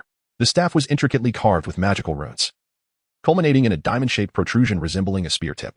Were one to judge solely by her appearance, she would undoubtedly be a rare beauty, her aura unmatched by any. Yet, what was most astonishing were her eyes. The azure depth seemed more profound than the ocean itself, bearing the weight of time and a kindness that suggested an ancient wisdom. Such eyes were surely not the possession of a mere 30-year-old woman. "Your Excellency," the High Priestess, the sea sorceress slightly bowed, offering a respectful greeting to the woman in crimson. "My subordinates have failed to fulfill the sea goddess guidance. I beseech you to impose any necessary penalties." The woman in red smiled gently, and it seemed as though the very sea trembled in response to her smile. "Do not blame yourself. I too am witnessing this unusual occurrence for the first time." Her gaze shifted, finally resting upon Hemingway, or more precisely, upon the golden trident emblem imprinted on his forehead. "Youth, I have waited for over a century, and now, in the twilight of my years, I finally behold you. Might you share your origins with me?" As Hemingway listened closely to her voice, he felt his heart race unexpectedly. He had never believed in love at first sight. However, upon encountering this woman, he realized he was indeed a mere mortal, susceptible to the allure of beauty. Yet, he quickly recognized the impropriety of his feelings. He chastised himself for being so easily swayed, as if he had never encountered a woman before. This was truly excessive. One must understand that although this woman appeared to be around 30, he was acutely aware from the original text that she was one of the last 3 unparalleled Douluos of the age. The sea god, Douluo Poseidon. Of course, this is not the crux of the matter. The essential point lies in the fact that this woman is at least over 120 years old. Truly a figure of grandmotherly stature. How could I possibly harbor feelings for such a woman? Is there anything more absurd than this in the world? Indeed, it is a society that values appearances, I had thought myself to be unique, yet it turns out I am merely another superficial person. A profound sense of shame welled up within Hemingway. Hemingway, with unwavering determination, suppressed the tumult within his heart. Daring not to reveal his admiration for the beauty of the woman before him, the younger Hemingway had encountered his elder, and out of the etiquette instilled in him since childhood, coupled with a profound respect for those senior to him, he intended to pay his respects to the sea god Douluo, a figure embodying the utmost authority of the sea god island. However, the sea god Douluo, Poseidon, swiftly appeared at his side, not accepting his gesture of deference. Hemingway was momentarily taken aback, but soon regained composure. This was due to her attainment of the 9 trials of Poseidon, which elevated her status to that of the sea goddess heir. She felt unworthy of such reverence. No need for excessive formalities, my child, Poseidon said earnestly, gazing at Hemingway. From this moment forth, remember that on the Isle of Poseidon, no one is entitled to receive your deference, myself included. Oh, Hemingway was acutely aware, yet outwardly compelled to feign astonishment, as if perplexed by why such a formidable figure would utter such words to him. After all, there were certain matters he could not elucidate. Thus adopting an air of ignorance would serve to avert suspicion from others. Poseidon turned to the sea witch and commanded, Lorelei, relay my orders. Until these two have completed the trials set forth by the sea god, they are esteemed guests of this island. No one shall treat them with disdain or offense. Aside from refraining from assisting them in their trials, do your utmost to accommodate their needs. Let them reside in your mermaid city. Furthermore, summon the other 6. We shall convene at the sea goddess temple tomorrow. Understood. The sea witch responded with utmost reverence, despite not having seen the grand priest for many years. On this Isle of Poseidon, Poseidon himself is the supreme being. Only the sea goddess' personal descent could surpass her authority. Poseidon's gaze once again fell upon Hemingway, and she smiled, saying, should you have any needs, you may present them to Lorelei. Remember, you must fulfill at least one of your 9 trials each year, otherwise, all your previous efforts will be in vain. Hemingway silently nodded, yet his heart was filled with a peculiar bewilderment. How could he have attained the 9 trials of the sea god? According to the original text, the heart of the sea god was an indispensable element for inheriting the position of the sea god. It was the key artifact for this divine succession. Logically, without the heart of the sea god, he should have lacked the qualifications for such an inheritance. But why then? Was he able to obtain the 9 trials of the sea god? In truth, Hemingway had fallen into a cognitive trap. Having read the original text, he subconsciously believed that the absence of the heart of the sea god would preclude him from receiving the 9 trials. However, he overlooked a critical aspect. The decision of the heir rests with the sea god, not solely on the heart of the sea god. The heart serves merely as a tool for testing one's qualifications and facilitating the transfer of divine status. Hence, as long as the sea god found him favorable, he could bestow the 9 trials upon him, even in the absence of the heart. At most, he would eventually need to venture out to retrieve the heart, completing the final challenge. As for Hemingway's innate abilities, they were beyond question. With his dual martial souls, particularly the mermaid princess martial soul, he was a natural sovereign of the seas. His attributes were remarkably aligned with the essence of the sea god, rendering him even more suited for the inheritance than Tang San from the original narrative. Thus, upon detecting his extraordinary potential, the sea god eagerly bestowed upon him the 9 trials, fearing that this long-awaited candidate might slip away. The urgency of the sea god in selecting an heir stemmed from the fact that the deities of this world were bound by their divine status, confined to the realm of gods, leading lives akin to that of prisoners, devoid of freedom. After millennia of such existence, even deities would succumb to madness. To escape this confinement and achieve true liberty, one must first relinquish their divine status. Only by doing so could the sea god break free from the shackles of the divine realm and explore the vast unknown of the cosmos. A far more enticing prospect than being trapped in a limited domain. Consequently, upon perceiving someone suitable for the inheritance of the sea god's position, the sea god hastily granted him the 9 trials, hoping for a swift succession to take over this precarious legacy. In a sense, the deities of this world were quite pitiable. Their fortunes were both tied to and constrained by their divine status, leaving them with no semblance of freedom. Upon seeing Hemingway acknowledge his understanding, Poseidon nodded slightly. A crimson light enveloped her, and with a flash of brilliance, her perfect form vanished into the ether. After her departure, the purple pearl exhaled a long sigh, her complexion pale and beads of sweat dotting her fair forehead. She remarked, so powerful. Just the presence of that esteemed elder here renders the very air oppressive. An instinct born from my martial soul warns me of her danger. A mere glance from her could obliterate me. Hemingway remained silent, his mind perplexed as to why he had been granted the 9 trials of Poseidon. Yet, ensnared in a web of contemplation, no matter how intensely he pondered, he could not arrive at a definitive answer. At that moment, the voice of the sea sorceress resonated, as she smiled at the two of them and said, esteemed guests, please follow me. A rich blue light emanated from her hand, and with a gentle wave, a wondrous spectacle unfolded. The waters on one side of the sea surged upward, coalescing in the air, and within moments, transformed into a bridge. This bridge did not lead back to their point of origin, but rather to the deeper forests of Poseidon Island. The demeanor of the sea sorceress was markedly deferential. evidently influenced by the words of the sea god Douluo Poseidon. It was disconcerting for Zhejian Pearl to witness such humility from a being of titled Douluo strength addressing them. For even her father, whom she regarded as the mightiest, was merely a soul Douluo. Hemingway gathered his thoughts, aware that this was not an opportune moment for deep reflection. He bowed respectfully to the sea enchantress, smiling as he said, "I apologize for the trouble, dear sister." He refrained from addressing her as a senior, as that seemed to create a sense of distance. Moreover, the sea enchantress possessed a remarkably youthful appearance, which endeared her to him. She resembled a friendly neighbor, prompting him to follow his instincts and refer to her as sister. Sister? The sea, which was momentarily taken aback, despite her consistent self-reference as sister. It was the first time she had ever heard someone address her as such. Strangely, she found the experience rather delightful. Hemingway and the Pearl of Purity embarked upon a bridge formed by the crystallization of seawater, as if treading upon solid ground. This remarkable feat by the sea sorceress was one that Hemingway had previously experienced while crossing the Sea of Seas. As the two traversed the bridge and set foot upon the shore, they were immediately met by 10 yellow-clad sea soul masters, who stood respectfully on either side. Subsequently, the sea sorceress gestured for Hemingway to lead the way, while she humbly took her place behind him. Hemingway, unable to resist her charm, ultimately ceased his reluctance. Surrounded by the throng of onlookers, he strode purposefully ahead. Chapter 65, The Sea Sorceress Lorelei. The group, led by Hemingway, proceeded with measured steps towards the horizon. The sea sorceress walked behind Hemingway, smiling as she said, "Esteemed guests, welcome to the Isle of Poseidon. You may find yourselves residing here for an extended period. The Isle of Poseidon is devoid of excessive rules. Upon your arrival in the city of sea maidens, you may choose when to commence your trials. However, it is imperative to complete at least one assessment each year. You are free to experience the challenges bestowed upon you by the great Poseidon. The tasks are to be undertaken in a sequential manner. Only upon the completion of one will the conditions for the next be revealed, until all tasks have been fulfilled. Should you require anything, dear guests, please do not hesitate to ask, and I will endeavor to accommodate your needs." One final point to note. On the Isle of Poseidon, you may explore any location except for the central forbidden zone, but please do not obscure the brand upon your forehead, as it symbolizes your identity. Hemingway nodded and smiled, saying, "Thank you for the reminder, dear sister. From now on, during our time on this island, we shall rely on your kind guidance and support." The sea sorceress smiled and said, "Mr. C, you are too humble. You are a distinguished guest appointed by the high priest. Should you require anything, simply give the word." "Mr. High?" Hearing her so politely distant address, Hemingway furrowed his snowy white brows and said, "Could you refrain from calling me Mr. High? I must admit, I prefer the way you addressed me before." "The way I addressed you before, little brother?" The sea sorceress recalled her identity and realized that she could no longer act impulsively and carelessly as she had before. After all, her current status was markedly different from what it had been. "Then I shall call you my younger brother," she said with a thoughtful smile. Her earlier fade of seriousness, necessitated by her status, finally giving way to her true nature.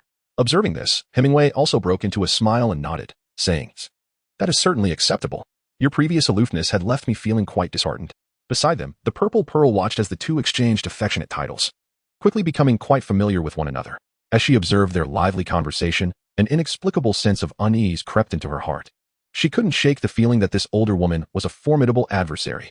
Yet, at that moment, all she could do was glare at the two with her striking violet eyes, indignantly watching their oblivious interaction. It was infuriating. After approximately 15 minutes of walking, the group finally emerged from the forest, and to their astonishment, a city lay before them. This was a small town, with walls only 5 meters high. As they stepped out of the woods, they found themselves at a higher elevation, allowing them a clear view of the town's layout. The most striking feature of this city was a tall building located at its center, which bore resemblance to the holy pillar of the sea sorceress, albeit much broader, topped with an imposing statue of the sea sorceress herself. Upon seeing this, the sea sorceress smiled and explained, "There are a total of 7 holy pillars and 7 cities on Sea God Island. This is the Sea Maiden City, which I protect. The building you see is the Lord's Mansion. Approximately 1,000 people reside in Sea Maiden City, all of whom are the most loyal devotees of Lord Sea God." At this moment, the Purple Pearl interjected, "I heard from my father that there are only a little over 3,000 Sea Soul Masters on Sea God Island. If your Sea Maiden City has over 1,000, then the other cities must have very few Sea Soul Masters, correct?" The Sea Sorceress smiled gently and shook her head, saying, "Not quite. The so-called 3,000 Sea Soul Masters refer to the 3,500 divine warriors dedicated to guarding the Sea God. Each city is protected by 500 Soul Masters. However, once the divine warriors surpass the age of 70, they are allowed to retire and enjoy their twilight years. Furthermore, children under 18 who have yet to pass their trials are not counted among the divine warriors. Thus, the actual number of inhabitants in each city hovers around 1,000. The population in my vicinity is relatively small. The largest, Sea Dragon City, boasts over 2,000 residents. Now, let us proceed into the city." Indeed, It is a modest town, with merely 4 basic gates. Though termed gates, they resemble more the entrances of a manor. Before the gate where the group arrived stood 4 sea soul masters, 2 clad in white and 2 in yellow, standing vigilant. Upon the appearance of the sea maiden Douluo in her flowing black gown, they immediately bowed in respectful greeting, welcoming the guests into the city. Although small, Sea Maiden City is quite complete in its offerings. The not-so-wide streets are remarkably clean, flanked by buildings primarily made of wood and stone, which are not particularly tall. While the number of shops is limited, they do exist. Observing these establishments within the city, it is difficult to fathom that this is situated on an island. It almost feels as though one has returned to the mainland. The sea sorceress spoke, "You may temporarily take refuge in the Lord's mansion to rest. I cannot stray from the ocean for too long, thus I typically engage in my cultivation at the sacred pillar. The inhabitants here are largely self-sufficient, cultivating simple crops, and, supplemented by the bounty of the sea, they are able to thrive. Consequently, the island of the sea god does not require currency. Transactions are generally conducted through bartering. However, we do have dedicated trading caravans that venture out periodically to exchange goods with nearby coastal cities, procuring essential supplies." As Hemingway and his companions entered the city of Sea Maidens, they attracted considerable attention. Yet, with the presence of the sea sorceress, the local sea soul masters dared not approach. The celestial phenomenon had already spread throughout the island of the sea god, and it was particularly pronounced in the city of Sea Maidens. It is impossible for Hemingway and the Purple Pearl to go unnoticed, particularly given the conspicuous marks adorning their foreheads. With just a modicum of attention, one could hear the gasps of astonishment from the residents of Mermaid City. The Lord's mansion is smaller than one might expect. In addition to the sea spirit Douluo Lorelei, there are a little over 10 sea soul masters who have passed the purple level examination, constituting the backbone of Mermaid City. The mansion is comprised of 3 levels. At the insistence of the sea witch, her room was vacated for Hemingway, primarily due to her inability to be away from water for an extended period. This room has never truly been occupied by her. It merely exists in name, having remained uninhabited. Periodic visits are made for cleaning and to replace furnishings, ensuring it is always in a state ready for occupancy. After all, as the city's ruler, she must have a place within her own mansion, even if she seldom resides there. The presence of such accommodations is a matter of symbolic importance. Though the area of the 3 levels is considerable, it lacks partitioned rooms. A vast living room spans over 200 square meters, yet there is only a single bedroom. Consequently, the Purple Pearl has been assigned to reside on the 2nd floor. After the sea witch had settled the 2 individuals, she departed, undoubtedly to convey the orders of the high priestess of the sea god, Douluo Poseidon. Chapter 66. The cuisine is quite delightful. Once the sea witch left, only the 2 of them remained in the Lord's mansion. Zhejian Pearl sank into the soft sofa in the 3-story hall, her body seemingly devoid of all bones, lying languidly like a boneless beauty snake. With a languorous tone, she remarked, "I never anticipated that things would proceed so smoothly upon our arrival here. I had thought we would have to endure some harrowing trials. Yet the challenges turned out to be remarkably simple." Hemingway settled onto the sofa, gazing at her languid demeanor, and with a hint of exasperation remarked, "Simple? This is anything but simple. If it were someone else, the phrase 9 lives would not be an exaggeration. Although we have successfully arrived at Poseidon Island, this is merely the beginning. What truly matters is whether we can endure the real trials ahead. If you believe that the divine examination can be passed without substantial effort, you are gravely mistaken." He continued, "As for my first trial, it involves traversing the light of Poseidon." Zhejian Pearl lifted her head slightly from the sofa and inquired, "What about you? What is your first trial?" "Like yours," Hemingway replied, "my initial challenge is also to traverse the light of Poseidon." A peculiar glint flickered in his eyes as he added, "However, the distinction lies in the fact that I must traverse 3 times the distance of the light of Poseidon." Upon hearing this, Zhejian Pearl made an effort to sit upright, stating, "My first assessment is to journey through the light of Poseidon." The hint provided, "Proceed to the core restricted area of Poseidon Island and ascend the 133rd step of the Forbidden Zone. This will be regarded as passing the trial. One may withdraw midway, with a time limit of 1 year." Hemingway remarked, "My initial assessment is to traverse the triple radiance of the sea god." The hint, "Proceed to the central forbidden zone of Sea God Island and ascend the 666 steps of the forbidden area, which shall be deemed as passing the trial. One may withdraw midway, with a time limit of 1 year." The Purple Pearl, taken aback, exclaimed, "Isn't it threefold? How come the number of your steps is 5 times mine?" Hemingway sighed in resignation and remarked, "How am I to know? However, this is not the time for such discussions. Since the divine has imposed a trial upon us, there must be a profound reason behind it. Given that our first trial is rather similar, let us conduct a brief analysis.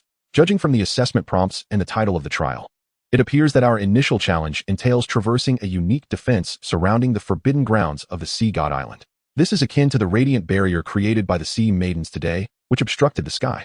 Yet, the divine light of the Sea God Island undoubtedly surpasses that in intensity. I surmise that with each step we ascend, we shall bear immense pressure." Zazinza nodded slightly, silently absorbing his analysis. Hemingway continued, saying, "Moreover, if the light of the sea god serves as a barrier against enemy invasions, it will exert pressure upon us as we step into it. Might this pressure, then, awaken our latent potential? If the answer is affirmative, then this initial assessment will be beneficial for both of us." Zijin, far from being naive, readily comprehended his words and eagerly replied, "Once we have recuperated, let us venture forth and explore. A year may seem lengthy, yet the expression on the face of the sea maiden Douluo suggests that passing this assessment will not be an easy task. We must seize the moment." Hemingway nodded, poised to speak again when a purple-clad soul master ascended to the third floor, informing the two that lunch was ready and inviting them to dine. The dining area was located on the first floor, where the sea spirit Douluo had already departed, leaving a message for them to feel free to express any needs to the purple-clad soul master present. The lunch was exceedingly sumptuous, far surpassing that of the sea devil pirate group. Enormous lobsters exceeding 3 feet in length, king crabs measuring 2 feet in diameter, alongside an array of shellfish, fish, and various vegetables constituted the meal. These ingredients were far from ordinary. They were all sourced from soul beasts, notoriously difficult to capture, although their ages were not extensive. The soul power contained within them, consumed over the years, offered significant benefits to both soul masters and ordinary individuals alike. It was evident that Sea God Island truly deserved its reputation as the rightful sovereign of the ocean, showcasing its lavishness. Such remarkable ingredients were casually enjoyed as everyday sustenance. Hemingway and Zijin Pearl partook in a modest breakfast aboard the vessel today, and by now they felt a pang of hunger. Upon witnessing the lavish spread before them, they wasted no time in indulging. The marine delicacies, prepared while still fresh, were further enhanced by being sourced from soul beasts, whose flesh has been nurtured over the years by soul energy, resulting in an exquisite flavor and abundant nutrition. The two savored their meal with great satisfaction. After relishing the sumptuous feast, they sat quietly in their chairs, allowing the food to settle within them. The remnants on the table would be tidied by others. "Shall we visit the sea goddess light tomorrow, or shall we go this afternoon?" Zijin Pearl inquired suddenly. "Let us wait until tomorrow. There is no need to rush," Hemingway replied. Hemingway shook his head and remarked, "As a newcomer, it is prudent to take a day to recuperate and restore one's spirits. Tomorrow, we shall confront the challenges with our utmost vigor." Upon hearing this, Zizinza silently nodded, for she had accompanied him to this place without any sense of urgency. Since he suggested waiting until tomorrow, she resolved to do just that. The following day, Hemingway and the Violet Pearl each indulged in a rejuvenating slumber within the confines of their respective chambers, allowing the weariness from their recent maritime journey to dissipate entirely. Upon rising, they refreshed themselves with the amenities provided in their rooms, and subsequently proceeded to savor a sumptuous breakfast. After feasting to their heart's content, they found themselves in a state of complete replenishment. Hemingway and the Purple Pearl sought out a sea soul master clad in violet, articulating their purpose. The esteemed guests wished to venture into the Forbidden Land. Upon hearing their intention to journey to the forbidden area of the Sea God Island, the Sea Soul Master, who appeared to be in his 50s, was taken aback. Hemingway once remarked, "Indeed, we are to embrace the trials bestowed upon us by the Lord of the Sea. The first challenge entails traversing the Sea God's radiance. Thus, it is imperative that we venture to the forbidden grounds of Sea God Island. I apologize for the inconvenience."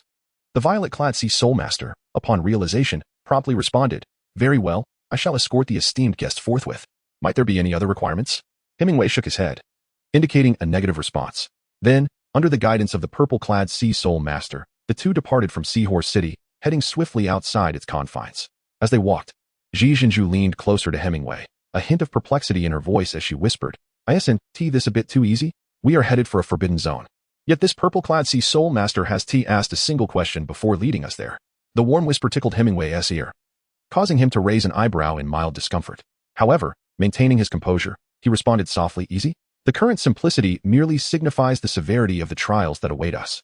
Did you notice how, upon learning that our first trial is the light of the sea god, a flicker of pity crossed the eyes of this purple-clad Sea Soul Master? One can only imagine how formidable that light must be. If my instincts are correct, the reason this Sea Soul Master so readily agreed to escort us to the Forbidden Zone is twofold.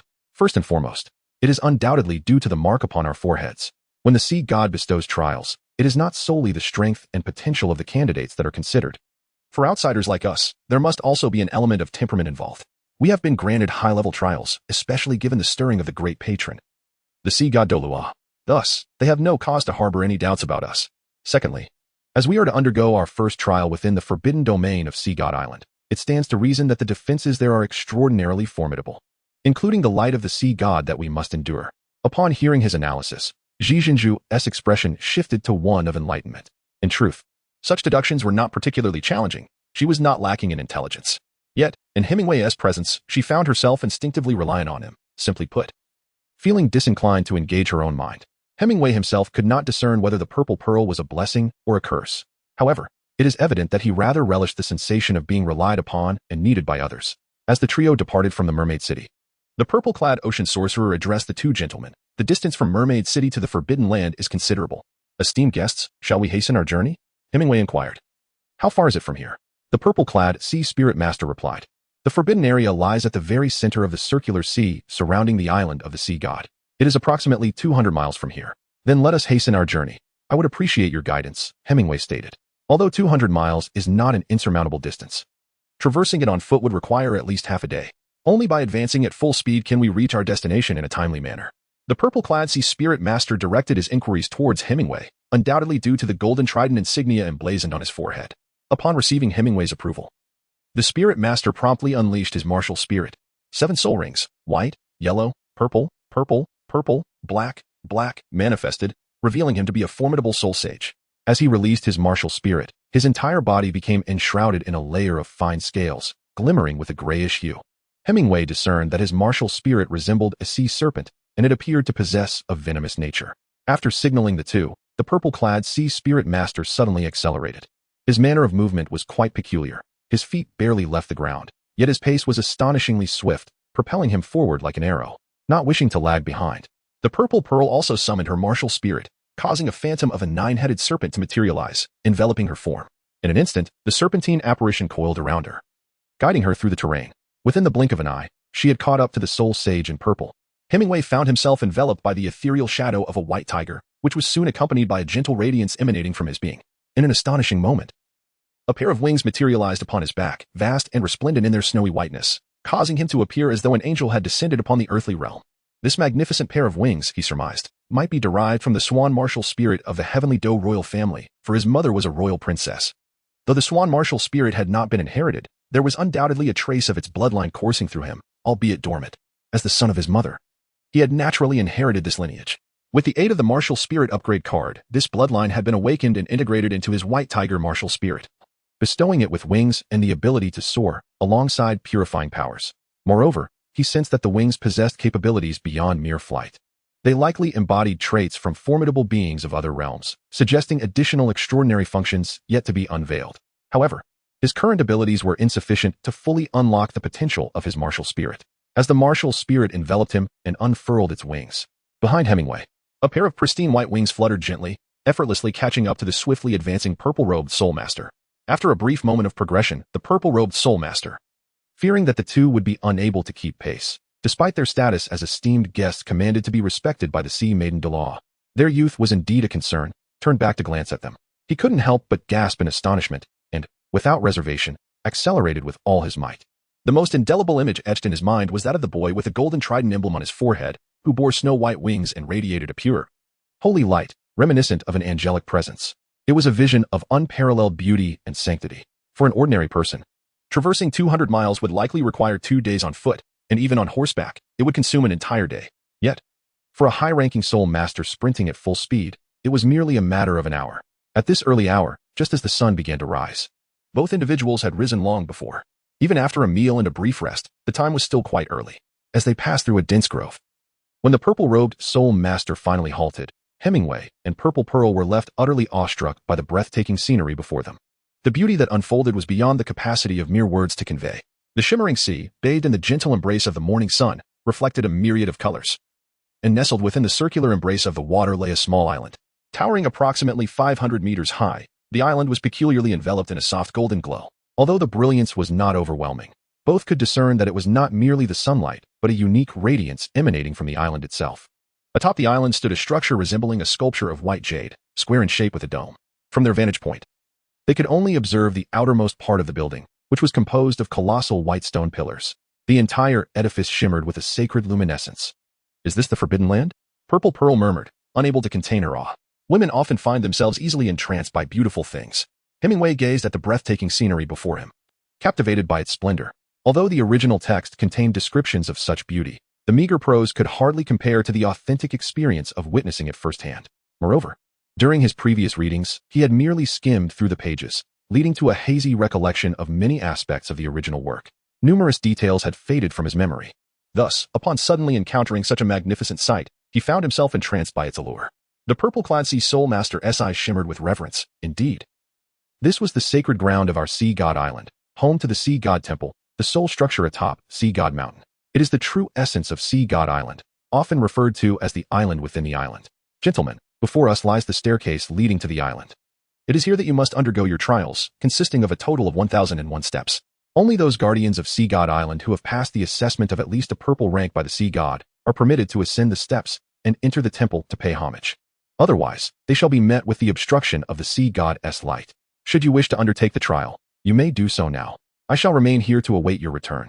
However, I kindly request that you refrain from making any loud noises atop Sea God Mountain, lest you disturb the sea god. Hemingway and the purple-clad Pearl gazed in the direction he indicated. Indeed, before the temple of Poseidon, stone steps extended downward, shimmering under the embrace of the morning sun. The white steps glistened like a jade ribbon gracefully draped over the mountain of Poseidon. Exchanging a glance and a smile, they were about to set forth when the purple-robed sea soul master, as if recalling something, hastily interjected, "Esteemed guests, during your trials, should the situation prove insurmountable, do not hesitate to withdraw. As long as you swiftly descend from the sacred mountain, no harm shall befall you. The light of Poseidon may well be the only endeavor in your forthcoming trials that poses no real danger. Therefore, there is no need for excessive trepidation." Hemingway smiled and nodded, expressing his gratitude for the guidance. However, he suggested that there was no need for the purple-clad sea spirit master to wait for them. They were uncertain how long this endeavor would last, and he surely had other responsibilities. The sea spirit master hesitated for a moment, but eventually replied, "It is of no consequence. You need not concern yourselves with me. In truth, being permitted by the sea god to undergo the trial of divine illumination is an honor. Only the black-level assessments include such a privilege. Without the sea god's consent, even we, the sea spirit masters who have passed the trials, cannot enter the forbidden zones." Upon hearing this, Hemingway refrained from further discussion. He swiftly cradled the purple pearl in his arms, and with a flourish of his radiant, snow-white wings that shimmered with holy light, he ascended into the sky, enveloped in a cocoon of brilliance, making his way towards the circular sea. The circular sea spanned approximately 200 meters in width, with gentle waves that, while labeled as a sea, resembled more of a circular lake, albeit one filled with seawater. The method of entering the island remained a mystery, likely requiring some form of specialized soul technique. As Hemingway soared above the circular sea, cradling the purple pearl, he suddenly noticed a soft glow emanating from his body upon crossing the threshold into the circular sea. The luminescence surrounding the purple pearl was crimson, while his own aura shone with a subtle golden hue, reminiscent of the light he had stabilized during the final assessment. Hemingway was momentarily taken aback, his mind instinctively beginning to retrace the narrative of the original work, yet the passage of time had rendered the details rather elusive, coupled with his previous hasty perusal. Akin to a cursory skim, he had long since forgotten all but the most pivotal plot points. Now, he could only vaguely recall the radiant aura enveloping the two of them, which seemed to hold significant importance, particularly in traversing the vast circular sea. However, the specifics remained shrouded in obscurity. Nevertheless, he deemed it inconsequential, for it was likely not of great significance, or else it would not have slipped his mind. Thus, cradling the delicate violet pearl in his arms, Hemingway's snow-white wings merely fluttered a few times, enabling him to successfully cross the expanse of the circular sea, spanning over 200 meters, and reach the opposite shore. Gently placing the obedient violet pearl, akin to a small kitten, onto the ground, he noticed her slight frown of discontent, as if to express her dissatisfaction at his not flying for a longer duration. Hemingway paid no heed to her fleeting emotions, directing his gaze towards the horizon. The staircase leading to the mountain of Poseidon lay merely a few dozen meters ahead of them. Even now, he still harbored a sense of unreality within his heart. Why had he been granted the 9 trials of Poseidon? Had he not, in a sense, preempted the protagonist and seized the opportunities meant for him? It seemed that in this world, Tang San lacked any semblance of a protagonist's halo. Perhaps, since his arrival in this realm, a butterfly effect had been triggered, rendering Tang San no longer the main character. The ease and divine assistance depicted in the original narrative were now unattainable. In this world, I am the protagonist. Hemingway and the purple pearl walked side by side, gradually making their way to the foot of Poseidon Mountain. Instantly, they were enveloped by an air of solemnity and grandeur, as if a peculiar energy weighed heavily upon them. A sense of profound gravity settled in their hearts. They continued onward. Hemingway's response was but a single word. In the next moment, the two of them leaped forward, rushing towards the steps. Bang! Bang! However, immediately following, 2 muffled thuds resonated almost simultaneously. Upon closer inspection, it became evident that as Hemingway and Zhejian Pearl reached the steps, they seemed to collide with an invisible barrier, their bodies rebounding violently, sending them flying back over 10 meters. Fortunately, their forward momentum was not excessively forceful. It was merely the unexpected nature of the encounter that caught them off guard, resulting in their somewhat disheveled state. What is happening? Once they regained their composure, Zijin Pearl rubbed her forehead in discomfort, discreetly nudging her bosom with her elbow to alleviate the soreness caused by the impact. Noticing that he had not paid attention to her, she felt a sense of relief and then curiously remarked, "Why does it feel as though we collided with a wall of elastic material?" Hemingway remained silent, oblivious to her subtle gestures. His brow furrowed as he gazed into what appeared to be an empty expanse ahead. After a moment of contemplation, he lifted his right hand. Instantly, invisible water molecules in the air began to coalesce rapidly, forming a small orb of water. Ever since he had undergone the 9 trials of the sea god and experienced the baptism of mysterious energies, his mermaid soul had undergone a remarkable transformation. Particularly, his mastery and manipulation of water had become increasingly adept. The ability to summon the latent moisture from the air, which he had previously deemed impossible, now felt as instinctive as breathing. Remarkably, he could wield water and command the ocean without even requiring the transformation into his true form of the mermaid princess, Bai Xing. This demonstrates just how perfectly aligned the mermaid soul of Bai Xing was with the essence of the sea god. It is no wonder that the sea god, upon recognizing his potential, was eager to bestow upon him the 9 trials. There exists no one more suited for the position of the sea god than he. Go. Hemingway cast the water balloon into the air at a sharp angle, resembling a cannonball propelled forth with great force. In an instant, a remarkable scene unfolded. A faint glimmer of golden light flickered, and the water balloon, launched with the velocity of a projectile, paused momentarily before rebounding with lightning speed, surpassing even the swiftness of its initial release. Hemingway casually swatted away the rebounding water sphere, dispersing it back into vapor. He was already aware that the true domain of the sea god's light began from the position of the staircase, although he had perused the original novel of Douluo in it. He found the author's prose rather lacking, thus, he engaged in quantum reading, glancing at the text to grasp a vague understanding of the overarching plot. When encountering particularly tedious chapters, he would skip ahead entirely.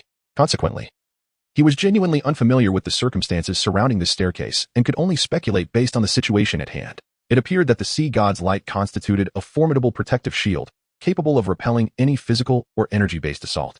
Moreover, it was not a mere random rebound. Rather, it specifically targeted the assailant. Otherwise, the water sphere he had thrown, which had been launched diagonally, ought to have rebounded upwards at an angle. Analyzing the existing conditions, he concluded that ascending the staircase would necessitate abstaining from any skills, lest one suffer immediate backlash. Hemingway articulated his deductions, prompting Zizenzu beside him to exclaim, "This trial is exceedingly cruel. With both physical and energy attacks being reflected, how are we to ascend?" Hemingway remarked that one should ascend step by step, braving the pressures of rebound. If one's strength falters, they will be immediately cast back, while offensive skills may be rendered ineffective. I believe that defensive and enhancement skills can still be employed. Let us proceed and give it another try. With that, he boldly advanced, and after a moment's hesitation, the violet pearl followed closely behind him. The two returned to the steps, with Hemingway taking the lead. He slowly raised his right leg and stepped onto the first stair. As his leg entered the threshold of the stairs, he was met with a formidable resistance, forcefully impeding his progress. This challenge bore some resemblance to gravity, though it was markedly less intense. Sensing this resistance, Hemingway, seasoned by the trials of gravity, refrained from utilizing his soul power. He merely exerted force through his thigh, firmly placing his foot on the stair and subsequently lifting his body to the first step. Upon standing on the stair, he was immediately enveloped by an overwhelming pressure that pressed upon him as if he were pushing a finger into a balloon. The balloon's surface striving to propel his finger out. A golden mist began to swirl around him, and Hemingway keenly sensed his stamina swiftly depleting. Determined to withstand the pressure, Hemingway took his second step.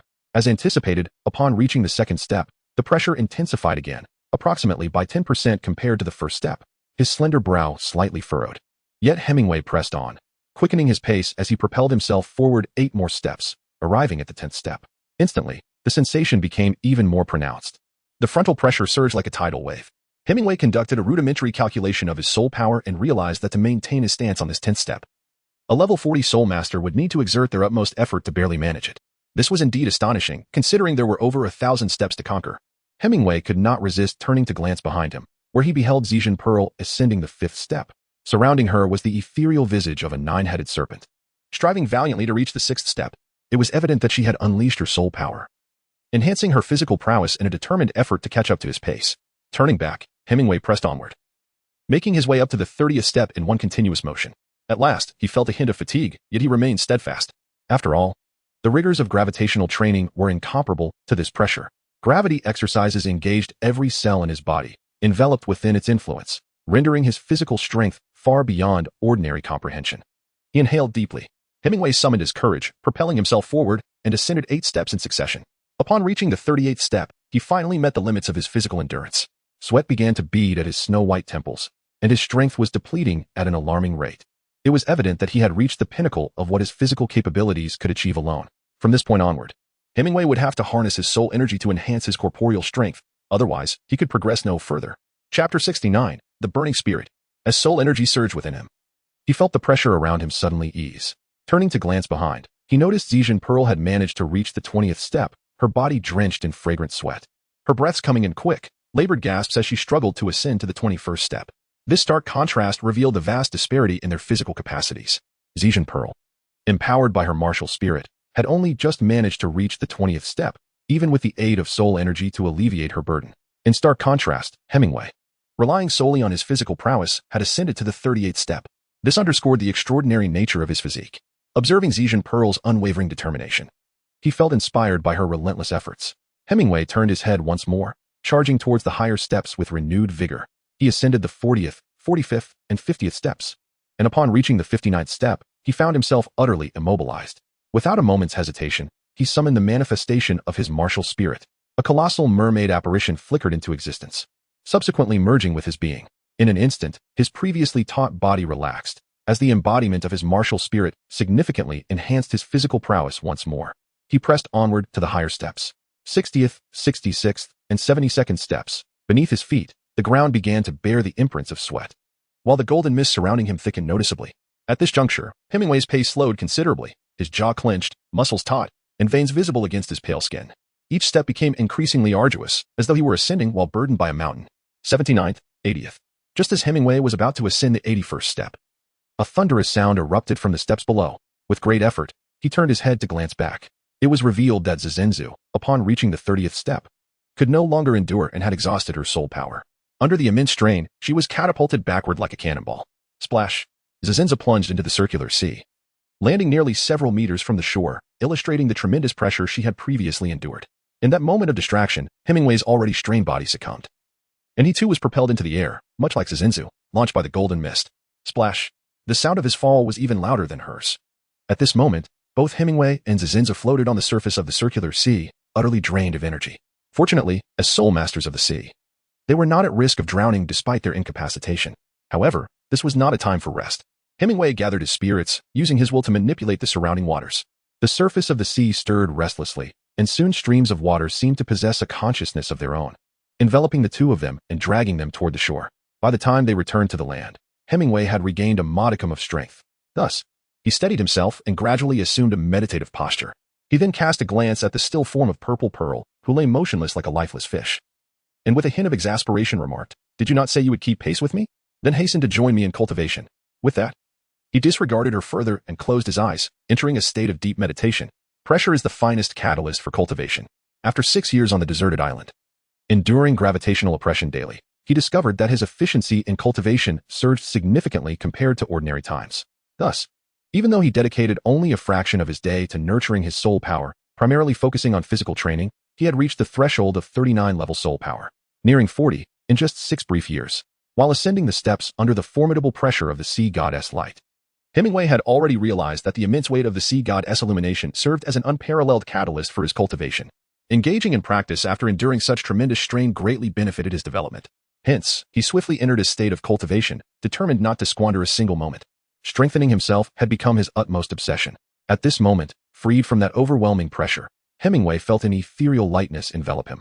Without the oppressive force of the sea goddess light, his body seemed to unfurl completely, every cell rejoicing in exuberance.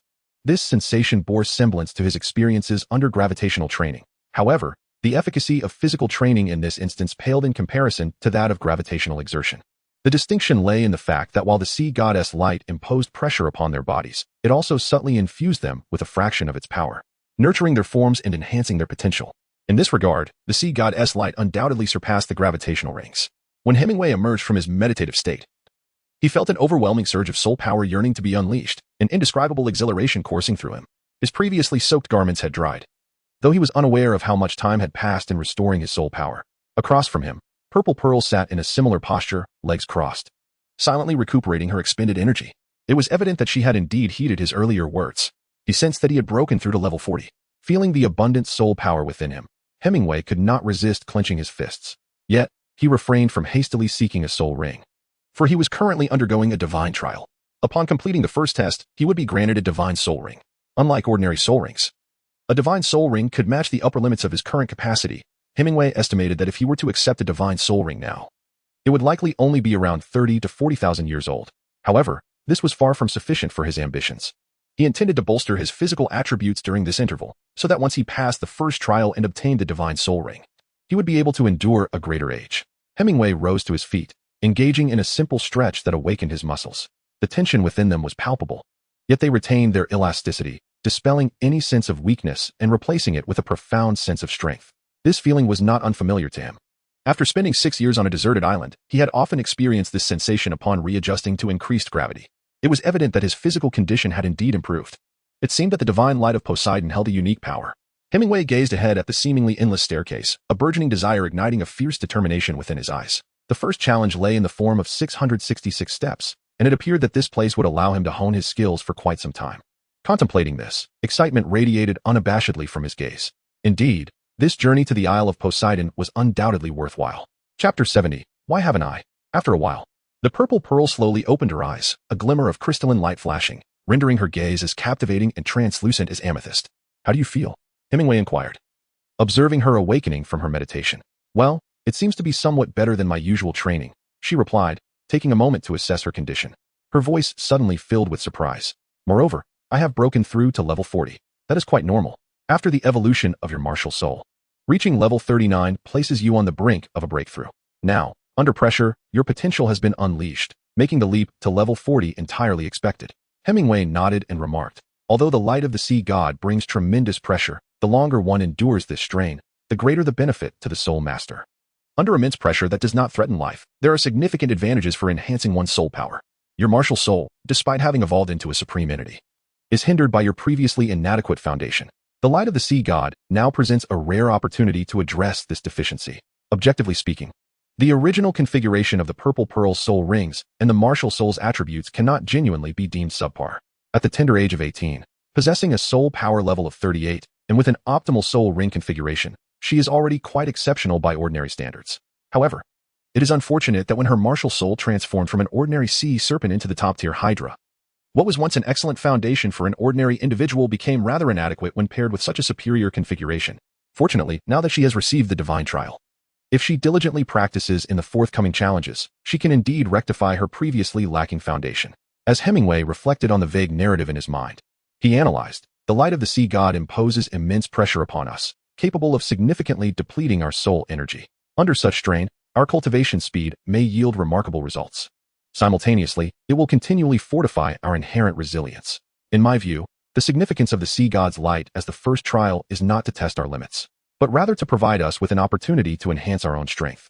It is only through harnessing the aid of the sea god's light within this year that we might elevate our capabilities sufficiently to confront the subsequent challenges. Therefore, we must not only refrain from prematurely completing this trial, but also endeavor to extend our completion to the very last day, maximizing the benefits bestowed by the sea god's light. Upon concluding this discourse, the purple pearl fell into deep contemplation, increasingly convinced of the wisdom in his words. At that moment, a round of applause erupted, and unbeknownst to them, the enchanting red silhouette reappeared, this time at the staircase leading to the sea god's temple. The sea god Douluo Poseidon descended gracefully, her noble visage radiating admiration, the applause emanating from her delicate hands, as tender as spring onions. At that moment, she gazed at Hemingway with profound appreciation. Truly remarkable. He was indeed the chosen one by the sea god through the 9 trials. It was impressive how swiftly he uncovered the true mystery of the sea god's light, validating the high-stakes challenge bestowed upon them by the esteemed deity. Upon hearing the praise from the most formidable being on Sea God Island, Zazinza instantly realized that Hemingway's conjecture was entirely correct, and a flicker of reverence blossomed within her heart. Her gaze towards him shimmered with a hint of fascination, as she dared not bask in the approval of her predecessor. Hemingway, noticing the arrival of the esteemed figure, felt a twinge of discomfort within, yet outwardly he remarked, in truth, the implications of the test have been exceedingly clear. With careful contemplation, anyone ought to arrive at the correct conclusion. Observing his composed demeanor, Poseidon's impression of the young man grew ever more favorable. So youthful. She had anticipated a certain recklessness, yet he exhibited an unexpected poise. With such commendable character, it was no wonder that the sea god had chosen him. Nodding gently, she replied, the only ones who can assist you are yourselves. This is my singular hint to you. Of course, had you not already surmised, I would not affirm your guesses. The subsequent trials will each prove more arduous than the last. You shall need to exert greater effort for a chance at success. Thank you, esteemed one. However, might I trouble you for a small favor? Hemingway hesitated briefly before addressing Poseidon. Speak freely. As long as it does not pertain to the trials you must endure, I shall do my utmost to accommodate you. Poseidon's eyes sparkled with intrigue, while Hemingway remained unfazed. Yet for Zizenzu, it was the first time she realized that such noble presence could also bear a weighty pressure. To her, the sea god Douluo was indistinguishable from the ocean itself, both possessing an unfathomable depth. Hemingway remarked, I hope you can arrange for us to have some food and water. It would be preferable to have an ample supply of water, as you can see. As he spoke, he gestured towards himself and then towards the violet pearl. The attire of both individuals could only be described as utterly deplorable. The island of Poseidon, in its eternal spring, stood in stark contrast to the outside world. As they ascended the steps, traversing the radiance of Poseidon, their garments became drenched with perspiration. Although they possessed spare clothing, without sufficient fresh water for bathing and laundering, it would not be long before unpleasant odors would inevitably arise. If we had enough food and clean water, we could remain here to continue our cultivations, thereby avoiding the squander of this precious year. Poseidon, taken aback, gazed at the silver-haired youth and inquired, Are you two planning to stay here indefinitely? Hemingway decisively took charge on behalf of the Purple Pearl, nodding as he said, Every moment, every second of this year is of utmost significance to us. Esteemed elder, I implore you to grant us your favor. Poseidon smiled faintly and replied, Very well. I shall instruct my people to make the necessary preparations for you. Oh, and do remember, the water in this circular sea possesses a remarkably low salinity and is exceedingly pure. It is perfectly suitable for cleansing the body. Hemingway was somewhat taken aback by the revelation, as it spared him considerable effort. Despite his current ability to manipulate water, allowing him to conjure sources from thin air or even extract salt from seawater to create pure freshwater, the daily execution of such tasks could be rather cumbersome. Thus, if he could afford to be lazy, he would. At that moment, Poseidon's gaze shifted from Hemingway to the purple pearl beside him. My visit is primarily for her, he remarked. The purple pearl was momentarily stunned, expressing her surprise. For me? An unsettling feeling crept over her heart. Fearing she might have inadvertently breached some sacred taboo of the sea god's domain, prompting her expulsion. Fear not, child, Poseidon reassured her with a gentle smile. What I bring you is an opportunity. Please, take a seat. Sensing her trepidation, he sought to soothe her. The purple pearl hesitated briefly, casting an inquiring glance at Hemingway. Reflecting upon the original narrative, he harbored a suspicion and nodded, encouraging her compliance. Once the purple pearl settled cross-legged as instructed, Poseidon slowly raised his right hand, rotating his wrist to reveal a golden orb cradled in his palm. This orb appeared as though it had been meticulously carved from the most exquisite golden crystal, flawlessly transparent. Most intriguingly, a faint golden mist undulated within the orb, reminiscent of the golden haze that enveloped Hemingway and his companions when they withstood the pressure of the sea goddess light. In an instant, the orb soared aloft, hovering above the purple pearl's head. With a deft flick of his finger, Poseidon released a soft sound, and the orb shattered above her. A rich, golden mist cascaded down, enveloping the purple pearl's form. Simultaneously, Poseidon's voice resounded. Any individual who has passed the sea god's rigorous test with a rank of black or above is granted a singular opportunity to receive a divine spirit ring upon reaching their first bottleneck. There is no need to hunt soul beasts. The divine spirit ring will bestow upon you the soul skills most essential to you and the highest possible rank that you can bear. Each person is afforded but one chance. Young lady, immerse yourself in this experience and muster your utmost willpower to endure the baptism of the divine spirit ring, for it shall yield the greatest benefits. Divine spirit ring? The simplicity of the phrase rendered Hemingway momentarily dazed, internally exclaiming that something was amiss. Was it not a requirement to undergo trials to obtain a divine spirit ring? Moreover, having reached level 40, why had he not received one? Could it be that his status as a candidate for the sea god's ninth trial rendered his circumstances distinctly different? Was it true that only by completing the trial could he attain a divine spirit ring? Confounded, Hemingway cast a questioning glance at Poseidon, voicing his concerns. Elder, was it not stated that those who reach a bottleneck in the black level trials would receive a divine spirit ring? Why then do I not possess one? Listening to his inquiry, Poseidon elucidated, Your trial is unique and thus falls outside this provision. You must complete your trial to receive a divine spirit ring. Oh, so it is indeed due to my undertaking of the sea god's ninth trial, Hemingway conceded. Hemingway was acutely aware, though he remained uncertain whether the original author, Tang San, shared his sentiments. Yet, he could not help but feel a twinge of envy. He gazed at the figure of the delicate purple pearl, who was with her eyes closed, striving to absorb the soul ring bestowed by the divine. He pondered how many years of soul rings she might acquire this time. Would they be 1,000 years, or even 10,000? The golden mist, imbued with an ethereal hue, gradually enveloped her curvaceous form, as rings of light began to manifest around her. Through the hazy golden radiance, Hemingway could faintly discern the expression of agony that flickered across her face. It was evident that the experience of absorbing a soul ring beyond her level was far from pleasant. As time elapsed, the delicate figure of Purple Pearl began to tremble increasingly, the intensity of her shivers amplifying. A layer of unhealthy crimson flush emerged upon her fair, smooth skin, suggesting the tremendous suffering she was enduring. Chapter 71. The True Abnormality. With a sudden hum, a deep blue light erupted from Purple Pearl, followed by the emergence of a colossal phantom of a nine-headed serpent, encircling her. The 9 elongated serpent heads reared back and roared towards the heavens. Accompanied by the silent howls of the 9-headed serpent spirit, the expression of torment on Purple Pearl's face began to ease, indicating that the manifestation of the 9-headed serpent spirit had alleviated the discomfort arising from her excessive absorption of the soul ring. Hemingway felt a sense of relief as he observed the situation, while beside him, Poseidon had been attentively monitoring the condition of the Purple Pearl. Witnessing the unfolding scene, a hint of astonishment flickered in her eyes, as she clearly recognized the extraordinary nature of the Hydra martial spirit. After a period of time, the golden radiance enveloping the Purple Pearl underwent a transformation, morphing into swirling black halos that encircled her form. Hemingway could distinctly sense the immense soul power permeating the space around her. Each infusion of soul energy induced subtle changes in the Purple Pearl's physique. Her skin became increasingly fair and dewy, and her figure grew ever more graceful. It was evident that this soul energy had a remarkable nourishing and regulating effect on her body, silently rectifying her inherent deficiencies and enabling her foundational attributes to align with the elite Hydra martial spirit. At this moment, the anguish that had marred the beauty of the Purple Pearl's face had vanished, her tranquil expression standing in stark contrast to the beads of sweat glistening upon her cheeks. Ultimately, the swirling black light coalesced into a colossal black halo that gradually shrank towards her body, while her original 3 soul rings erupted in a resplendent glow. The final moment had arrived. A roar resembling that of a dragon suddenly resonated, as the enormous Hydra phantom surrounding the Purple Pearl seemed to solidify, almost entirely taking form. With deep blue scales adorning its elongated, serpentine body, one could perceive its terrifying explosive power and the boundless potential it harbored within. The 9 elongated heads of the great serpent lifted in unison, releasing a celestial howl. A sense of terror and ferocity emanated, akin to a primordial force from the ancient wilderness, cascading outward in a frenzied expansion. Even Poseidon, upon witnessing the Hydra exude such formidable might, could not suppress a ripple of astonishment in her azure gaze, clearly taken aback by the Hydra's unexpected transformation. No wonder it had achieved a red-level assessment. Hemingway's gaze intensified as he discerned that the divine bestowed soul ring not only granted Purple Pearl a soul ring, but seemed to harbor some unique energy. Perhaps what is referred to as divine power. It was precisely this extraordinary energy that enabled her to unleash the potential of the Hydra martial spirit.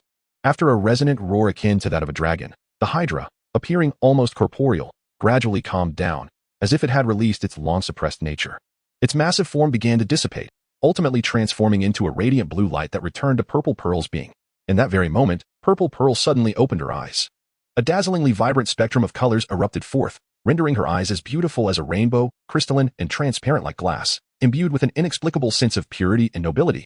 4 rings of light, 2 yellow, 1 purple, and 1 black, silently materialized around her, radiating powerful waves of energy. A soul ring of 10,000 years. And at least 15,000 years or more. Hemingway sensed the fluctuations emanating from her 4th black soul ring and made a judgment based on his own situation. Remarkable. To absorb a 10,000-year soul ring at the 4th soul ring, it seems the Lord of the Sea's judgment is indeed impeccable. Poseidon, gazing at the 4th black soul ring of Zizenzu, could not help but voice her admiration. Even at her age, her 4th soul ring was merely 1,000 years. Later increased in age through divine trials.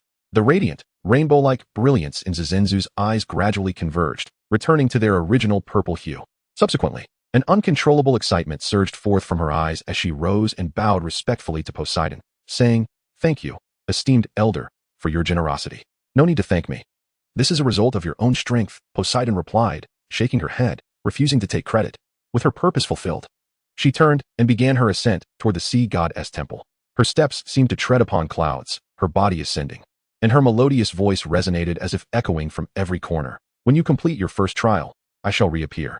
In a flicker of light and shadow, Poseidon's figure vanished without a trace. Zizenza raised her head in confusion, staring in the direction Poseidon had disappeared, murmuring, "Why did the elder leave so hurriedly? It feels so strange." Beside her, Hemingway understood the reason for her swift departure. Just moments ago, he had distinctly sensed the murderous intent emanating from Poseidon. Though that malice was subtly directed at him, it had been intensifying with time. If he lingered any longer, even Zizenza might begin to perceive it. As for why Poseidon harbored such intentions towards him, Hemingway was well aware. The final trial of the sea god required a certain special condition for inheriting the sea god's position. The great offering of the sea god island had to sacrifice their life to assist him. The heir to the sea god. It was entirely natural for anyone facing a life-threatening situation to harbor murderous intent towards the one they deemed responsible. However, Hemingway remained unperturbed. For Poseidon could not directly harm him. At most, she could cause him some inconvenience within the bounds of the trial's rules. But she could never directly impede his completion of the trials. What is the age of your soul ring? What soul skills have you acquired? Hemingway turned to Zizinzu and inquired. Upon mentioning this, Zizinzu became animated, eagerly exclaiming, "My fourth soul ring is an astonishing 15,000 years old. It's incredible that a fifth soul ring is typically required to absorb a 10,000-year soul ring. This divine bestowed soul ring is truly miraculous. It is not the divine bestowed soul ring that is miraculous, but rather your physical prowess that allows you to absorb a 15,000-year soul ring," Hemingway remarked. The so-called optimal soul ring configuration is not an unbreakable rule. As long as your body can withstand it, and coupled with a high-quality martial soul, you can naturally absorb higher-age soul rings, like I do. With that, 3 soul rings materialized around him, 2 purple and 1 black. Zizinza's exuberance abruptly faltered, her high spirits plummeting to despair. It dawned on her that the man before her had 2,000-year soul rings, and had absorbed a 10,000-year soul ring for his third. In comparison to this true prodigy, her own fourth soul ring, despite being 10,000 years, seemed utterly insignificant. Chapter 72. Too much of a straight man. In truth, for soul masters to absorb soul rings, the key to acquiring higher-aged soul rings lies in both physical quality and the quality of their martial soul. As long as a soul master possesses these 2 fundamental conditions, breaking free from the constraints of optimal soul ring configurations and absorbing exceptionally aged soul rings becomes a remarkably simple feat. Ultimately, it comes down to talent. The so-called optimal soul ring configuration merely applies to ordinary individuals. Thus, Zizinza's ability to absorb a 10,000-year soul ring did not surprise Hemingway, as her martial soul had long since evolved from the original sea snake to the 9-headed serpent. This unexpected evolution undoubtedly belonged to the realm of true top-tier martial souls, comparable to the Haotian hammer or angel martial souls. Your martial soul's potential has been truly awakened by the divine bestowed soul ring. Your soul skills must have undergone some changes, Hemingway speculated, recalling what he had just observed. Take a moment to sense whether there are any changes in the soul skills of your first 3 soul rings. Changes? That seems unlikely, Zizinza replied, puzzled, for typically, once acquired, soul skills are fixed and do not undergo further alteration. Despite her skepticism, she gently closed her eyes and began to attune herself to her 4 soul rings, seeking to communicate with them. As she did, the 4 soul rings around her began to shimmer faintly, as if signaling an imminent activation. After a brief moment, Zizinzu opened her eyes, utterly stunned. She stared incredulously at the prescient Hemingway, exclaiming, "My first 3 soul skills have indeed changed. How is this possible?" It is not surprising. Soul skills are never entirely immutable. Provided certain conditions are met, even fixed soul skills can undergo transformation, Hemingway explained, recalling descriptions from the original text. The formation of soul skills is intrinsically linked to the soul beasts that produce the soul rings, their age, and the characteristics of the soul master's martial soul. Thus, when any of these 3 aspects undergo changes, the soul skills will naturally be affected. Given that your sea snake martial soul evolved into the 9-headed serpent, it stands to reason that your first 3 soul skills should have changed as well. However, for reasons unknown, perhaps the potential of the 9-headed serpent martial soul had not been fully awakened. Your soul skills remained unchanged. I sensed something was amiss then. Hemingway reflected on how her martial soul had transformed into a tangible entity, exuding an overwhelming aura when she absorbed the divine bestowed soul ring. From that moment on, he felt the 9-headed serpent martial soul had truly awakened. The former 9-headed serpent seemed to have been in slumber, moving solely on instinct like a lifeless snake. Yet, the power of the sea god within the divine bestowed soul ring had genuinely roused the dormant 9-headed serpent. One could say that Zizinzu's current strength was incomparably greater than before. "Now, unleash your soul skills upon me." Hemingway waved at the purple pearl with a curious expression, remarking, "Let me behold the transformations you have undergone." Observing his relaxed demeanor, as if he were entirely indifferent to her presence, the purple pearl, despite acknowledging that she was indeed no match for him, felt a surge of indignation at his condescending attitude towards her. With a huff, she resolved to show him otherwise. Determined to demonstrate her worth, she summoned the spectral image of 9 colossal serpents around her, which then melded into her being. The 4 soul rings that had been suspended motionless around her began to rotate slowly, reminiscent of hula hoops.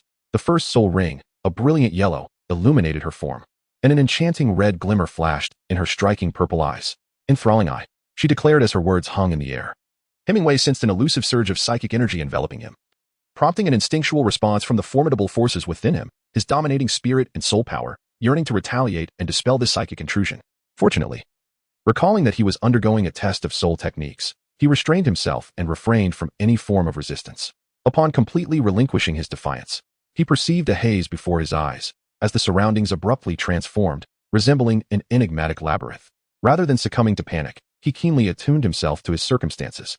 Reflecting thoughtfully, a psychic illusion-type soul technique. It can ensnare one silently within a mirage, far surpassing the initial ability that merely rendered the mind blank for a fleeting moment. Yet, its drawback lies in the fact that as long as one's psychic strength is considerable and willpower unwavering, one can withstand or even shatter the illusion. Break. Hemingway's gaze sharpened, and in an instant, the illusions within his eyes shattered like glass. Zhejian Pearl observed that his momentary confusion lasted only a few seconds before he regained his composure. A sense of disheartenment began to creep into her heart. Was the disparity between them truly so vast?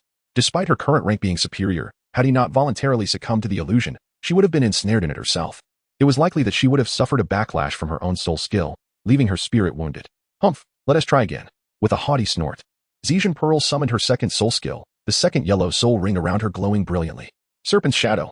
In a flash, her figure transformed, splitting into multiple phantoms that surged toward Hemingway from all directions. As he beheld the indistinguishable phantoms rushing at him, Hemingway nodded in acknowledgement and remarked, "Ah, a skill of agility. Not only does it enhance speed, but it also generates numerous illusions to confound the opponent.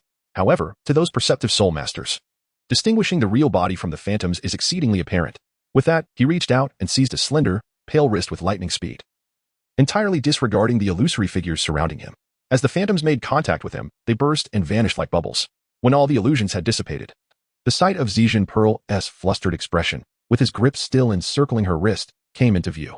Her cheeks tinged with crimson, she exclaimed, "How long do you intend to hold me? Release me at once." Hemingway chuckled, then loosened his grip on her wrist. Observing her retreat a few steps, he smiled and said, "Come on then." How infuriating. The sight of her behaving like a child was utterly exasperating. Zhejian Pearl felt her dignity as a mature woman was insulted. Could this man not relent for once? After all, she was a girl. Must he be so serious? Was it so difficult to feign having fallen for my ploy? This fellow was undeniably a typical male. Chapter 73. Hemingway was sour. Zhejian Pearl, her cheeks slightly puffed in anger, shot a fierce glare at the smiling silver-haired youth and unleashed her third soul skill, her third purple soul ring radiating brilliantly. The third soul skill, Shadow Serpent's Hand. Hiss. Hiss. Zhejian Pearl reached forward, and from her sleeve surged several vividly colored giant pythons, accompanied by hissing sounds. These massive serpents appeared out of thin air, spanning several meters as they lunged toward Hemingway with lightning speed. Their fierce demeanor, the snakes came alive.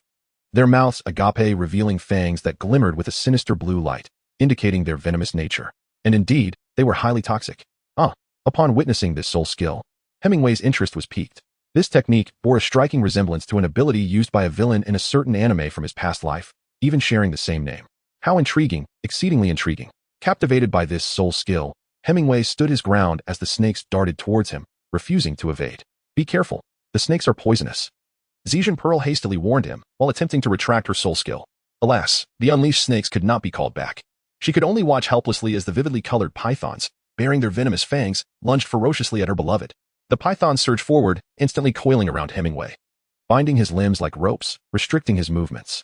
With their fanged mouths wide open, they struck at him with ferocity. Crack! To her surprise, as they bit down, the pythons emitted a sound akin to that of a hard object shattering. It turned out their venomous fangs had shattered. In contrast, Hemingway, aside from a few bite marks on his clothing, remained unscathed beneath his fair skin. How intriguing. In an unexpected turn of events, this could decisively determine the outcome of their contest. Hemingway nodded. Even ensnared by the snakes, he remained remarkably composed. In truth, he had already activated one of the 6 techniques, Iron Block, rendering his body as hard as iron, impervious to blades and bullets. The mere fangs of the pythons could not penetrate his steel-like form. Bang! Hemingway trembled slightly, an invisible force emanating from his being. It effortlessly shattered the several constricting serpents that coiled around him, yet no blood or similar substance flowed forth. These serpents were, after all, manifestations of soul techniques, not corporeal beings. Thus, upon being broken, they naturally transformed back into energy, dissipating into nothingness. "Proceed. Let me witness the nature of your 4th soul technique," he said. Having easily freed himself from the serpentine bindings, he turned his gaze to Zhejian Pearl, adding, "It is a soul technique acquired from a divine bestowed soul ring, and it ought to surpass these 3 techniques considerably." Indeed, Zhejian Pearl responded, her demeanor brightening at the mention of her 4th soul technique, clearly taking great pride in it. Eager to showcase her prowess, she proclaimed, "4th soul technique, Serpent Doppelganger." Suddenly, the 4th black 10,000-year soul ring around her radiated brilliance. In an instant, beams of light surged forth, transforming into various forms of massive serpents encircling her. The largest among them stretched over 20 meters long. Its girth comparable to that of a large barrel, while the smallest resembled inconspicuous earthworms. Clearly, she was adept at subtle manipulation. Serpent doppelganger, as the name suggests. These serpents can be considered my avatars, controlled by my will.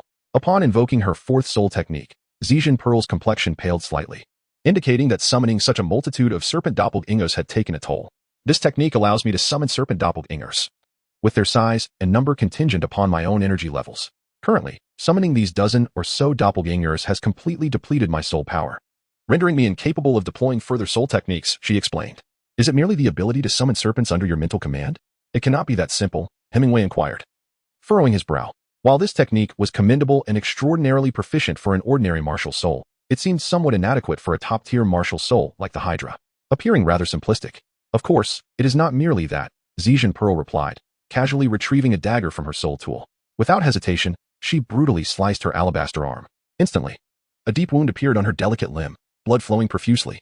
Hemingway was momentarily taken aback. Why had she suddenly drawn a knife to inflict harm upon herself? What was the purpose of this act? Self-mutilation? Did it not cause her pain? Yet, to his astonishment, the expression on the purple pearl's face betrayed no signs of anguish. In fact, it was not long before Hemingway noticed that the once gushing wound on her arm had inexplicably vanished. Simultaneously, among the multitude of summoned serpent avatars present, one snake dissipated with a resounding pop. Hemingway seemed to grasp something at this moment, expressing his astonishment as he remarked, "Could it be that these serpentine manifestations can share the burden of your injuries?" "Indeed," replied the purple pearl, a confident smile gracing her face. "When my body sustains harm, I can choose to transfer that damage to my serpent avatars. In other words, unless I am struck down before I can react, or if all my serpent manifestations are eradicated, I shall remain unscathed, no matter how severe the injury may be." Remarkable. This is an exceedingly practical soul skill, Hemingway nodded, all evident in his voice. To possess such a skill at the fourth soul ring can only be attributed to a divine soul ring. Should you embark on a quest to hunt soul beasts, even if you meet the age requirements, it would be exceedingly difficult to cultivate such a rare soul skill. Witnessing Purple Pearl's acquisition of such a utilitarian soul skill after absorbing the divine bestowed soul ring, Hemingway could not help but feel a pang of envy, while simultaneously growing increasingly eager for the divine ring he would receive upon completing his first trial. However, he soon realized that his merfolk soul was indeed unique. Regardless of the type of soul ring attached, it would not yield soul skills. It merely enhanced his own capabilities and amplified the potency of the tricolor dominance.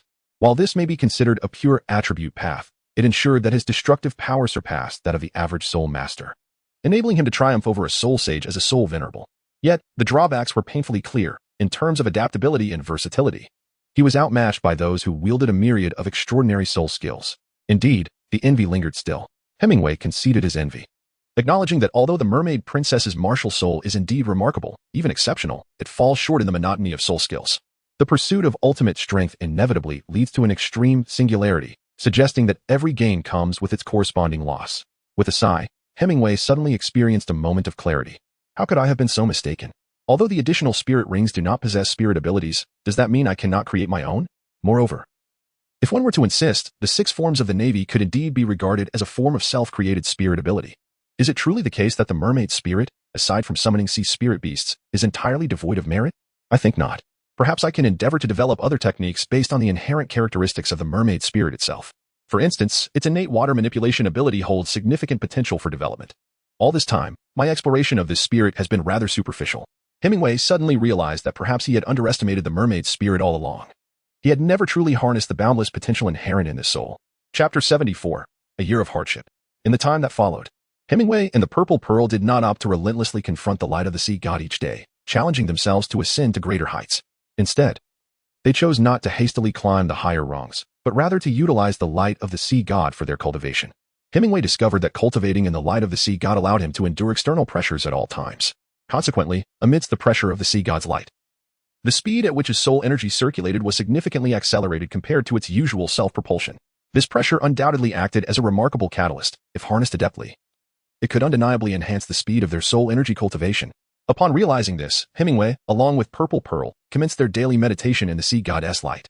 Starting from the first tier, once the pressure of the first tier proved insufficient to meet their cultivation needs, they advanced to the second tier, then the third, striving towards even higher echelons. A month later, under the pressure of the sea god's light, Purple Pearl ascended to the 42nd level, while Hemingway remained stagnated at level 40. However, he was not perturbed, despite not having acquired a soul ring and thus being unable to break through level 40. The cultivation of soul energy was cumulative and not wasted. Once he obtained his soul ring, the energy he had accumulated over time would erupt all at once, potentially allowing him to rise by 4 or 5 levels, or even higher. Moreover, the sea goddess light not only expedited the cultivation process but also contributed to physical training, enhancing one's physique while accelerating soul energy refinement. Such a remarkable place was hard to come by. For now, he merely needed to dedicate himself to training in the sea goddess light for a year, honing his physical strength and solidifying the foundation of his soul energy. When the time came to receive the divine soul ring after a year, the duration of the rings he could absorb would undoubtedly exceed all expectations. With high-year soul rings, his strength and overall foundation would become considerably more formidable. In the grand scheme of things, enduring a year was undoubtedly the most prudent choice. Thus, Hemingway observed Purple Pearl's soul energy steadily climbing, level 43, 44, 45. Until 1 year later, she reached level 48. Hemingway remained stuck at level 40. At this juncture, he has acquired the capability to cultivate upon the 300th step, yet, regrettably, a year has elapsed.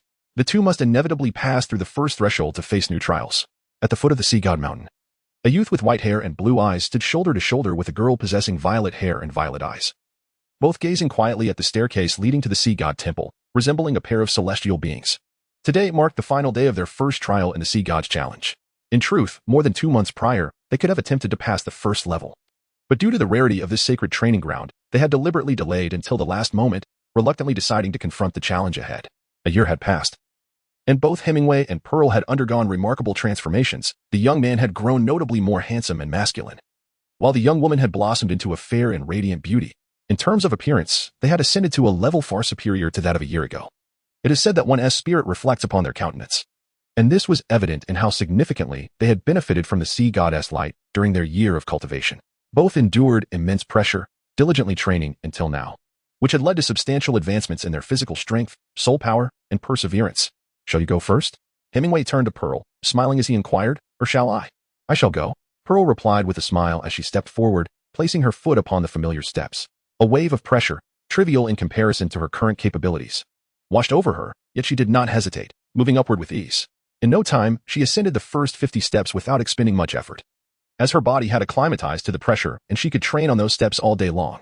The challenge posed by these initial steps no longer hindered her. However, beyond the 50th step, her pace noticeably slowed. Her body tensed, and each step became more laborious than before. After climbing another 20 steps, she could no longer endure. Her soul power surged, enhancing her physical attributes, allowing her to regain her lightness and continue her ascent. Pearl understood that her true test began now. The next 10 steps presented no barriers, as her amplified soul power was sufficient to withstand the pressure. Yet, upon reaching the 81st step, her progress faltered abruptly. The climb had become arduous. Each step forward brought about slight tremors in her body. Nevertheless, her steps remained relatively steady until she reached the 90th step, where the overwhelming pressure and the ethereal light surrounding her caused her to sweat profusely. The mere enhancement of her soul power had brought her to this limit. Hemingway, observing from below, felt a weight of concern as he watched her struggle, despite knowing she could overcome the challenge. The fear of unforeseen circumstances loomed in his heart. On the staircase, after the 90th step, Pearl's ascent lost its previous grace. She moved slowly yet resolutely, her breath becoming shallow, beads of perspiration glistening on her fair forehead. 92, 93, 94. With each upward step, she grew increasingly sluggish. Finally, upon reaching the 99th step, just before the 100th, she reached her limit, her beautiful eyes igniting with a kaleidoscope of colors.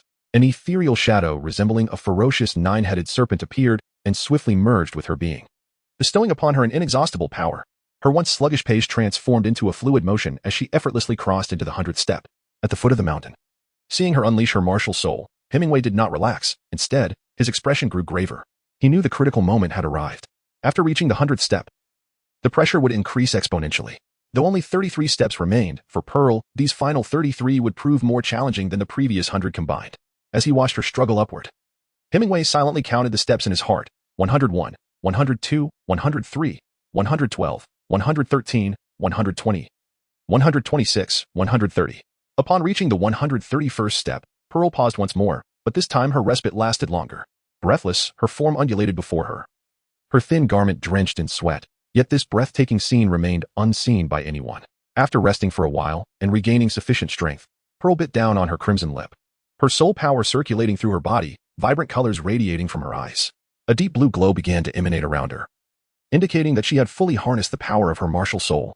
With renewed determination, Pearl ascended to the 132nd step. Boom! Instantly, She felt an overwhelming pressure akin to a cataclysmic avalanche crashing upon her, nearly causing her to lose her footing. However, with her martial soul supporting her, she managed to stabilize her precarious stance. Then, enduring the colossal pressure, she resolutely took her second step. 132. Creak. Her bones groaned under the weight of the burden. At this point, breathing became a challenge. Her skin began to bead with blood, revealing the immense pressure she was enduring. Yet, with victory within reach, how could she abandon her efforts? Move, body. A radiant light flared in her beautiful eyes, and she seemed to hear the menacing hiss of the serpent echoing in her ears. A surge of power, as if conjured from thin air, coursed through her. Though her body felt numb, she shakily took the final step. 133. Boom. As she finally crossed into the last step, a silent roar accompanied her triumph.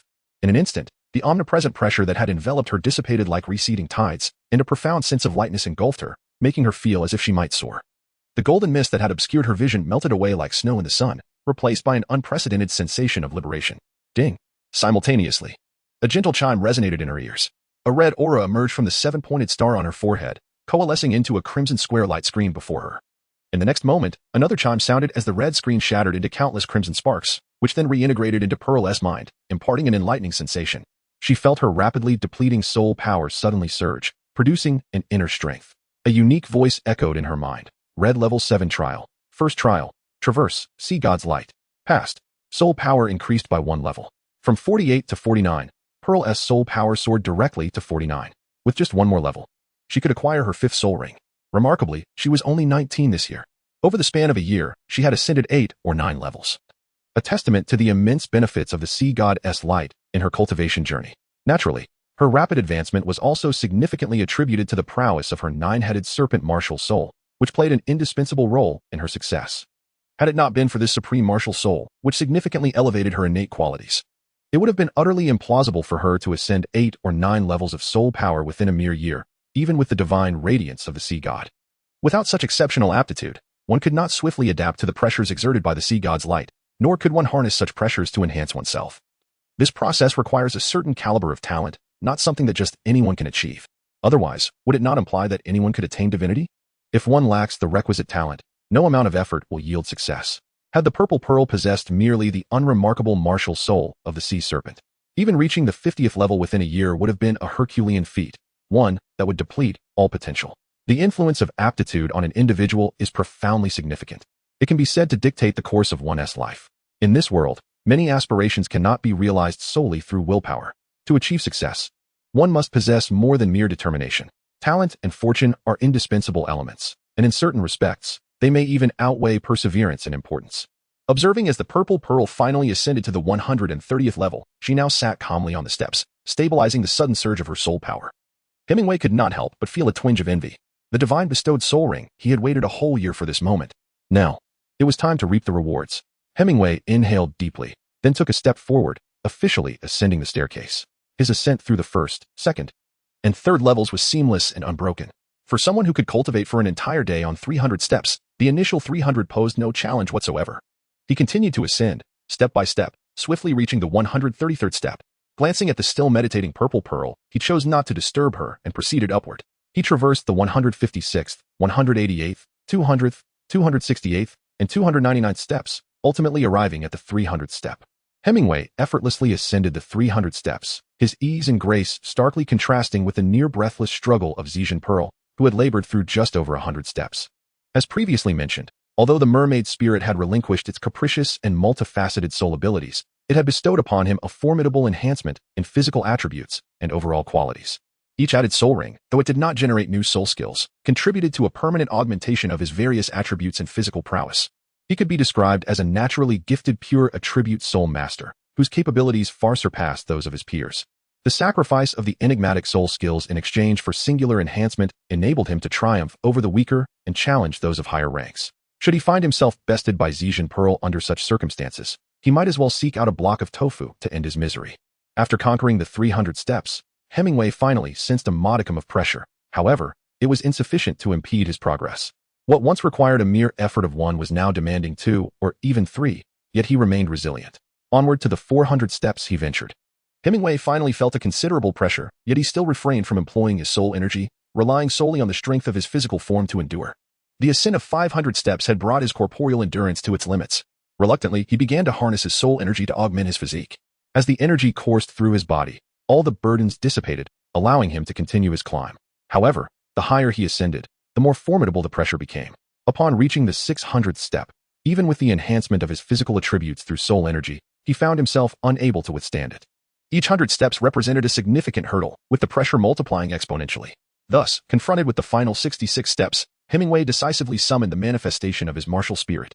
A colossal illusion of a mermaid appeared, merging seamlessly with his being. In that instant, it felt as though an inexhaustible force surged through every part of him, alleviating the pressure dramatically. Hemingway understood that these final 66 steps were the most arduous for him, far surpassing the preceding 600. However, after enduring a year of hardship, he felt no fear. He took a step forward, crossing the 601st stair. Boom. The new book is scheduled for release on the 1st of next month. In the days leading up to it, I aim to accumulate as many drafts as possible, hoping to unveil 10 chapters on that day. I will rely on the support of my readers during this time. The success of a new book hinges upon your backing, and the initial orders are crucial for its impact. I extend my heartfelt gratitude to you all. Chapter 76, The Heart of Poseidon, Combined Chapter, Boom. As Hemingway's foot reached the 601st step, he felt as though an immense mountain had suddenly descended upon him. Instantly, his expression changed dramatically. He had never anticipated that the pressure beyond the 600 steps would exceed his imagination. In retrospect, he had underestimated these stairs. Completing the first trial was far from the simplicity he had envisioned. Gritting his teeth, he pressed on.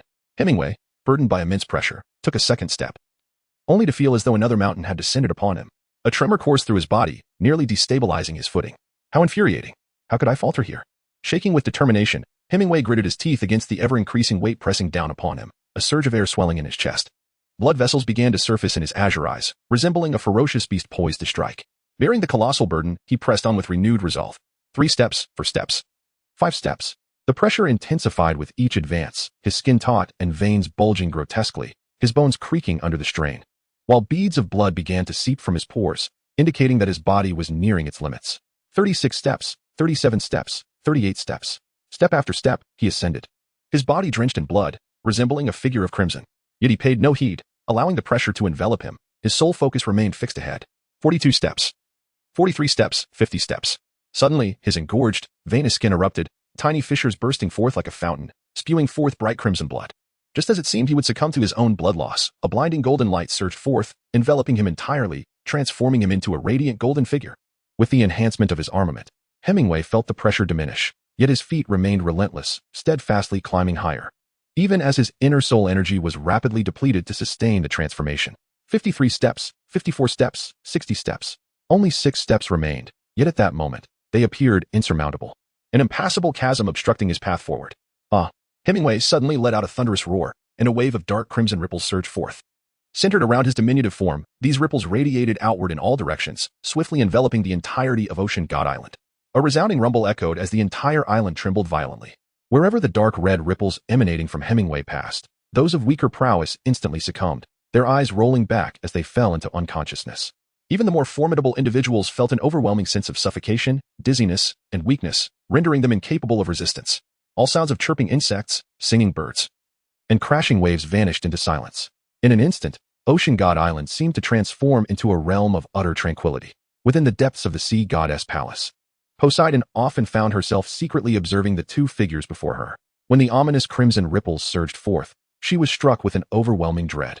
A formidable presence loomed, as if the sea god himself had descended, enveloping her in an aura of divine authority. In a daze, she beheld a towering figure seated upon a throne, gazing down upon all creation.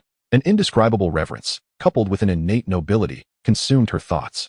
In that moment, Poseidon's mind was wholly captivated by this majestic apparition, filling the void in her heart that had lingered for years. The image of another, once firmly entrenched in her soul, began to wane, becoming but a faint shadow, as if it were on the verge of vanishing altogether. After a prolonged moment, as her consciousness returned from the abyss of emptiness, she disregarded all else. With an enchanting grace, she whirled and leapt from the palace, finding herself outside the sea god's domain.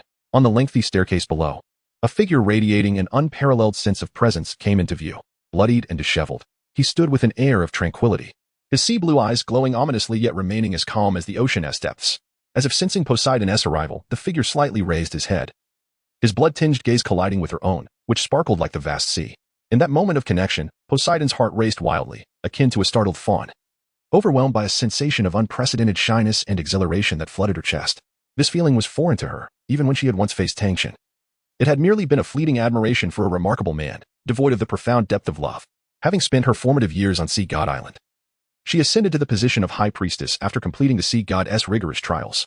In a remarkably short span of years, she achieved the pinnacle of soul power, reaching the formidable level of 99, nearly transcending to a divine being. Meanwhile, two extraordinary Douluos emerged on the mainland, famed as the invincible in the skies, Tiandou Empire, and the unrivaled on land, Tang San. They had come to Sea God Island seeking confrontation, but upon witnessing Poseidon's breathtaking beauty, they were utterly captivated. Consequently, these two seasoned men began fervently courting her, professing their affections. Yet, Poseidon harbored no fondness for their unwelcome advances and dismissed them from her island. However, as the two formidable Douluos, second only to the gods, refused to depart, the situation escalated into conflict. The three remaining unparalleled Douluos clashed in battle. Ultimately, Poseidon, leveraging her advantage within the ocean, managed to barely overcome the two, albeit at a considerable cost to her own well-being. Following their defeat, Tiandou and Tang San chose not to leave, instead stubbornly remaining on Sea God Island. Recognizing their prowess, Poseidon reluctantly permitted their presence, as a confrontation would yield no favorable outcome for her. During their time together, Tiandou and Tang San altered their approach, persistently pursuing Poseidon through various means, eventually stirring feelings within her that she had never anticipated. Her heart gravitated towards the more outstanding Tang San. Despite her decades of life, spent primarily in cultivation on Sea God Island, her emotional maturity resembled that of a youthful maiden. She found herself outmatched by Tang San, a worldly man seasoned by experience, who had even become a grandfather. As the strongest Douluo of his era, Tang San's high standing only amplified Poseidon's loneliness, awakening within her a yearning for love. Yet, given her status as High Priestess and her unparalleled power, she believed no one could truly be worthy of her affection, leaving her untouched by any man's confession throughout her life. By a twist of fate, Tang San, one of the three supreme Douluos, arrived at Sea God Island. In terms of both status and strength, he was undeniably her equal, marking a fortuitous match. Thus, with a heart full of romantic aspirations, Poseidon found herself captivated by Tang San's advances. However, Tiandou also sought her affection, complicating matters. Poseidon, still youthful at heart, felt too bashful to directly express her feelings, and her long-standing role as High Priestess made it difficult to confess her emotions openly. Instead, she chose a more subtle approach to convey her decision to both men. Whoever could reach level 100 would win her heart. In truth, this statement was a clear rejection of Tiandou, for he, like her, relied on divine favor to attain his peak, rendering him incapable of ascending to godhood. Among the three supreme Douluos, only Tang San, who had achieved his status without divine inheritance, possessed the potential to ascend. Thus, she had implicitly accepted Tang San's affection. Yet, unbeknownst to Poseidon, Tang San misinterpreted her words, believing her declaration to be a mere challenge. After hearing her conditions, he turned away, declaring he would not return if he could not ascend. Poseidon was left in disbelief, caught between her feminine modesty and the presence of Tiandou, ultimately watching helplessly as he departed from Sea God Island. And so, she awaited Tang San's return, a vigil that stretched on for decades. Decades. Regardless of the depth of their feelings, time would inevitably erode them. Moreover, Poseidon's feelings for Tang San were not an unwavering, eternal love. Their brief interactions had hardly forged lasting memories. With Tiandou as a constant presence, they had barely held hands, and any affection merely stemmed from flirtatious exchanges. To presume that a few sweet words could elevate their bond to a steadfast love was folly. Poseidon's feelings for Tang San were, in essence, a compromise born of circumstance. Reality dictated her choice, as he and Tiandou were her only viable options. Had Tang San understood her intentions and accepted her feelings, remaining on the island to nurture their relationship, their bond might have blossomed into genuine love. However, his departure for decades, coupled with his failure to affirm their connection, caused even the most ardent feelings to cool with time. Now, Poseidon's remaining sentiments for Tang San were but a hollow shell, lacking substance. Thus, when Hemingway's domineering presence emerged, exhibiting his masculine vigor, he inadvertently etched a new impression upon her heart. Yet, this should not imply that Poseidon was fickle. Rather, the relationship she shared with Tang San had never been formally defined, existing merely as mutual affection without a solid commitment. Theoretically speaking, Posey possesses the freedom and the right to love others. If, at that time, Posey and Tang San had already established their relationship, then it would be utterly impossible for Hemingway to leave his mark in her heart. Once a relationship is formally recognized, this bond serves as a connection that ensures that even if separated by distance, their feelings would not wither with the passage of time. On the contrary, such emotions would deepen, ultimately evolving into true love through the alchemy of time. It can only be said that between Posey and Tang San, fate has dictated that they are destined to be apart. Any affection that can be easily erased is not true love at all. Hemingway was utterly unaware that he had merely unleashed his conqueror's haki, showcasing his masculine prowess, which left an indelible impression on Poseidon. This extraordinary sea god, known for his unparalleled grace, began to harbor an unusual sentiment towards him. Now, having successfully harnessed the power of the conqueror's haki to withstand the pressure emanating from the divine light of the sea god, he ascended to the 666th step. At this moment, the overwhelming pressure that had once surged upon him receded like the tide after he set foot on the step. And instead, a euphoric sense of lightness enveloped him. Suddenly, he felt a complex gaze upon him. As Hemingway lifted his head, he found himself locked in a gaze with eyes as beautiful as the ocean, stirring an inexplicable restlessness within him. For in those enchanting eyes, he perceived something distinctly different, reminiscent of the mysterious look that the purple pearl had cast upon him. Could it be that his charm had grown so formidable that even this centenarian sea god was captivated? How could that be? Surely, it must be a mere illusion. Hemingway averted his gaze, shaking his head internally. He chastised himself sternly. Oh, Hemingway, have you forgotten the three great illusions of life? Do you genuinely believe you are the protagonist? Even if you are, do you think a woman would inevitably fall for you? What does your handsome visage matter? Do you presume all women are merely shallow admirers of beauty? Cease your daydreams. The pressing task at hand is to diligently enhance your strength and seek vengeance. For that is the true path. After this internal admonition, a voice suddenly resonated in his ears. Transcendence, triple, divine light of the sea god, trial passed. With unwavering resolve and soaring spirit, you have triumphantly completed the challenge. The first trial concluded, and the affinity with the sea god increased by 5%, now totaling 5% overall. Following this proclamation, a peculiar golden light flickered at the center of Hemingway's brow. A tingling sensation coursed throughout his body, almost compelling him to moan. For him, this sensation could hardly be described as delightful. Yet, the golden light that integrated within him bestowed strength, as if awakening all his bodily functions. The damaged body, oppressed by the divine light of the sea god, began to heal swiftly. The pain, once numbing, regained its sensation, and everything around him gradually came into sharp focus. The golden radiance enveloping Hemingway persisted for a full half hour. As the sky reverted to darkness, all his wounds had vanished, and even his soul power had returned to its peak state. The luminous trident emblazoned upon his forehead gradually faded, reverting to its imprinted form. Chapter 77, The Significance of Foundation. Congratulations on completing the first trial, Poseidon remarked, gracefully approaching Hemingway. A faint smile graced her flawless visage, reminiscent of the solemn and sacred high priestess of the sea god island. However, her gaze towards him revealed a barely perceptible shift. No one, save for herself, noticed the turmoil within her heart at this moment. Yet, the more arduous trials lay ahead. In addition to the increase in affinity, the sea god has graciously bestowed upon you a divine soul ring. Once you have absorbed this soul ring, the second trial will commence, still constrained by the year's limit. As she spoke, Poseidon lifted a delicate hand, casting forth a golden orb that descended directly onto the trident upon his brow. With a resounding crack, the golden orb shattered, and a dense, golden mist poured forth, enveloping Hemingway's entire being, obscuring his figure. Only the trident emblem on his forehead continued to shine brilliantly, unmistakably clear.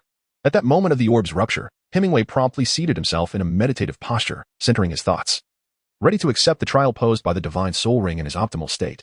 Long before the purple pearl had withstood the trial of the divine soul ring, he had already clarified his objective, to diligently enhance himself over the course of the year, solidifying his foundation, so that he might acquire a soul ring of exceptionally long duration through this divine bestowal. Despite the fact that obtaining a soul ring would not grant him new soul skills, it would undoubtedly bolster his innate qualities.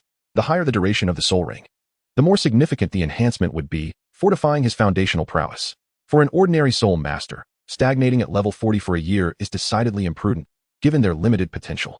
Youth is of paramount importance. The younger one is, the more easily breakthroughs can be achieved. Conversely, as age increases, a decline in innate talent is inevitably observed. Thus, when ordinary soul masters reach a level capable of acquiring a soul ring, they are often impatient to absorb it and ascend. Rarely does one contemplate waiting to solidify their foundation, as they cannot afford the time nor the opportunity. However, for Hemingway, this was of little concern. His innate talent aside, he was merely 13 years old and had already reached level 40. Others, even the protagonist Tang San at his age, barely managed to break through to level 30, earning acclaim for his extraordinary talent. From this, one can surmise that Hemingway's training speed had far surpassed that of other prodigies. Therefore, in his cultivation of soul power, Hemingway has never felt urgency, for he possesses ample time. Moreover, had he chosen to abandon physical training and foundational consolidation in favor of merely advancing his soul power levels during his earlier years on the deserted island, he could easily have attained the rank of soul saint by now. This is no exaggeration. His talent, augmented by the ascension of his martial spirit, is indeed formidable. Yet, pursuing only soul power without regard for foundational strength would render his capabilities alarmingly frail. One cannot expect to surpass a soul emperor in combat, let alone a soul saint, if their foundational prowess is lacking. Such an ephemeral gain in soul power is not what he desires. Moreover, an excessive pursuit of soul power at the expense of foundational integrity would lead to low combat effectiveness. Rapid ascension without adequate time for consolidation signifies a shaky foundation, making future advancements increasingly challenging. It is akin to constructing a 100-story building. If the foundation is poorly laid, the structure may collapse long before completion. Thus, the importance of foundation is paramount, determining the ultimate achievements one can attain. Under the trial of the sea god's light for this year, Hemingway felt his soul power foundation more solid than ever before. His physical potential and various qualities had significantly improved. He had undoubtedly reaped substantial rewards, with combat effectiveness only rising. Now was the moment to harvest the fruits of his labor over the past year. As he prepared to absorb the divine soul ring, how many years of soul ring duration could he attain? Within the golden mist emanating from the divine soul ring, faint threads of gold began to coil around Hemingway's body, exerting pressure. If others were to witness this, they might not perceive its significance, but the purple pearl, having undergone a similar trial, was astounded to realize that Hemingway's starting point was precisely where she had reached at the culmination of her fourth soul ring acquisition. At that time, she had exerted her utmost to endure until the end, at which point she had encountered similar golden threads and ultimately gained a soul ring equivalent to 15,000 years of soul beast longevity. If Hemingway's starting point lay there, then what would be his endpoint? Encased in the golden mist, Hemingway's expression remained tranquil. Upon the emergence of those golden threads, he immediately activated his armament haki without a second thought. A layer of golden light enveloped him, transforming him into a golden embodiment. This was a purposeful action. The armament haki would amplify his physical qualities by unleashing his full capabilities from the outset. He would not need to gradually release his strength under the pressure of the divine soul ring, which would only lead to greater soul power depletion and bodily suffering during the early stages of the trial. By releasing his full potential from the very beginning, the starting point of the divine soul ring trial would be elevated. Consequently, Hemingway would undergo the trial at a higher level, reducing both the overall duration of the trial and the time spent enduring pain. Indeed, once he enveloped himself in armament haki, the golden mist swirling around him underwent a transformation. Previously, only 1/10 of the golden light had morphed into threads. Now, the mist vanished entirely, and all the golden light coalesced into spiraling golden threads that danced around his form. As these threads wove around him, subtle fluctuations appeared upon Hemingway's face, indicating that the process of absorbing the soul ring was far from comfortable. In fact, it was quite agonizing, yet he gritted his teeth and persevered. After all, such tribulations are the requisite price for becoming stronger. With the support of the armament haki enveloping him, Hemingway utilized his physical prowess to continuously resist the layers of pressure emanating from the divine soul ring. Time passed, ticking away second by second. In the blink of an eye, half an hour had elapsed. A fine sheen of sweat adorned Hemingway's forehead, astonishing the nearby Zhejian pearl. For these droplets shimmered in a golden hue. It remained unclear whether they were merely illuminated by golden light or if they were indeed composed of golden sweat. At this moment, the golden energy surrounding Hemingway began to undergo a transformation. Strands of golden light coalesced, forming concentric rings of golden radiance, each comprising 9 circles. These luminous rings initially expanded around Hemingway's form before contracting once more, crashing heavily against him in a rhythmic cycle. With each impact of the golden rings upon his body, a quiver coursed through his golden skin, and the perspiration on his brow increased in abundance. Chapter 78, The Soul Merges with the Universe. As time progressed, vivid red droplets began to seep from beneath Hemingway's golden skin. Unlike the earlier fine beads of blood, this fresh blood flowed forth in a steady stream, staining his garments and the earth beneath him. Even from his 7 orifices, blood commenced to flow.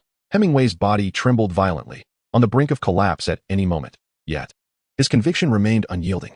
As long as his belief endured, the trial of the divine soul ring would not cease. At this moment, Poseidon furrowed her brow, her hand raised at least 3 times, only to fall back thrice. As the high priestess of Sea God Island, and the most devoted and powerful servant of the sea god, she had not experienced such hesitation in over 50 years. As the guide of the divine soul ring, she was acutely aware of Hemingway's physical state and could profoundly sense the precarious balance of his failing body. Each time she felt his endurance waning and yearned to intervene, she discovered that the unparalleled tenacity of this youth radiated a unique force that resolutely sustained him. Thus, he faced yet another brink of collapse and yet another moment of perseverance. Even someone of Poseidon's esteemed stature among soul masters could not fathom the strength that empowered the white-haired boy before her. Indeed, he was among those chosen by the sea god. Only those personally selected by the sea god could possess such unwavering resolve. Poseidon mused that even at her current age, she could not claim to embody the indomitable spirit of Hemingway. Tenacity and persistence are the greatest secrets to success.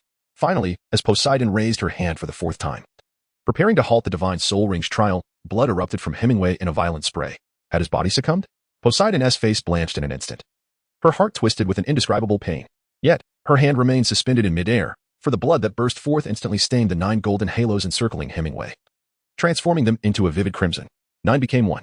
Ultimately, it coalesced into a massive scarlet halo that enveloped Hemingway. At that moment, Hemingway's consciousness was consumed by a singular sensation. His body had shattered, dissolving into dust that wafted through the air. Yet, this feeling of fragmentation brought him an unprecedented euphoria, as if his entire being had merged with the cosmos. In the next instant, all he perceived was a sea of red, as if he had plunged into a world bathed in crimson. With great effort, Poseidon retracted her right hand, her heart fluttering uncontrollably. Turning, she gazed at the grand sea god temple atop the mountain, murmuring in a peculiar tone, "He has succeeded." The crimson silhouette ascended into the air, vanishing from sight in an instant. Zhejian Pearl observed the still meditative white-haired boy, choosing not to disturb him. Instead, she found a nearby step to sit upon, resting her elbows on her knees, cradling her face in her hands. Her large purple eyes blinking in wonder as she gazed at him, resembling the stone of a longing spouse upon the shore. Hemingway sat cross-legged, motionless, as if he had transformed into an ancient fossil. At this moment, the golden sheen of his armed color had dissipated, and his body was drenched in crimson, resembling a blood-red statue. The entire sea god mountain was enveloped in tranquility. Time passed quietly. He remained still for a full 365 days. During this period, he did not move, and the bright red blood on his body had turned a deep purple-black, forming a hard scab upon his skin. If not for the faint yet steady heartbeat he emitted, and the words spoken by Poseidon, the sea god, upon his departure, one might have thought that Hemingway had permanently become a statue. 365 days. A whole year without movement. Finally, on this day, a sound resembling a violent shattering startled the nearby Zhu Jinzhu, who was cultivating. Cracks began to appear on the hard scabs covering Hemingway, and the sound of tearing came from them. A graceful figure soared upward. At that moment, Zhu Jinzhu could no longer focus on her training. After a year of waiting, the person she had longed for finally showed signs of movement. The cracks multiplied, and gradually, the pieces of purple-black scabs began to fall away, revealing skin beneath that was tender and delicate, akin to jade. To Zhu Jinzhu's astonishment, even Hemingway's hair fell away during this shedding process, as it had become entangled with the scabs. A soft hum resonated, and Hemingway, with his eyes tightly shut, gradually began to emanate golden light, the brilliance intensifying. This dazzling radiance spread outward, as if each golden ray was purging the impurities from his body, cleansing the world around him. In a single moment, time seemed to halt. The remaining filth on Hemingway's body was expelled, revealing his nearly perfect physique. The golden light radiating from him made him resemble another sun, overshadowing the brilliance of the sun in the sky. Zhu Jinzhu instinctively squinted, retreating slightly in response to the blinding light and the intense energy fluctuations. Within the resplendent glow, the seated figure slowly rose, powerfully extending his arms to either side, unleashing an explosion of endless golden light. A cry, reminiscent of a dragoness roar, pierced the air, resonating throughout the entire sea god island. At that moment, Hemingway's elation was unparalleled, a refreshing sensation coursing through every pore of his being. There was no need for sight. The landscape around him presented itself as a three-dimensional image in his mind, as if the ocean's sensing ability had transcended the limits of water. Every blade of grass and tree, every element of the world, seemed to possess life, breathing in the natural energy of the universe in ways ordinary people could not perceive. This sensation was utterly enchanting. He had never felt so close to the essence of the world, so intimately connected to nature. Undoubtedly, Hemingway's observation ability had achieved a breakthrough, allowing him to faintly touch the realm of perceiving the voices of all things. At this moment, Hemingway could feel the surging soul power within him. Having undergone a qualitative transformation, what once resembled thin mist was now akin to flowing liquid. Like mercury, it coursed through his meridians, and with such soul power, his soul skills could be unleashed, enhancing his physique with an unprecedented might. Almost instinctively, Hemingway activated his mermaid martial soul, and as he did so, 4 soul rings rose from beneath him, enveloping his body in hues of purple, black, and red. The 4 soul rings radiated immense pressure, exuding an incredible presence. 100,000-year soul ring. As he gazed upon the blood-red soul ring, feeling the profound transformation within himself, Hemingway was filled with immense gratification. He realized that the arduous training of the past year, along with the torment he endured while absorbing the divine soul ring, had not been in vain. The 4th soul ring, vibrant and crimson as blood, was the finest reward. Beside him, Zhu Jinzhu's smile vanished as she beheld the 4th soul ring, signifying the 100,000-year level. She was rendered speechless. Despite having acclimated somewhat to his extraordinary talent, the sight of that bloody 100,000-year soul ring left her feeling dizzy. This was a coveted treasure for all soul masters, the fabled 100,000-year soul ring. The most astonishing aspect was that he had achieved this with his 4th soul ring. How could those soul masters who lacked even the best soul ring configurations possibly cope with this? After admiring his 100,000-year soul ring, Hemingway turned his attention back to himself, only to realize he was entirely unclothed. Unfazed, he casually retrieved clothing from his ring while asking, "How long was I in meditation?" He sensed that his slumber had not been lengthy. Zhu Zhenju approached, observing his hairless state, and with a suppressed chuckle, said, "Exactly 365 days. You certainly have a talent for sleeping. You absorbed a soul ring and slept for an entire year. If I hadn't seen your breath, I might have thought you were dead." "What? A year? I truly meditated for a whole year." Hemingway was dumbfounded. Incredulity etched on his face. "You're not joking, are you? I really spent a full year in meditation?" Zhu Zhenju nodded affirmatively, her tone laced with annoyance. "Would I joke about something like this? I can distinguish between when to joke and when not to. You truly slept for a year." Upon receiving her confirmation, Hemingway felt a wave of confusion wash over him. To him, it seemed as though the intense pain had given way to a warm current coursing through his body, gradually dissipating. It was such a simple process that led to his awakening. Yet, that seemingly simple experience had resulted in a full year of meditation. In the original story, Tang San absorbed the 100,000-year soul ring and only slept for 100 days. Why had it taken him 3 times longer? Was the gap between the two of them truly that vast?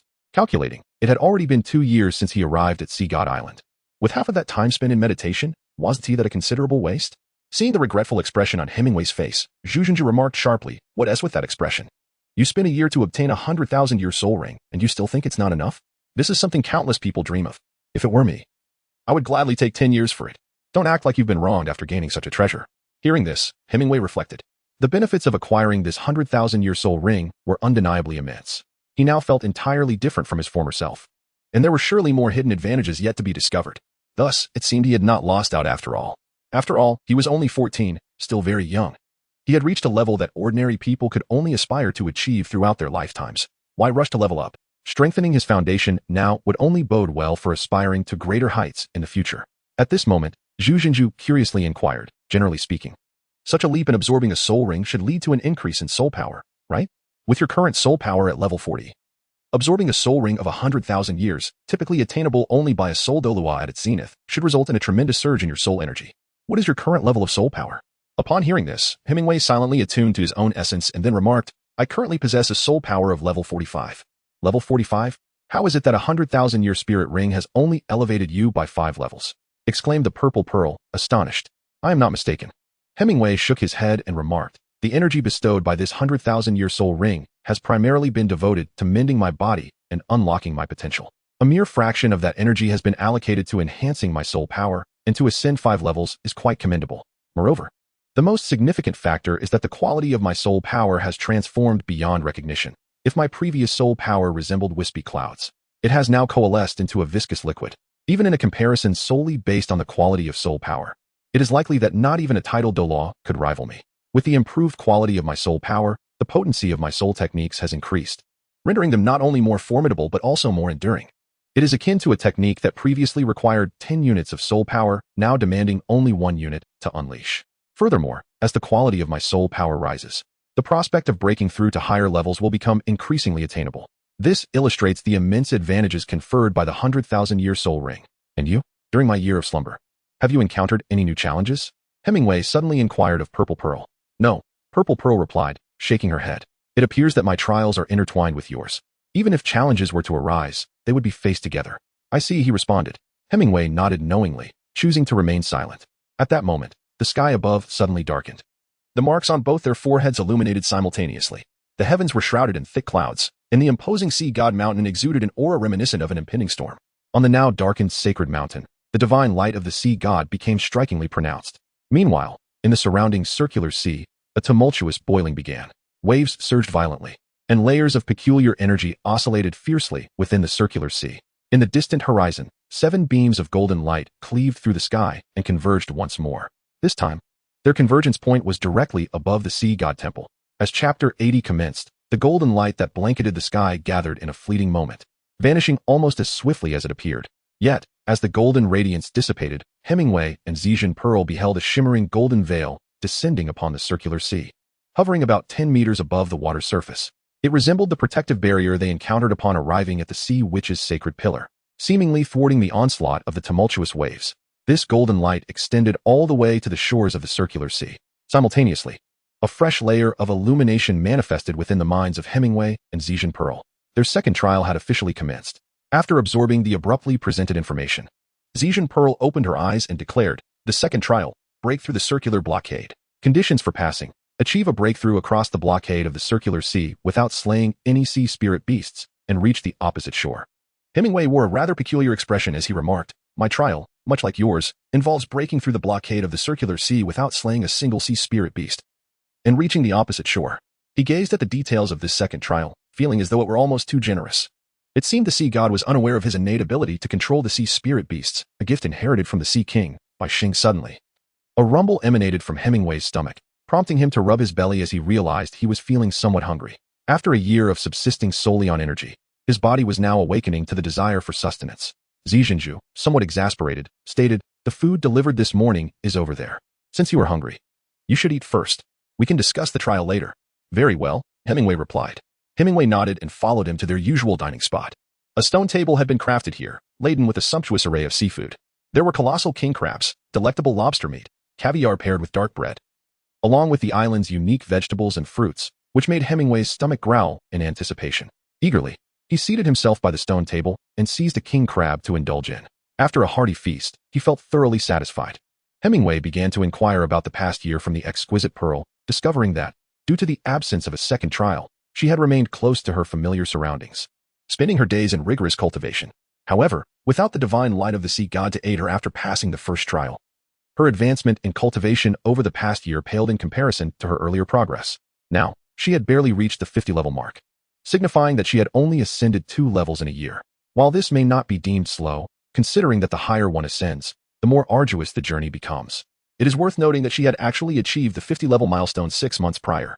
Yet, enticed by the allure of the divine soul ring and witnessing Hemingway's remarkable leap of acquiring a 100,000-year soul ring after a year of arduous effort, she resolved to follow his example and temporarily refrain from obtaining a soul ring, choosing instead to fortify her foundational soul power through continued training. She contemplated the possibility of receiving a divine-level soul ring as a reward upon completing the second trial, which would allow her to acquire a soul ring best suited to her capabilities, reaching her utmost limits. Hemingway and the Purple Pearl arrived at this place. Gazing upon the circular sea ahead, he spoke, "Allow me to descend first and make an attempt. If my intuition serves me right, we should navigate this challenge with relative ease." With that, Hemingway propelled himself forward, launching into the circular sea like a cannonball, hurtling toward the ocean. Boom. Just as Hemingway's body soared less than 5 meters from the land, the entire circular sea erupted in a tempest. The already tumultuous waves surged forth in an instant, crashing against the golden barrier 10 meters above the sea surface. Strangely, the rising waters did not splash beyond the confines of the circular sea. They neither inundated the surrounding ground nor reached the sacred mountain. In that fleeting moment, Hemingway's body was entirely enveloped by the sea. On the shore, the Purple Pearl beheld a peculiar deep blue aquatic realm, and she could not help but clench her hands, feeling a twinge of anxiety as she gazed at the circular sea. As the waters surged around him, Hemingway immediately sensed a troubling anomaly. Immersed in the ocean, he discerned an extraordinary energy within the water that hindered his movements and accelerated the depletion of his soul power. Even the oceanic perception bestowed by his martial spirit was severely constrained, shrinking his range of detection from a vast expanse of 1,000 miles to a mere 5 meters around him. A lamentable reduction. Dark currents relentlessly battered Hemingway's form, and the formidable buoyancy of the sea caused his stability to falter. Fortunately, his martial spirit was that of a mermaid, a creature of the sea, rendering his entry into these waters akin to returning home, devoid of any discomfort. In that moment, fully submerged in the ocean, Hemingway could distinctly perceive the uniqueness of the water surrounding him. Besides the restrictive energy, the resistance of the water was astonishingly formidable. Most significantly, a strange force impeded his control over the ocean, thwarting his initial intention to manipulate the water to propel himself ashore. It was only reasonable to ponder. Given that this was a trial, how could the sea god fail to impose certain limitations? If he were allowed to succeed so easily, where would the sea god's dignity reside? Just then, a multitude of arrow-shaped fish, each possessing a unique form, emerged without warning, swarming from all directions. These fish moved through the water with astonishing speed, and in the blink of an eye, over 100 of them had encircled Hemingway, their bodies radiating a bluish-purple luminescence. A rich wave of soul power interwove in the water, crafting an elaborate net that sealed off all avenues for him to advance or retreat. Hemingway faced the sudden encirclement with unwavering composure, despite the disconcerting environment of the water that rendered him far from his usual ease and freedom. Nevertheless, his martial spirit was that of the Sea King, White Star. Such trifling creatures, if he so wished, could be made to turn upon one another, or even assist him in traversing the circular sea. However, that would strip the challenge of its essence, for this trial was inherently a process of validating one's own strength. To directly manipulate these aquatic soul beasts would be a flagrant violation of the spirit of the contest. Hemingway intended to first test whether he could overcome this challenge using his own strength. If that proved impossible, he would consider other options. Directly controlling the soul fish would be a last resort. Chapter 81. Entering the sea as Hemingway contemplated, the arrow-shaped fish began to stir, launching a charge towards him. In an instant, hundreds of these soul fish surged forth like countless arrows imbued with soul power, aiming to pierce his body without relent. The intensity of their assault suggested they would not cease until they had succeeded. On the shore, the attentive purple pearl observed with clarity that as the arrow-shaped fish charged, their bodies transformed into the same blue-purple hue that had previously surrounded them, resembling brilliant streams of light. Positioned within the circular sea, Hemingway had no means to evade such a multitude of attacking fish in the open water. However, he had no need to hide, ever since acquiring the 10,000-year soul ring. His physical attributes had reached a level that could only be described as terrifying. These arrow-shaped fish appeared to be only of the 1,000-year soul beast level. Despite their numbers, they posed no significant threat to Hemingway's life. Nevertheless, an important constraint of this second trial was that he was not permitted to harm any of the soul fish within the circular sea. This presented a challenge. Eliminating them would have been the simplest solution. Yet, judging by the speed of their charge, even if Hemingway refrained from attacking, the outcome would be disastrous if they collided with him. These fish's assault was clearly suicidal, akin to a deliberate act of provocation. Unable to kill them and unable to evade them, what could Hemingway do? Fortunately, despite the unique environment diminishing his water control abilities, he could still manage the onslaught of the recklessly charging arrow-shaped fish with relative ease. With a glimmer in his azure eyes, he unleashed his water manipulation powers to their fullest extent. Instantly, the sea around him began to churn violently. From the shore, Purple Pearl could clearly see the water surrounding Hemingway twisting dramatically, as the invisible force within the water sent the charging fish scattering in all directions. Their speed in charging was matched by the rapidity with which they were dispersed by the turbulent waters. However, the assault of the arrow-shaped fish had only just begun. After being shaken apart, they quickly regrouped in the circular sea and charged at Hemingway once more. This time, they did not attack simultaneously. Instead, over 100 fish divided themselves into 10 groups, launching a nearly seamless wave-like assault towards him, with each group consisting of a dozen or so fish. As the first group was repelled by the shockwave of water, the second group immediately surged forward. They seemed to have concluded that Hemingway would not dare to harm them, intensifying their attacks with each wave, growing fiercer and swifter. The churning waters produced a continuous display of distorted luminescence. In the face of this altered assault from the arrow-shaped fish, Hemingway's expression remained as tranquil as a still pond, floating effortlessly in the sea. He need not move. The surrounding waters generated shockwaves that repelled the attacking soulfish. Each force used to dispel the fish was perfectly measured, ensuring they did not crash into him, while also utilizing the undercurrents of the shockwave to lift them without causing harm. As time passes, Hemingway has become increasingly impatient with the relentless assaults of the arrow-shaped fish. After a series of attempts, he has formed a vague understanding of the endurance of these creatures. He is now capable of ensuring that he does not exert excessive force, inadvertently causing their demise. It is time to eliminate these nuisance fish. Thus, when the arrow-shaped fish, the sea spirit beast, once again surged towards Hemingway, the waters of the circular sea swelled, generating shockwaves. In an instant, the incoming arrow-shaped fish leapt upward as if struck by lightning, losing their ability to move amid convulsions and trembling, rendered unconscious by the force. The power was perfectly calibrated. After roughly estimating the endurance of the arrow-shaped fish sea spirit beast, Hemingway controlled the waters to create shockwaves, effortlessly neutralizing this wave of attack. He had stunned nearly half of the 100 or so arrow-shaped fish, while the remainder dared not charge, but instead resorted to posturing from the periphery, weaving through the waters surrounding him to create distractions. With the arrow-shaped fish repelled, Hemingway finally progressed deeper. At this point, he had only entered the circular sea by a little over 20 meters, with the opposite shore still a considerable distance away. He cautiously navigated through the water while meticulously observing his surroundings. The banks of the circular sea were merely 200 meters apart, and he had now traversed 1/10 of that distance, leaving 180 meters to the far side. 180 meters on land would be traversed in the blink of an eye. However, despite having vanquished the arrow-shaped fish, the remaining 180 meters clearly presented a more formidable challenge, were it not for the interference affecting his oceanic sensing abilities, which now only encompassed a radius of 5 meters. He would not have to be so vigilant. The constraints of the sea provide no opportunity for those undergoing trials to resort to underhanded tactics. Success can only be achieved through sheer strength. As Hemingway cautiously advanced, he suddenly sensed a peculiar wave of energy enveloping him, akin to a resonance of sound. Where could sound possibly originate in the depths of the ocean? In the next moment, Hemingway realized he had encountered peril. The once menacing arrow-shaped fish, the soul beasts, which had been harassing him, now scattered in flight, demonstrating their loyalty by rescuing even their day's companions. In an instant, the waters surrounding Hemingway became eerily tranquil. Yet he was simultaneously engulfed by an overwhelming pressure that permeated his entire being. A colossal shadow emerged from the distance, and before Hemingway could discern its form, an irresistible force surged through the water. He barely had time to cloak his chest with his armed color before being swept away by the turbulent current. With a splash, Hemingway burst through the surface, hurtling towards the peak of the Sea God Mountain. Though the light of the Sea God no longer imposed pressure on those who had passed the initial assessment, the mission to protect Mount Sea God remained unvanished. Hemingway felt his entire being soften, as if he were sinking into a pile of cotton.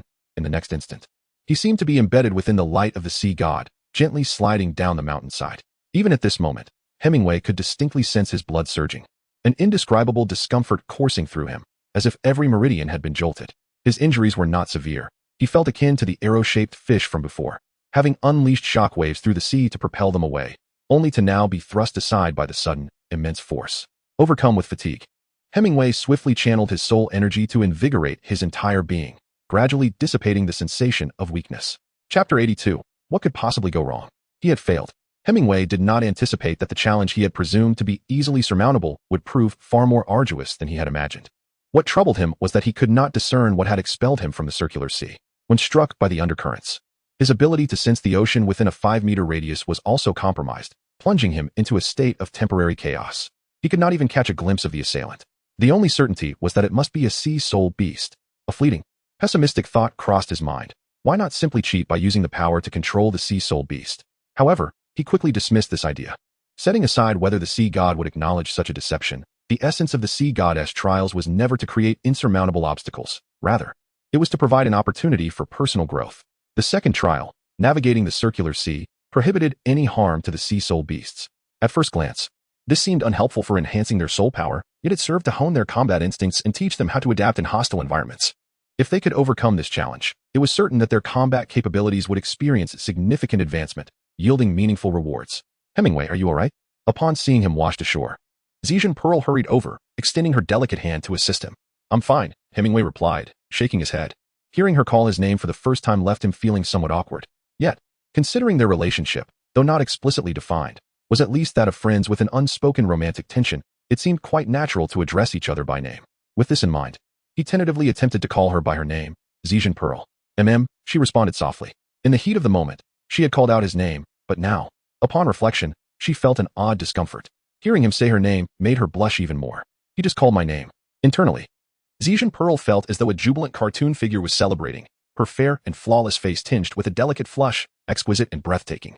At that moment, the atmosphere between them turned sweetly suffocating.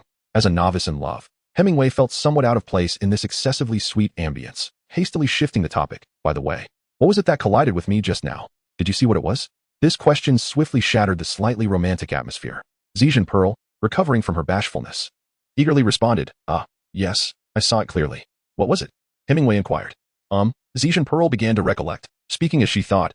I observed carefully. Besides the arrow-shaped fish that initially attacked you, there was only one other type of sea soul beast that appeared, which was the last one to strike you. There was only one of this creature. It was a white shark, approximately 25 meters long, yet its massive size did not hinder its agility. It moved with astonishing speed.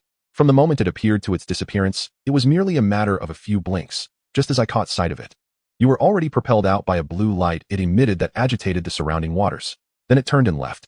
Upon hearing this, Hemingway felt a sense of understanding dawning within him. He speculated, from your description, that white shark must be the fabled soul-eater great white. He had not anticipated the presence of such a creature in this circular sea. At that moment, a hint of bitterness crossed Zhejian Pearl's delicate face as she remarked, it is not merely the soul-eater great white. Do you recall what I once mentioned? Beyond the waters surrounding Sea God Island, there resides a 10,000-year-old soul-eater great white, measuring approximately 20 meters in length. The shark that just attacked undoubtedly exceeded that length, given your capabilities. The ease with which it incapacitated you and sent you flying from the water clearly reveals its identity. Upon hearing this, Hemingway, whose mind had been momentarily dazed, suddenly regained clarity. A glimmer of understanding sparkled in his azure eyes as he solemnly remarked, could it be that the creature that just assaulted me was the king of the soul-eater great whites, the 10,000-year guardian of Sea God Island? But how did it come to be in this circular sea? Zhejian Pearl conjectured. Sea God Island contains several inland seas, which, despite being brackish, are not devoid of salt. It is reasonable to assume that these waters are sourced from the outer ocean. Thus, it is possible that there are channels connecting these inland seas to the external sea beneath Sea God Island. If that is the case, it would explain why the king of the soul-eater great whites has appeared here. It must have been drawn to this circular sea by our assessment, seeking to impede our mission. However, judging by the manner in which it attacked you, it seems it did not intend to cause harm, but merely to obstruct our passage across the waters. Hemingway nodded and remarked, "It seems that this is indeed the case. Only such an explanation makes sense. 100,000-year soul beast. The sea god truly holds us in high regard. In the second assessment, we are to confront the trial of 100,000-year soul beast." A trace of bitterness appeared on Zijinju's face as she helplessly said, "I hope that the spirit soul great white shark will not truly launch a fatal attack against us.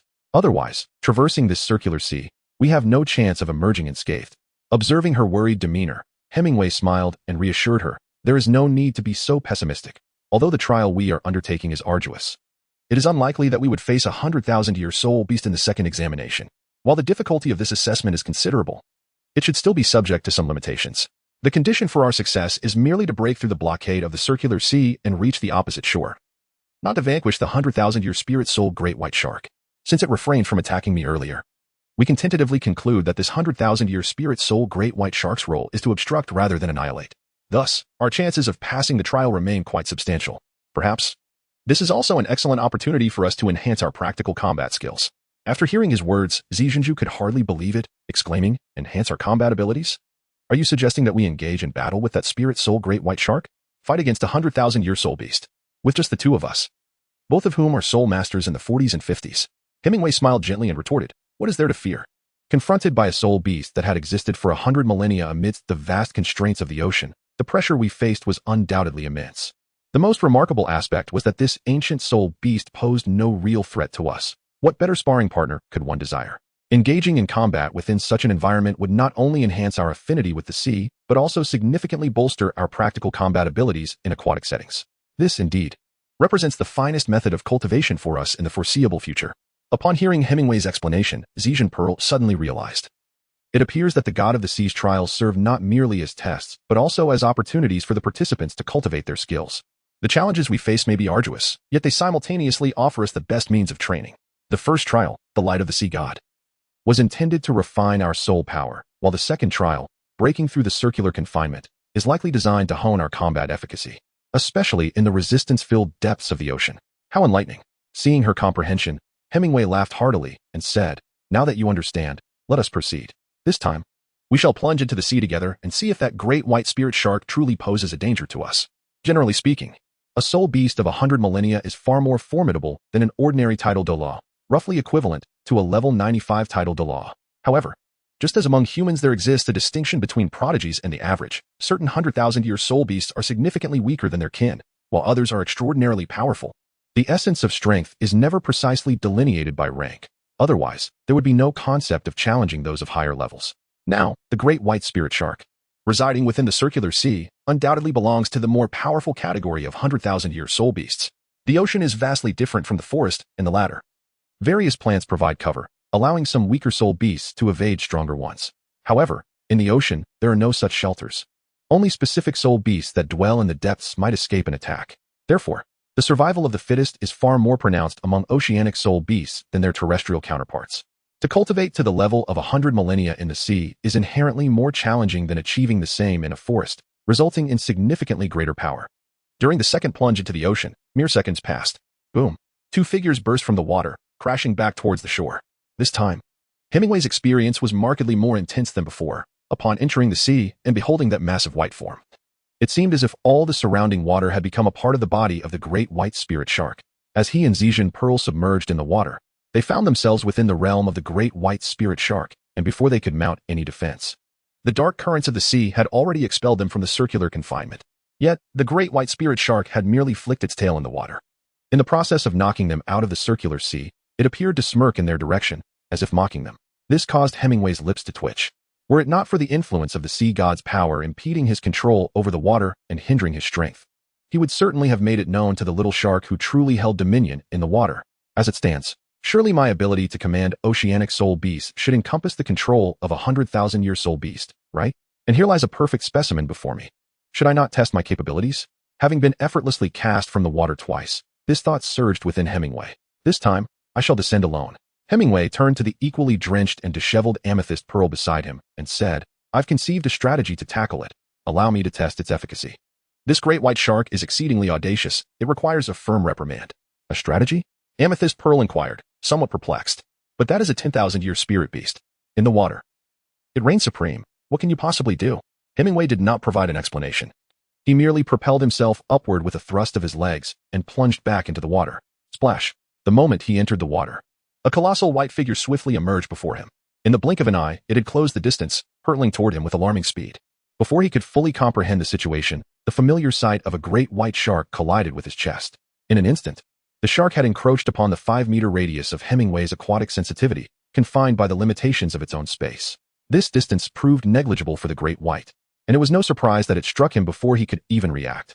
However, this time, prepared for the encounter, Hemingway diligently summoned his water manipulation abilities, which had been significantly affected, to counter the shark that was barreling toward him like a cannonball. Though the effect was minimal, it nonetheless succeeded in slightly diminishing the speed of the impending collision, granting him just enough time to respond. Now was the moment. A glint of brilliance flashed in Hemingway's eyes as the power of the Soul Sea King, White Star, activated, commanding the marine soul beast. In an instant, the ferocious and relentless assault of the demon soul great white shark came to an abrupt halt. A flicker of confusion appeared in its enormous eyes, swiftly followed by a surge of fear. Subsequently, its massive form began to writhe in defiance, as if it were engaged in a struggle for control over its own body against some unseen force. In Hemingway's crystalline blue eyes, veins gradually emerged, a testament to the frenzied depletion of his mental energy. He sensed that the psychic force of this abyssal great white shark far surpassed that of any marine soul beast he had encountered before. Cursed be the fate.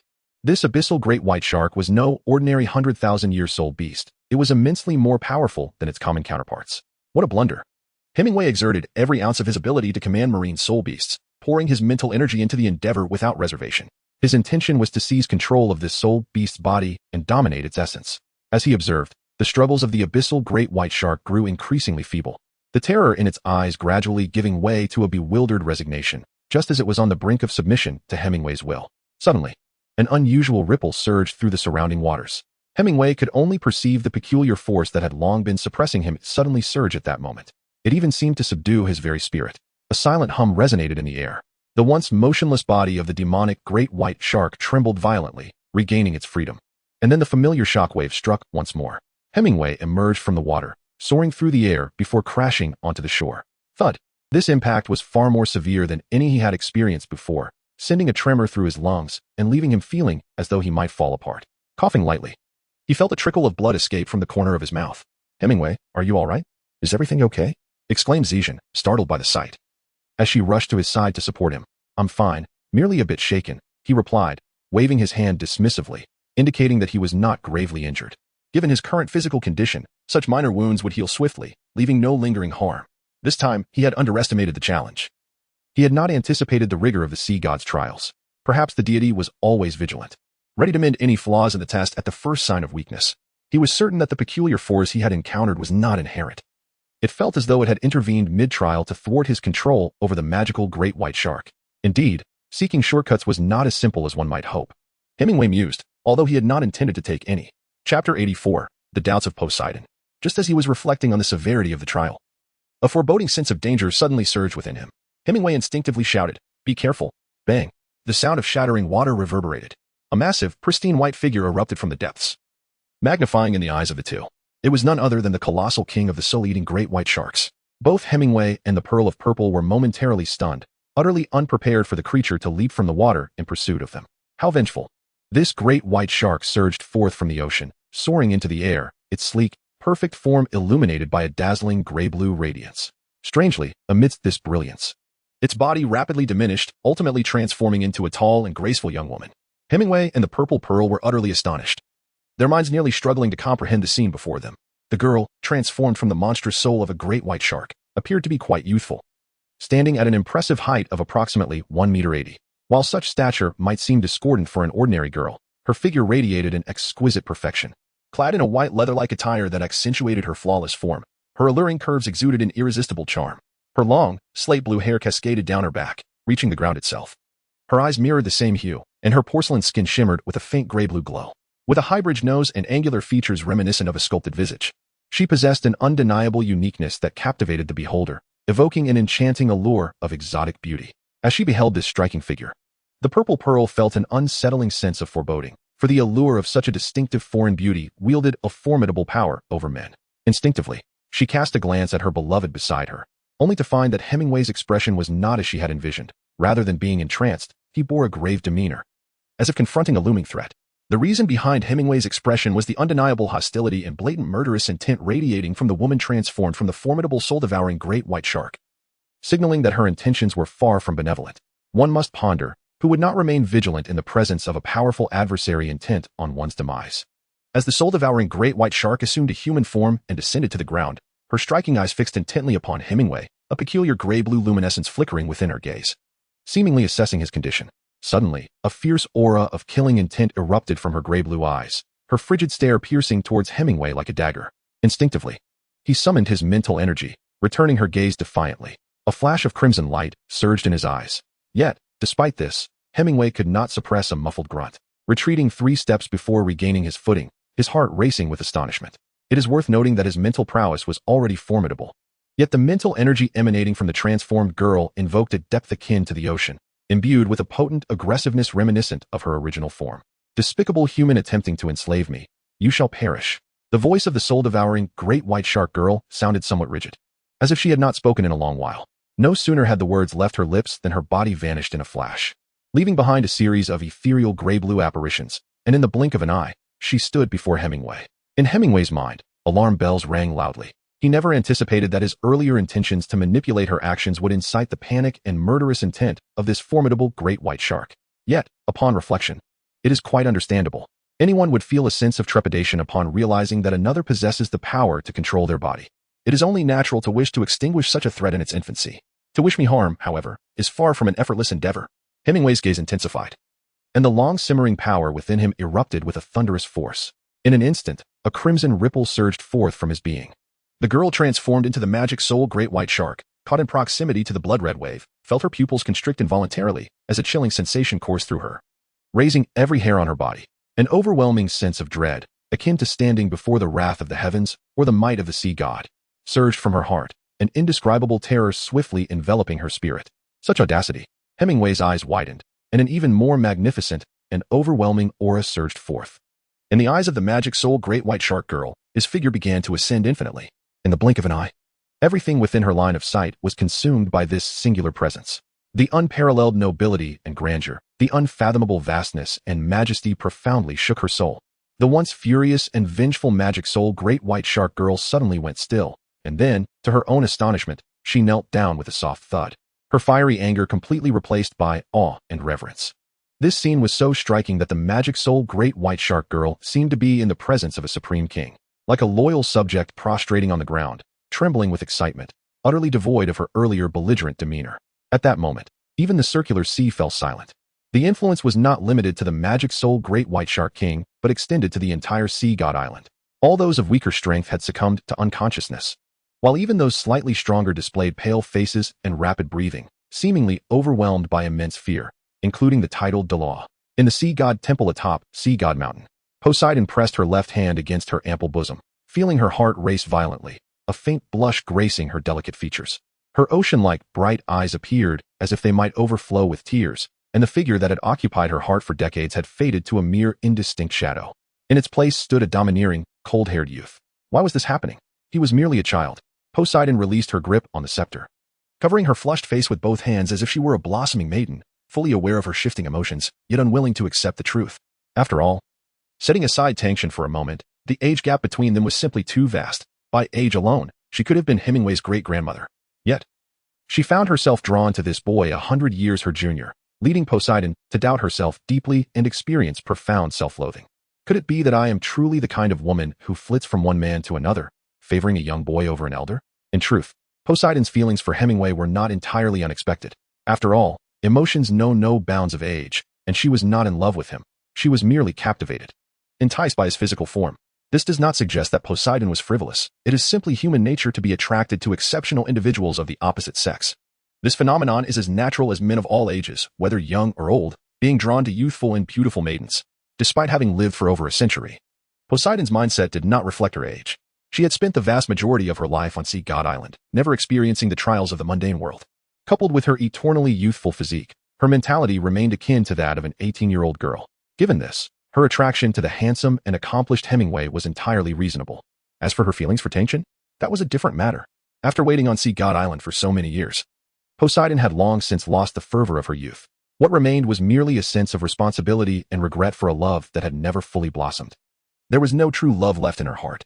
Therefore, if Hemingway were to recognize this and seize the moment, he might very well win her over. Once they established their relationship, it would be too late for Tang San to return, for Poseidon would have already made her choice and would never waver again. Of course, if Tang San could arrive before Hemingway could make his move and express his feelings to Poseidon, there would still be time. Poseidon would undoubtedly accept him without hesitation, discarding any flutterings of her heart for Hemingway. After all, she had clung to her feelings for Tang San for decades, and those emotions had become an obsession. Yet, with Hemingway's presence, whether Tang San could replicate the original story and reach Sea God Island in time remained uncertain. Thus, the outcome of this emotional entanglement lingered in ambiguity. At the edge of the circular sea, Hemingway regarded the magic soul great white shark girl kneeling before him with a calm demeanor. His azure eyes as tranquil as the sea. He gazed down at her quietly, akin to a sovereign observing a wayward subject. Meanwhile, the purple pearl beside him stood in stunned silence, utterly bewildered by the sight before her. She could not comprehend why this formidable 10,000-year-soul beast, who had just moments ago been roaring with fury, was now kneeling in submission, humbly acknowledging her misdeeds. The purple pearl conceded that Hemingway radiated an undeniable aura of authority. His cold visage, indifferent eyes, and commanding presence were so striking that they could render one weak at the knees. Yet even so, it seemed improbable that such a magnificent figure could compel a 10,000-year soul beast to kneel. Were her knees truly so weak? Or were soul beasts so devoid of dignity? Captivated by mere appearances, as the purple pearl indulged in her unkind speculations about the magic soul great white shark girl, the latter slowly raised her head, her expression brimming with excitement. I was wrong, noble king. Please forgive my blasphemy. I shall never dare again. A king? Have you mistaken me for someone else? Hemingway thought. Perplexed. When had he become her king? While his martial spirit, the White Star, bore the title of Sea King in another world, that designation clearly did not apply here. Why was he suddenly being referred to as a king? Could it be due to his status as the sea god heir? I cannot be mistaken. The magic soul great white shark girl insisted, her expression growing ever more fervent. You are the king of all sea soul beasts, the true lord of the ocean. From the overwhelming presence Hemingway had exuded, she sensed an innate nobility and an unparalleled regal spirit. He felt like a born leader. As if she were destined to be under his command, he was the master of the sea. It is worth noting that even the sea god could not exert control over sea soul beasts in the same manner that Hemingway did. Though the sea god unified the ocean and garnered the faith of its creatures to attain divinity, he could only intimidate soul beasts into submission, never truly commanding them. Hemingway, on the other hand, possessed a natural dominion over all sea soul beasts. This was not mere brute force but an inherent authority, a power bestowed upon him from birth. Otherwise, he could not have frightened away the million-year deep-sea demon whale king when awakening his conqueror's haki. While the psychological shadow cast by the sea god contributed to that incident, it was Hemingway's own aura of authority that ultimately compelled the deep-sea demon whale king to retreat. But as you can see, I am human, not a sea soul beast, Hemingway remarked, observing the fervor in the magic soul great white shark girl's expression with a hint of incredulity. He gestured to himself and said, Do you truly believe a mere human could be your king? Upon uttering these words, the fervent spirit of the great white shark maiden found her mind somewhat quelled. She began to perceive a semblance of reason in the assertions made by her counterpart. How could a mere human possibly ascend to the throne of the sea spirit beasts? Yet, the undeniable authority that pierced the very essence of her being, that innate nobility, was irrefutably authentic. Every sea spirit beast could sense that unique aura. The unmistakable presence of a leader, the sovereign's essence. Could it be that you were a hybrid of sea spirit beast and human? Pondered the great white shark maiden, cautiously venturing a guess. No, I am a true human. Hemingway dismissed her conjecture, firmly asserting his human identity, which he had never doubted or considered relinquishing. Moreover, what advantage could there be in being the king of a sea soul beast? Observing his resolute demeanor, the young shark's spirit was left somewhat bewildered. What was truly happening? How could a human emanate such a regal aura? Was it conceivable that sea soul beasts were inherently meant to be governed by humans? No, that was utterly implausible. Shaking her head vigorously, she rejected that absurd notion, pondering instead that there might be another explanation. Perhaps this youth was not entirely human. Maybe he indeed possessed the bloodline of a sea soul beast, unbeknownst to him. The more she contemplated, the more plausible it seemed. Otherwise, it was inexplicable why a human would exude the presence of a king and wield authority over sea soul beasts. It appeared she had misjudged the situation. Suppressing her inner doubts, the young shark spirit rose and addressed the two with utmost respect. Noble guests, I apologize for my earlier rashness. To make amends, I shall inform you that I will merely obstruct your passage through the circular sea, but I shall not truly attack you. My strength underwater far surpasses that on land. Strive well, for I shall take my leave now. With that, the young shark spirit turned to depart towards the circular sea, her form gradually illuminated with a radiant glow. Wait a moment. Hemingway suddenly spoke up. The radiant spirit of the great white shark girl paused for a moment, turned her head, and inquired, "What is it?" By the way, today's updates are plentiful. There will be 10 in total. Please support with a subscription. The saga of the Sea God Island is nearing its conclusion, and we are soon to encounter those enchanting young ladies. Chapter 86, Jealousy Arises. Noticing that the spirit of the great white shark girl had indeed halted, Hemingway remarked, "It's nothing much. I simply have a question. You clearly still possess the form of a 10,000-year spirit beast, yet how are you able to transform into a human?" To this, the great white shark girl pointed to her own form, which would undoubtedly be considered exquisite from a human perspective, and with a smile, she responded, "It's quite simple. Haven't you heard of mermaids? Once our aquatic spirit beast reached 10,000 years of cultivation upon arriving on land. Our powers diminish by 30%, but we can subsequently take on human form. Of course, there is a time limit. If we do not return to the water within an hour, our bodies will gradually weaken and may even perish. Among 10,000-year spirit beasts, we are indeed a special case. I have not ventured to cultivate a human form. Moreover, I still have to protect Sea God Island. I must take my leave now. Oh, by the way, I can tell you my name. It's Xiaobai. In the past, the sea god used to call me Xiaobai. After saying this, the spirit of the great white shark girl playfully winked at Hemingway, as if teasing him. She then turned away, leaped, and with a swift motion, vanished into the circular sea, transforming back into her true form, disappearing into the depths in the blink of an eye. Xiaobai and Xiaobai, how foolish. The name suits her perfectly. Zhejian Pearl felt a twinge of annoyance at the girl's last flirtatious gesture towards Hemingway, muttering under her breath about yet another alluring vixen trying to entice the man she had her eye on. Enough of this unreasonable jealousy, Hemingway sighed, reaching out to gently pat her head, feeling that lately, she had been increasingly prone to envy. Who is jealous? Zhejian Pearl's eyes widened, as if her innermost thoughts had been laid bare. With a hint of exasperation, she retorted, "I merely think that great shark's behavior is rather unrefined. Not befitting a respectable lady. It's certainly not because she cast a flirtatious glance at you that I am jealous. Hey, you just admitted it yourself." Hemingway found himself in a somewhat bemused state, pondering whether this was what they referred to as tsundere. Yet, he could not deny the charm of the little purple pearl. He bore her no ill will. After all, what man would resent a woman who exhibited jealousy on his behalf? Women possess a certain entitlement to be capricious, and men ought to exercise a measure of tolerance. It would be unseemly to be overly calculating, as that would be decidedly unmanly. "Indeed, you are entirely correct," he responded, his tone reminiscent of one soothing a petulant sister.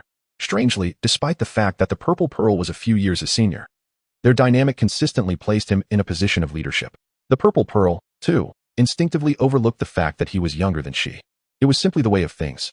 With a huff of indignation, she finally settled down under his repeated reassurances. "Very well, let us continue our adventure." Hemingway's hand continued to caress her head, gently stroking her smooth, violet tresses. He turned to gaze upon the circular sea and remarked, "The resistance of the seawater is substantial, infused with a peculiar energy. It also exerts a certain pressure upon us, as we endeavor to break through the barriers posed by the king of the soul sharks. Guided by the essence of the oceanic beasts, our combat prowess within these waters will invariably enhance. Even Little Bai has stated that she shall not truly attack us. In this scenario, do you not perceive her as our most excellent sparring partner? Let us not dwell on how to surpass the challenges ahead. Rather, let us practice our underwater combat beneath her formidable defense. This will undoubtedly lead to significant advancements in our fighting capabilities." "Indeed, I shall heed your counsel." It seemed that she was exceptionally comfortable under the embrace of his large hand. The pearl-like violet gem, with her eyes slightly narrowed, resembled a docile cat being gently groomed by its caretaker. From that day forth, the once silent circular sea, which had guarded the sea god mountain for countless years, erupted into a lively spectacle. Each day brought forth tumultuous waves, interspersed with bursts of brilliant light, while swirling vortices continually emerged from the agitated waters. Both Hemingway and Purple Pearl are inherently soul masters of the sea, thus their aquatic prowess is beyond question. Swimming and breath-holding are merely fundamental skills. Therefore, they frolic in the circular sea for hours on end, until their soul energy is entirely depleted, at which point they reluctantly return to shore to recuperate. Remarkably, the king of the demon soul great white shark, known as Little White, indeed does not pose a genuine threat to the two. It merely hinders their passage through the circular sea. Consequently, Hemingway and Purple Pearl face no reservations in their trials. As long as they cannot be vanquished, they are free to revel in their exploits. Little White, as a marine soul beast, can only truly manifest its might within the vastness of the ocean. 100,000-year-old soul beast in the sea is an exceedingly fearsome entity. Hemingway surmised that even if 6 or 7 tidal Douluos were to confront her in the vast ocean, they might scarcely prevail. After all, she was a creature of the sea, endowed with a distinct advantage of terrain. No matter how proficient a spirit master might be in navigating water, they remain human, and thus incomparable to those sea soul beasts that have spent their entire existence in the ocean depths. Consequently, each encounter left Hemingway and Zazinza battered and bruised. Even with her efforts to show mercy, the nature of combat is such that injury is an inevitable consequence. Thus, despite Xiaobai's attempts to hold back, the duo invariably emerged from each skirmish covered in wounds. Through their relentless battles in the ocean, they began to perceive that their adversaries were not merely the sea soul beasts, but the entire circular sea as well. Under Xiaobai's control, each drop of seawater seemed to turn against them, repelling their presence. Although Hemingway was regarded as their king, Xiaobai was resolute in her rigor. For her, she served as the examiner of their second trial, a role bestowed upon her by the sea god. Despite her formidable strength, she would never allow favoritism to cloud her judgment. Moreover, this trial was beneficial for their growth, rendering leniency entirely unnecessary. As the days flowed by, Hemingway and Zizenzu endured Xiaobai's relentless onslaught in the circular sea, gradually forging a bond. It was not born from any masochistic tendencies, but rather a sentiment cultivated through shared struggle, akin to the bond formed between a drill sergeant and their trainees through rigorous methods. The final deadline of their trial approached swiftly. On this day, Hemingway and Zizenzu stood quietly at the foot of the sea god mountain, gazing upon the tumultuous circular sea, which seemed to beckon them.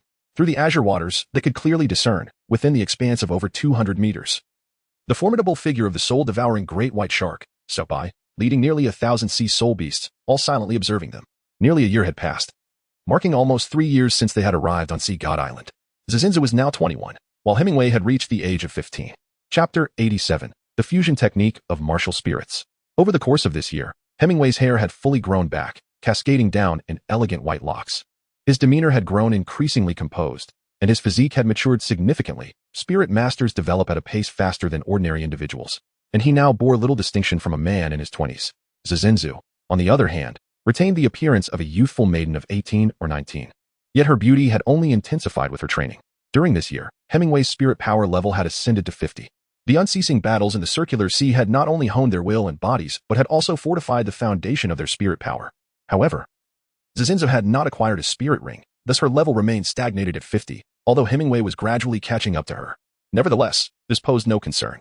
Once she obtained a spirit ring, her strength would surely surge dramatically. After all, their battles in the circular sea had left them utterly drained, pushing them to the limits of their spirit power before returning to shore.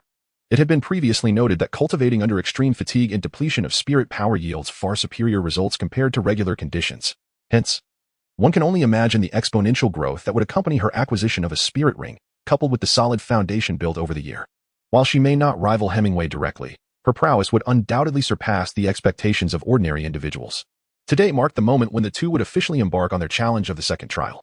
Hemingway and the Purple Pearl stood at the water's edge. He turned to the woman beside him and asked with a smile, "Are you ready?" "Yes, I've been poised for this moment," replied the Purple Pearl with a smile of her own. Throughout the year spent traversing the circular sea, they had developed a profound synergy. "Let us commence." With those words from Hemingway, their soul powers were unleashed almost simultaneously, enveloping them in a vibrant aura. Traveling over 200 meters in the ocean posed no challenge for them. However, the adversaries they faced were far from simple. Though the circular sea appeared narrow, this very constraint limited their maneuverability. Confronted by hundreds of sea spirit beasts of various ranks, their path seemed utterly obstructed. Yet, the greatest obstacle to their success in this second trial was undoubtedly the formidable magic soul great white shark, affectionately named Xiaobai. Without overcoming Xiaobai, they could not reach the opposite shore. Although Xiaobai would not unleash her full strength against them, she would certainly exert every effort to thwart their progress in the trial. Under her command, the sea spirit beasts within the circular sea acted as a united front. Through a year of rigorous training, they had come to understand this reality through their scar-laden bodies. In the depths of the circular sea, Xiaobai was already prepared. As the unwavering determination radiated from Hemingway and the Purple Pearl, she realized that this battle would not unfold as easily as before. These two were genuinely poised to challenge the second trial she guarded. "Let us go." Hemingway let out a low growl, and then swiftly lifted the slender waist of the Purple Pearl. Suddenly, a brilliant radiance erupted from the two of them, dazzling like the sun in the sky, rendering the events within the light obscured. Moments later, a tremendous roar pierced the air as the light expanded dramatically, revealing a colossal white tiger with wings, howling to the heavens. Was this a fusion of martial spirits? Moreover, he possessed two martial spirits. Xiaobai, deep within the circular sea, momentarily froze at the sight. Over the past year, the pair had never revealed their capability to execute a martial spirit fusion technique, clearly saving it for this unexpected moment. Habitually, she assumed they would plunge into the sea as usual, confronting her and the other sea spirit beasts directly, seeking an opportunity to break through. Little did she expect them to forego any chatter and immediately unleash their martial spirit fusion technique. With a swift motion, the wings of the white tiger, resembling those of a swan, unfurled, and its massive form transformed into a white shadow, darting towards the circular sea like lightning. The waters were the domain of the sea spirit beasts. Even with their exceptional swimming abilities, they could not compare to true sea spirit beasts. Moreover, being submerged in the ocean was inherently disadvantageous for them. Thus, they had previously conspired to deploy their martial spirit fusion technique to soar past their adversaries. By the time the king of the magic soul great white shark, Xiaobai, realized what was happening, the winged white tiger had already penetrated over 80 meters into the circular sea. Given that all the sea spirit beasts had previously positioned themselves throughout the waters, they encountered no resistance. A burst of white light emanated from the white tiger, forming an oval halo that enveloped them, while the foremost white light coalesced into a conical shape, further amplifying their momentum. Simultaneously, a fierce killing intent erupted from the white tiger's deep crimson eyes, causing the nearest sea spirit beasts to hesitate in terror, unwilling to approach too closely.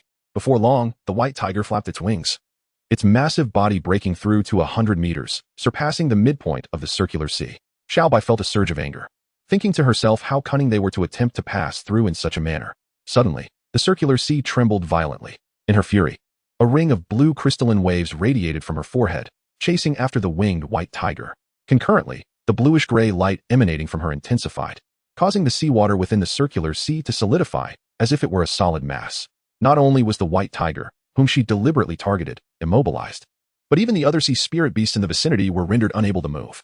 This was the skill of the 10,000-year-old sea spirit beast Xiaobai, evolved from her magic shark domain, solidification. The blue waves released from her head were not merely a domain ability. They also constituted a special form of mental assault, known as despair wave.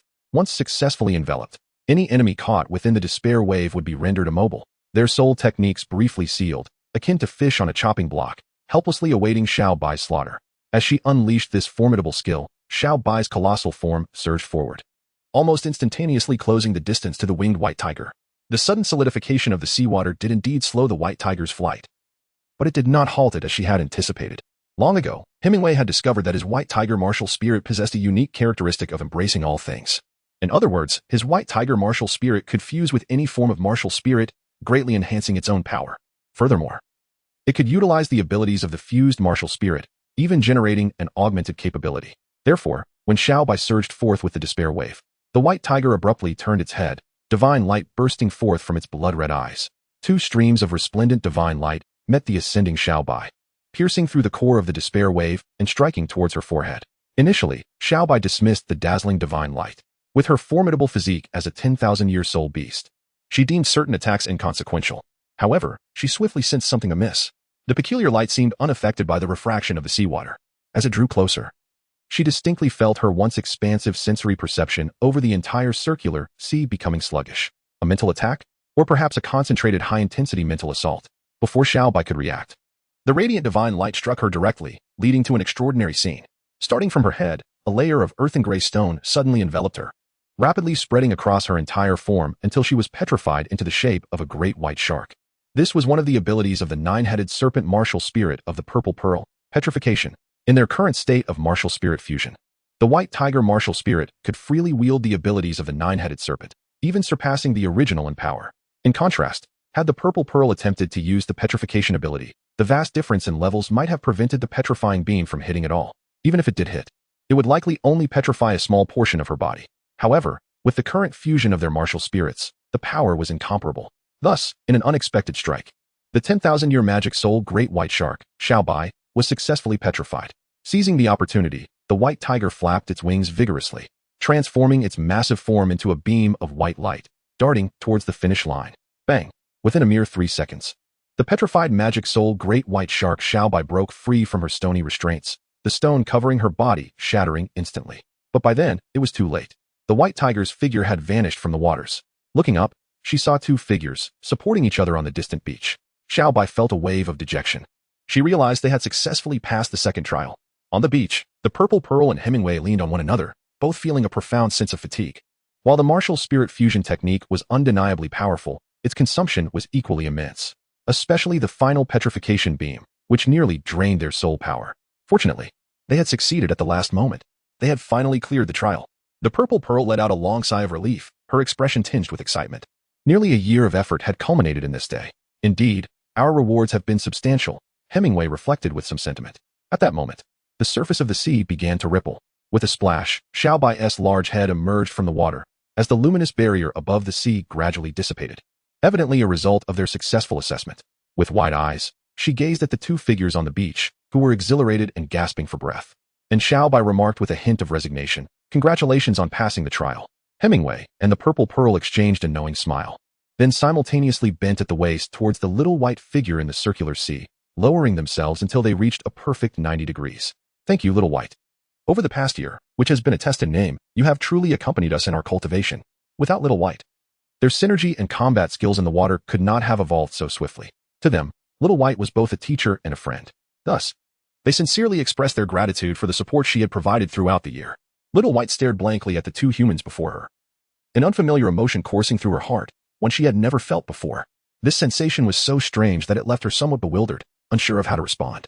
Ultimately, she turned away and slipped back into the depths of the sea. "I am leaving. The trials that await you will not be easy. Take care." Her voice echoed across the water's surface, while her form had already submerged, twisting and vanishing like an arrow. As they watched little white's retreating figure, a sense of loss washed over both Hemingway and the Purple Pearl. At that moment, two beams of light ignited from their foreheads. Hemingway's forehead glowed with the imprint of his golden trident, projecting the second light of the sea god's 9 trials, which shattered instantly, transforming into specks of light that melded into his being. The Purple Pearl's forehead emitted a crimson light, also representing the second light. By combining their abilities, they unleashed an even more formidable power, breaching the defenses of the 10,000-year demon soul Great White Shark King. The second trial of the sea god was passed, enhancing their affinity by 10%, bringing the total to 15%. Each was rewarded with a divine soul ring as the voice of the sea god resonated. Suddenly, a figure clad in red appeared before them. It was the sea god Douluo, Poseidon. Upon her arrival, she wasted no words, raising her hand to cast 2 golden orbs of light that floated gently towards the two. Hemingway and Zhejian Pearl sat cross-legged on the beach, closing their eyes to silently accept the divine soul ring bestowed upon them. A gentle golden light enveloped their bodies, and Hemingway felt his depleting soul power rapidly rejuvenate, while his mental clarity sharpened considerably, surpassing previous states of lucidity. It was evident that his mental prowess had received a significant enhancement. With the experience of absorbing a 100,000-year soul ring, Hemingway's current physique allowed him to absorb it without the initial turmoil he had faced, even dedicating a year to solidify his gains. 5 months later, Hemingway slowly opened his eyes while 5 soul rings around him illuminated sequentially. Purple, purple, black, red, red. "You have finally awakened," Zhejian Pearl exclaimed, her charming face drawing near, visibly relieved. "I was beginning to think you would again fall into slumber for a year after absorbing the soul ring." "How long was I in meditation?" Hemingway instinctively inquired. 5 months. Zhejian Pearl replied. 5 months. "It seems I am still too weak. Otherwise, I wouldn't have taken such a long time to absorb a 100,000-year soul ring." Hemingway reflected with a hint of melancholy. He had assumed that with his prior experience, reabsorbing a 100,000-year soul ring would be a breeze. However, the reality was that it had taken him a full 5 months, which evidently indicated that his physical condition still fell short of easily absorbing such an advanced soul ring. "And what of you? How long is the soul ring you absorbed, and what level is your soul power now?" Hemingway inquired of Zhejian Pearl. "As for me, I absorbed a 60,000-year soul ring. My soul power has reached level 57. Zhejian Pearl stated, her expression radiating satisfaction, showing no signs of discouragement in comparison to Hemingway's 100,000-year soul ring. It is worth noting that 60,000 years is no insignificant feat. Although it pales in comparison to 100,000 years, it still belongs to the realm of soul rings that only a soul Douluo could absorb. Moreover, the soul skill she acquired was extraordinarily formidable, almost akin to a divine ability for her. The 5th soul skill, shedding skin and rebirth. Effect, a self-healing soul skill that can only be used once per day. After activation, her entire being is enveloped in a serpent skin, akin to a snake shedding its skin. When she emerges from this serpent-like cocoon, no matter the severity of her injuries, be it missing limbs or vital organs, she can restore herself to her original state. Such a soul skill effectively grants her an additional life. Chapter 89, The Peculiar Trial. Shortly after Hemingway awakened, the subject of the 3rd trial materialized in their minds. Tidal body refinement? What does that mean? Zhejian Pearl asked, her brow furrowed in confusion as she processed the information that had flooded her mind.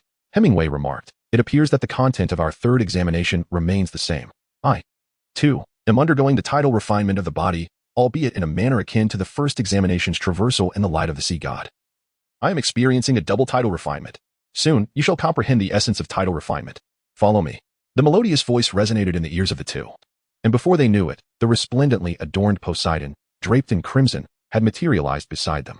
Her gaze particularly lingered on Hemingway, whose demeanor had grown increasingly composed and profound, intensifying the complex emotions swirling within her heart. After speaking, Poseidon turned and began walking away from the direction of the sea god mountain. Her pace appeared leisurely, each step taken with effortless grace. However, once Hemingway and the Purple Pearl awakened from their reverie, they had to exert themselves fully just to keep her in sight. Indeed, she was worthy of being an ultimate Douluo, her strength evident even in the minutiae, Hemingway mused. Passion's departure spanned a full 2 hours. Despite her deliberate control of speed, the distance traversed in that time was considerable. They navigated through woods and scaled hills, encountering various terrains within the sea god island, closely trailing Poseidon and nearly covering all of the island's geography. Suddenly, a resounding roar echoed ahead, although they had yet to see the source. The thunderous sound reverberated like rolling thunder, growing ever more deafening. Poseidon ascended gracefully, soaring to the summit of a towering peak that reached several hundred meters in height. This peak, entirely composed of rock, was barren and shrouded in darkness. For Hemingway and the Purple Pearl, such an elevation posed no challenge. They swiftly gathered their strength and leaped to the pinnacle. Upon witnessing the scene before them, their hearts were profoundly stirred. What lay ahead was a valley that indented into Sea God Island, beyond which stretched an endless expanse of ocean. The valley extended several hundred meters inland from the shore, surrounded by the same black rock beneath their feet, which felt as unyielding as steel. Yet, it was not this that astonished them. They had encountered the grand, tumultuous sea before. What truly captivated them was the breathtaking spectacle of surging waves crashing within the valley of Sea God Island. For reasons unknown, the tranquil waters beyond the island transformed into furious torrents the moment they entered this valley, with waves soaring to heights of 100 meters, crashing heavily against the rocks below, producing the thunderous sound they had heard. The grandeur of nature's might enveloped them, leaving them feeling infinitesimal in comparison to the vast ocean. This is the site of your third examination, Poseidon explained. It is known as the Abyss of Raging Waves, one of Sea God Island's marvels. Even sea spirit beasts like the great white shark would never venture here. It is one of the few places in the ocean devoid of such creatures. Do you know why this indented valley exists? Poseidon inquired leisurely. The Purple Pearl, gazing at the scene ahead, hesitated before responding. Could it be carved out by the crashing waves? You are correct, Poseidon replied calmly. This valley was formed in such a manner, through relentless impact. The rocks have been compressed. If you have the opportunity, you may wish to test this. The rocks here, having endured prolonged batterings, are not only as hard as fine steel but also possess immense density, their weight comparable to that of silver for the same volume. Hemingway inquired, "What is our task?" As soon as he spoke, Poseidon slowly raised her hands, and in an instant, a circle of azure light erupted from her, revealing 9 distinct soul rings. Astonishingly, the first 8 of Poseidon's soul rings were black, with only the last one radiating a vibrant red. Simultaneously, a colossal ethereal shadow materialized behind her. Though they could not discern its form, the imposing aura and the legends surrounding Poseidon made it clear to them. The martial spirit of this sea god Douluo was none other than the sea god herself. Given her unwavering loyalty to the sea god and her role as the divine emissary on Earth, how could she possibly possess a second martial spirit? The azure light illuminated the surroundings without imposing any pressure on those present. This seemingly gentle glow, devoid of any soul power fluctuations, was not a manifestation of Poseidon's abilities. It appeared that at her level, the mere act of utilizing soul skills was no longer the crux of combat. The blue light descended into the valley and soon permeated every corner of it. At that moment, an extraordinary phenomenon unfolded. The once tumultuous valley fell abruptly into a profound tranquility, as if the towering waves had been forcefully subdued back to the surface by Poseidon's seemingly inert azure glow. With her singular strength, she contended against nature and emerged with undeniable superiority. Although this was Hemingway and Pearl's first encounter with Poseidon's might, it provided them with a fresh perspective on the pinnacle of the 99th level Douluo. If the ordinary title Douluo was formidable, then what they faced was merely the power of humanity. The 99th level Douluo transcended human limitations, possessing a portion of the very power of heaven and earth. The azure light intensified suddenly, and standing beside Poseidon, Hemingway perceived a fierce blue glimmer in her eyes. Following this, 2 gray pillars gradually rose from the now calm sea surface. They ascended swiftly, each topped with a smaller horizontal pillar that merged seamlessly with the larger column, resembling a crucifix at the apex. On this cross, 5 gray rings were affixed. The 2 massive pillars, each with a diameter of approximately 1 meter, rose to a height of 50 meters, buoyed by the mysterious energy emanating from Poseidon.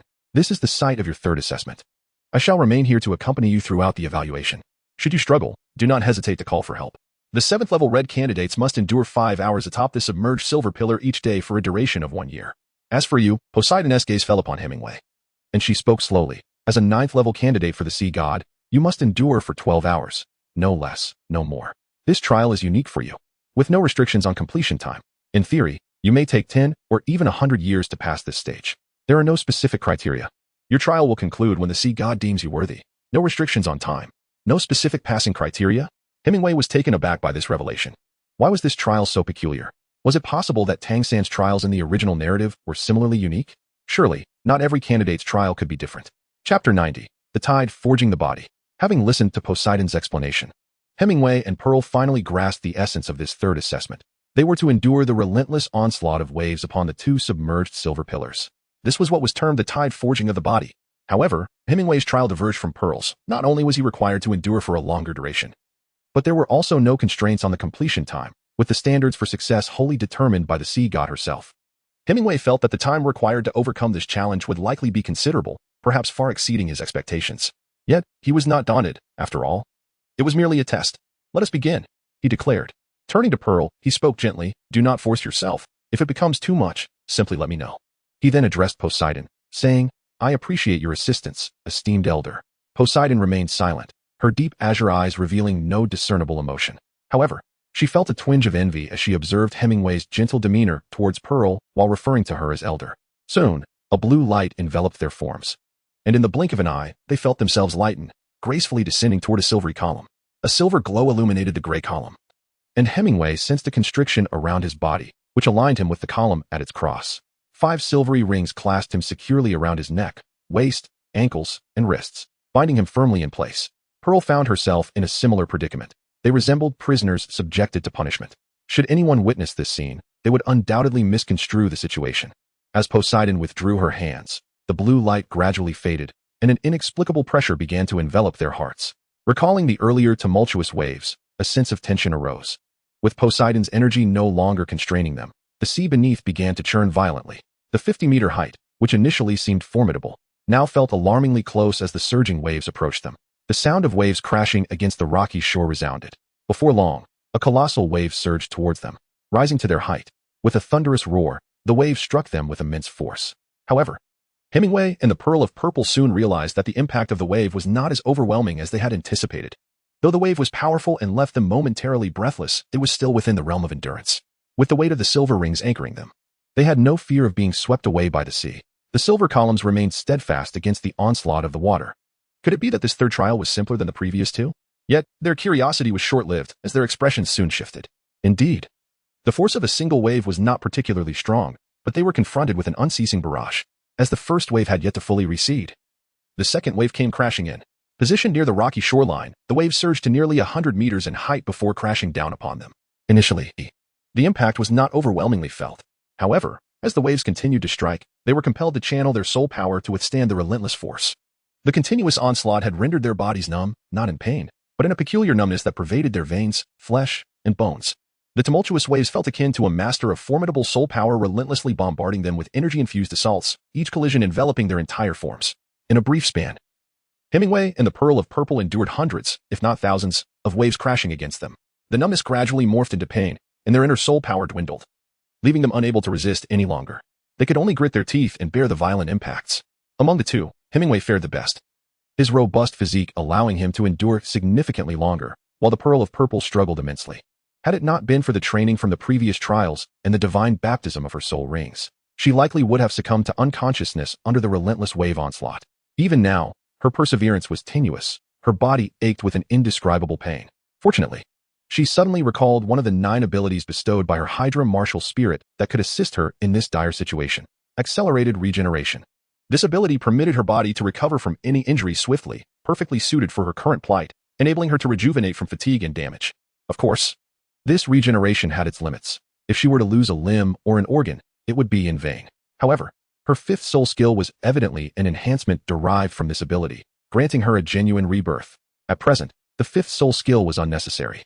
The mere use of accelerated regeneration sufficed. Upon activating this ability, she felt her body, once numb and unresponsive, beginning to recover rapidly. Yet, the continuous waves inflicted further damage before she could fully heal, creating a relentless cycle of injury and recovery. This power could draw energy from food consumed or be fueled directly by soul power. After utilizing it numerous times, hunger gnawed at her, despite having eaten well earlier. It felt as though she had not eaten in days. Consequently, even the effectiveness of accelerated regeneration began to wane. Left with no choice, the Pearl of Purple had to rely on her dwindling soul power to withstand the assaults. Time slipped by quietly. For Hemingway and the Pearl of Purple, the 2 silver columns resembled the iron molds used in casting, their bodies akin to molten metal, while the infinite waves acted as the hammer striking them into shape. Despite the pain, they could undeniably feel themselves growing stronger. Seated gracefully at the summit, Poseidon's avatar, poised and elegant, observed the two individuals before her. Her gaze fixed upon Hemingway, she felt a pang of sympathy at the anguish etched on his face. However, when her attention shifted to the purple pearl, a flicker of satisfaction ignited within her, akin to the delight one experiences when witnessing a rival's misfortune. Deep down, she recognized the inappropriateness of her feelings. Yet she found herself unable to suppress these thoughts. Her eyes were drawn irresistibly to the white-haired youth bound to the stone pillar. Captivated by the sight of his clothes soaked by the crashing waves, the contours of his muscles accentuated beneath the damp fabric, stirring an inexplicable sensation within her, much like the pull of a magnet. Thus, the first day of the third trial passed. During her initial attempt, the purple pearl could only endure for a little over 3 hours before she reached her limit. Even Hemingway, though resilient, succumbed after just over 8 hours. When the two were rescued by Poseidon, they lay utterly exhausted, their bodies incapable of movement. As the numbing sensation receded, it was replaced by a torment akin to 1,000 needles piercing the heart, a pain that lingered for more than 10 hours, finally dissipating as they resumed their training. Through this ordeal, both understood that this seemingly straightforward trial was far more harrowing than the first two combined. If the first trial tested their soul power, and the second honed their combat skills in the sea, the third trial was a crucible for their physical endurance. Without exception, the core of all three trials was a test of perseverance, yet the sheer intensity of the third trial introduced them to a new level of understanding. Regardless of the hardship, they resolved to persist, for it is through enduring great suffering that one ascends to greatness. Subsequently, Hemingway and the Purple Pearl embarked on a grueling journey, subjected daily to the relentless waves, feeling as though they were mere carcasses, utterly immobilized. Yet, the benefits of their trials were unmistakable. Their capacity to endure lengthened with each passing day. After numerous attempts, they finally met the required duration for the trial. As a month slipped by, they discovered that their breathing synchronized with the rhythm of the waves, their bodies growing increasingly resilient. This transformation became increasingly evident. By the third month, they noted that at the onset of each day's wave assault, rather than pain, they felt invigorated and refreshed. However, as the duration of the waves increased, the excruciating sensation would return. Yet, the undeniable enhancement of their physical capabilities drove them to persevere. For it is often said that great burdens forge great individuals. Throughout this time, Poseidon remained atop the mountain, providing essential support, though she never ventured out to announce it. Nourishing meals were delivered daily for their sustenance. Remarkably, after 3 months, an astonishing revelation occurred. During a casual movement, they were taken aback to find that their punches produced a sound akin to a tidal wave. Their bodies seemed to embody the very essence of the ocean. And while their soul power had indeed increased, the overall enhancement of their strength was not merely a consequence of their soul power elevation. Their physical prowess had multiplied exponentially. And when combined with their soul power, they could unleash attacks of greater magnitude. Furthermore, they discovered that beyond the augmentation of their physical strength, their bodies had naturally grasped the art of dissipating force due to their prolonged exposure to the waves. Undoubtedly, these transformations were gifts endowed by the tumultuous seas, marking the beginning of their journey from hardship to reward. The Purple Pearl, having tasted the sweetness of progress, eagerly extended her training time amidst the waves. Determined to keep pace with Hemingway, time passed quietly. A year after their arrival, the Purple Pearl was able to withstand the waves for 12 hours daily, equivalent to a full day of endurance. After a brief respite, she could resume her battle against the tides. The progress was evident. Her soul power having risen from 57 to 60 through more than a year of rigorous training, a testament to her achievements. Completing her third trial ahead of expectations, she earned the remarkable reward of a divine soul ring, the voice of the sea god resonating within her mind. Shortly thereafter, Poseidon descended, casting a golden orb towards her. The Purple Pearl promptly settled into a meditative position to accept the divine gift. 3 hours later, she successfully absorbed the soul ring, and with a thought, 6 soul rings manifested around her. Yellow, yellow, purple, black, black, black.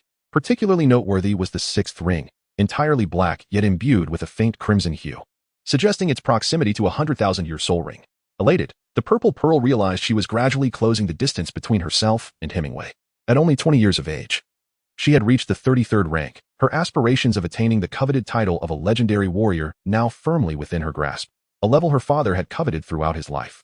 Following the completion of her third trial, the Purple Pearl no longer trained alongside Hemingway against the waves. This was not due to any prohibition from the sea god, but rather a recognition that her physical attributes had reached their pinnacle after a year of rigorous training. Continuing to face the waves would yield diminishing returns. To further enhance her capabilities, she would need to seek alternative methods. The ocean's waves had offered her all they could. However, this did not imply that her physical prowess surpassed that of Hemingway. It simply indicated that she had reached the limits of her potential. For Hemingway, the waves still held value, as they had yet to fully unlock the latent potential within him. It was no wonder that the sea god did not impose a time limit for this trial. A mere year was hardly sufficient. Hemingway, well acquainted with the tumultuous waves, found himself upon the submerged silver pillar, no longer in need of Poseidon's assistance. With sheer strength, he managed to momentarily subdue the crashing tides and establish his position. The silver rings encircled his body and limbs, and as he took a deep breath, the first colossal wave surged over him. Amidst the thunderous roar, a refreshing sensation coursed through his entire being, enveloping him in exquisite comfort. The soul power, having already transformed into a liquid state within him, began to circulate autonomously in harmony with the wave's impact. His skin, muscles, meridians, and even bones responded with subtle vibrations to the ocean's rhythm. As his body synchronized with the undulating waves, Hemingway felt an overwhelming sense of unity with the ocean, transcending the need for soul techniques or protective powers. He was acutely aware of an unloading process occurring within him. It was as if a tremendous force were colliding with him. Yet his entire being resonated with that incoming power, merging seamlessly. This remarkable alignment significantly diminished the impact he endured. This instinctive bodily response felt like a skill bestowed upon him by the waves. Not only did it prepare him for the onslaught of water, but it also equipped him to withstand other forms of energy attacks. Chapter 92. The Essence of Water. Enduring the relentless onslaught of the waves each day undoubtedly further extracted Hemingway's latent potential, compelling him to exert himself fully even when not directly confronting the surges. He had to diligently cultivate his soul power to expedite the recovery of his battered body. The soul power was no longer merely an isolated energy within him. It had intertwined with his meridians, flesh, and marrow under the relentless caress of the waves. This method of physical refinement was undeniably formidable. Without immense willpower and a certain level of strength, one could never hope to persevere. Yet, those who did persist would reap immense benefits for their bodies. After absorbing the essence of a 100,000-year soul ring, his soul power had reached the 53rd level. Now, after a year of rigorous training in the tidal refining process, he had only ascended to the 55th level, a mere 2 levels in 12 months. Though this may appear slow, the reality was quite the opposite. Firstly, the journey of soul power cultivation becomes increasingly arduous at higher levels. Secondly, the quality of his soul power had nearly solidified into a liquid state, far exceeding that of an ordinary 50-level soul master. Thus, the path to advancement required considerably more time. However, the reciprocal nature of this endeavor meant that with higher quality soul power, the potency of his abilities was magnified, rendering them far more durable. Indeed, one must sacrifice something to gain something in return. The thunderous waves relentlessly battered Hemingway's body without respite. As he experienced the sensation of his internal soul power fluctuating with each colossal wash, a profound realization dawned upon him. He felt as though he was no longer merely human, but rather an integral part of the furious tides, a component of the very fabric of existence itself. Hemingway gently closed his eyes, surrendering himself entirely to the exquisite sensation enveloping him. The overwhelming impact of the surging waves dissipated, and he felt as though he had transformed into the very ocean itself, his senses heightened manifold, even to the extent that he could perceive the movements of every droplet of water crashing upon him, all within the realm of his consciousness. What is water? A question suddenly surged into his mind. Hemingway discovered that although he could manipulate water, his understanding of it, the very essence of water, remained profoundly superficial. He merely grasped the existence of water without comprehending its underlying nature. Water, as the source of life for all beings, is it truly that simple? This question led him into a wondrous state of mind, gradually expanding his spirit outward as he engaged with the sea, meticulously observing the undulations and transformations of the water. The ocean's sensitivity awakened silently, and its perceptive range began to exceed 1,000 miles, slowly spreading outward. The scenery before him shifted incessantly, no longer confined to the island of Poseidon, but seemingly encompassing the entire ocean. To his eyes, the sea appeared vibrant and kaleidoscopic, featuring hues of soft azure, profound black, and crystalline clarity. Even the slightest variation among these colors could not escape Hemingway's senses. He no longer needed to rely on sight to perceive every fluctuation upon the waves. His very essence began to meld with the ocean's ebb and flow, enveloped by an expansive, profound aura. The once meditative purple pearl was stirred from her trance, gazing in astonishment at the boundless energy radiating from Hemingway. Even Poseidon, seated cross-legged upon the rocks, was moved, rising gracefully to observe the youth bound to the stone pillar. His eyes closed and a faint smile gracing his lips. What had transpired? Poseidon regarded him with concern, unable to suppress a whisper of uncertainty. Even she was at a loss to understand Hemingway's condition. At that moment, the previously tumultuous and furious waves inexplicably fell into silence. Yet, the architect of this transformation, Hemingway, remained unaware. His spirit had entered an extraordinary state, as if his soul had detached from his body, freely traversing the aquatic realm. In the blink of an eye, wherever water flowed, he felt he could venture forth.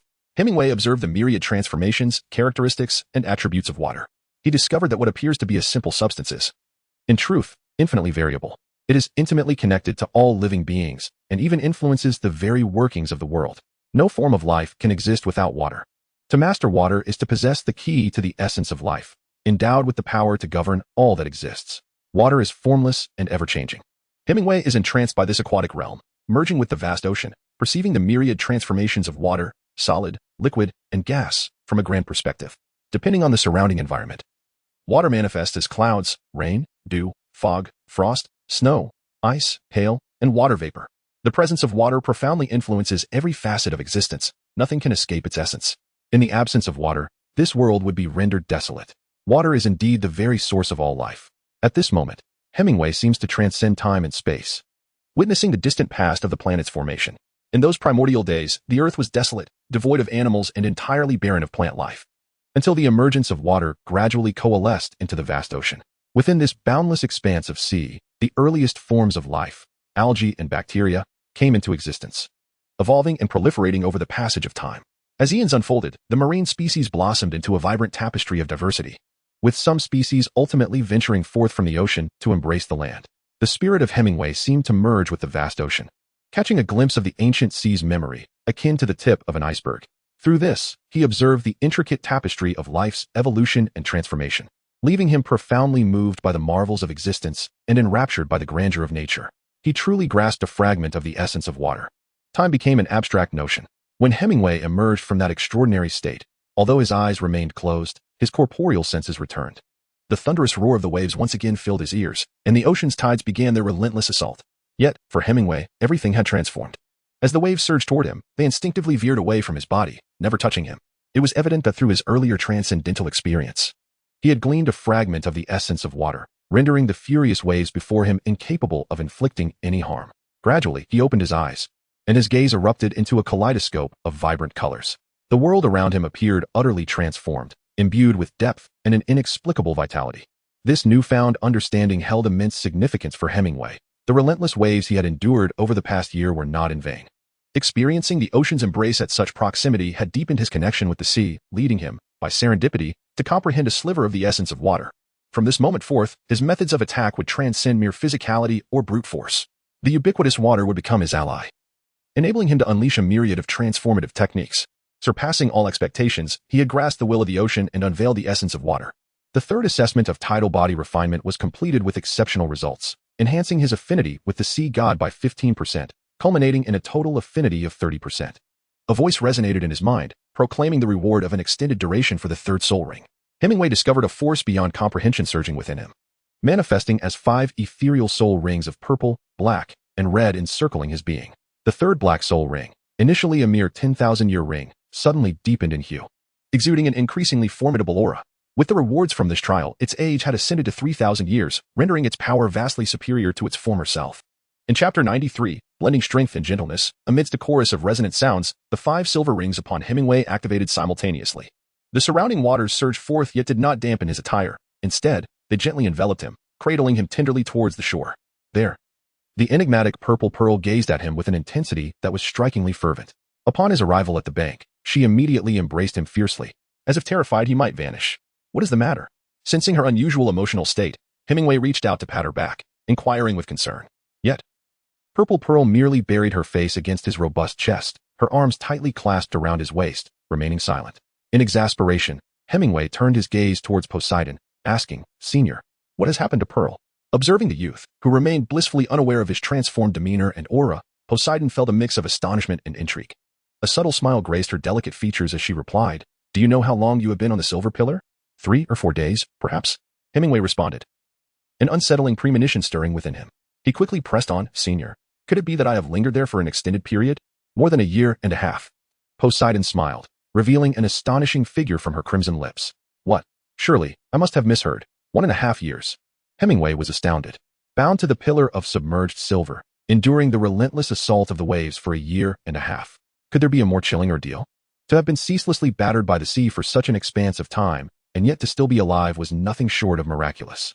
Moreover, did he not require sustenance or water during this period? A cascade of perplexities left Hemingway struggling to comprehend the events that had transpired.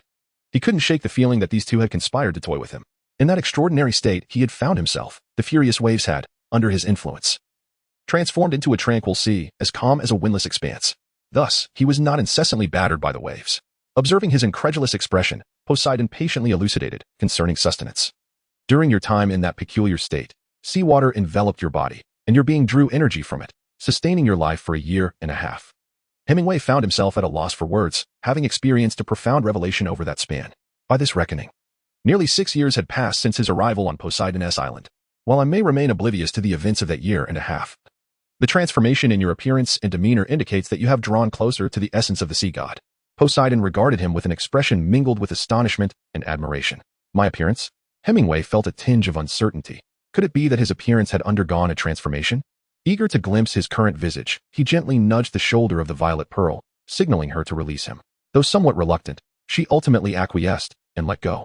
Yet, her gaze remained teary and lingering, as if she feared that, should he slip from her sight even for a moment, he might vanish entirely.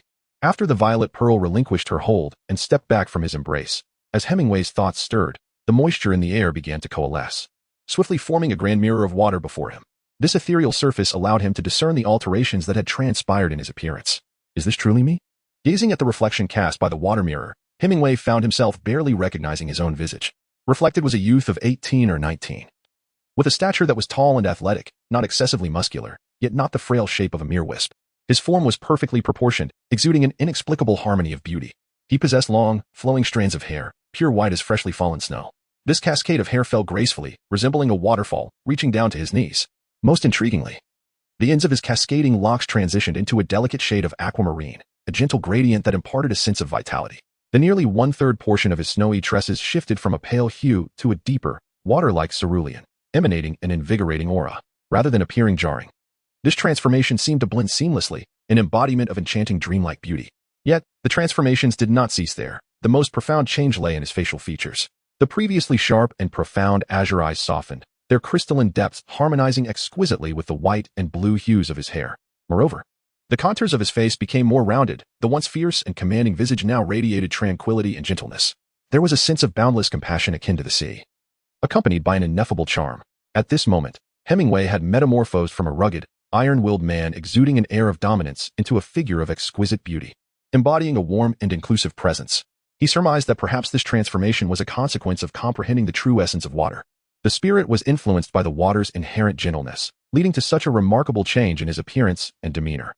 Fortunately, he had not been transformed into a caricature. The idea of becoming a delicate and effeminate figure was something he could not abide. He felt relieved that he had evolved into a refined gentleman with a warm and graceful demeanor. However, had he become a figure with a feminine visage, that would have been utterly unacceptable. Just then, a novel luminescence enveloped Hemingway's mind, coinciding with the resonant voice of the sea deity announcing the fourth trial, the climactic battle against the formidable shark whale. He was to assist the Soul Eater great white shark in vanquishing the malevolent orca clan.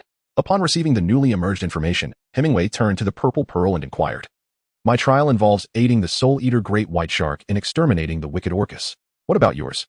Let me see, Purple Pearl replied, closing her eyes to examine the information in her mind. After a moment, she opened her eyes and said, mine is the same. I too must assist the Soul Eater great white shark in eradicating the evil orcas. The preceding 3 tasks were designed to hone our skills. This task appears to be a test of our acquired abilities, Hemingway speculated. Since this mission involves aiding the Soul Eater great white shark, I surmise that these so-called evil orcas are likely the sworn enemies of our ally, the great white. It seems this fourth trial presents us with an opportunity to repay our debt to him. The more he pondered, the more convinced he became that he had grasped the essence of the fourth trial. What shall we do then? Shall we seek out the great white immediately? Purple Pearl asked. There's no rush. This task does not stipulate a deadline, meaning we can complete it at our leisure, Hemingway replied, shaking his head, having just awakened. Why the urgency to fulfill the task? Are we in a hurry to be reborn? Chapter 94, Returning to Simplicity. After receiving the information regarding the fourth trial, Hemingway and Purple Pearl chose not to hastily embark on their mission. Instead, they decided to rest for a while. After all, Hemingway had slumbered for a year and a half, recently awakening from deep contemplation, while Purple Pearl had steadfastly awaited his revival throughout that time. Now that he had just regained consciousness, it was only fitting for them to share some moments of reminiscence. Moreover, with no specified completion time for the fourth trial, there was no need for haste. Since their arrival on Sea Deity Island, they had been diligently engaged in trials, without a chance to leisurely explore the island's scenic beauty. Now was the perfect opportunity to immerse themselves in the local culture and experience the island's charm. A balance of work and leisure is the true path. Together, they set off and returned to Mermaid City. Upon their return, the sea sorceress was absent, likely still stationed at the sacred pillar of mermaids. However, the purple-robed sea soul master warmly welcomed them, ensuring that their previous accommodations were maintained and cleaned daily. After a day of rest, Purple Pearl eagerly took Hemingway on a tour of Mermaid City, savoring the local delicacies and exchanging items brought from her soul guide with the residents. The Sea Soul Masters on Ocean God Island are remarkably unpretentious, engaging in conversation with effortless ease. Particularly, when these masters notice the marks upon the foreheads of the two individuals, they display profound respect. Thus, after over a month of revelry and merriment, Hemingway and the Purple Pearl, having pondered long enough, finally resolved to tackle the fourth challenge. However, the question of where to locate the elusive Xiaobai posed a dilemma. Fortunately, upon consulting the Sea Witch, she proffered a suggestion. You may wish to explore the waters at the fringes of Sea God Island. For Xiaobai typically does not venture far from its shores. The words of the Sea Witch served as a reminder to Hemingway, awakening within him the realization that locating Xiaobai might not be as arduous as he once believed, provided he employed the correct approach. Thus, Hemingway and the Violet Pearl swiftly arrived at the outermost edge of the island. As they set foot upon the soft, silvery beach and gazed out at the vast ocean, Violet Pearl inquired, "How shall we find Xiaobai? Should we plunge into the depths of the sea? What if she is not there, and we encounter her minions who do not recognize us? What then shall we do?" Hemingway smiled gently, his demeanor reminiscent of a soft sea breeze caressing the senses. "Do not rush. Allow me to unveil my methods." Since he grasped the will of the ocean and comprehended the true essence of water, his ability to attune to the sea has expanded from merely encompassing 1,000 miles of ocean to a truly formidable extent. Although constrained by his relatively low strength, he still cannot encompass the entirety of the sea. Nevertheless, compared to his previous capabilities, the difference is indeed night and day. Hemingway approached the shoreline, gently immersing his hand into the undulating waters of the sea. In an instant, the ocean's sensing ability silently radiated outward, primarily enveloping the waters surrounding the island of Poseidon. Yet, not even the shadow of a great white shark could be discerned. Had they ventured out in search of sustenance? Contemplating this, Hemingway once again expanded the reach of his oceanic perception, centered around Poseidon Island.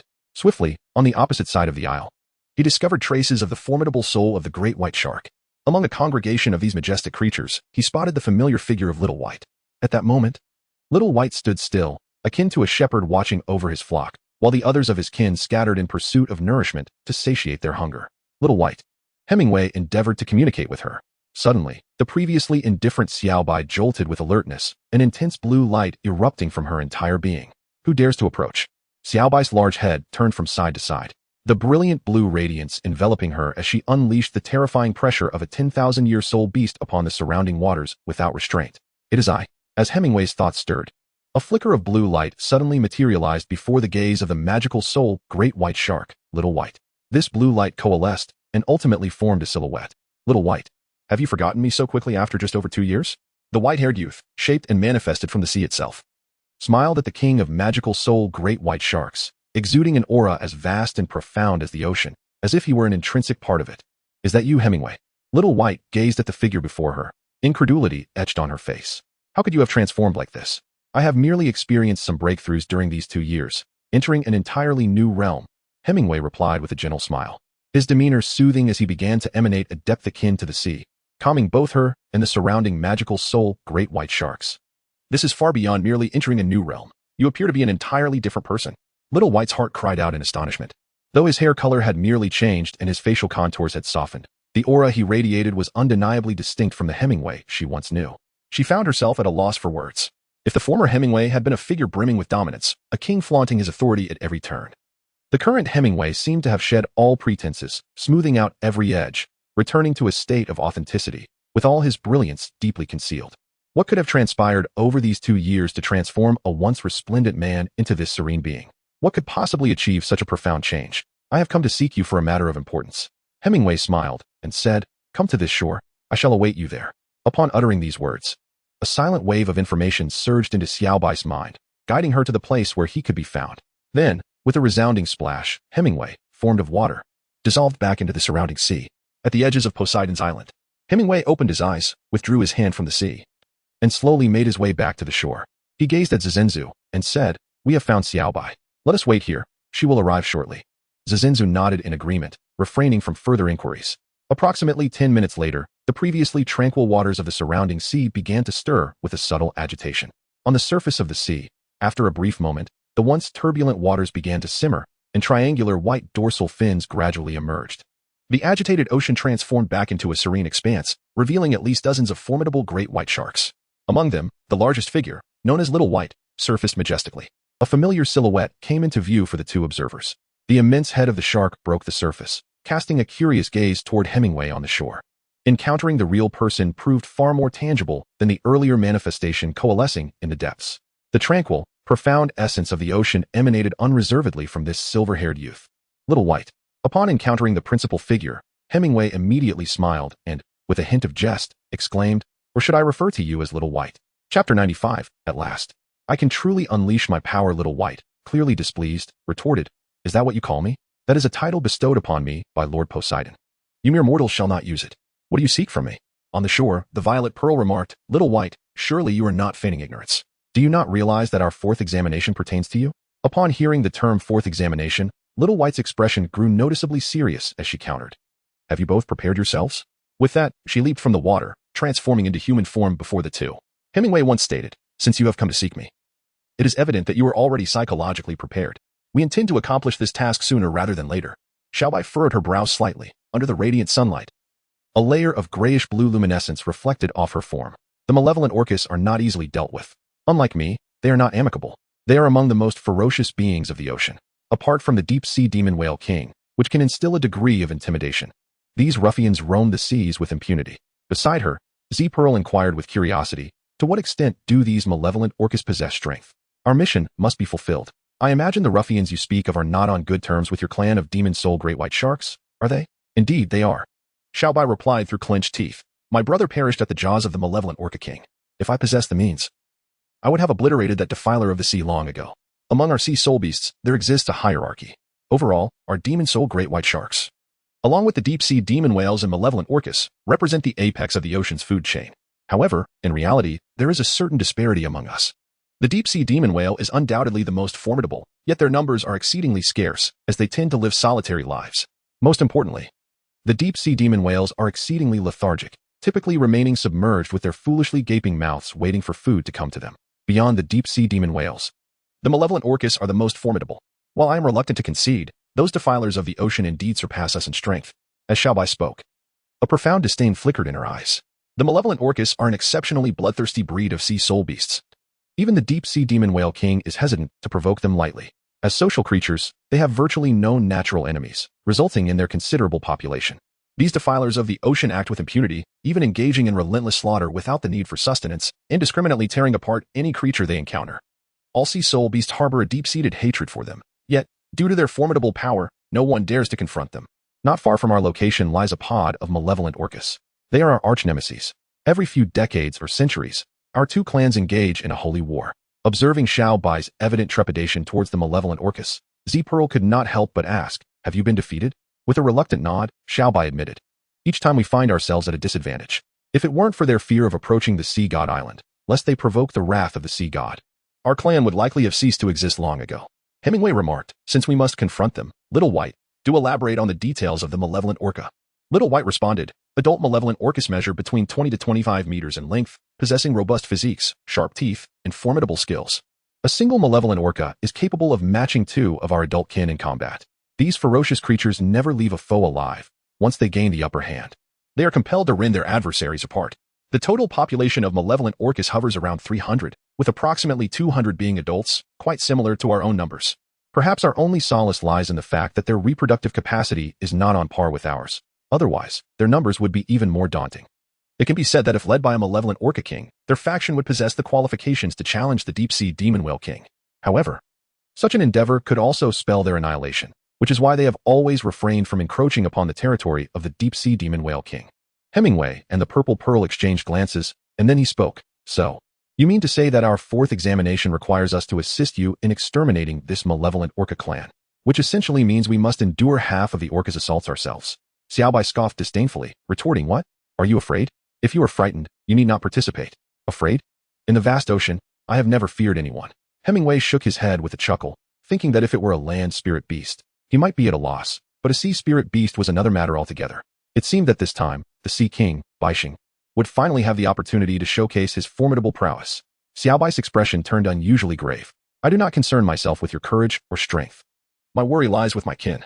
After decades of recuperation, my clan has only just achieved this current state. If you lack the capability to eradicate the malevolent orca swarm, then my kin shall pay with their lives." Upon hearing Xiaobai's words, both Hemingway and the Purple Pearl fell silent, especially Hemingway. For when it came to the lives of Xiaobai's kin, he finally set aside his initial nonchalance. After a moment of contemplation, Hemingway spoke earnestly. Xiaobai, I cannot guarantee that your kin will remain unscathed. However, I can assure you that if this mission fails, we will certainly perish before you. Please believe me. We do not take our lives lightly. Although you are our examiner for the second trial, you should know that we regard you as a friend. Your kin are, naturally, our friends as well. I can only say that we will do everything in our power to minimize the casualties among your people. If you truly do not wish to partake in this battle, then I kindly ask you to guide us there. We will face it on our own. Xiaobai remained silent, gazing intently at Hemingway. Can we choose not to go? This is not merely your trial, it is also a mission bestowed upon us by the sea god. To annihilate the malevolent orca swarm and restore peace to our homeland, the ocean. As servants of the sea god, we bear this responsibility without question. Since you claim to be prepared, then let us set forth. As he spoke, Xiaobai turned towards the sea and emitted a peculiar humming sound. Initially, the hum was faint, but as time passed, it grew increasingly grand, eventually overshadowing the sounds of the tumultuous waves. Before the island of the sea god, the waters began to churn violently, and agile white figures emerged from the depths, revealing their triangular dorsal fins. They arranged themselves in an orderly formation, as if a formidable legion, with no fewer than 200 soul-snatching great white sharks in line. Each of these magnificent creatures exceeded 15 meters in length, emanating an aura of formidable energy. Beneath the surface of the sea, they resembled a well-drilled battalion. Chapter 96, Incomprehensible. After summoning all the soul-snatching great white sharks, the voice of the little white ceased, and it turned to gaze once more at Hemingway. I understand that what you are about to endure is the 9 trials of the sea god. Otherwise, such a formidable challenge would not present itself before you. Before we embark, I have a request that I hope you will grant. Hemingway unhesitatingly declared, You may speak. As long as it lies within my capabilities, I shall never decline. This was a promise belonging to a natural-born king of the sea, a future god of the ocean. Xiaobai's gaze softened slightly, yet within her eyes lingered a poignant sense of tragedy. If I do not return from this journey, there remain in these waters my kin's descendants, hundreds of juvenile demon soul great white sharks. I hope you can lend them your care. Would you? Hemingway felt a jolt, not due to the conditions set forth by the little white one, but rather because her tone bore the weight of a solemn entrustment. Clearly, she held little faith in the forthcoming battle. Do not be disheartened, little white one. We shall undoubtedly emerge victorious and return alive, not just us, but also you and your kin. Those juvenile soul-eating great white sharks await your protection. Seeing this, the violet pearl, unable to bear the melancholy, quickly interjected, Moreover, Hemingway is exceptionally capable. If he assures you of your safety, you can trust that he will ensure your well-being. The little white one paused, gazing at the violet pearl, who appeared almost like an enamored admirer. Perhaps it was the fervor of her conviction that ignited a flicker of hope within her. She murmured to herself, Perhaps the situation is not as dire as I envisioned. The sea god has not forsaken his followers. Maybe, indeed, we do not have to perish. Observing the little white one lost in thought, Hemingway could not resist stepping forward. He extended his hand, gently caressing her head, playfully tousling her hair as one would with a cat, finding an unexpected pleasure in the act. After a few vigorous strokes, he remarked, It seems you harbor a great fear of that wicked orca king. Weren't you always so proud? As a soul beast of 10,000 years, you are not necessarily inferior to him. Have a bit more confidence. Nonsense. Who would fear that scoundrel? The little white one snapped back to reality, feeling the warmth of his touch. As she met his gentle blue gaze, an unexpected sense of attachment blossomed within her. Yet, she feigned defiance, shaking her head vehemently and shaking off his hand. Let us depart. With that proclamation, she leapt into the sea, transforming into her true form. Hemingway and Purple Pearl swiftly followed suit, leaping into the air and, under the guidance of Little White, alighted gracefully upon the backs of 2 extraordinarily immense soul-devouring great white sharks. Little White surged ahead, propelling itself forward with great vigor. 200 soul-devouring great white sharks trailed closely behind, carrying Hemingway and Purple Pearl directly into the depths of the vast ocean. Hemingway gracefully stood atop the back of a soul-devouring great white shark. With his current prowess, despite the shark's sleek back, he was in no danger of falling. Zhejian Pearl was similarly poised. As soul masters, both were adept at maintaining their balance atop a soul beast. Upon entering the vast ocean, they truly experienced the dominance of the soul-devouring great white shark. Riding the waves, its speed surpassed that of any vessel. The howling sea wind sliced through their bodies like a knife, while the surrounding waters transformed into a blue halo that swept past them. This sensation was exhilarating and perilous, a true manifestation of the shark's formidable strength. In the confined circular waters, Little White had been unable to unleash its true potential due to the limited space. However, the current discovery heightened the vigilance of both Hemingway and Zhejian Pearl. Such a powerful soul-devouring great white shark harbored fears toward their target, the malevolent orca, indicating the formidable challenges they faced in this 4th trial. As the soul-devouring great white shark surged forward, Hemingway busied himself with strategizing, now free to contemplate tactics with this aquatic beast as his means of transport. Undoubtedly, the malevolent orcapod was exceptionally potent, likely exceeding the strength of the soul-devouring great white sharks by more than double. In a direct confrontation, they would stand no chance against the hundreds of top-tier soul beasts.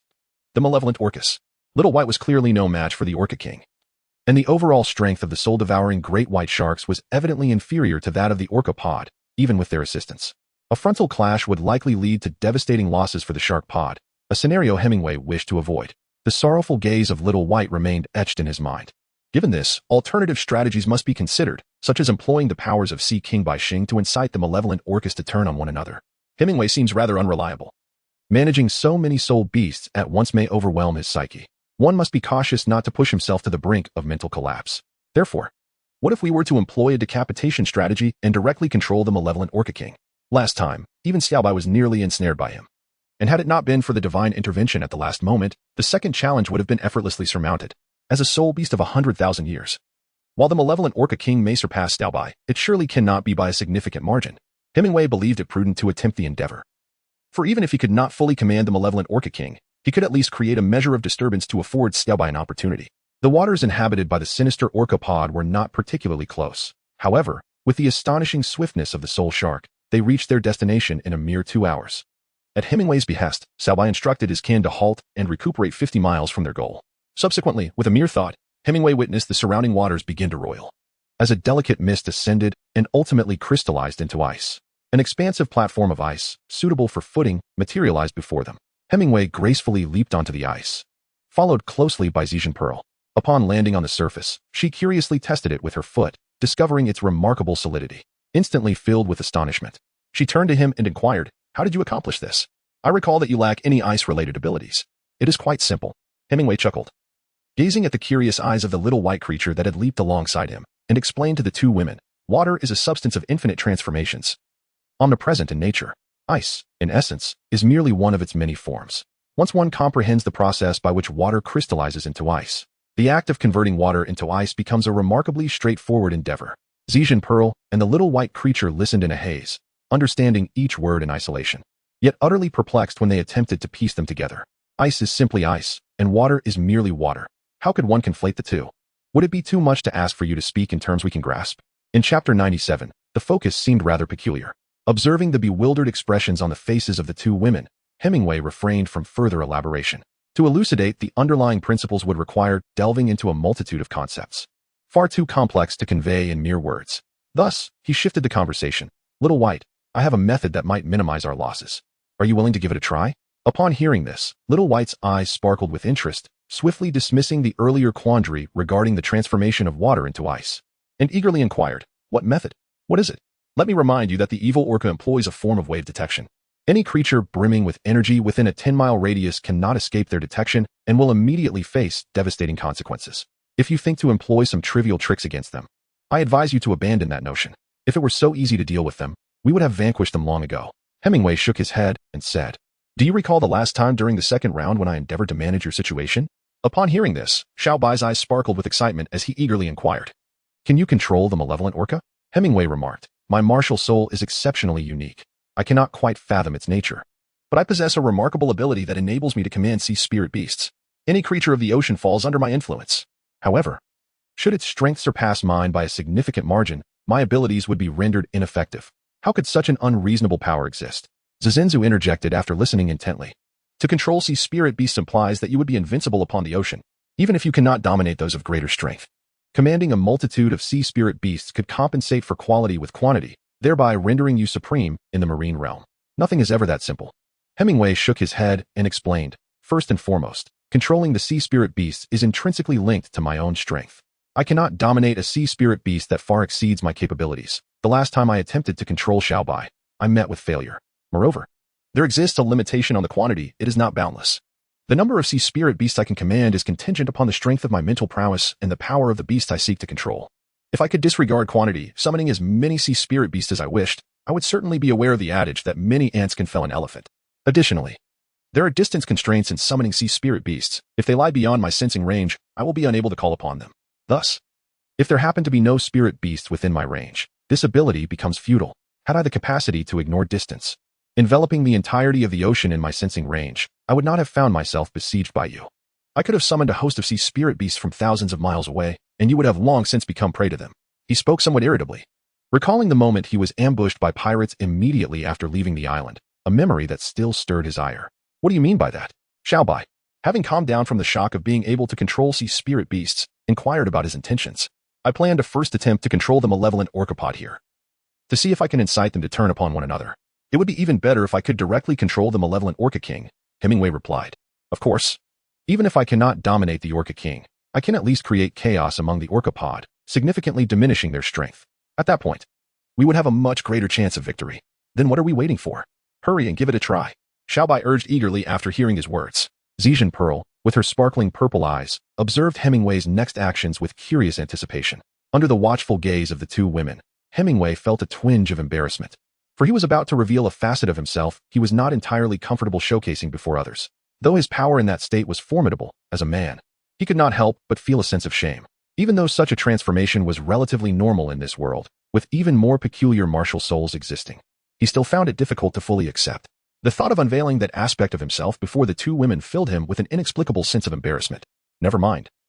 He resolved, adopting the mindset that whether he extended his head or withdrew it, he would face the same fate.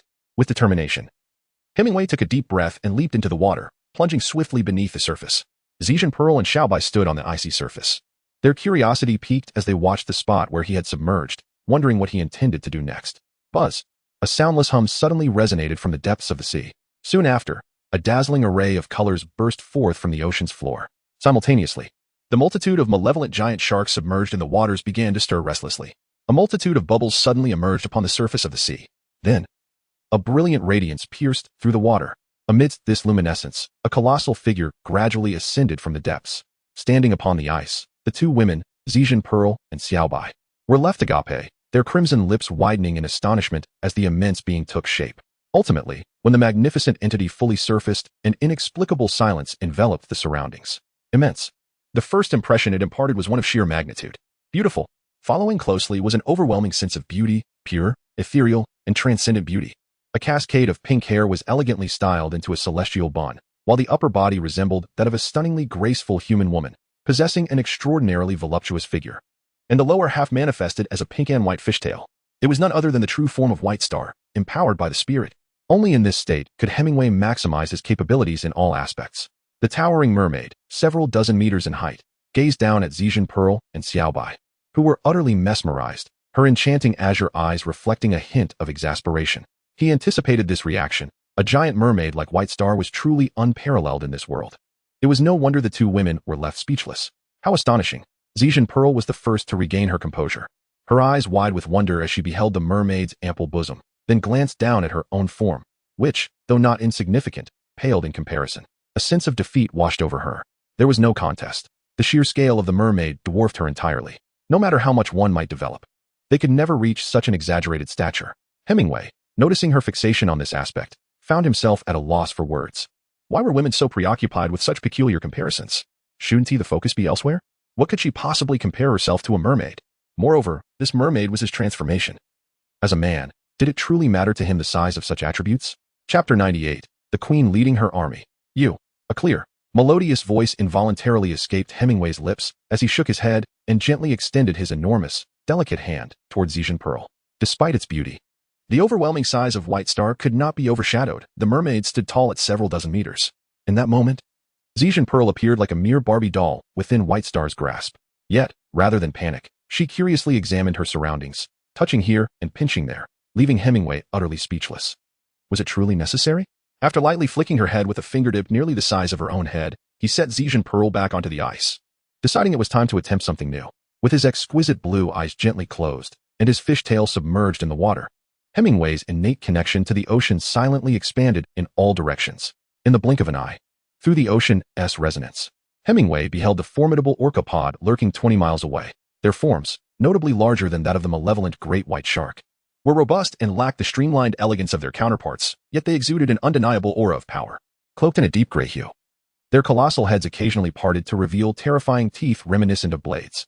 The orca's deep crimson eyes radiated a fierce intensity. In this expanse of water, no other marine creatures dared to swim. Their dominance was palpable. The pod comprised approximately 200 to 300 individuals, predominantly adults. With one exceptionally massive specimen exceeding 30 meters in length, floating at the center, a regal orca king, its gray-black skin glistening with a faint metallic sheen. These orcas roamed within an extensive territory of over 10,000 square meters, clearly asserting their dominion over the waters. To procure sustenance, they would need to venture farther afield. At present, they appeared satiated, with several drifting motionless, seemingly at rest. The orca king possessed an overwhelming psychic force. It was evident that direct control was futile. Hemingway, attuned to the ocean's essence, sensed the king's terrifying mental prowess, a brutal and savage energy far beyond his current capacity to command. Even a forced attempt at control would likely result in failure. Thus, he resolved to direct a lesser number of the underlings to engage in conflict. With a focused thought, he silently commanded approximately 50 adult orcas, whose strengths ranged from 10,000 to a few tens of thousands of years. This was the limit of his influence over the marine spirits. And thus, the carnage commenced. With Hemingway's directive, the controlled orcas bared their razor-sharp teeth and viciously lunged at the nearest companions, targeting vital areas. The sudden frenzy led to chaos within the pod. As the waters turned crimson with the blood of the slain, the atmosphere grew tense as the orcas' innate bloodlust was awakened by the sin of carnage. The energy fluctuations in the sea became tumultuous, igniting a brutal melee among the orca pod. It was only when a deep roar reverberated through the waves that the fray abruptly ceased. Hemingway felt his grip on the 50 orcas nearly slipping away, a realization dawning upon him that such control was indeed too ambitious. Resolutely, he decided on a swift resolution. Hemingway intensified his control, and instantly, the previously stagnant demonic orcas resumed their ferocious combat. Observing his kin descending into madness and engaging in mutual slaughter, the demonic orca king's crimson eyes flickered with a hint of bewilderment. Then his massive form stirred, unleashing a sudden, invisible wave of energy. Boom! In an instant, it enveloped all the demonic orcas, halting their fratricidal frenzy. However, it was not long before the 50 controlled orcas launched another assault on their companions. Roar! Witnessing his subordinates daring to disobey, a furious roar erupted from the demonic orca king, sending ripples of sound that caused the surrounding ocean, spanning tens of thousands of square meters, to tremble. Similar roars echoed from other demonic orcas. In that moment, a powerful surge of energy nearly sealed off the surrounding waters, rendering the sea as viscous as gelatin, while intense psychic waves permeated the depths of the ocean. Hemingway sensed that his connection with the 50 malevolent orcas was gradually waning. These beasts were slipping from his grasp. Damn it, I refuse to believe it.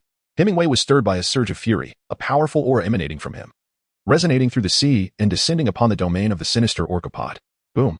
It was as if a torpedo had been unleashed upon the spot. Some of the weaker orcas trembled violently, flipping onto their backs, and were tragically struck dead in an instant.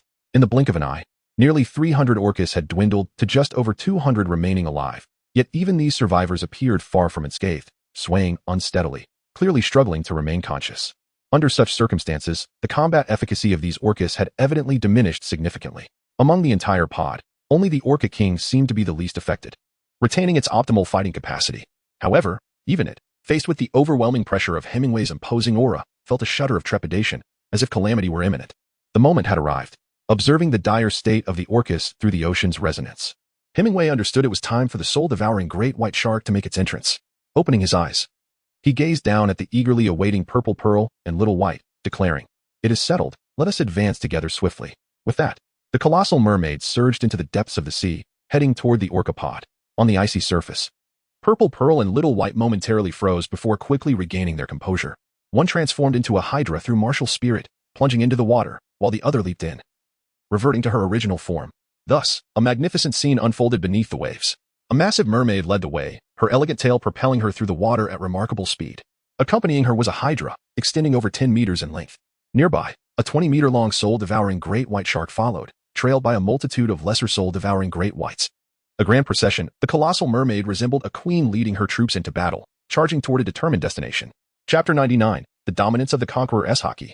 A legion of soul-devouring great whites, under the command of Hemingway's transformed mermaid form, surged forth at full speed, resembling 200 white arrows racing toward the orca pod. As they approached within a 10-mile radius, the orca king finally detected their presence. A mental probe collided with the psychic waves emitted by Little White. In that moment, the orca king's initial trepidation was wholly replaced by fury, rallying its remaining kin, still capable of combat, to confront the oncoming threat. A torrent of water erupted from behind the orca king, accompanied by a deep, gravelly roar infused with unbridled rage. "So, it is you who have been conspiring in the shadows." Little White retorted proudly, "Indeed, it is us. Do you remember what I said when you took my brother's life? Today, you shall pay for your blood debts. You wretched scoundrels who have sullied the ocean." We stand as the vengeful agents of the sea god to obliterate you. The sea god? He has been absent for millennia. You foolish little fish dare to oppose me? Do you wish to know how your brother perished? I will employ the same fate upon you. The Orca King's fury was palpable, its eyes glowing with a menacing crimson light. At the mention of her brother, Little White's eyes flared with rage, and she charged forward, rallying her kin. While she surged ahead, Hemingway's colossal mermaid form remained stationary, choosing not to follow. Given the previous impact of his haki, the remaining Orcas were significantly weakened, granting Little White's faction a decisive advantage. Thus, he resolved to observe the unfolding battle, prepared to intervene only should the situation falter. Boom. The two dominant factions of the ocean clashed fiercely. As the saying goes, a foe's encounter is particularly intense. The soul-devouring great white shark had been oppressed by the malevolent Orcas for an unfathomable number of years. At this moment, it unleashed 120% of its combative prowess. In contrast, the malevolent Orcas, despite their momentary surge of formidable strength, were still visibly shaken from the earlier intimidation by Hemingway's overwhelming presence, rendering them incapable of showcasing their true potential. As the two forces collided, the entire marine expanse was instantly stained red with blood. Wars between species are invariably mortal struggles. Just as the soul-devouring great white shark had been biding its time for an opportunity, the malevolent Orcas had also been seeking a chance to eliminate these sea spirits that threatened their dominion. Ultimately, the disparity in strength proved too great. If this continued, the soul-devouring great white shark would incur devastating losses. Hemingway furrowed his brow, observing the fierce battle between the two sides. Although it appeared that the soul-devouring great white shark held the upper hand at the moment, it was evident that if the conflict persisted, even a victory would come at a grievous cost. Enough. Hemingway's gaze sharpened, and suddenly, a surge of crimson ripples began to expand around him. In an instant, the already blood-soaked world was shrouded in an invisible chill of dread, as visions of mountains of corpses and seas of blood flickered through the minds of every living creature. However, the magic soul great white sharks were merely startled, as they were not the direct targets of this malevolence. Thus their impact was minimal. In stark contrast, the demonic Orcas were abruptly struck once more by the overwhelming force of the conqueror's haki, causing their fighting spirit to wane significantly.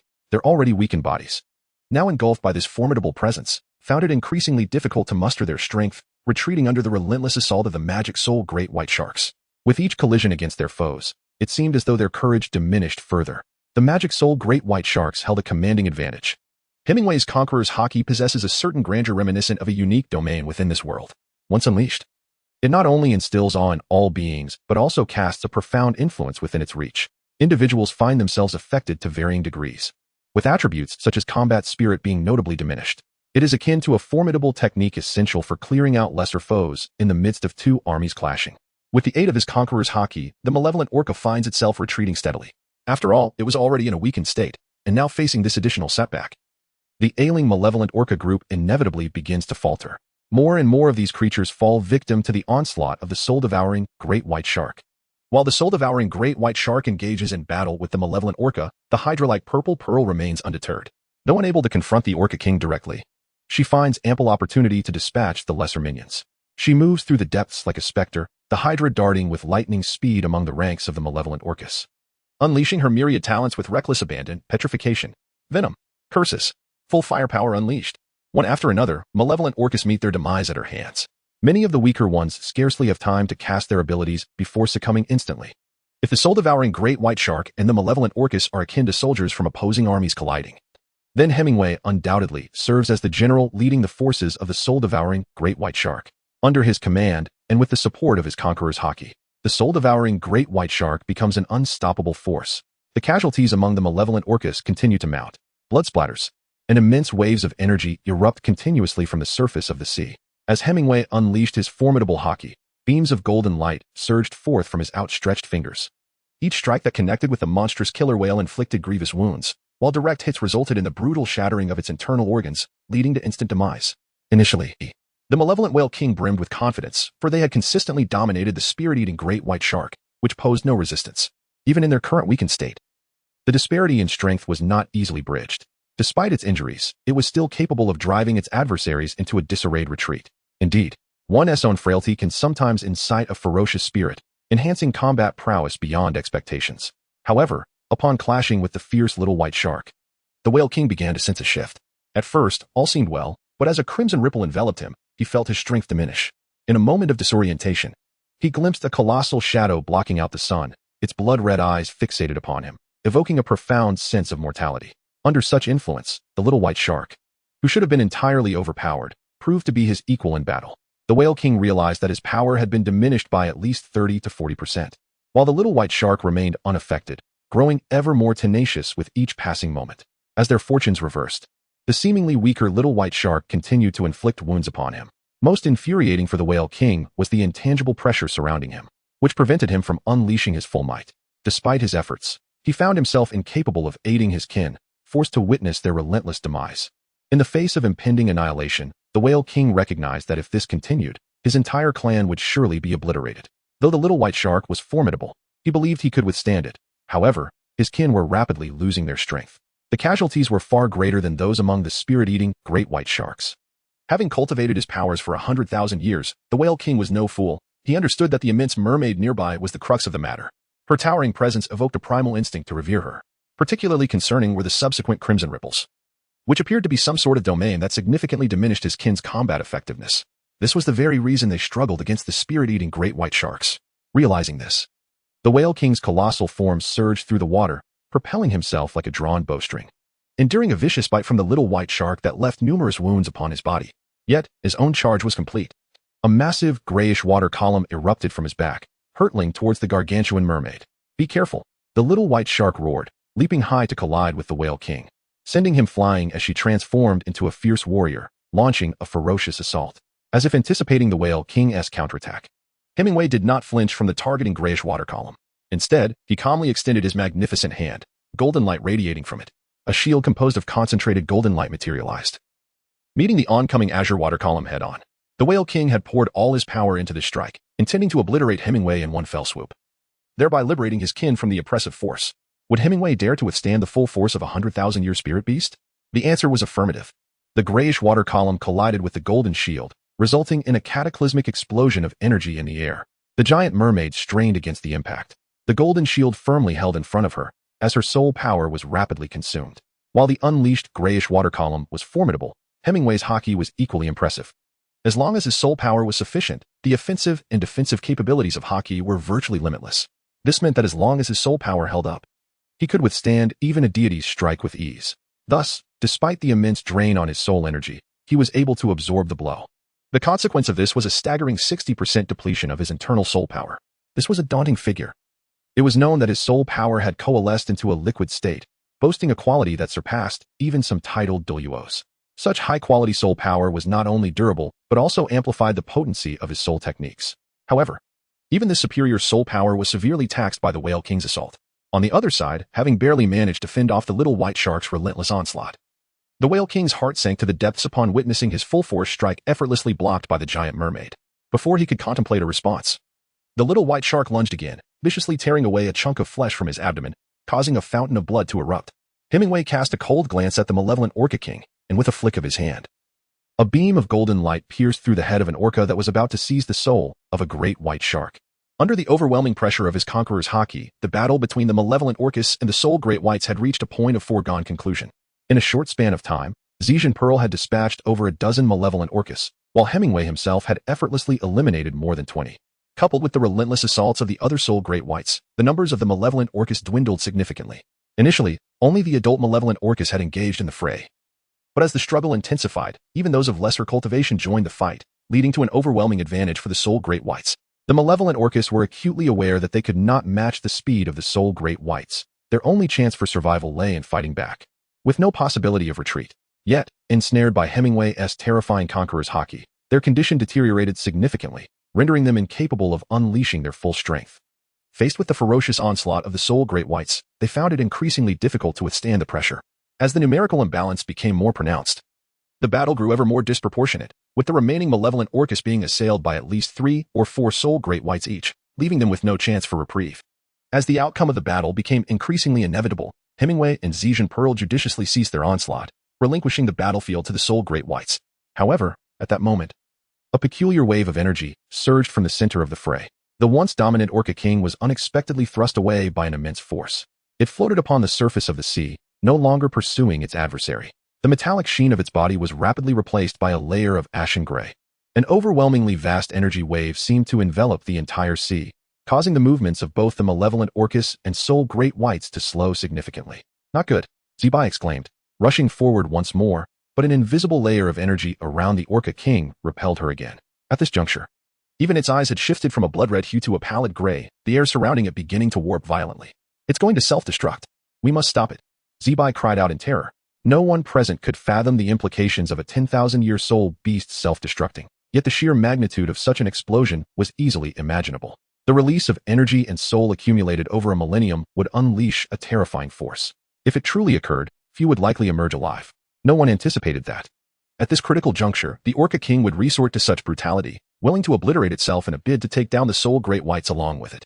In that moment, all malevolent Orcas revealed their formidable nature, displaying no intention of retreat. Instead, they launched a final, desperate assault.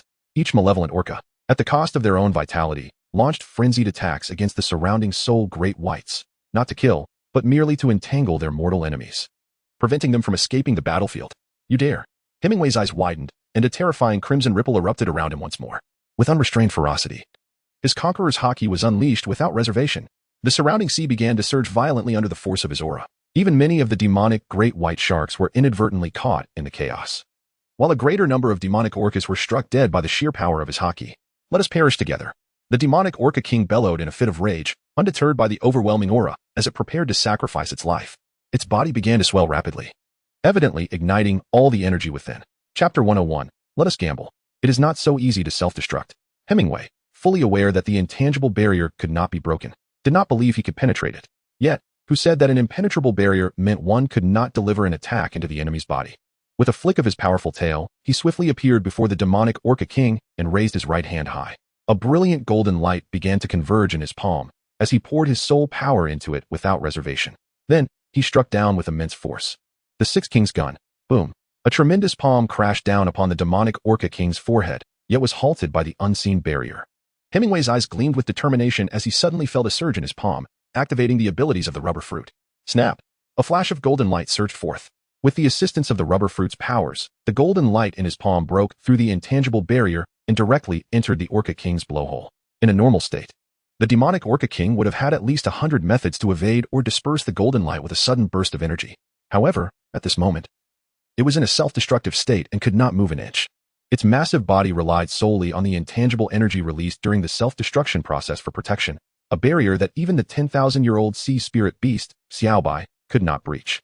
It never anticipated that the enemy would find a way to bypass it in such a manner. Suddenly, the body that was violently expanding came to an abrupt halt. Hemingway swiftly flicked his tail, retreating to a considerable distance, fearing that the earlier, all-out assault might have failed, and that the creature would suddenly explode, inflicting harm upon him. The colossal body of the abyssal Orca King, after a brief pause, erupted with a sound akin to a punctured balloon, releasing a chaotic surge of energy from the gaping wound on its back, accompanied by torrents of crimson blood. Evidently, the armament haki that Hemingway had injected through the exhaust port had inflicted catastrophic damage upon its internal organs. The once formidable aura of the abyssal Orca King dissipated like evaporating steam, and after a few futile struggles, it rolled over, succumbing to the grasp of death. Thus perished the ocean sovereign, the abyssal Orca King, a soul beast of 100,000 years, in a most anticlimactic manner. In retrospect, one might deem it unfortunate. Had it not resorted to self-detonation, rendering it temporarily immobile, Hemingway would have never had the opportunity to approach it. Were it not for its whale-like nature and the enormous respiratory orifice on its back, Hemingway could not have directly penetrated its body with the armament haki, thereby inflicting internal destruction. Furthermore, without the meatball fruit, Hemingway would have been unable to breach the energy barrier and deliver the armament haki condensed from the Six King's gun into its interior. A confluence of fortuitous circumstances ultimately enabled Hemingway to achieve the remarkable feat of vanquishing the abyssal Orca King. The creature succumbed to the very characteristics of its own anatomy, failing even to fulfill its final desire of self-destruction to eliminate its adversary. With the absence of the abyssal Orca King's leadership, the remaining abyssal orcas offered little resistance. And before the might of the great white sharks, they were deprived of any opportunity for self-detonation. Soon, the cadre of soul great white sharks swept through, annihilating all remaining abyssal orcas, thus concluding this interspecies conflict with a resounding finale. Hemingway and the Purple Pearl emerged from their martial spirit transformation, reverting to their human forms as they stood upon the surface of the sea. At that moment, a delightful and familiar luminescence reappeared, and the authoritative voice of the sea god resonated within their minds. The fourth trial, the Battle of the Shark Whales, has been completed. The death toll of the great white shark stands at 0. The task has been surpassed. As a reward, soul power is elevated by 3 levels. Sea god affinity is increased by 20. Instantly, Hemingway felt an influx of pure power surging into his being, his body greedily absorbing this energy. His soul power began to ascend rapidly. Previously, after tempering his body with tidal forces, he had attained the 56th level of soul power. Now, through this trial, with an elevation of 3 levels, he reached the 59th level, with just one more level to ascend and an additional soul ring to acquire. He would seamlessly become a 60th level soul emperor. The purple pearl's situation mirrored his own. Her reward also manifested as an enhancement in soul power. Originally at the 68th level, she too benefited from the 4th trial, receiving an increase of 2 levels, thus attaining the 70th level. With one more soul ring, she would officially become a soul sage. Great Sea King, thank you. Little White emerged from the water, her eyes reflecting genuine gratitude. She could scarcely recall how many years she and her kin had dwelled under the shadow of the malevolent tiger whale. Countless tribe members had perished in the tribal wars against the malevolent tiger whale. To resolve this conflict with less than 10% casualties amongst her people felt like a dream, especially with Hemingway's last-minute intervention. Her conviction that he was the destined Sea King was further solidified. Upon hearing her address him, Hemingway was taken aback and inquired, "Little White, why do you refer to me in such a manner?" Little White responded with a wry smile, "Your Excellency, though I am uncertain of the circumstances, the innate nobility that emanates from you is unmistakable. You are indeed the sovereign of all sea spirit beasts. However, it would be prudent for you to promptly reclaim that scoundrel's soul ring, given its cultivation level, even if its attributes do not perfectly align with your martial spirit. It is capable of producing formidable soul skills. After all, it ranks just below the sea devil whale king among the sea spirit beasts." Heeding Little White's warning, Hemingway turned his gaze towards the evil tiger whale king, and indeed, he spotted a bloodied soul ring hovering above its exposed belly. At this moment, he was at level 59, still a tier away from 60. Yet, it must be remembered that Hemingway possessed another martial spirit, with a 100,000-year soul ring before him. It was imperative not to squander such an opportunity. Furthermore, this soul ring was entirely qualified to be the first soul ring for his second martial spirit, the Nether White Tiger. Although the purple pearl had also reached level 60, she was unable to absorb this 100,000-year soul ring, as the evil tiger whale king was not slain by her. Even if Hemingway were to offer it to her, she would still be incapable of absorbing it. Even if she could, the age of the evil tiger whale king was excessively high. Based on Hemingway's estimates, the evil tiger whale king possessed at least several 100,000 years of cultivation. A 100,000-year soul ring might have been manageable, but anything beyond that was far too much. Attempting to absorb it recklessly would surely lead to destruction, with no alternative outcome. Even for Hemingway, absorbing this several 100,000-year soul ring was somewhat daunting. Nonetheless, if he grit his teeth and persevered, he believed he could withstand it. Ultimately, it was worth the effort, as it was still a 100,000-year soul ring. It simply could not be wasted. Chapter 102. The true meaning of Nether. Having resolved to absorb the soul ring of the evil tiger whale king, Hemingway did not hesitate. He walked upon the water, leaping onto the white belly of the evil tiger whale king. There, he settled into a meditative posture. The energy of the evil tiger whale king was exceedingly domineering. If he were to absorb it while on a vessel, there was a risk of energy overflow, which could damage the ship and disrupt the absorption process. Therefore, he chose to sit directly upon its body, using it as a platform to absorb the soul ring. After Hemingway settled into a meditative posture, he gently closed his eyes, channeling his soul power. The crimson soul ring hovering above him silently approached and ultimately merged into his being, flooding him with a dark red radiance. When Hemingway truly began to absorb the soul ring of the evil spirit Orca King, he sensed the overwhelming energy of the 100,000-year soul ring surging into his body with an extraordinarily domineering presence. In that moment of explosion, had Hemingway's body not been forged through countless trials, it would likely have been utterly destroyed. Nevertheless, even as he withstood the force, blood streamed from his 7 orifices, and his entire body trembled violently. It is noteworthy that the evil spirit Orca King had been slain by Hemingway in a moment of surprise, failing to self-detonate. Thus, the hatred embedded within the soul contained in the soul ring was palpable. Under such circumstances, how could Hemingway not endure a fierce impact while attempting to absorb its soul ring? From the onset, he realized that the energy of the evil spirit Orca King's soul ring was excessively tyrannical, while the divinely bestowed soul ring had indeed imposed immense pressure on him. Nearly leading to his collapse, it had gradually intensified in tandem with his growing capacity. In stark contrast, this energy surged into his body all at once, leaving him no opportunity to acclimate. "Humph, if living cannot harm me, do you still think you can wreak havoc in death?" Hemingway emitted a cold snort, subsequently channeling the power of another soul. Suddenly, a ferocious roar of a tiger echoed within his mind, and the once menacing remnants of the demonic tiger whale king's spirit appeared to cower like a mouse confronted by a cat, letting out a chilling wail of despair. Crack, crack, a sound reminiscent of bones being crushed and flesh devoured resonated through the air. The remnants of the demonic tiger whale king gradually fell silent. With the interference of the demonic tiger whale king's spirit dissipated, the previously tumultuous energy within him transformed into a docile force, no longer restless. It obediently yielded to the absorption of the second soul. A thunderous tiger roar resounded across the heavens and earth.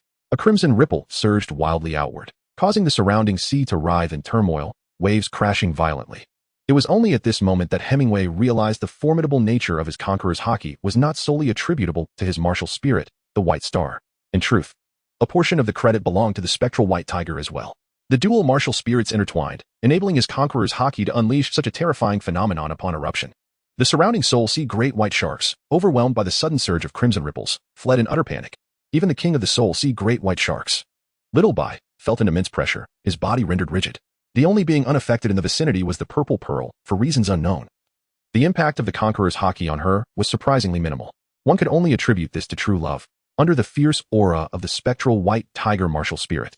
The 10,000-year soul ring of the evil spirit Orca King absorbed energy with remarkable ease. Approximately 3 days later, as dawn broke on another day and a ray of golden light pierced the horizon, Hemingway finally opened his eyes slowly. A flash of crimson flickered and vanished. He exhaled deeply, releasing a long breath of stale air. Hemingway felt an unprecedented sense of well-being at that moment. He discovered that, despite the fact that the phantom white tiger was a terrestrial spirit beast, its compatibility with the evil demon Orca King's soul ring was unexpectedly high. The primary reason, he surmised, might lie in the fact that both entities were inherently fierce and inherently brutal beings. After absorbing the evil demon Orca's soul ring, the phantom white tiger granted him a singular soul skill. Typically, a soul ring of 100,000 years would bestow 2 soul skills.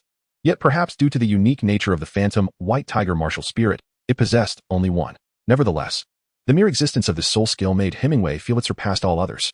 This 10,000-year soul skill was named Phantom.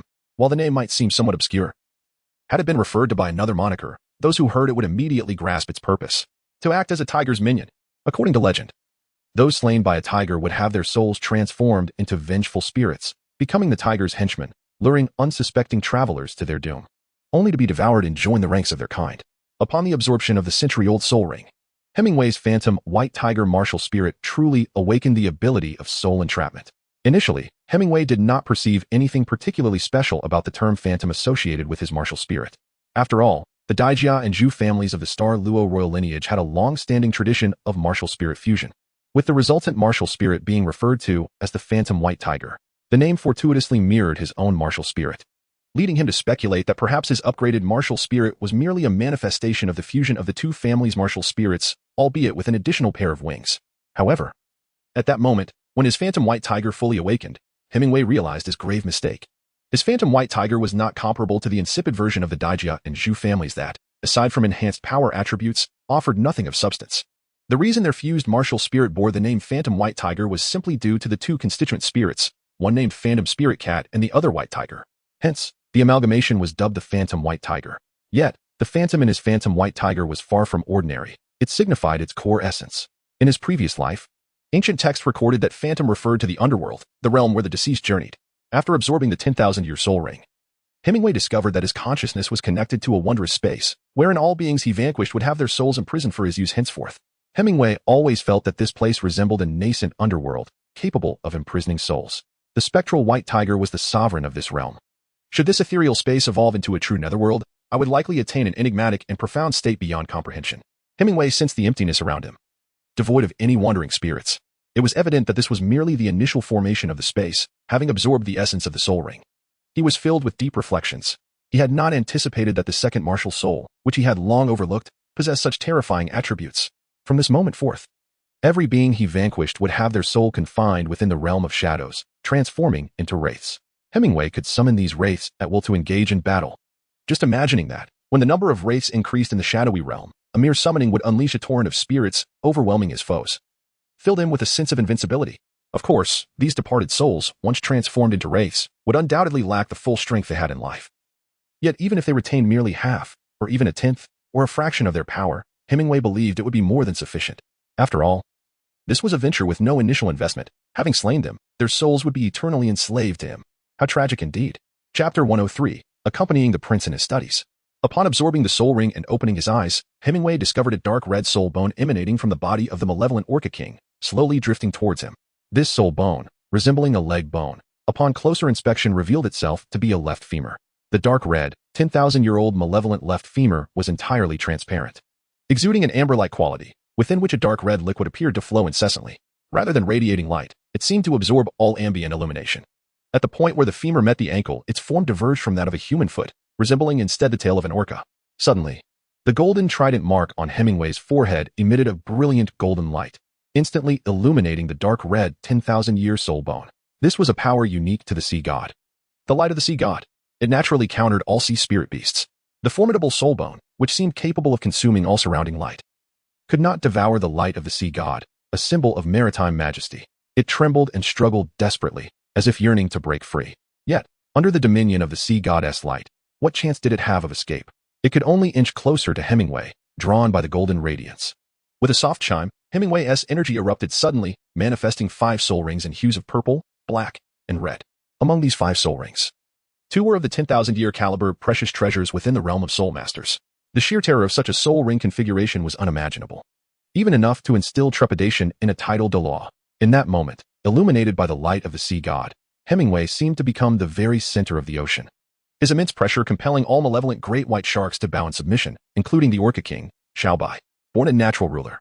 And amplified by the authority of the sea goddess light, it was evident how formidable he had become. The 10,000-year malevolent left femur struggled in vain, but the sea goddess light offered it no reprieve. Hemingway's eyes ignited with dazzling golden brilliance, the golden light of the sea god enveloping him entirely, transforming him into a golden figure. He gently rose to his feet and took a step forward. In that moment, he did not employ any flying techniques.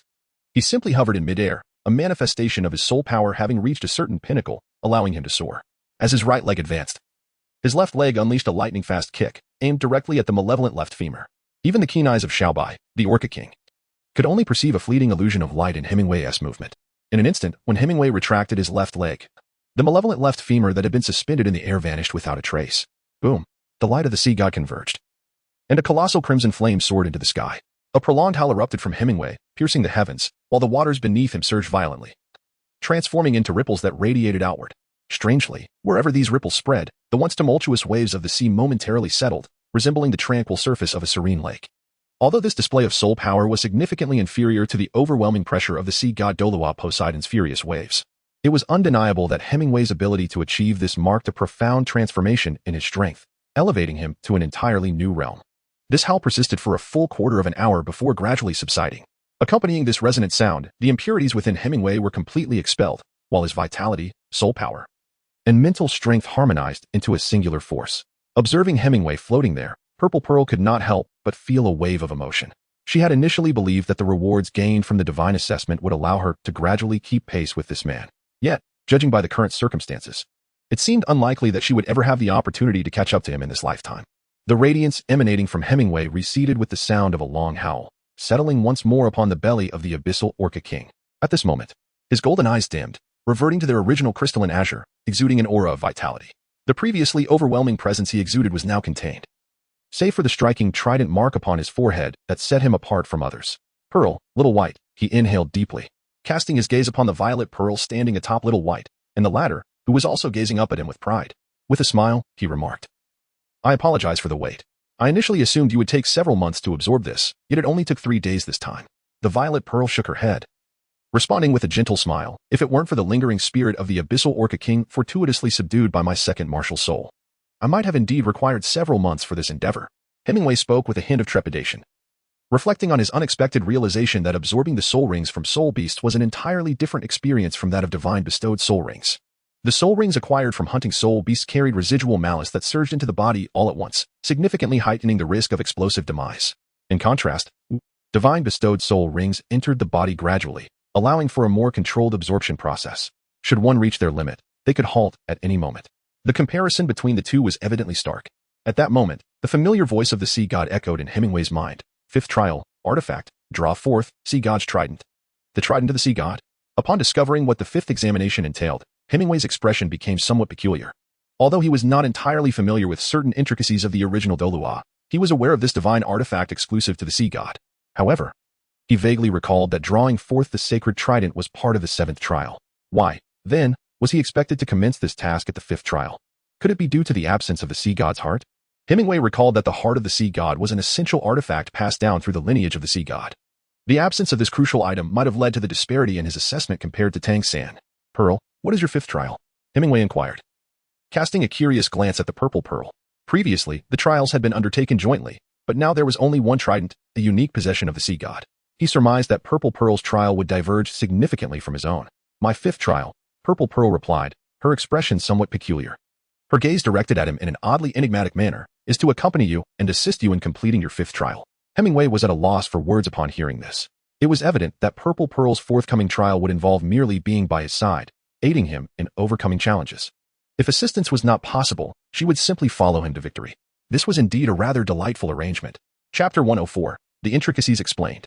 Upon learning what the fifth trial entailed, Hemingway did not rush headlong into the trials. Instead, he took a few days to rest with the Purple Pearl, allowing himself to reach an optimal state before ascending the steps leading to the sea god's temple.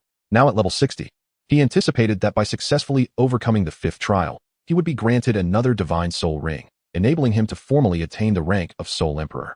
As the pair ascended the 1001st step, they arrived before the magnificent sea goddess temple, where the guardians of the 7 sacred pillars were already awaiting them, seemingly having anticipated their arrival. The sea dragon Douluo, the foremost among the 7 sacred pillars, stood centrally, flanked by the other 6 sea Douluos on either side. Having spent considerable time on Sea God Island, Hemingway and the Purple Pearl were quite familiar with these guardians. Thus, when they approached the sea dragon Douluo, they paused, offering a slight bow and respectfully greeting, "We pay our respects to all esteemed elders." As the sea dragon Douluo stood to the side, he received no formalities from the two, his gaze reflecting a blend of complex emotions. "Please, follow me," he said, before turning and leading the way into the Sea God Palace. Although it had been approximately 6 years since their arrival at Sea God Island, this marked the first occasion the two had approached the Sea God Palace at such close quarters. Before the temple of the Sea God, towering stone columns were intricately carved with a myriad of patterns. Some depicted the sea spirits that Hemingway and his companions had once encountered, while many others illustrated creatures they had never seen, likely denizens of the vast ocean. Upon entering the temple, one was greeted by an enveloping darkness. The grand hall boasted no windows, and thus, it was devoid of external light. The interior appeared vast and empty, lacking any notable architecture. The hall could be described as ancient and simple.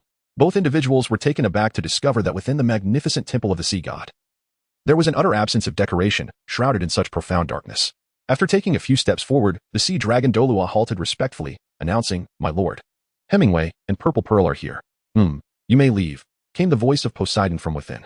"Yes," replied the sea dragon Douluo, bowing respectfully before stepping aside to exit, giving a slight nod to Hemingway as he passed, with the imposing figure of the sea dragon Douluo no longer obstructing their view. Hemingway and Purple Pearl could finally observe the interior of the hall. Within this vast space, there were no superfluous structures, only 8 platforms. The 7 outer platforms formed a circle, each uniquely designed, resembling the 7 platforms that housed the holy pillars of the sea god, as if they were diminutive replicas. However, here, there were no pillars, only the 7 platforms. At the center of these 7 platforms was a colossal platform, visible between 2 of the outer platforms.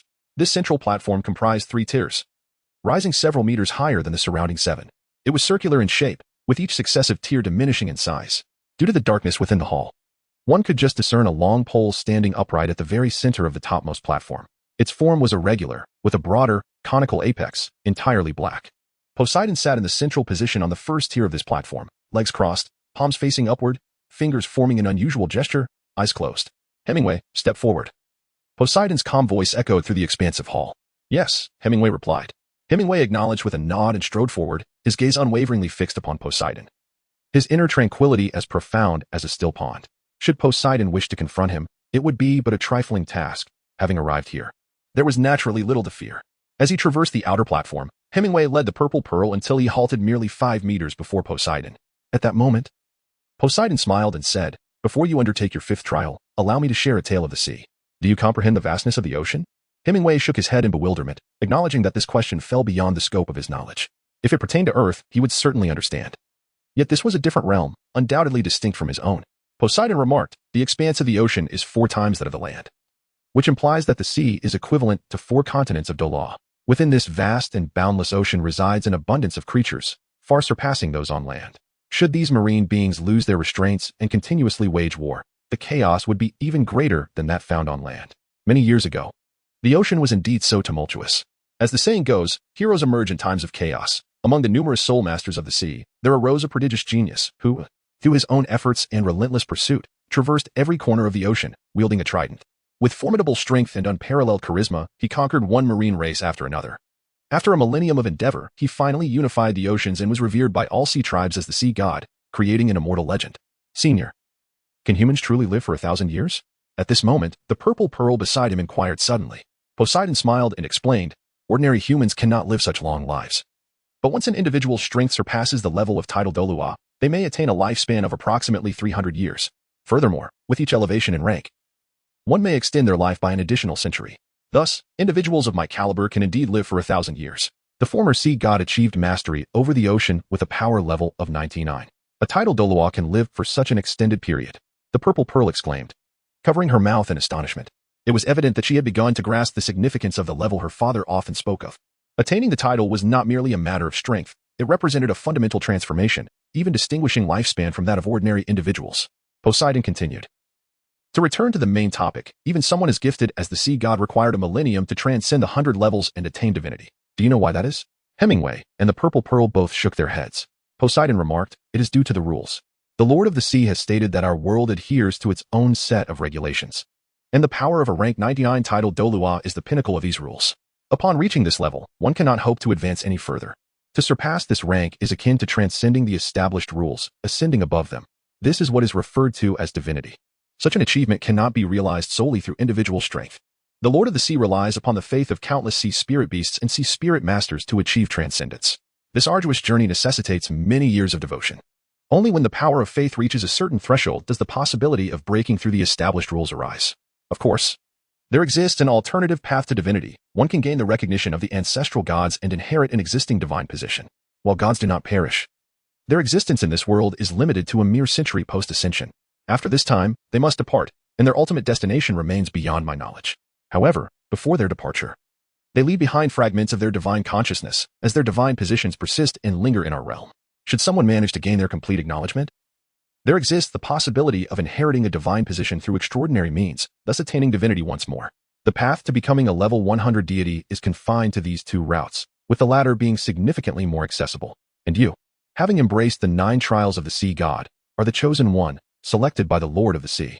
Upon successfully completing the 9 trials, you shall inherit the divine position of the sea god, becoming the new deity who governs the vast ocean and its myriad inhabitants. As he concluded, Poseidon's emotions surged with fervor, his voice rising in intensity, echoing throughout the sacred temple. Chapter 105. It seems quite challenging. Both Hemingway and the Pearl of Purple were taken aback. However, Hemingway's astonishment was feigned, while the Pearl of Purple was genuinely shocked. The revelations imparted by Poseidon were beyond her comprehension, shattering her worldview. At that moment, Poseidon's previously seated form rose, exuding an exquisite and commanding presence, imbued with an indescribable allure. A captivating fragrance wafted through the air, stirring an inexplicable restlessness within. Yet, mindful of the present circumstances, he swiftly quelled any improper thoughts. Hemingway, I share this with you now because you have successfully navigated the first 4 trials of the 9 trials of the sea god, which serve as foundational assessments. What lies ahead is the true examination bestowed by the divine. The final 5 trials may appear simpler than the preceding 4. Yet they could prove as arduous as scaling the heavens. Your fate will determine the outcome. Before you stands the weapon that accompanied the sea god throughout his life, a manifestation of his divine power. To draw it forth is to undertake your 5th trial. Only with its approval will you have truly taken a pivotal step towards becoming a sea god. My guidance to you is succinct. Belief. The sea god's edict states that only those chosen by him, armed with unwavering conviction, possess the opportunity to wield the sea god's trident. Successfully extracting it will grant you passage through the 5th trial and initiate your gradual acceptance of the sea god's legacy, Poseidon solemnly declared, her flawless visage reflecting a grave seriousness.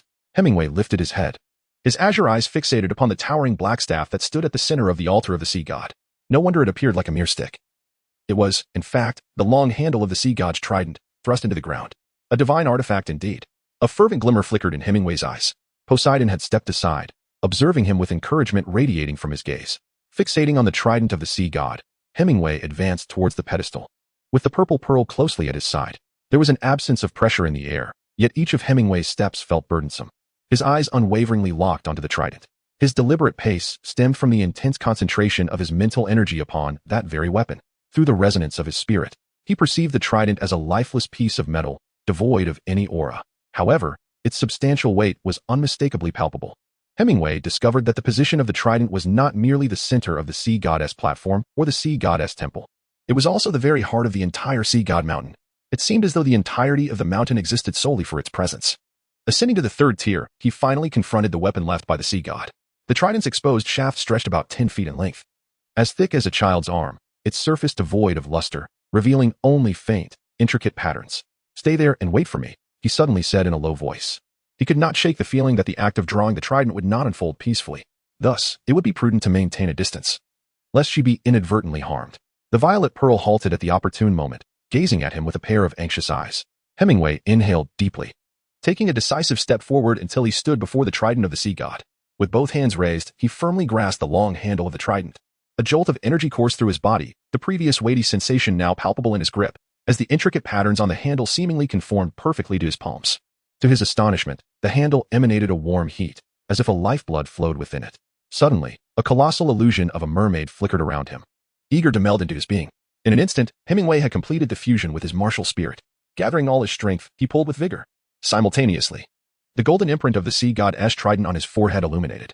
A concentrated beam of divine light from the sea god shone upon the handle of the trident before him, with a resounding boom as the divine light enveloped him. Hemingway felt a searing warmth surge into his body, rapidly engulfing him. The trident in his grasp seemed to tremble, transmitting an exhilarating emotion. Almost instantly, a faint golden hue began to spread from where his hands held the handle, as delicate golden patterns emerged on the formerly dark shaft, releasing a golden aura. The intense warmth surged back into him, and in that fleeting moment, Hemingway realized that what he held was no longer a mere metallic handle, but molten lava. The terrifying heat furrowed his brow deeply, yet his grip remained steadfast. At that moment, he sensed that if he were to relinquish it now, he would forever be unworthy of holding that handle again. The fiery patterns continued to send tremors through him, each pulse inflicting unbearable agony. A trickle of blood seeped from his palms, mingling with the faint golden lines on the handle. Gritting his teeth, Hemingway strained with both arms, enveloped in a golden light, pushing the enhancement of his physical prowess to its limits. The exertion was so intense that even his bones creaked under the pressure. The trident of Poseidon stirred. Hemingway distinctly sensed its movement. Though the motion was imperceptibly subtle, it began to ascend gradually amidst his utmost efforts. Hemingway swiftly channeled all his mental energy into the trident emblem etched upon his forehead, transforming it into the divine light of the sea god, which he infused into the trident before him. He sensed that the more divine light he poured in, the lighter the trident seemed to become. In that moment, he comprehended another function of the divine light, specifically its role in this fifth trial. It was evident that the higher his affinity with the sea god attained during the previous trials, the stronger the divine light he possessed, thus making the act of lifting the trident increasingly effortless. The remarkable 50% of divine light proved to be immensely beneficial. As he witnessed the long handle rising steadily under his exertion, the blood flowing from his palm mingled with the intricate magic patterns adorning the handle, transforming into a blend of golden red radiance. Gradually, Hemingway beheld the juncture where the long handle connected with the trident's head, characterized by circular rings tightly interlocked, growing thicker as they approached the head. As the connecting point elevated from the ground, the triangular edges of the trident's head emerged, each side embellished with crescent-shaped patterns. At that moment, Hemingway's blood had spread to that location, staining the two crescents crimson. From this vantage point, the head appeared substantial, yet the higher he lifted it, the heavier the long handle felt in his grip. In such a brief span of time, he began to experience a sense of weakness. Simultaneously, he felt as though his blood was being siphoned, as the patterns upon the handle greedily absorbed his vitality. Gritting his teeth, Hemingway anchored his stance, summoning strength from his legs, bolstered by the physical enhancement granted by the 10,000-year-old leg bone of the malevolent Orca king he had previously absorbed. Otherwise, he would be in dire straits. Chapter 106, The Divine Artifact at Last. A harsh screech pierced the air as the trident continued to ascend. From the triangular edges, two sides extended outward, each about 3 inches wide, with the robust base of the head gradually emerging from the earth. The trident, naturally divided into 3 parts, featured relatively slender sides, while the central portion stood out with remarkable width, resembling a formidable sword. At the center where the broad blade connected with the bottom, a significant rhombus-shaped void rendered the trident as though it were missing something essential. Hemingway realized that this missing element was likely the key to inheritance, the heart of the sea god. At this juncture, the head had been drawn up by 1/3. Under the nourishing flow of his blood, the intricate patterns along the trident's long handle awakened entirely, though the radiance was not overpowering. The golden motifs outshone the former ebony appearance. As the blood cascaded downward, infusing the trident's head, the golden glow continued to spread, with the 2 crescent-shaped patterns below the head radiating brilliantly. Subsequently, the golden light erupted from the very center of the sea god's platform like a volcanic explosion, enveloping Hemingway in a resplendent golden sheen. The originally pitch-black hall appeared to ignite under this golden illumination. Every surface, the ground, the ceiling, the walls, and even the 7 other platforms guarding the sea god's altar, was baptized in a layer of golden magical patterns. The once simple and ancient hall was wholly transformed. Awash in opulence, an unprecedented aura of sanctity surged forth from the position of the trident, erupting into a colossal beam of light that shot skyward, reaching for the heavens. Hemingway roared defiantly towards the heavens. Overwhelmed by exertion, the muscles in his back and arms nearly ruptured simultaneously. Yet, the trident, a symbol of the sea god's dominion, was ultimately wrested from its resting place. As he lifted his head, the dark golden emblem of the trident transformed once more into a brilliant gold, the intense divine radiance merging with the luminescence emanating from the trident itself. Blood cascaded down, seemingly washing away the darkness and dust that had clung to it. The golden light, shimmering like water, was dazzlingly bright, while a tremulous, dragon-like resonance continuously erupted from the trident. The sea god terrace trembled violently, accompanied by the shaking of the sea god temple and the entirety of Sea God Mountain. At this moment, the sky above Sea God Mountain was enveloped in dense dark clouds, casting a shadow over the entire Sea God Island. Yet, in the midst of this darkness, the Sea God temple radiated with brilliance, erupting with a resplendent golden light that pierced through the gloom, illuminating not only Sea God Mountain but seemingly the whole of Sea God Island. A majestic golden beam shot upwards, piercing the dark clouds. Simultaneously, the 7 sacred pillars of the Sea God Island ignited, each emitting streams of golden light of varying thickness, surging forth from different directions. Together, these beams coalesced with the golden rays emanating from the Sea God Temple. The radiant display persisted for a full 10 seconds before gradually subsiding, transforming the dark clouds above into a resplendent golden haze. This golden mass in the sky slowly morphed, gradually taking on a humanoid shape.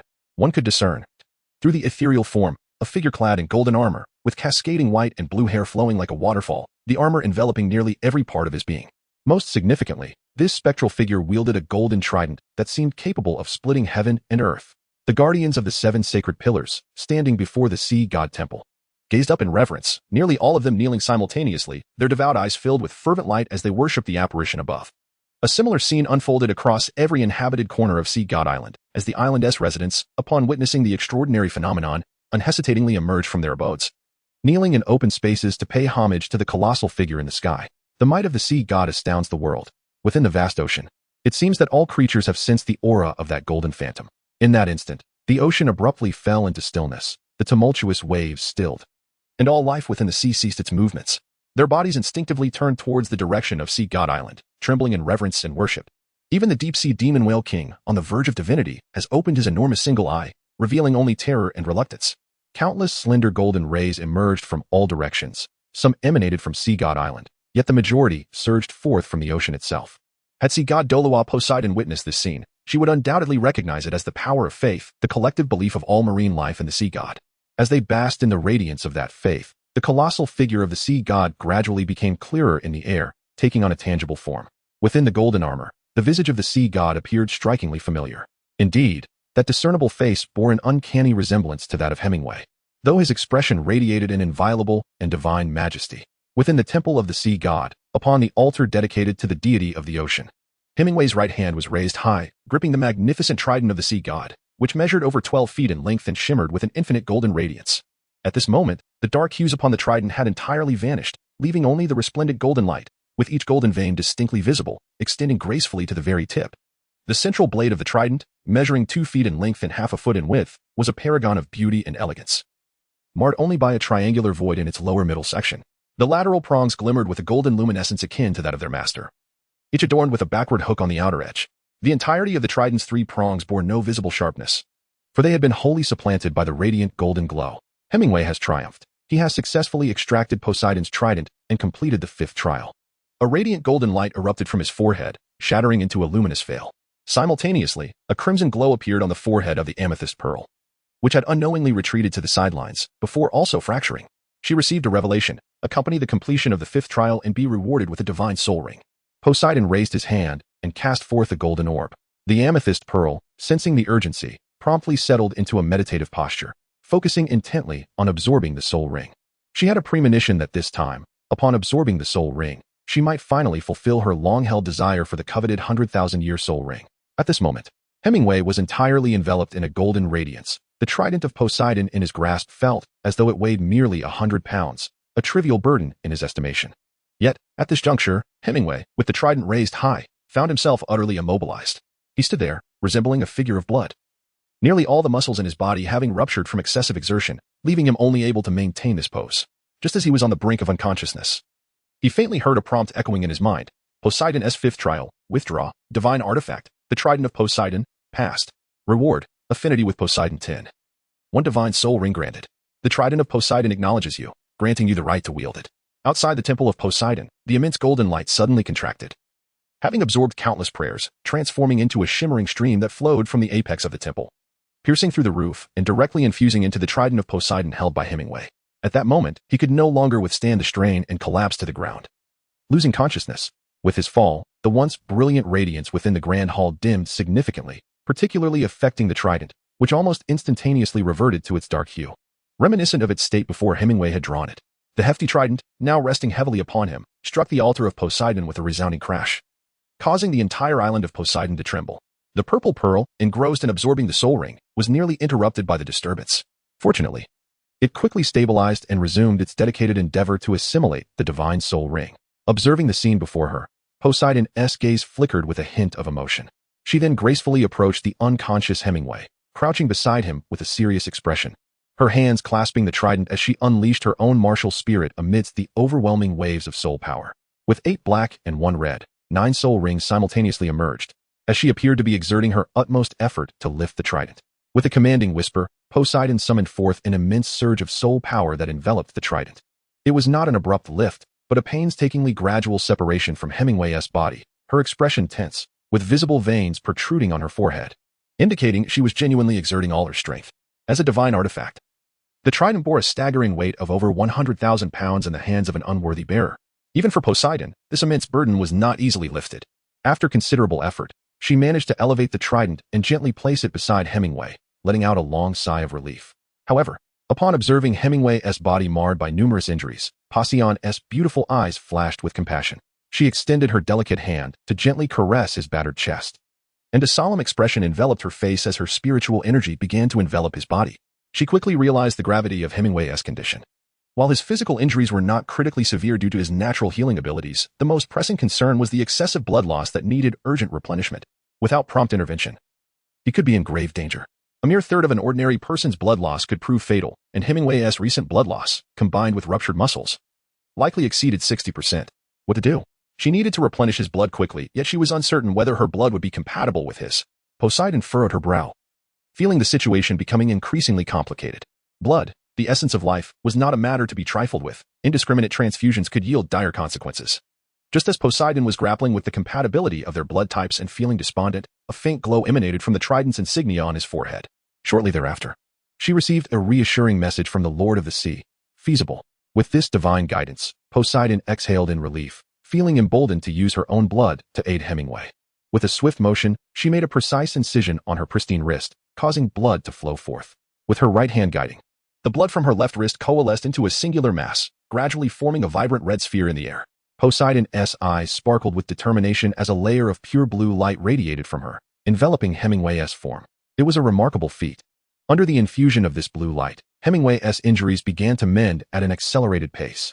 Subsequently, tendrils of blood detached from the sphere, flowing into the various wounds on Hemingway's body, as if the blood sphere had become a conduit, continuously transferring Poseidon's essence to him.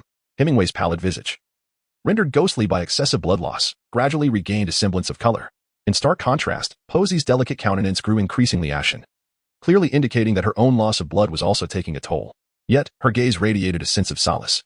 She could distinctly perceive that Hemingway's body was recovering at an astonishing rate, evidently due to the life-giving essence of her own blood. After a considerable span of time, nearly half an hour, Posey exhaled deeply, her right hand sweeping decisively to seal the wound on his left wrist, halting the flow of blood. Simultaneously, she applied gentle pressure to several points on Hemingway's body, and under the spreading golden glow, the wounds upon his skin swiftly mended. Hemingway's unconsciousness lasted an entire day before he finally stirred from his slumber. Upon awakening, he was beset by an overwhelming sense of weakness and fatigue coursing through his body. Gradually, his spirit revived as he became aware of the cold, stony ground beneath him, and his thoughts slowly returned to clarity. The once dark interior of the sea goddess palace has transformed. The ceiling is now adorned with lavish, pale golden patterns that, while not overly bright, manage to illuminate the vast hall. These intricate designs cascade down the walls, and Hemingway can sense a similar luminescence enveloping his own form.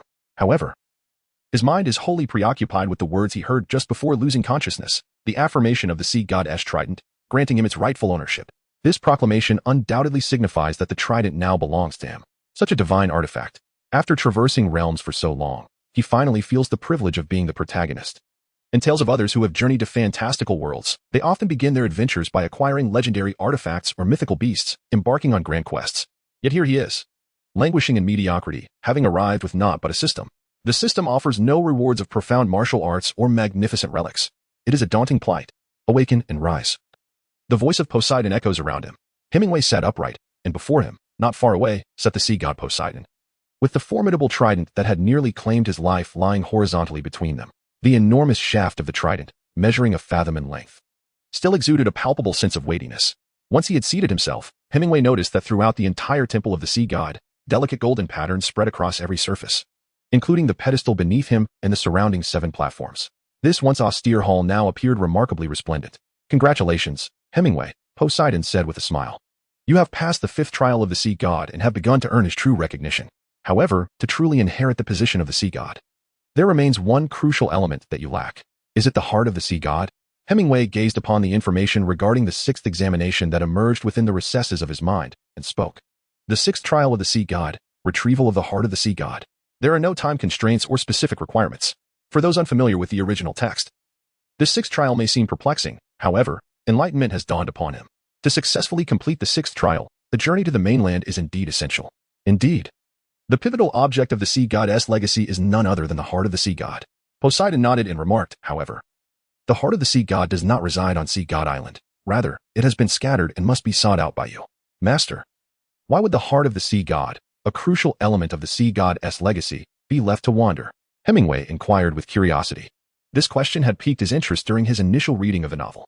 In truth, Poseidon explained, the scattering of the heart of the sea god is intentional. Beyond being a key artifact of the sea god's inheritance, it also aids in selecting a suitable successor. Now it is clear.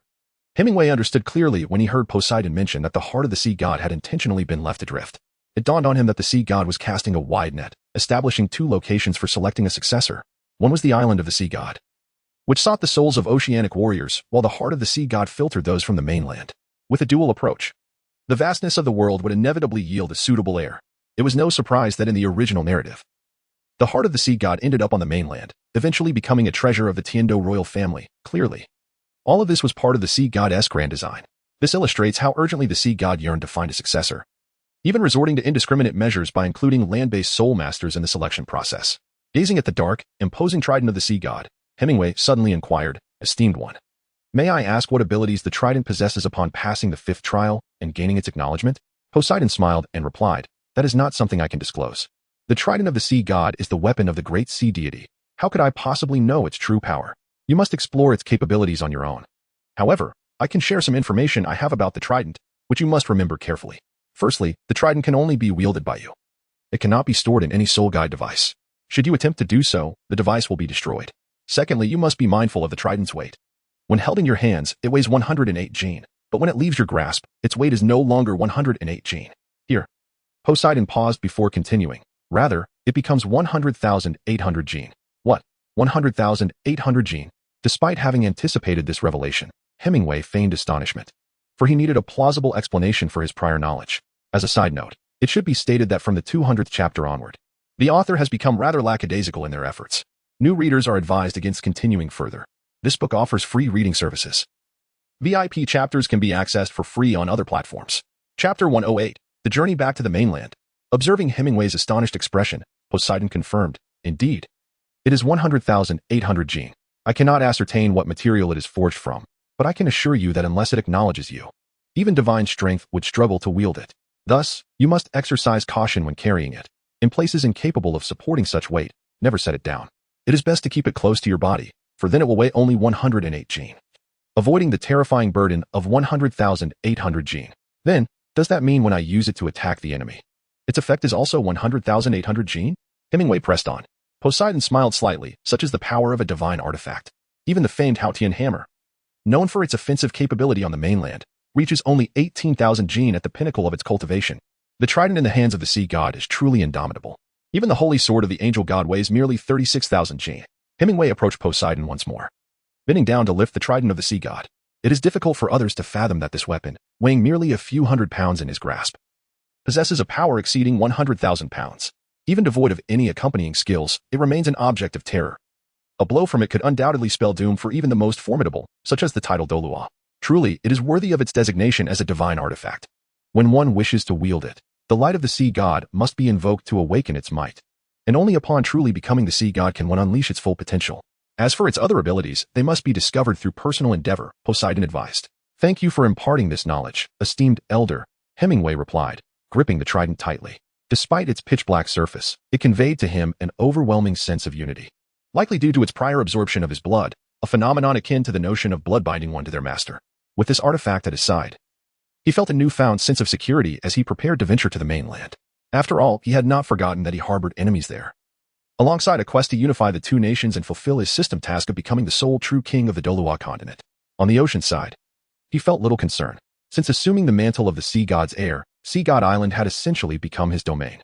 With the sanctity of the ocean now under his command, his authority in these waters had reached an unparalleled zenith. After all, he was destined to be the future sea god. Hemingway suddenly realized that in this world where the strong prevail, as long as one possesses sufficient strength, there will be no shortage of loyal followers eager to rally around.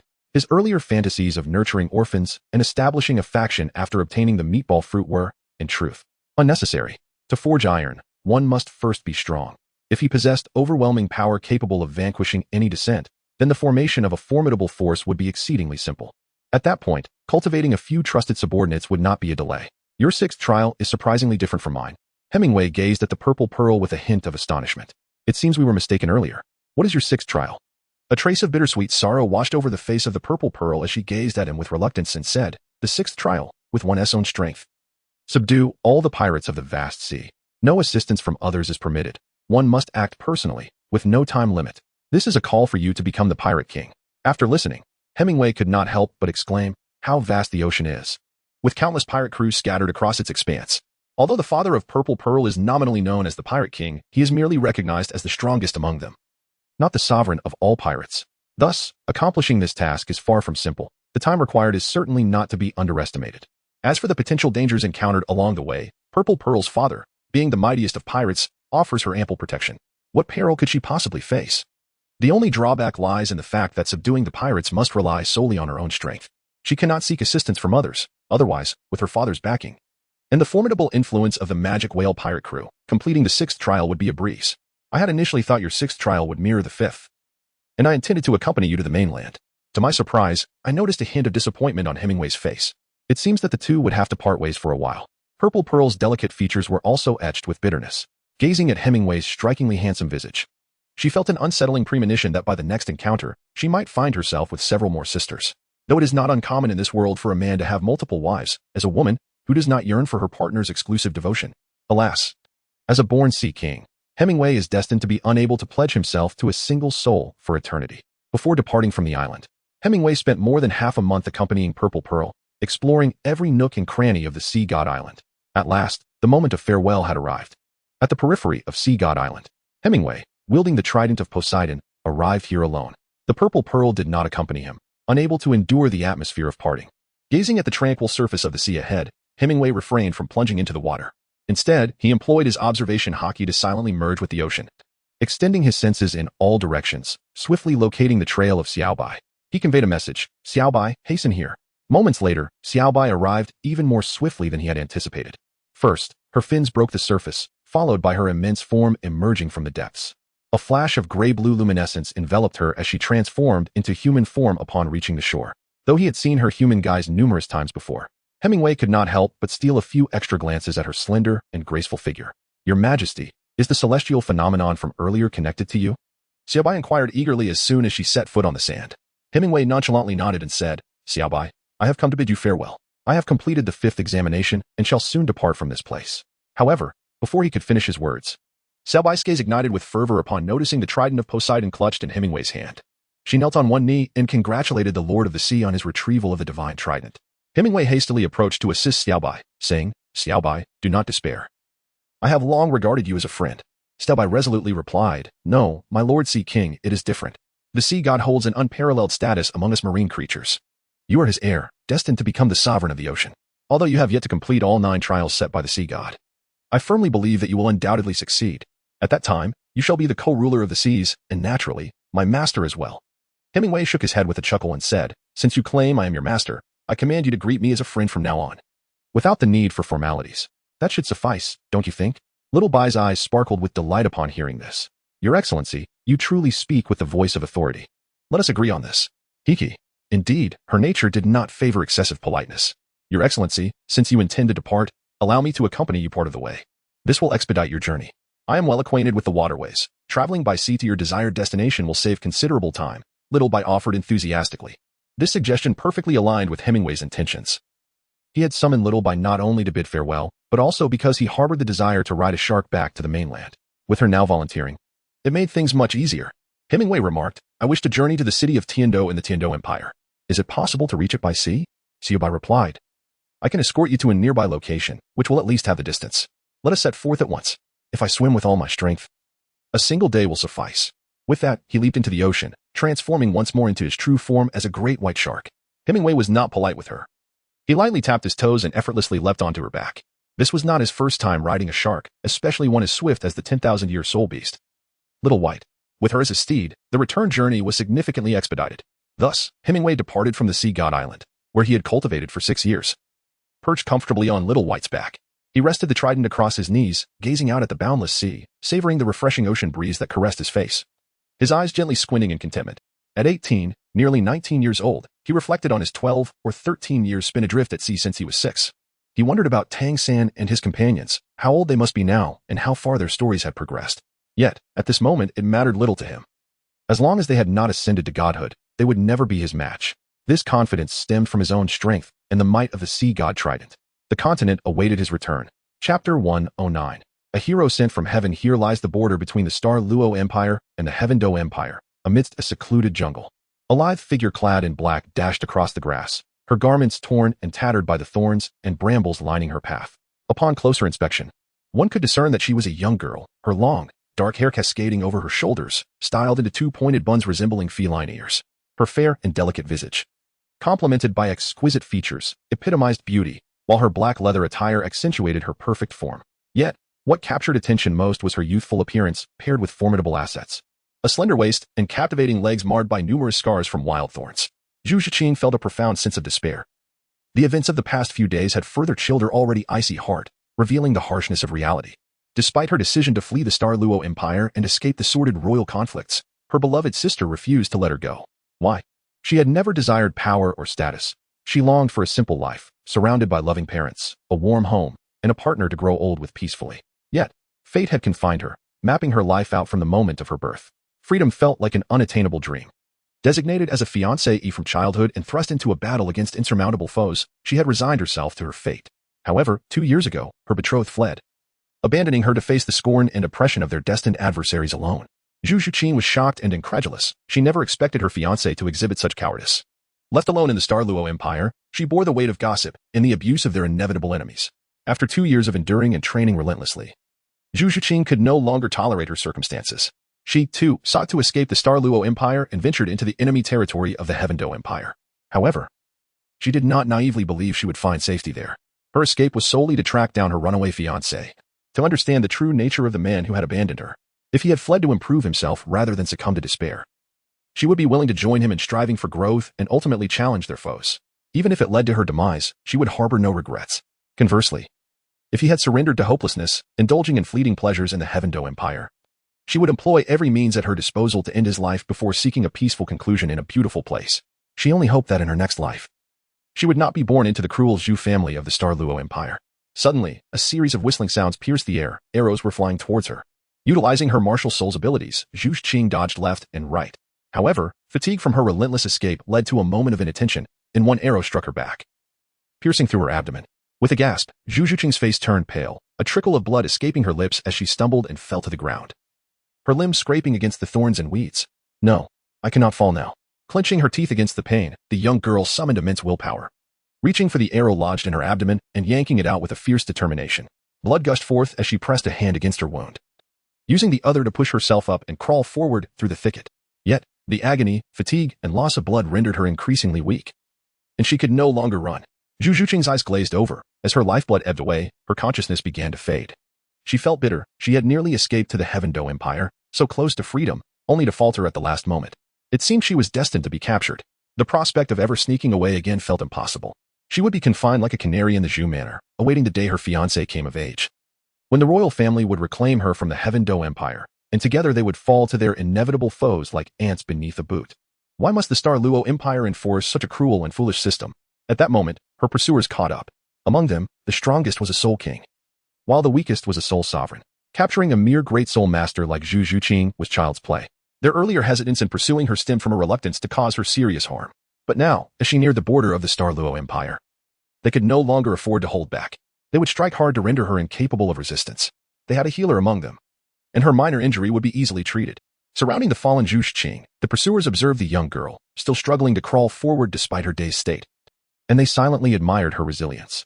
She had persevered for so long, a determination not commonly found. Alas, her identity condemned her to be merely a stepping stone for another woman.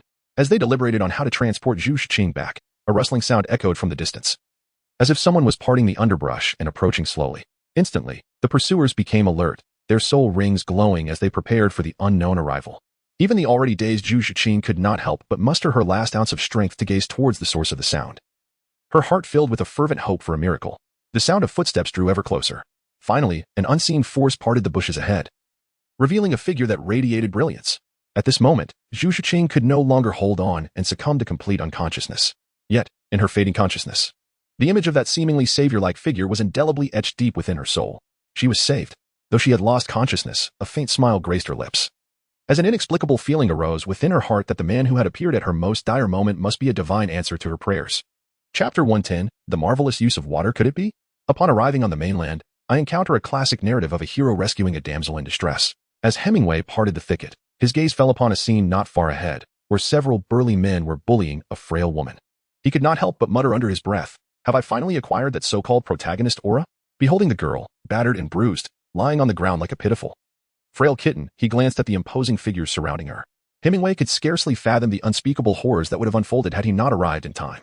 With this thought, his gaze turned menacing towards the hulking brutes, his warm demeanor evaporating, replaced by an aura of cold dominance. The assailants, upon noticing the newcomer, a gentle-looking young man, had initially lowered their guard, but as his demeanor shifted, a terrifying force descended upon them like a tempest. The attackers were rooted to the spot, paralyzed by the sudden surge of power that rendered them speechless. Hemingway, uninterested in the futile words of the brutes, merely cast a glance their way. Without fully unleashing his conqueror's haki, he allowed just a hint of his formidable presence to seep through. Yet, this mere whisper of his might was enough to instill sheer terror. Bang, bang, bang. The strongest among the pursuers, mere soul kings, possessed no strength to resist, their eyes glazing over as they fell lifeless to the ground, akin to soulless puppets. From the moment Hemingway awakened his conqueror's haki, his aura had been terrifying enough to stun even a soul saint. Now, after enduring multiple divine trials and enhancements, he was no longer the same as he once was.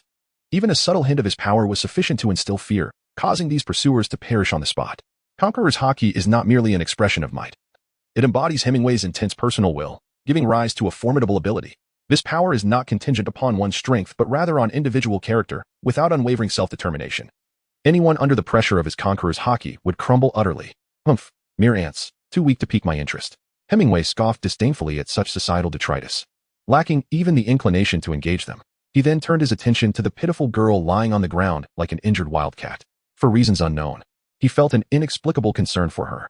He approached, gently bent down, and lifted her into his arms, disregarding the blood staining his white attire, before swiftly departing. Zhu Zhuqing dreamed a dream where she seemed to return to her childhood, carefree and nestled in her mother's embrace, indulging in sweet affection. Her sister, Zhu Zhuyuan, remained the same beloved sister, often taking her out to play and carrying her to a warm spring. The two of them shed their garments and, with her sister cradling her, stepped into the soothing waters, which gradually enveloped their bodies, washing away all fatigue. Meanwhile, in the outside world, Hemingway hastily constructed a modest shelter from branches, seeking refuge from any lurking beasts or wandering passers-by. He then began to gather the moisture from the air, coalescing it into water. Subsequently, he enveloped the young girl, whose body was marred with blood and bruises, in this water, skillfully raising its temperature to form a warm, clear liquid that was incessantly tainted red by the blood that stained her skin.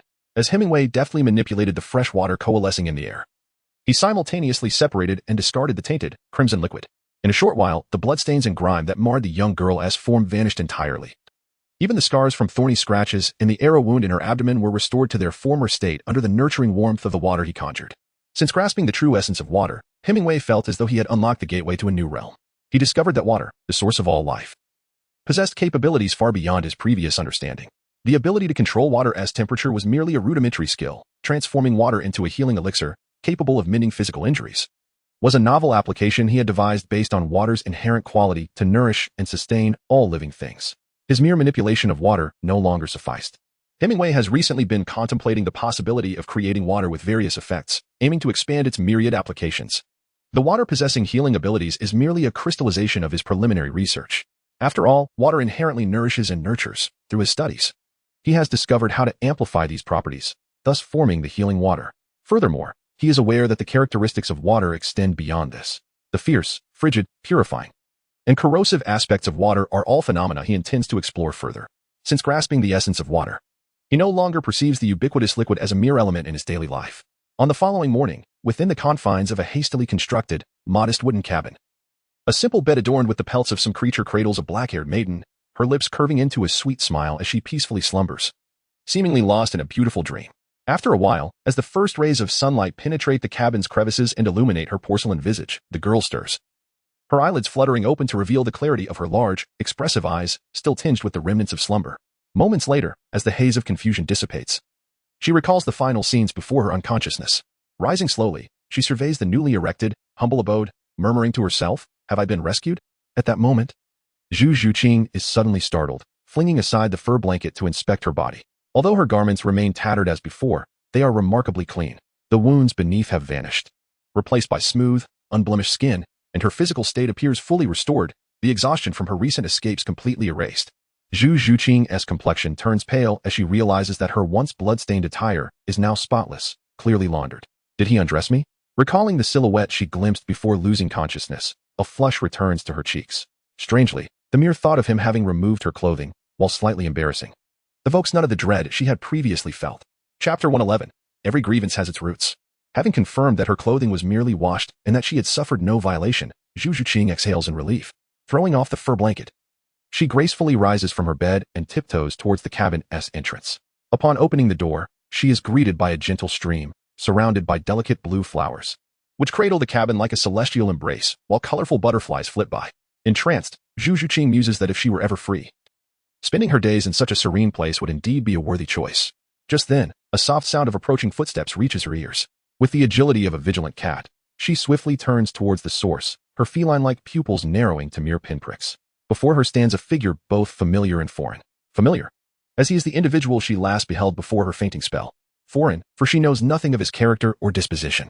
He is a youth of about 18 or 19, with hair as white as snow, cascading down to his waist, the tips tinged with a gentle aquamarine, reminiscent of clouds against a blue sky. This peculiar combination appears strikingly harmonious on him. His exquisite features are softened by a warm, fair complexion, seemingly more delicate than that of an infant. His physique is perfectly proportioned, exuding an aura of impeccable elegance. Clad in a predominantly white garment, adorned with subtle aquamarine patterns, he emanates an indescribable nobility that transcends mere attire. Zhu Zhuqing stands entranced, captivated by the white-haired youth who approaches her as if accompanied by flowers and applause. A profound stir of emotion surges within her. In a daze, she imagines a majestic white tiger roaring skyward behind him, its deep crimson eyes gazing steadily at her.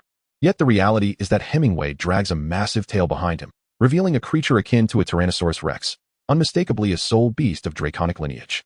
He effortlessly hauls the immense beast, taking measured steps towards her. As he nears, observing the dazed girl in black garb, he extends his free hand, waving it before her eyes. Noticing her continued lack of response, he wonders if his charm has reached such heights, or if he inadvertently unleashed an overwhelming presence. Fortunately, Zhu Zhuqing eventually snaps back to reality, her gaze fixating on the white-haired youth before her. The moment she beholds his flawless visage and captivating blue eyes, a blush washes over her cheeks, spreading to her neck and even tinting her ears. "You are awake? You should be feeling well now." Hemingway observes her bashful demeanor with amusement, maintaining a composed exterior as he inquires graciously. I am fine now. Thank you for saving me. I am nearly recovered. My name is Zhu Zhuqing. May I ask your name?" The girl clad in black leather blushes fiercely, lowering her head, almost burying her face in her chest. "Zhu Zhuqing?" Hemingway raises a subtle eyebrow. Then, maintaining his composure, asks, "Are you from the Zhu family of Xingluo?" Catching the barely perceptible shift in his tone, Zhu Zhuqing's cheeks flush anew as she lifts her gaze, puzzled. "Yes, I am from the Zhu family of Xingluo. Is there a problem?" "None at all. I am merely surprised," he replies nonchalantly. Hemingway gently shook his head as he gazed at the young girl before him, suppressing the bitterness he felt towards the jealous queen of the stars. He reminded himself that grievances have their roots and debts their rightful claimants. The true enemy lies in that envious queen and the heartless emperor, not in the innocent girl standing before him. To unleash his wrath upon an unsuspecting child would be unworthy of a true gentleman. My name is Hemingway, a wanderer traversing the vast expanses of the world. He introduced himself, and she reciprocated with her own name. He then playfully waved the large tail in his hand, a smile gracing his lips as he said, I just happened to catch a dragon from the earth. Would you like to partake? I have quite a confidence in my culinary skills. Oh, then I must impose on you, Zhu Zhuqing replied, realizing only then that her stomach was empty. A wave of emptiness washed over her, and her belly let out a rumble at the opportune moment. Her cheeks flushed with embarrassment as she lowered her head shyly. You will need to wait a while then. Preparing this magnificent creature is no simple task. Hemingway gazed at the girl's bashful demeanor, a smile unconsciously gracing his face. He chose to say nothing further, turning instead to drag the tail of the earth dragon toward the stream. Zhu Zhuqing sat upon a stone beside the brook, her eyes fixed on the distant figure, lost in thought, oblivious to her own musings. Hemingway, wielding the trident of Poseidon, deftly beheaded the earth dragon, removing its tail, stripping the bones, and discarding the entrails into the stream. After cleansing the creature, he skillfully speared it with the trident and laid it upon the expansive leaves scattered on the ground. He then planted the Poseidon trident into the earth nearby. For the moment, it was no longer needed. The storage ring on Hemingway's hand shimmered momentarily as he retrieved a pre-carved wooden stick, elongated with a pointed tip. He thrust the sharp end into a specific spot on the earthworm nestled among the leaves. Hiss. The previously attracted soul beasts, drawn in by the scent of blood, collectively inhaled sharply, swiftly retreating in a flurry, their tails tucked between their legs. Confirming with a glance, they realized he was not someone they could provoke. In the distance, Zhu Zhuqing witnessed this scene, and a series of dark lines appeared on her pristine forehead. What had once sparked her anticipation now dulled, as her growling stomach settled, making the thought of a meal utterly unappealing. Hemingway felt quite at ease. Since his arrival on the continent, he had become adept at the art of barbecuing. He placed the skewered earth dragon upon the immense grill he had prepared the night before, turning it over, basting it with oil, and sprinkling it with seasonings. He tended to the roasting from afternoon until nightfall, ultimately achieving the perfect cook on the entire dragon, which he then laid upon a bed of leaves. With a trident in hand, Hemingway deftly severed a hind leg and, wrapping it in leaves, offered it gently to Zhu Zhuqing, saying, Please, enjoy. Zhu Zhuqing gazed at the leg, nearly as large as herself, in silence. The catwoman exclaimed, Meow, meow, meow. The tantalizing aroma of the roasted meat was irresistible. After days of fleeing, she had subsisted on little more than dried rations and water, merely to stave off hunger and ensure her strength for escape. It had been far too long since she had savored such delectable fare. Casting a glance of mild reproach at the oblivious Hemingway, she produced a dagger that shimmered in her hand, sliced off a piece, and began to eat it in small bites, all the while discreetly observing the man.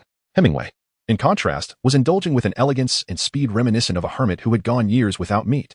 This observation was not entirely misplaced, as he had indeed refrained from consuming meat for over a decade. The flesh he had eaten across the sea was predominantly fish, while initially satisfying. It had grown monotonous over time. Thus, upon arriving on the continent, he had deliberately ventured into the city to procure ingredients, concocting various seasonings before embarking on this picnic. The journey had been a feast, and soon, only the skeletal remains of the earth dragon were left. Zhu Zhuqing's astonishment transformed into shock, and finally, to a state of numbness. Her rosy lips parted wide as she gazed at Hemingway's distended belly. A mix of fear and concern crossing her mind. Not that he might burst from overeating, but rather, whether he might, in his insatiable hunger, consider her as a potential meal. After feasting to their heart's content, they found themselves satiated. Hemingway leisurely released a hearty burp, then glanced at his belly, which resembled that of a pregnant woman in her 10th month, and felt it was rather unbecoming in the presence of a lady. He extended his right hand and pressed down on his distended abdomen, silently proclaiming, Life returned.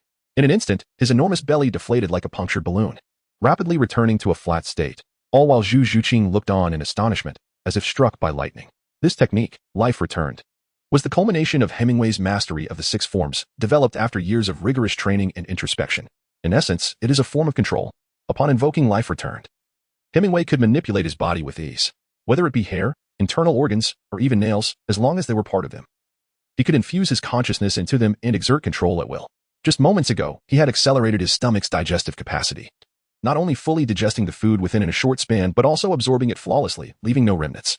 This meant he had no need for excretion. A truly advantageous ability. Moreover, the effects of life returned extended beyond mere digestion. If he were injured, he could hasten his metabolism to facilitate rapid healing. He could also sculpt his physique, converting excess fat into nourishment or reducing overly large muscles, effectively erasing any perceived flaws and refining himself to near perfection. In summary, while this ability may appear straightforward, it encompasses a myriad of complexities. When employed strategically in battle, it could turn the tide in critical moments. Chapter 112. The man with the story. Once both had satiated their appetites, Hemingway grasped the trident and casually tapped the tip of the handle against the ground. With that gentle touch, the surrounding earth and trees trembled slightly, and then a large pit, several meters long and wide, emerged. A weapon weighing 100,000 pounds. Even when wielded casually, it possessed terrifying destructive power. Hemingway cast the remnants of their meal, bones, leaves, and various debris into the deep pit, disposing of it all in one swift motion. Then he gently stamped his foot, causing the earth to tremble as the pit was filled and leveled. After completing this series of actions, he turned to Zhu Zhuqing, who had been observing with keen curiosity, and smiled as he explained, "If these items are not buried, they will soon emit an unpleasant odor, attracting small spirit beasts." Since returning to the continent and developing a fondness for barbecuing, he had become quite adept at such tasks. Zhu Zhuqing nodded softly, indicating her understanding. The wilderness at night was somewhat chilly. The flames of the campfire danced and flickered in the cold breeze. Sitting beside the fire, Zhu Zhuqing embraced her legs, resting her chin on her knees as she gazed into the flames, lost in thought. Hemingway sat cross-legged beside the fire, his clear blue eyes reflecting the flames like a mirror.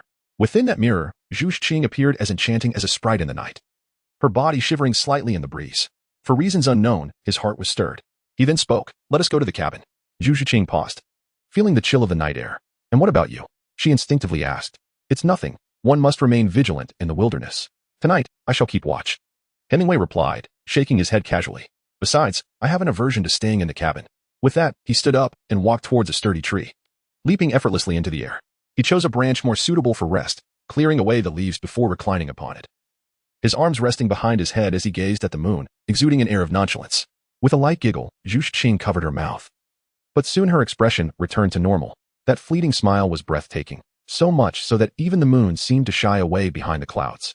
"Move aside.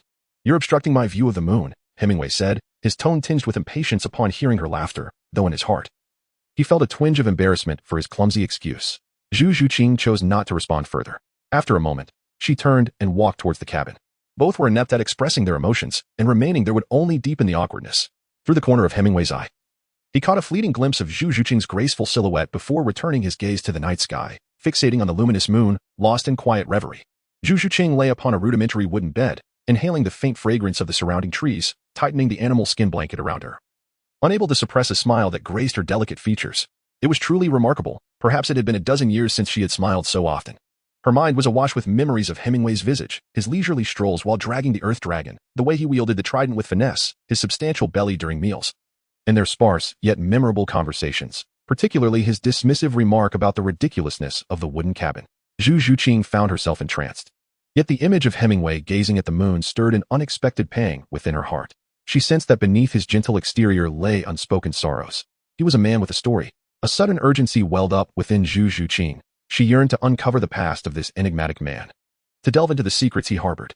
When a woman becomes curious about a man, it marks the inception of her downfall. After indulging in her daydreams for a while, a wave of fatigue washed over her.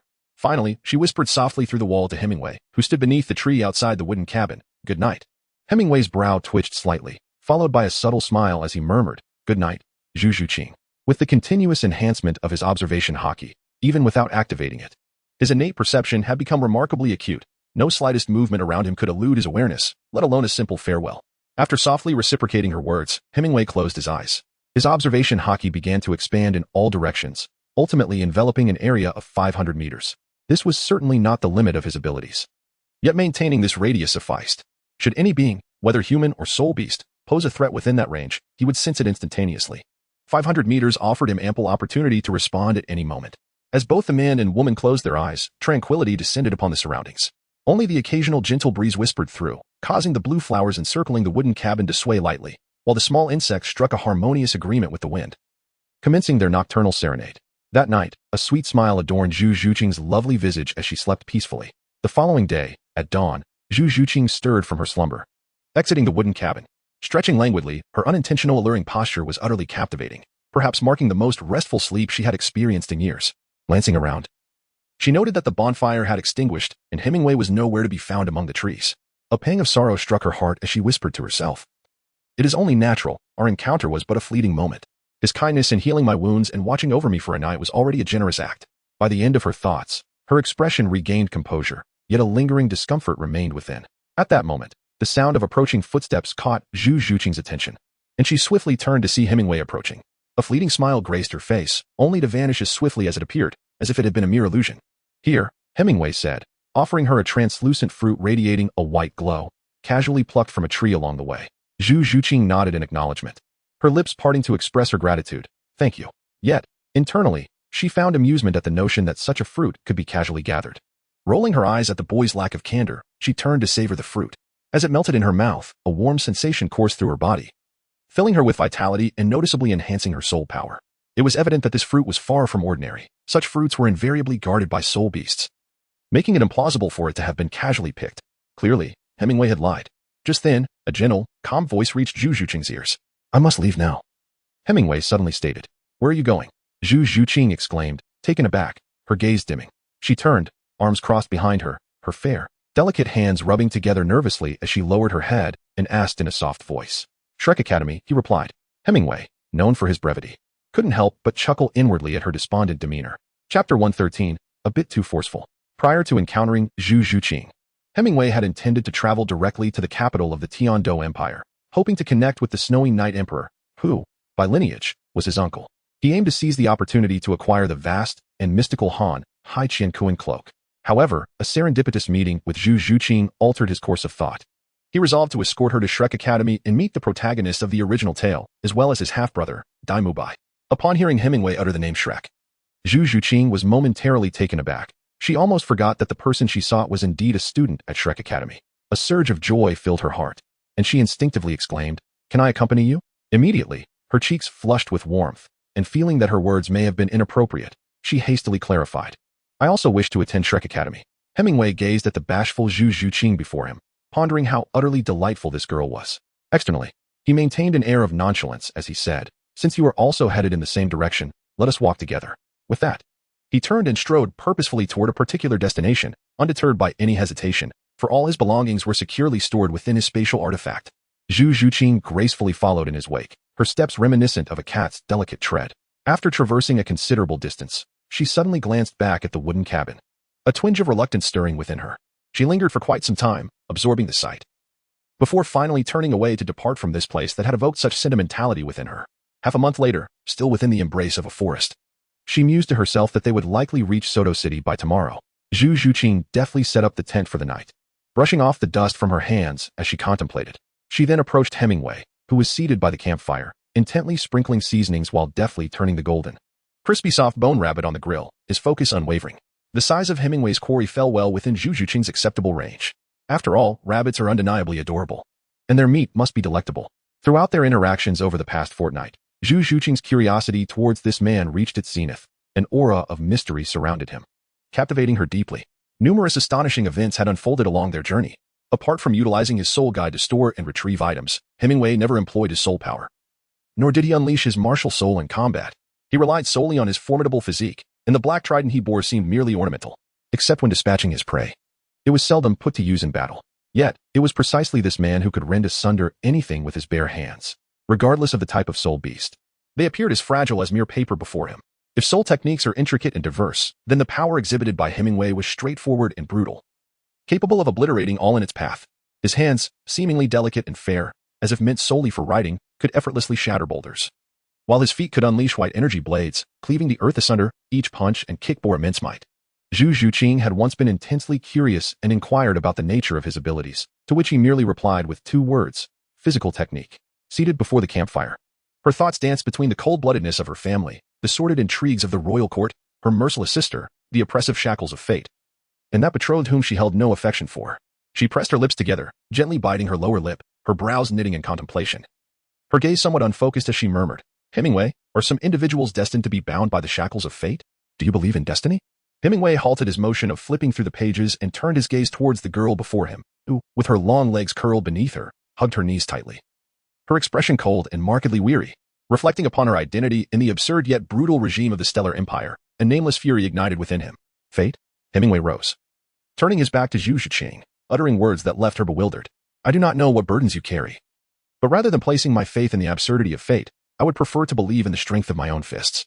With my own hands, I shall shatter any obstacles that stand in my path. My destiny is in my own grasp, not dictated by the heavens. Zhu Zhuqing gazed in astonishment at the transformation of the white-haired youth, and what transpired next would forever be etched in her memory.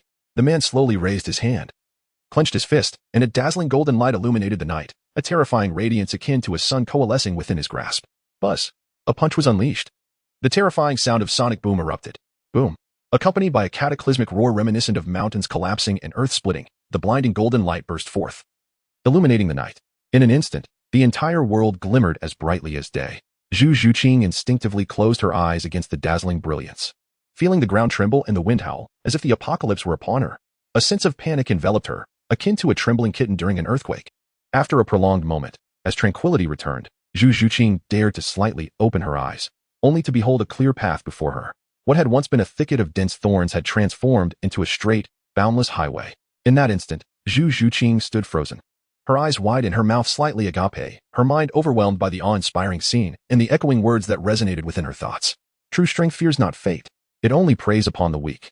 Therefore, let your grievances propel you to resist. Strive to grow stronger, Zhu Zhuqing. With trembling hands, Zhu Zhuqing covered her mouth, tears brimming in her eyes as she gazed at the towering figure of the man before her. All the accumulated unease and uncertainty of her years vanished upon witnessing this straight path. Hemingway's punch not only forged a pathway to the heavens but also shattered the heavy chains binding Zhu Zhuqing's heart, leaving an indelible mark upon the soul of the young maiden. He exhaled deeply, releasing a long breath. Hemingway felt an overwhelming release after delivering that punch, as if years of pent-up frustration, hatred, fear, and rage poured out with it. It was exhilarating, truly exhilarating. However, he soon realized that he felt utterly drained, devoid of even a trace of soul power. A hint of embarrassment washed over him. He had been so preoccupied with impressing the woman beside him that he had unwittingly overexerted himself and squandered all his energy. Fortunately, the destruction wrought by his punch was substantial enough to deter any foolish soul beast from approaching. It was a stroke of luck amidst misfortune. Of course, even if a formidable soul beast were to attack at that moment, Hemingway remained unperturbed. Despite his lack of soul power, he possessed a robust physique. Should any audacious soul beast dare to take advantage, Hemingway would not hesitate to impart a lesson with his fists. Moreover, he had the sea goddess trident in his possession, a weapon weighing over 50,000 pounds, which could easily overpower any soul beast.